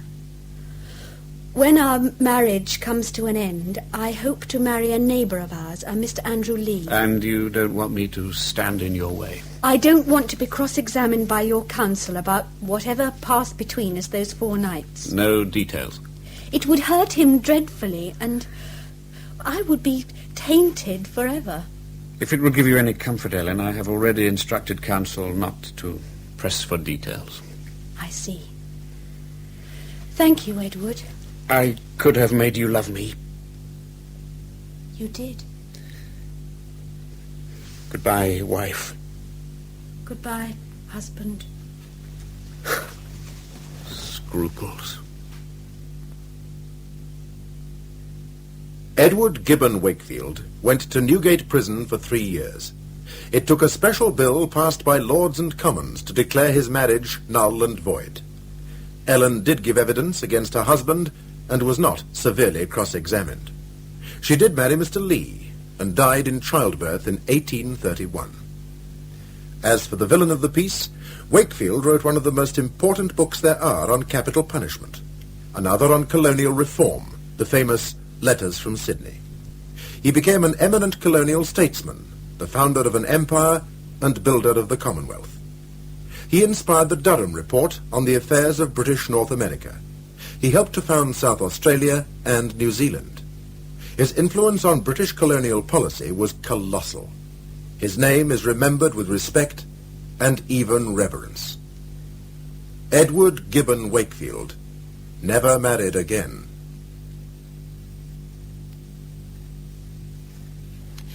In The Road to Gretna Green by Peter Hunt, Martin Jarvis played Edward Gibbon Wakefield and Rosalind Ayres, Ellen Turner. Thieve Not was Sean Barrett, Miss Dalby, Daphne Oxenford, Mr. Grimsditch, Geoffrey Banks, Mr. Turner, Paul Webster, and Mrs. Turner, Rosalie Williams. The blacksmith was David Marlowe, and other parts were played by Howard Benbrook, Myra Stoll, and Peter Wheeler. The play was produced in Manchester by Tony Cliff.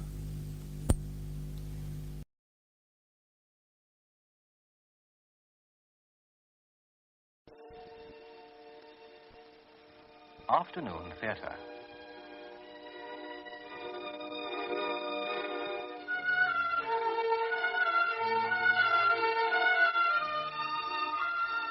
There are two kinds of pity. One is nothing more than the impatience of a heart that doesn't want to get involved. A kind that is not really pity at all, but a means of self-defense. A refusal to accept someone else's misfortune. And the other kind, the only one that counts, is the pity that has decided to endure everything patiently to the limit of its strength.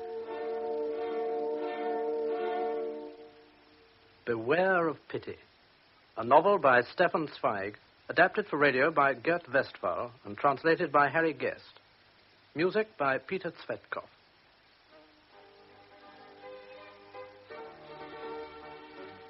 The scene is a small town in Austria-Hungary just before the outbreak of the First World War.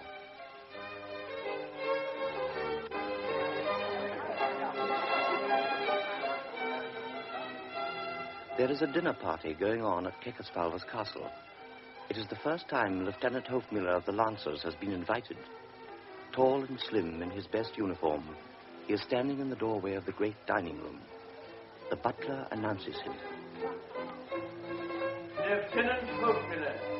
The other guests are already at table. 40 pairs of eyes look up. Strangers' eyes which weigh up the latecomer. Forgive my being late, sir. I hope my batsman was in time to present my apologies. Yes, indeed, Lieutenant. It was particularly civil of you to send your batsman. I know what the arm is like. It was the least I could do. But as I wasn't sure when you would come, we started dinner. His host speaks and looks more like a schoolmaster than a nobleman, and his eyes look slightly tired behind his gold spectacles. But now, please come and sit down. I will introduce you to the company later on. I shall be delighted. May I perhaps just introduce you to my daughter? Edith, my dear. May I present Lieutenant Hofmüller? Honor. Good evening, Lieutenant. Two grey eyes glance at him briefly. The lieutenant bows to her and then to the company generally, who are obviously pleased not to have to go through the whole ceremony of formal introductions. Very tactfully, he is placed next to the one person he knows, the Baroness Ilona. Good evening, Baroness. Do you remember me? Of course. You were playing chess in the cafe in the village when I went in the other day. How could I forget? That's how it had all begun a few days before, and that was how he had first heard the name Keckersvalver. The name that was to open the gates of this magic castle to him. Burgundy, sir? You haven't tried the foie gras yet. You are spoiling me. I've never done so well before.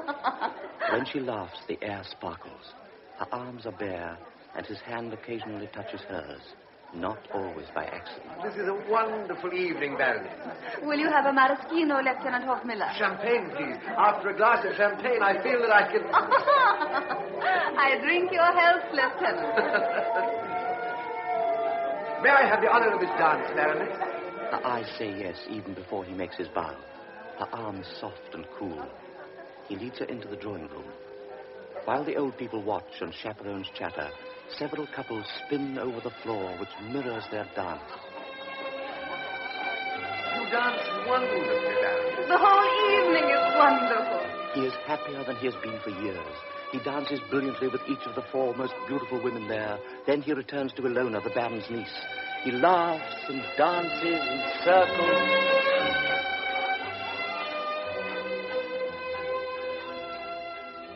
Suddenly, he hears a small silver chime as 11:30 strikes. Something occurs to him. I have forgotten to dance with the Baron's daughter. She's not dancing. She is not in the drawing room. She can't have left. She's the daughter of the house.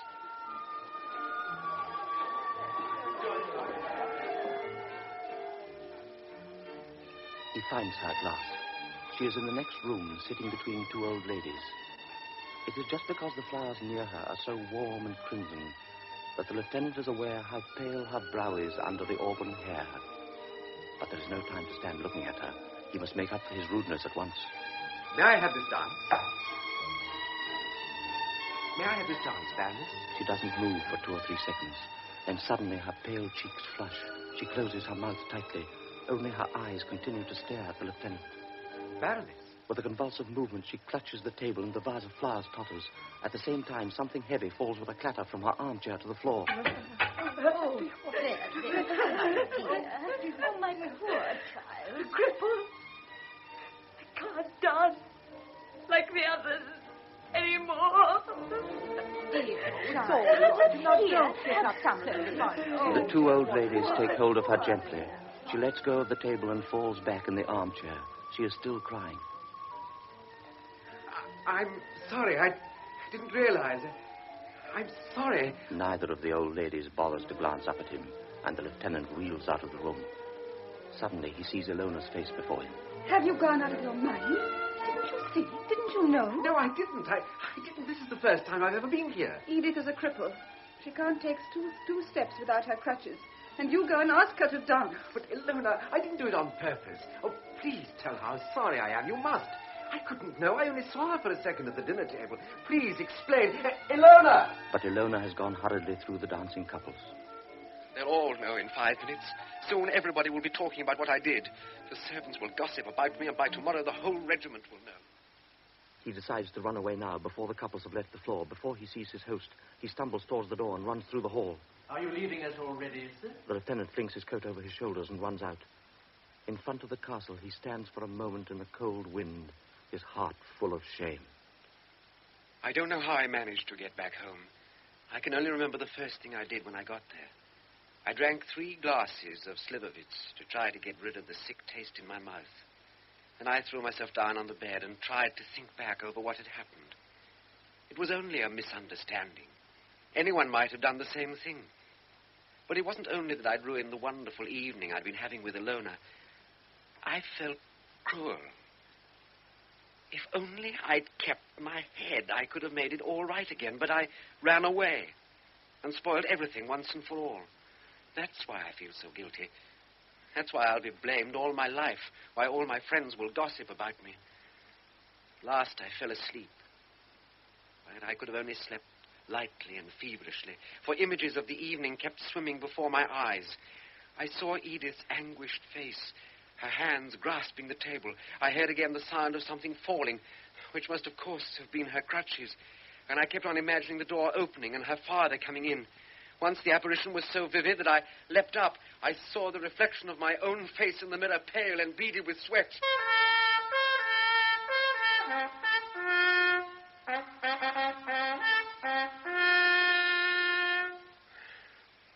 But in the light, light of day.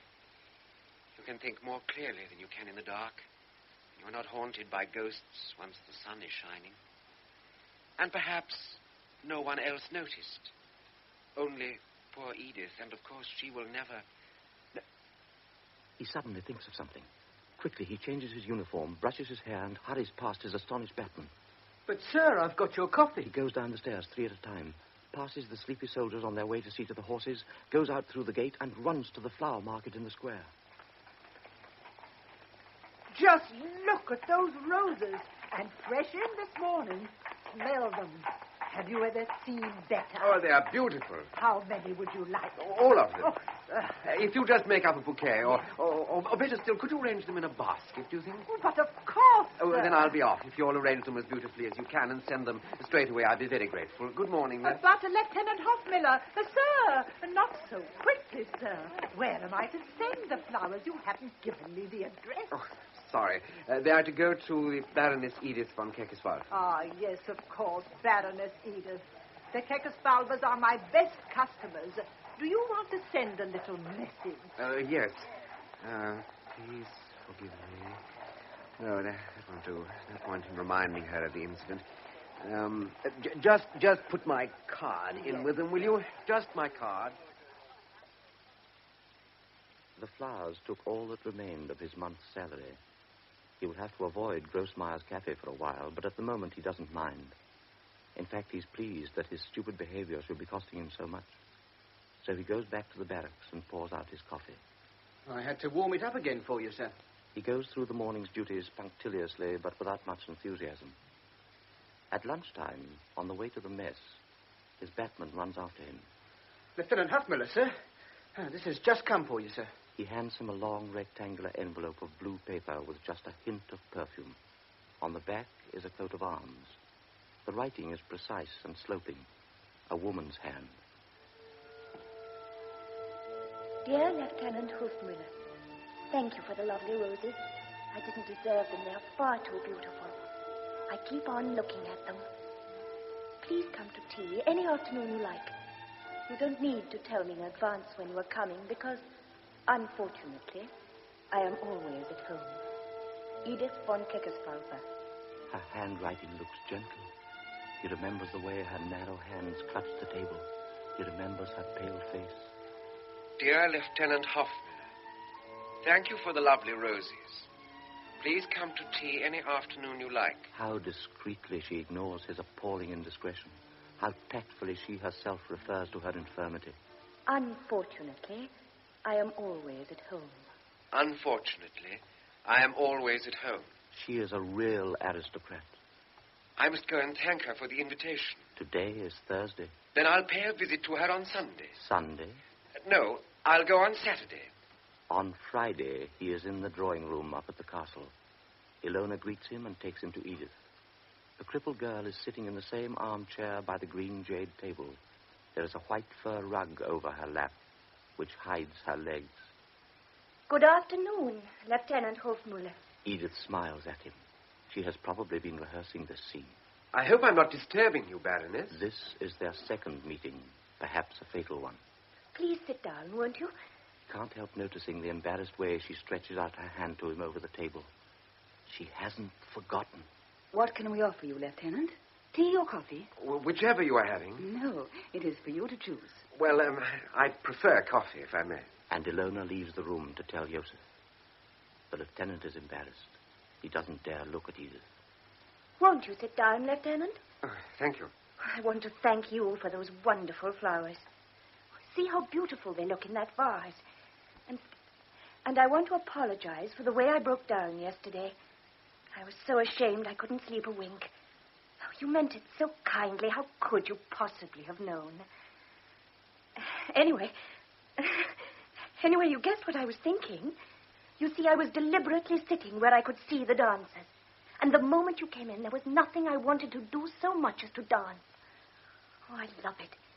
You see, when I was young, I danced very well. I still dream I'm dancing every night. In fact, perhaps it was a good thing for Papa that this happened to me. Otherwise, I might have run away and become a dancer. It must be wonderful to have to dance for a living.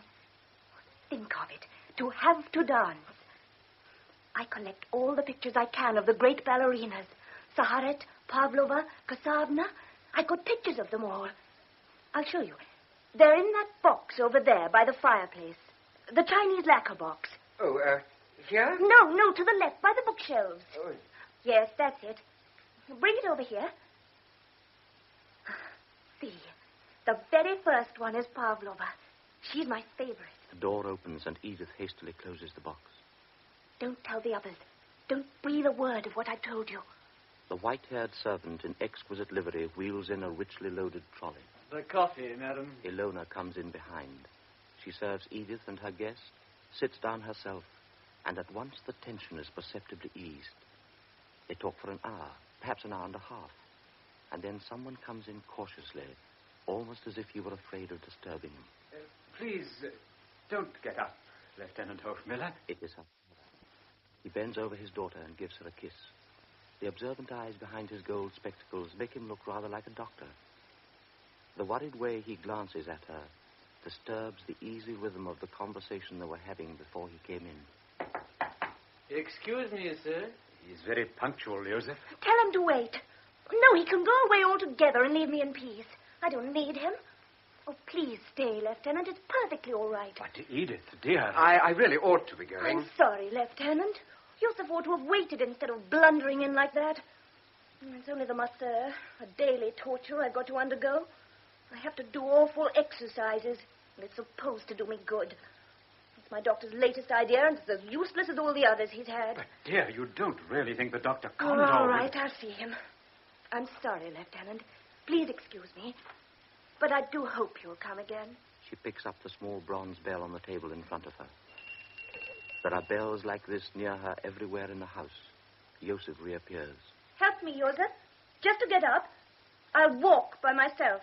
Joseph bends over her and with an obviously practiced movement takes hold of her fragile body under the arms. Once she stands upright...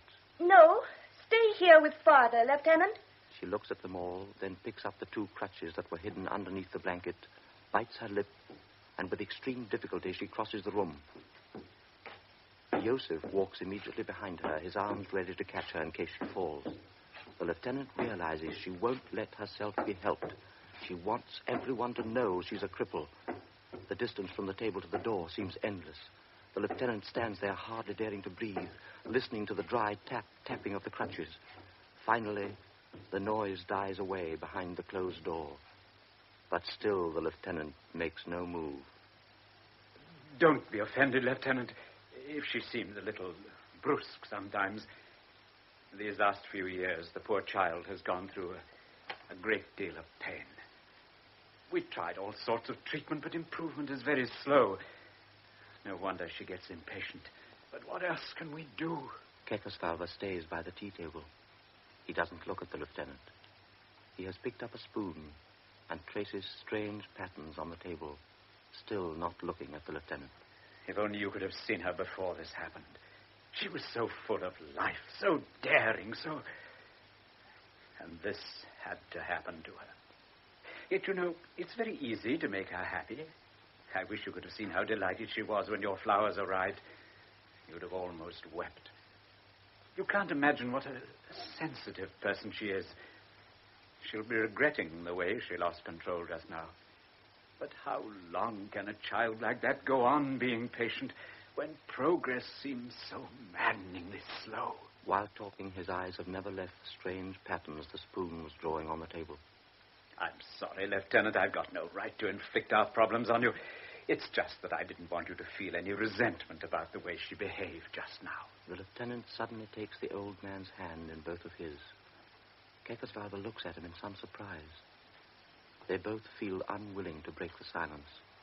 The lieutenant bows and goes out quickly. Allow me to help you, sir. In the hall, Joseph helped him on with his coat. Suddenly, Lieutenant Hofmiller knew without looking round that Kekosvalva was standing in the doorway, that he wanted to thank him. He felt embarrassed and pretended not to notice that he was there. Good night, Joseph. Good night, sir. And he hurried away from the house of tragedy.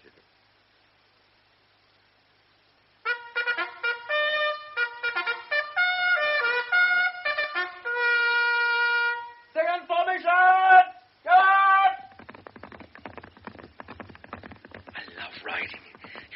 runs warm though the air is cold against your face. The smell of the dew, the smell of the fields. Your breath steams in the morning air. This is the best time of the day to ride. But today, it's as if some other hand were controlling my reins. I can see the square walls of Kekisvalfa Castle, and perhaps someone in the castle can see me.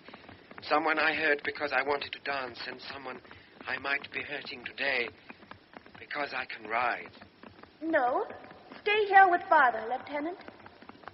I don't seem to have the courage to enjoy my health anymore. Second formation! Start! That tug on the reins was the beginning. It was, as it were, the first symptom. He had been infected with pity. 3 days later, a letter from Kekisvalva lay on his table. Dear Lieutenant Hofmiller, would you care to come to dinner next Sunday? This time the guests will be all male. I have invited Lieutenant Colonel von Frieser from the Ministry of War, whom I have doubtless already mentioned to you. If you accept, it will please my daughter and Ilona as much as me. Coffee is served in the drawing room. There is a wide choice of liqueurs, and of course thick cigars with colored bands round them. You won't mind if I smoke my own cigarettes, will you, Kekisvalva? The baron leans forward to speak to Lieutenant Hofmiller. Would you care to join us in a game of cards, Lieutenant? Or would you prefer to talk to the ladies? The latter, sir, of course. If I win, the colonel will resent it. If I lose, that's the rest of my month's pay gone.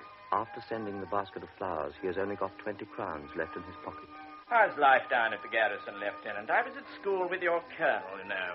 Joseph has set the card table up, gentlemen. The lieutenant sits down by the two girls, who both appear particularly charming to him tonight. Edith doesn't look as pale as she did last time. Perhaps she has put on a little rouge in honor of the guests. She seems calmer, less agitated. Have another cognac, Lieutenant. Oh, no, really, nothing more. I shall get drunk. Ilona's eyes are sparkling. The lieutenant feels he could very easily fall in love with her. Does he avoid the temptation because he knows she is already engaged? Or is it because of Edith? Tell us another story, Lieutenant. The cognac warms him. He is enjoying a cigar after another sumptuous dinner. His conversation is neither clever nor deep. He is just telling commonplace little stories, just gossiping about garrison life. So the private said, sir, aren't you sitting the wrong way round on that horse? I said the officer, you don't know which way I want to go. The girls are delighted with his stories. Edith is in high spirits, and her clear laugh rings out. There seems to be health and even beauty in her face tonight. Her grey eyes are sparkling with happiness, and the lieutenant takes pleasure in looking at her as long as he can forget her crippled legs. The three of them go on laughing and chatting till midnight, but finally goodbyes have to be said. Of course I'll come again. Promise you will. The day after tomorrow, or even tomorrow. I shall look forward to it. And he goes into the hall with the other guests. The car is ready, gentlemen. The lieutenant gets his own coat because Joseph is busy getting the lieutenant colonel's. Thank you, Joseph. But the lieutenant suddenly feels someone helping him into his coat. It is Kekisvalva. Oh, no, sir, please. It's all right. I can manage. You don't know how happy it makes me to hear her laugh. It was just like the old days before she... Shall we be off then, Lieutenant? Kekisvalva does not want to go on talking when the lieutenant colonel is there.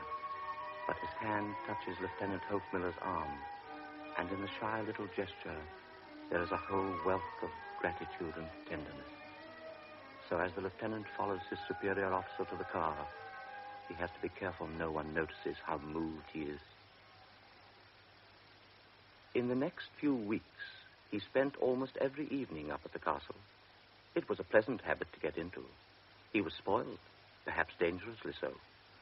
It was an exciting experience for a 25-year-old man who had passed all his life since boyhood in one garrison after another.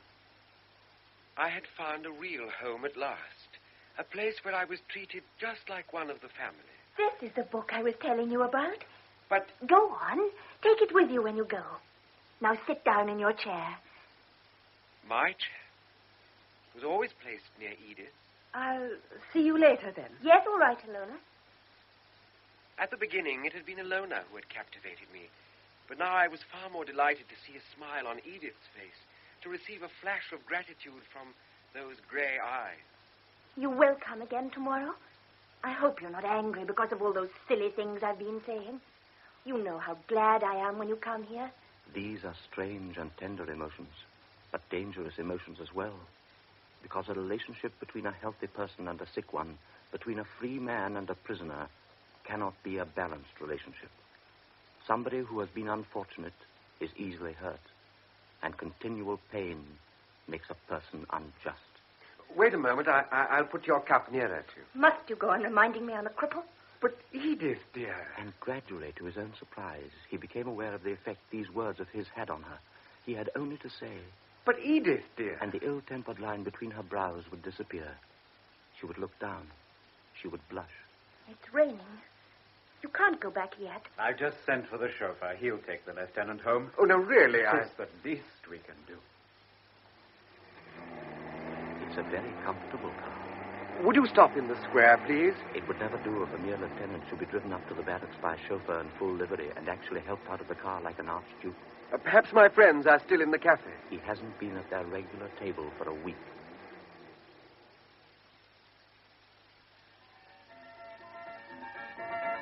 The front room of the cafe is already in darkness, but in the billiard room at the back, lights are still burning under green shades.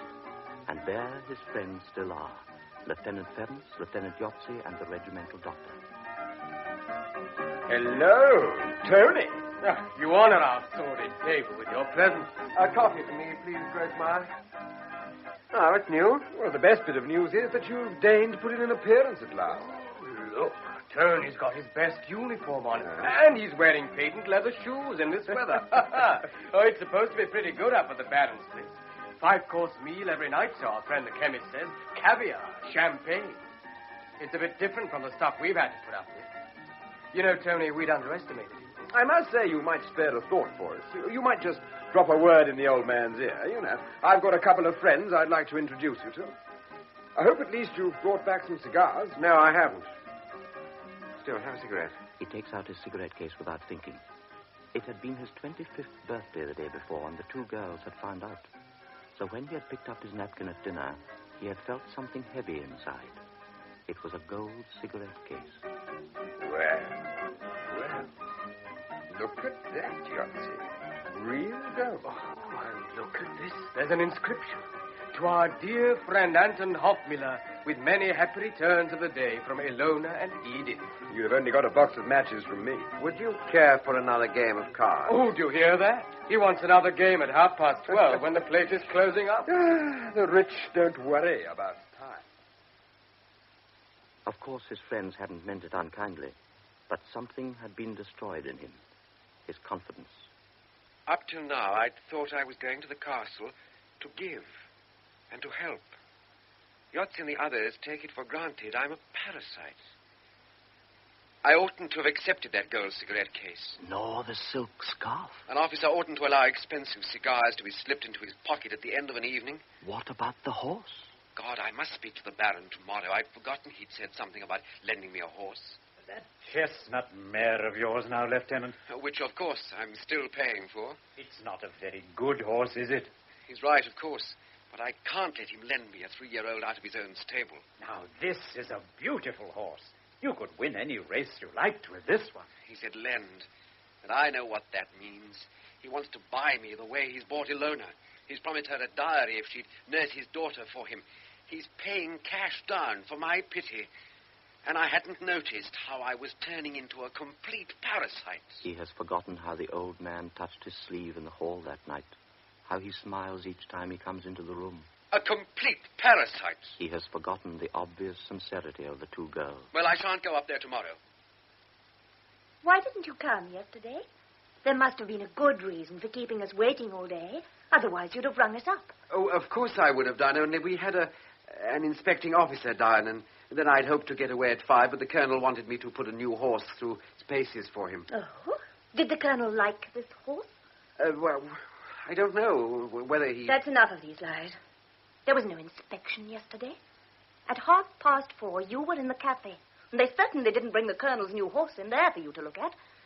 At 6, you were still there, playing cards. Our chauffeur saw you. I'd sent him to find out where you were. I thought you must be ill, or you would have telephoned. Now you're saying to yourself that I'm on edge. Well, I can't bear to be kept waiting. That's why I sent the chauffeur. I'm not ashamed to tell you all this, yet you think up all sorts of stupid lies. Edith, my dear, it was just... Look, let me explain. No, I don't want to hear any more of your lies. Why didn't you just say, I don't want to come yesterday? I don't want any sacrifices. I don't want you to feel you have to come up here and give me 2 hours of your pity every day. If you want to come, then come. And if you don't, then stay away. But don't make up ridiculous stories about inspections and new horses. Now, let's close the subject. Give me a cigarette. The lieutenant's hands are usually firm and steady, but now he gropes uncertainly for a cigarette, and his hands tremble as he tries to light a match. What's the matter? Why are you trembling like that? How could my silly outburst have moved you? Papa's right. You are a remarkable man. The door opens softly and Kekesvalver comes in. He might have heard the last few remarks, or perhaps it is just the usual shy and guilty way he approaches his daughter. I should like a word with you, Lieutenant, if you please. You don't mind, my dear, if I take your guest away from you for a moment? I have no claim on the lieutenant. I'll say good night, then. We'll go to my study. That is, if you don't mind. Oh, not at all. I should be honored. Sit down, Lieutenant. Sit down, please. I have a great favor to ask of you. I know I've got absolutely no right to trouble you. You hardly know my family. You can refuse, of course. He has taken his glasses off. Without them, he seems naked and defenseless. But I've trusted you right from the start. You were a good person. You were considerate. Oh, Yes, you are. When you're as old as I am, you have only to glance at somebody and you know him through and through. But I didn't ask you whether you'd be willing to listen to my request. Would you? But of course. Thank you. Do you know how this happened to Edith 5 years ago? No. My wife had been dead for some time. Perhaps it was fortunate. She would never have been able to bear it. Of course, I didn't know that it would last this long. Think how much we all respect doctors these days. Almost every day you read in the paper some new miracle they can do. So, of course, you don't doubt that they can do the simplest thing possible. Cure a child who's born healthy and who has always been healthy. I never believed that God would permanently harm an innocent creature. You've tried every kind of medical advice, I suppose. Of course, we would travel miles to see any famous doctor. They've tried this and that. They've said there's hope. They've taken their money and gone away again. And everything's stayed exactly the same. Well, there has been an improvement, I must admit, but no one has been able to cure her completely. Only one has really persevered with her. Dr. Condor. Perhaps you've heard of him. You were in Vienna for some time, weren't you? Yes, but I haven't heard of him. I can't tell you whether he's a better doctor than all the others, but I do know that he is a better human being.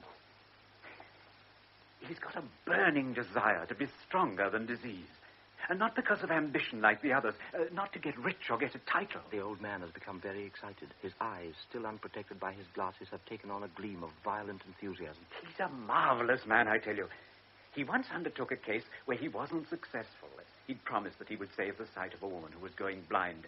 And when she did eventually go blind, he married her. Think of that. A young man marrying a blind woman 7 years older than himself. Oh, she wasn't beautiful. She was penniless, neurotic. She'd been nothing but a burden to him. You can see what sort of a man he is, and how fortunate I am to have found somebody like him. He will help her if anybody can. And pray God he can. The old man joins his hands together as though in prayer. Now, Lieutenant, this is the favor I want to ask you. It's just because Dr. Condor is such a good man that I feel anxious. I'm always afraid that he considers my feelings and therefore won't tell me the whole truth. I am old now and none too well myself. I must know if I shall live to see my daughter walk again, completely cured. I must know that. I can't go on with this uncertainty. He stands up and crosses to the window. The lieutenant knows this movement now. When Kekosvalva feels tears coming into his eyes, he turns away quickly. He doesn't want pity any more than his daughter does. Forgive me, I didn't intend to say as much as that.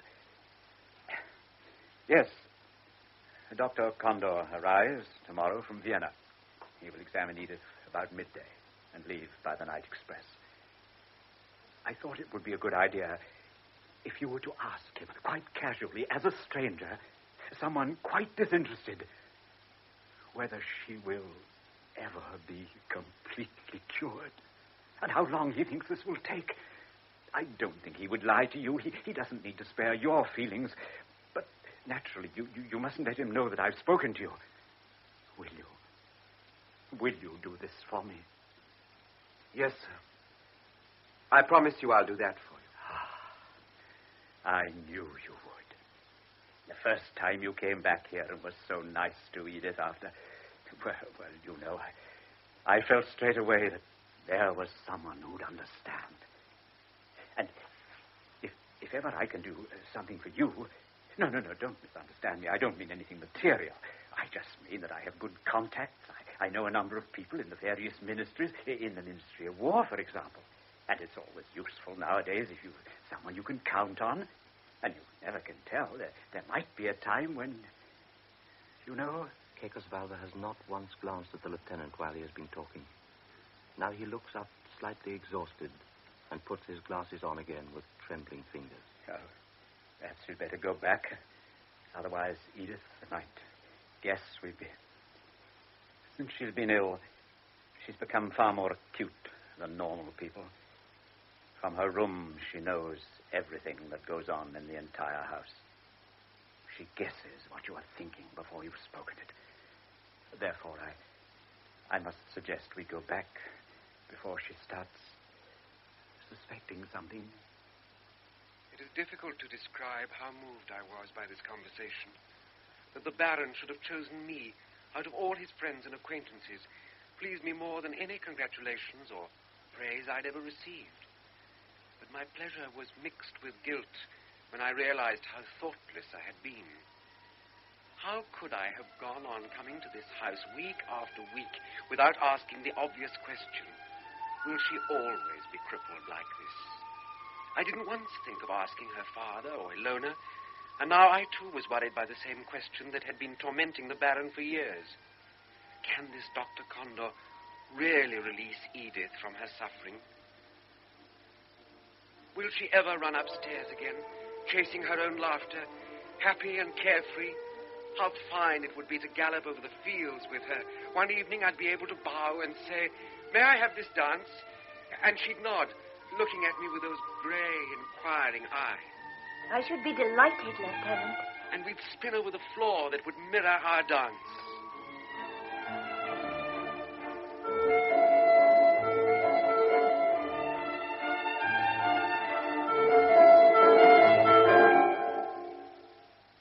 I impatiently counted the hours till I could speak to Dr. Condor and learn the truth. Dr. Condor was a disappointment. A thick-set little man, short-sighted and bald-headed, wearing a crumpled grey suit dusty with cigarette ash. His eyes looked rather dull behind cheap-looking steel pince-nez.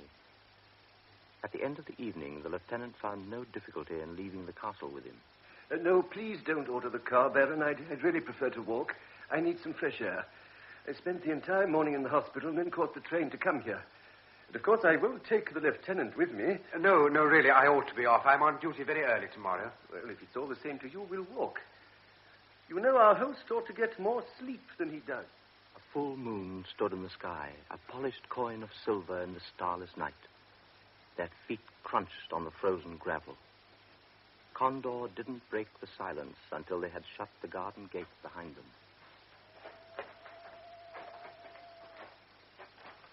Poor Kekosvalva.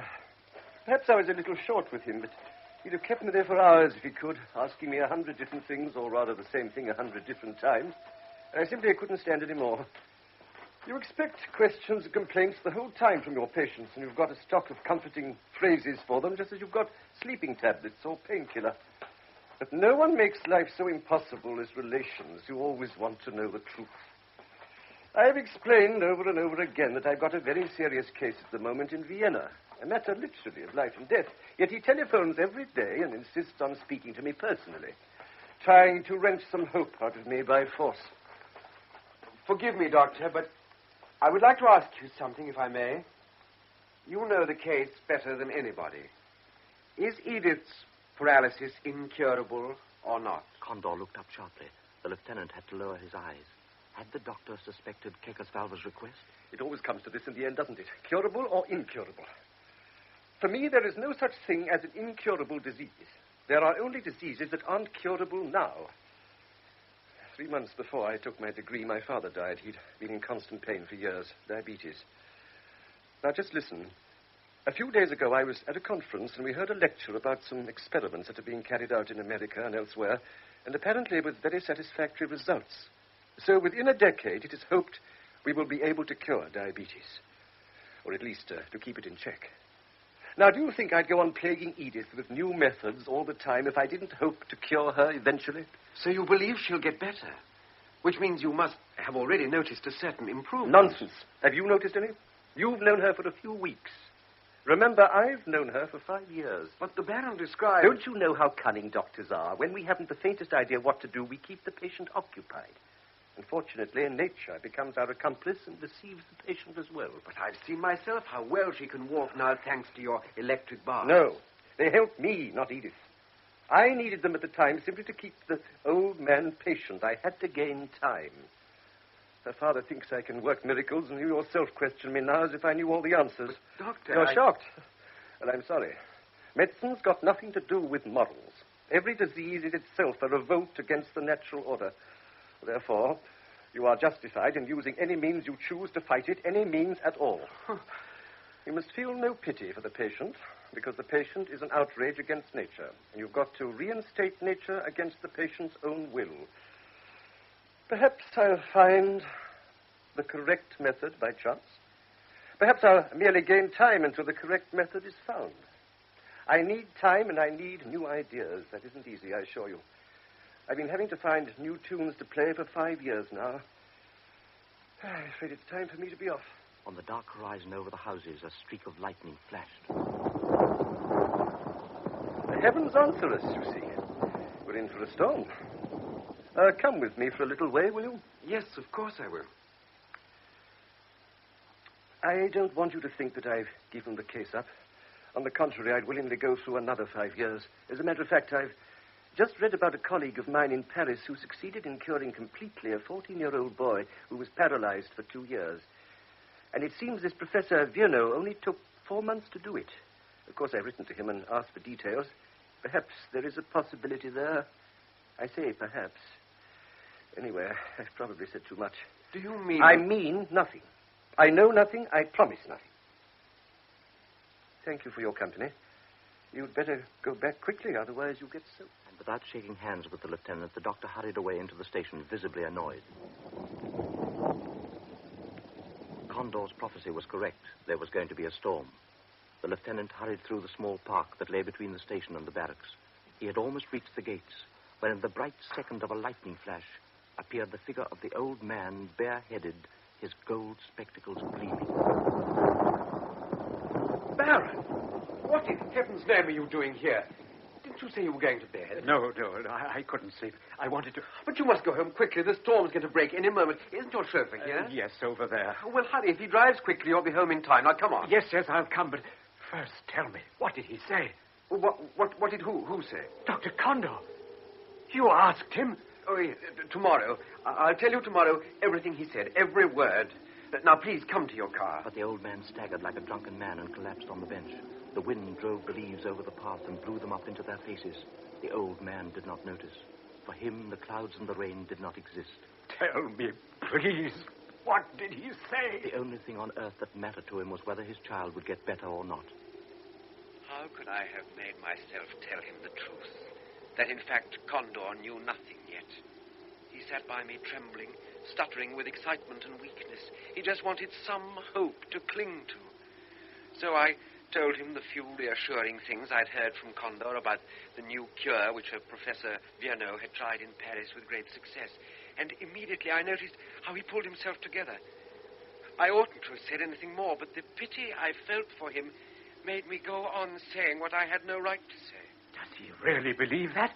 Did he really say that? And in his weakness and impatience, the lieutenant replied yes to every question. I felt his confidence grow with every word I spoke, and for the first and last time in my life, I felt something of the intoxicating pleasure of creating comfort. Do you really think so? Yes, I do.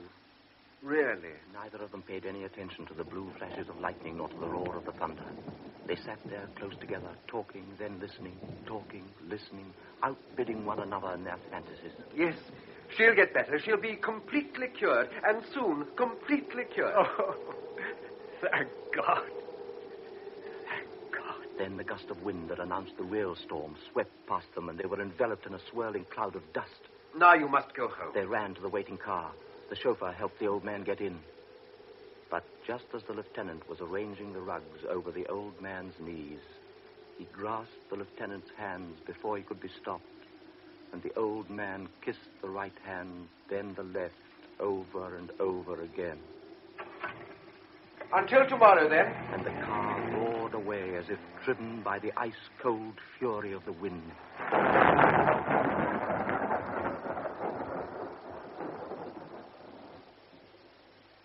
On the next day, he didn't realize what he had done. He didn't grasp how far his pity had led him on. And so he was surprised by the sense of joy, the dizzy happiness that was waiting for him up at the castle. At last. I've been waiting for you all day. Now, quickly, tell me everything, and in detail. Papa was so confused. Do you know, he came and woke me up in the middle of the night. You ought to have seen him. He was laughing. It was so good just to hear him laugh with happiness. Then Elona arrived. Yes, and we laughed and talked till it was dawn. Now, tell me, what is this new cure? He stood appalled. What had Condor said? What could he himself have said? What was it that pity had forced out of him to make this house bright with gaiety again, a distracted man feel young again, and a suffering girl think she was well? What's the matter? Why are you hesitating? What did Dr. Condor tell you? You know already. It's very good news. But when will he begin? How long does the treatment last? There's no definite time limit. Dr. Condor only spoke in general terms about the method. He doesn't know yet. I mean, no two cases can ever be quite the same. You don't know him. He's terribly cautious. But if he only promises something in the most general terms, you can bank on it absolutely. Oh, you just can't imagine how I feel. Edith was transformed, but the lieutenant was confused and worried by what he had done, and yet at the same time pleased to have done it. As in a dream, he walked back to the barracks. Seeing his batman, he smiled at him and gave him a crown before he'd had time to open his mouth. Oh, thank you, sir. There's a telegram come for you. He tore it open with unwilling fingers. There were very few words in it. Summoned to K. Stop. Essential, I see you first. Stop. Expect you 5:10 station. Condor. I'm glad you're punctual. Well, I'll get straight to the matter. Dr. Condor pushed the lieutenant before him into the first-class waiting room. The room was empty now that Vienna Express had gone. Now, sit down. The day before yesterday, I got a telegram. Dear friend, please come most urgently. Expect you most impatiently. Sincerely grateful, Kekesfather. Then yesterday, a long letter from Edith arrived. She couldn't say how happy she was, how much she trusted me. She assured me she would obey me utterly in every way once the new cure had begun. Now, at those words, the new cure, it dawned on me what had happened. You must have talked. Now, please don't deny this. I had spoken to no one else about Professor Viernot's methods. It must be on your conscience that they all believe up there that Edith will be cured in 6 months. However, I didn't ask you to come here to accuse you, but to... Well, what I've got to tell you will give you an unpleasant shock. I received Yonno's answer yesterday morning by the same post as Edith's enthusiastic letter. Unfortunately, his method is not applicable in Edith's case. So now you see where things stand. You have driven the girl mad with hope. The lieutenant felt his hands grow cold. He recognized that Condor was right, but he instinctively felt the need to defend himself. But I only did it with the best out of intent. pity. Yes, I know. But pity is a two-edged sword. Anyone who doesn't know how to use it should leave it alone. Never let your heart be involved in an affair like this. Pity isn't a medicine. You can see yourself what you've done. I must go and tell them the truth. And truth is a bitter medicine. But wouldn't it be better... Well? I just mean better to wait a little. Wait? Well, at least for a few days. You can't imagine how the mere mention of the new cure has affected her. If you can only leave her in this frame of mind for a little, just let her believe this new cure is going to work. Then she'd have such inner strength. I really thought yesterday she was moving better already. You know, Lieutenant, you're quite a psychologist. Yes, you could do that easily. I could send her to the Engadine, where there's a doctor who's a friend of mine. We could let her think it was the new cure, whereas in actual fact it'd be the old one. And certainly at first she would make great progress. But as a doctor, I must think not only of the beginning, but of the continuation. And above all, of the end. But you yourself have just implied there would be a substantial improvement. At first, yes. But what then? What will happen when she finds she's been deliberately deceived? No. Never postpone telling the truth. Would you have the courage in my place? Yes. I wouldn't tell her the true facts of the situation until she had made that initial improvement. She'll have to know the truth sometime, and her disillusionment will be 100 times more dangerous. In fact, the shock might be greater than she could bear. This could endanger her life, Lieutenant. Will you accept such a responsibility? Yes, I will. I'm absolutely convinced that it will help Edith immeasurably if she can be made to believe in an eventual cure, just for the time being.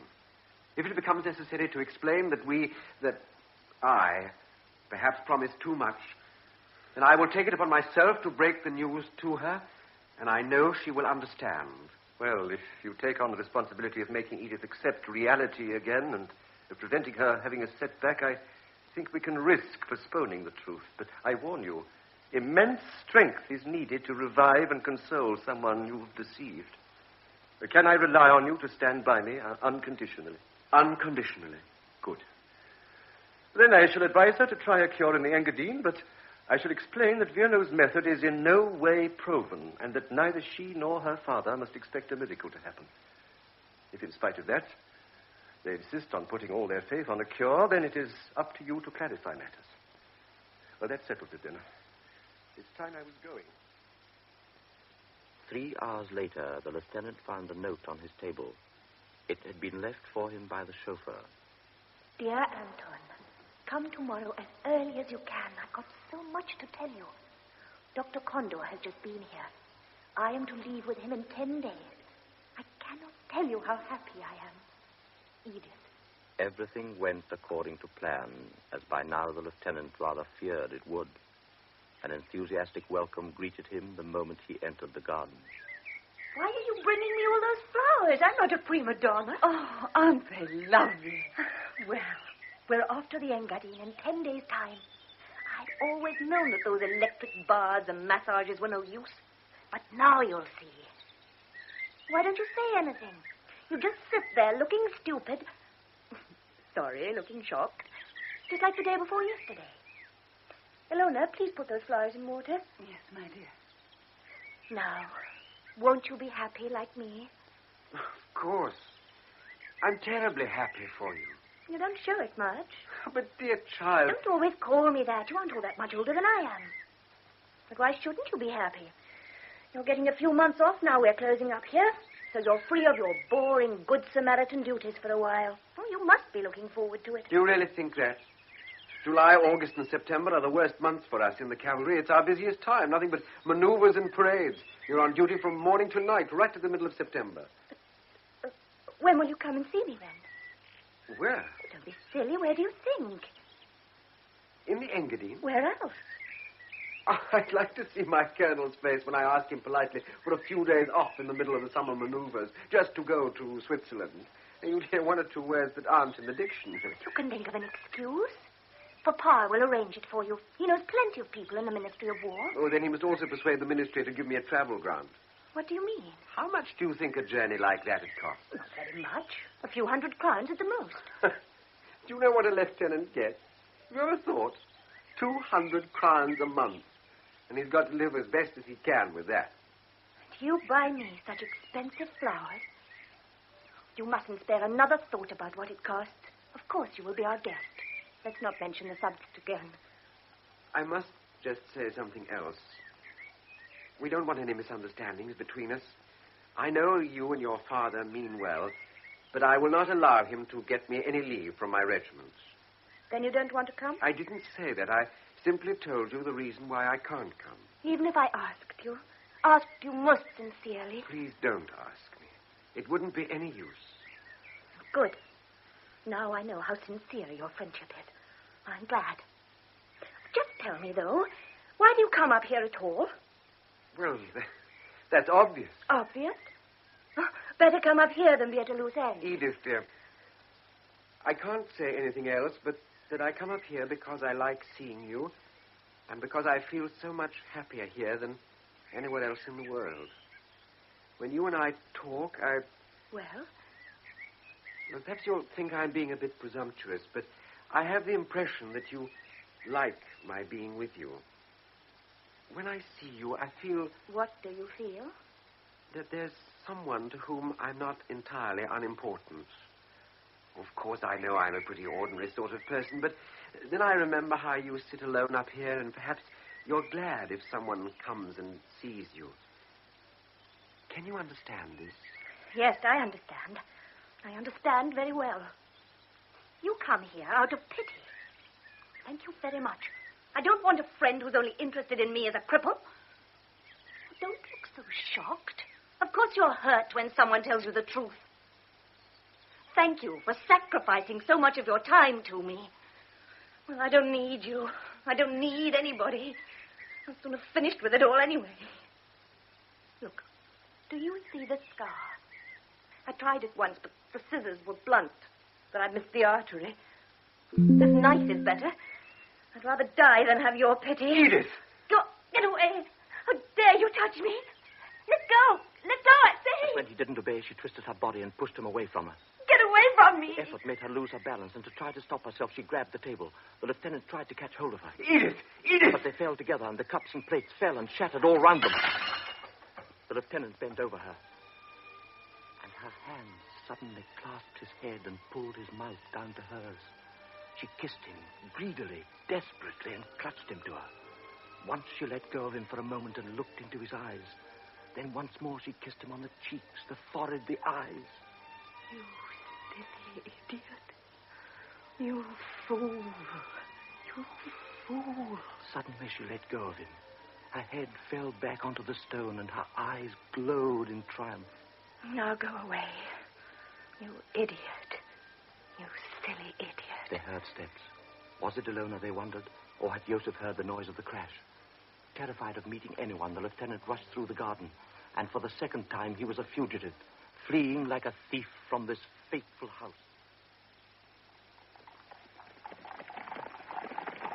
For heaven's sake, what are those silly asses playing at? Back! Get back and reform!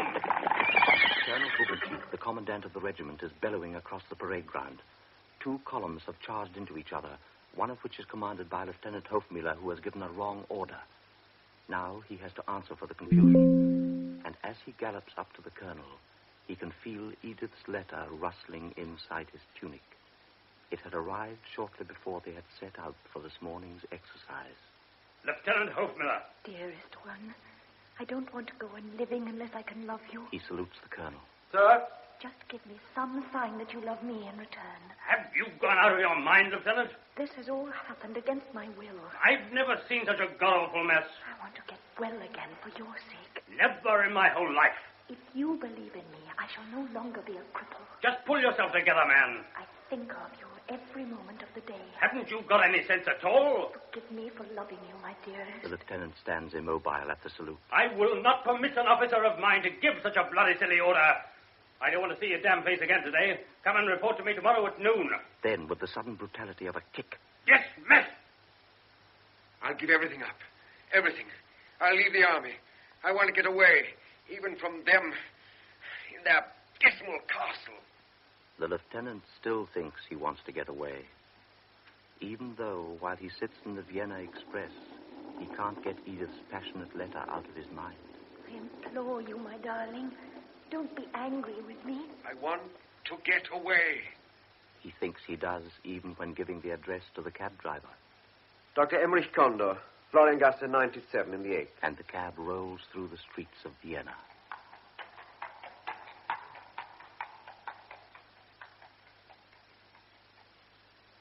Yes, this is where Dr. Condor lives, but he's not at home. He's gone out to Meidling. But he told Madam he'd be back for dinner. Please come in and wait. You can sit in here.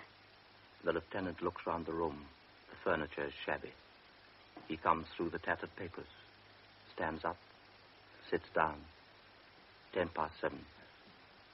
7:15. A child cries in the courtyard. A barrel organ starts up in the street. 7:25. 7:35. Where can he be? At last the door opens and Condor comes in. To what do I owe this visit, Lieutenant? Aren't things going according to plan? Read this letter. I have begun this letter 6 times and then torn it up. I didn't dare to betray my feelings. But now you know. I am in love with you. What a fool I was not to have foreseen this. It's a mistake I've made before. To think only of the disease and not of the patient. Now you know that the only reason I want to be cured is for your sake. Forgive this love, my dearest one. And I ask only one thing of you. Don't be afraid of me.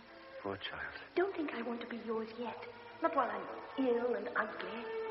I'm going to wait patiently until God has mercy on me and cures me. You have shown pity for me the way no one else has in the world. Oh, God, what have we done? Now she won't be satisfied with a slight improvement. She must be completely cured. Just send me a note or just a sheet of paper with your name on it, or a flower. Some sign that I don't disgust you, that you don't completely reject me. I don't want to go on living unless you let me love you. This is an extremely dangerous situation. I agree. You must write to her at once. You must say... What must I say? Well, that this infatuation is childish. It's insane. You must explain to her. Explain what? Explain she oughtn't to be in love? Should I say, you're ill, you're crippled, you haven't the right to be in love? No, but I can't say that to her. No, of course you can't, neither can I. The poor child must never know that you find her love unbearable. You must never let her suspect it in your slightest gesture or word. But somebody must explain to her. Explain what? I mean, that it's hopeless, completely absurd, so that she... When I... Lieutenant, you didn't come here simply to show me this letter. Either say what you have to say clearly and comprehensibly, or I must ask you to leave. The little doctor's spectacles glinted accusingly. The lieutenant looked at the floor. I don't find your silence very comforting. Perhaps you intend to break off your so-called friendship as a result of this letter. Or perhaps some event that made her write it. Do you want to shake them off? Now, when you've turned her head with your pity? You know what that would be, don't you? The lieutenant was silent. It'd be cowardice. Cowardice, do you hear? Come now, don't draw yourself up and take offense like that. We'll leave your military code of honor out of this. More important things are at stake than my calling you a coward. We are talking about a young person for whom I am responsible, so I won't be polite. I repeat, it'd be cowardice or even murder. Edith is very sensitive and very proud. How do you imagine she would take it if the first time she offers herself to a man, he answers her by running away? It'd be murder. And what is worse, premeditated murder. But, Doctor, what ought I to do? What can I do? How can I behave as though I was encouraging her? I mean, it's madness. I wouldn't be able to keep it up, and I won't try. I won't. I couldn't. Keep your voice down, for heaven's sake. and sit down again. Now, let's take things one at a time.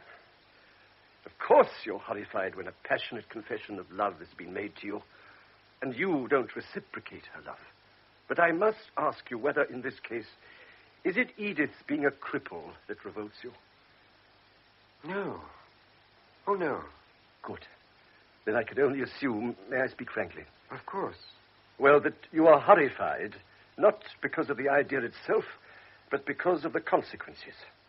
How do you mean? I mean that you are afraid that others will get to know of your love and laugh at it. So you are afraid of being a laughingstock. The lieutenant said nothing. Condor had read his heart. This was, in fact, why he had kept his relationship with Edith secret, why he had never breathed a word of it to any of his brother officers, and why occasionally he had felt ashamed of it himself. No need to feel ashamed. I understand better than anybody what it's like to be afraid of people once you do something out of the ordinary. But believe me, it's rewarding to take on something very hard and difficult if you're saving another human being by doing so. I'm not strong enough. Don't count on me. You must help Edith. I can't. It's better you know now so you won't be disappointed later on. Don't count on me. I want to know the whole truth. Have you taken some definite step? Have you done something irrevocable? Read this. What is it? My letter of resignation. I'm leaving the army. Condor read it slowly and then folded the sheet of paper up carefully without speaking. This letter would mean that you left the district. Yes. And didn't come back.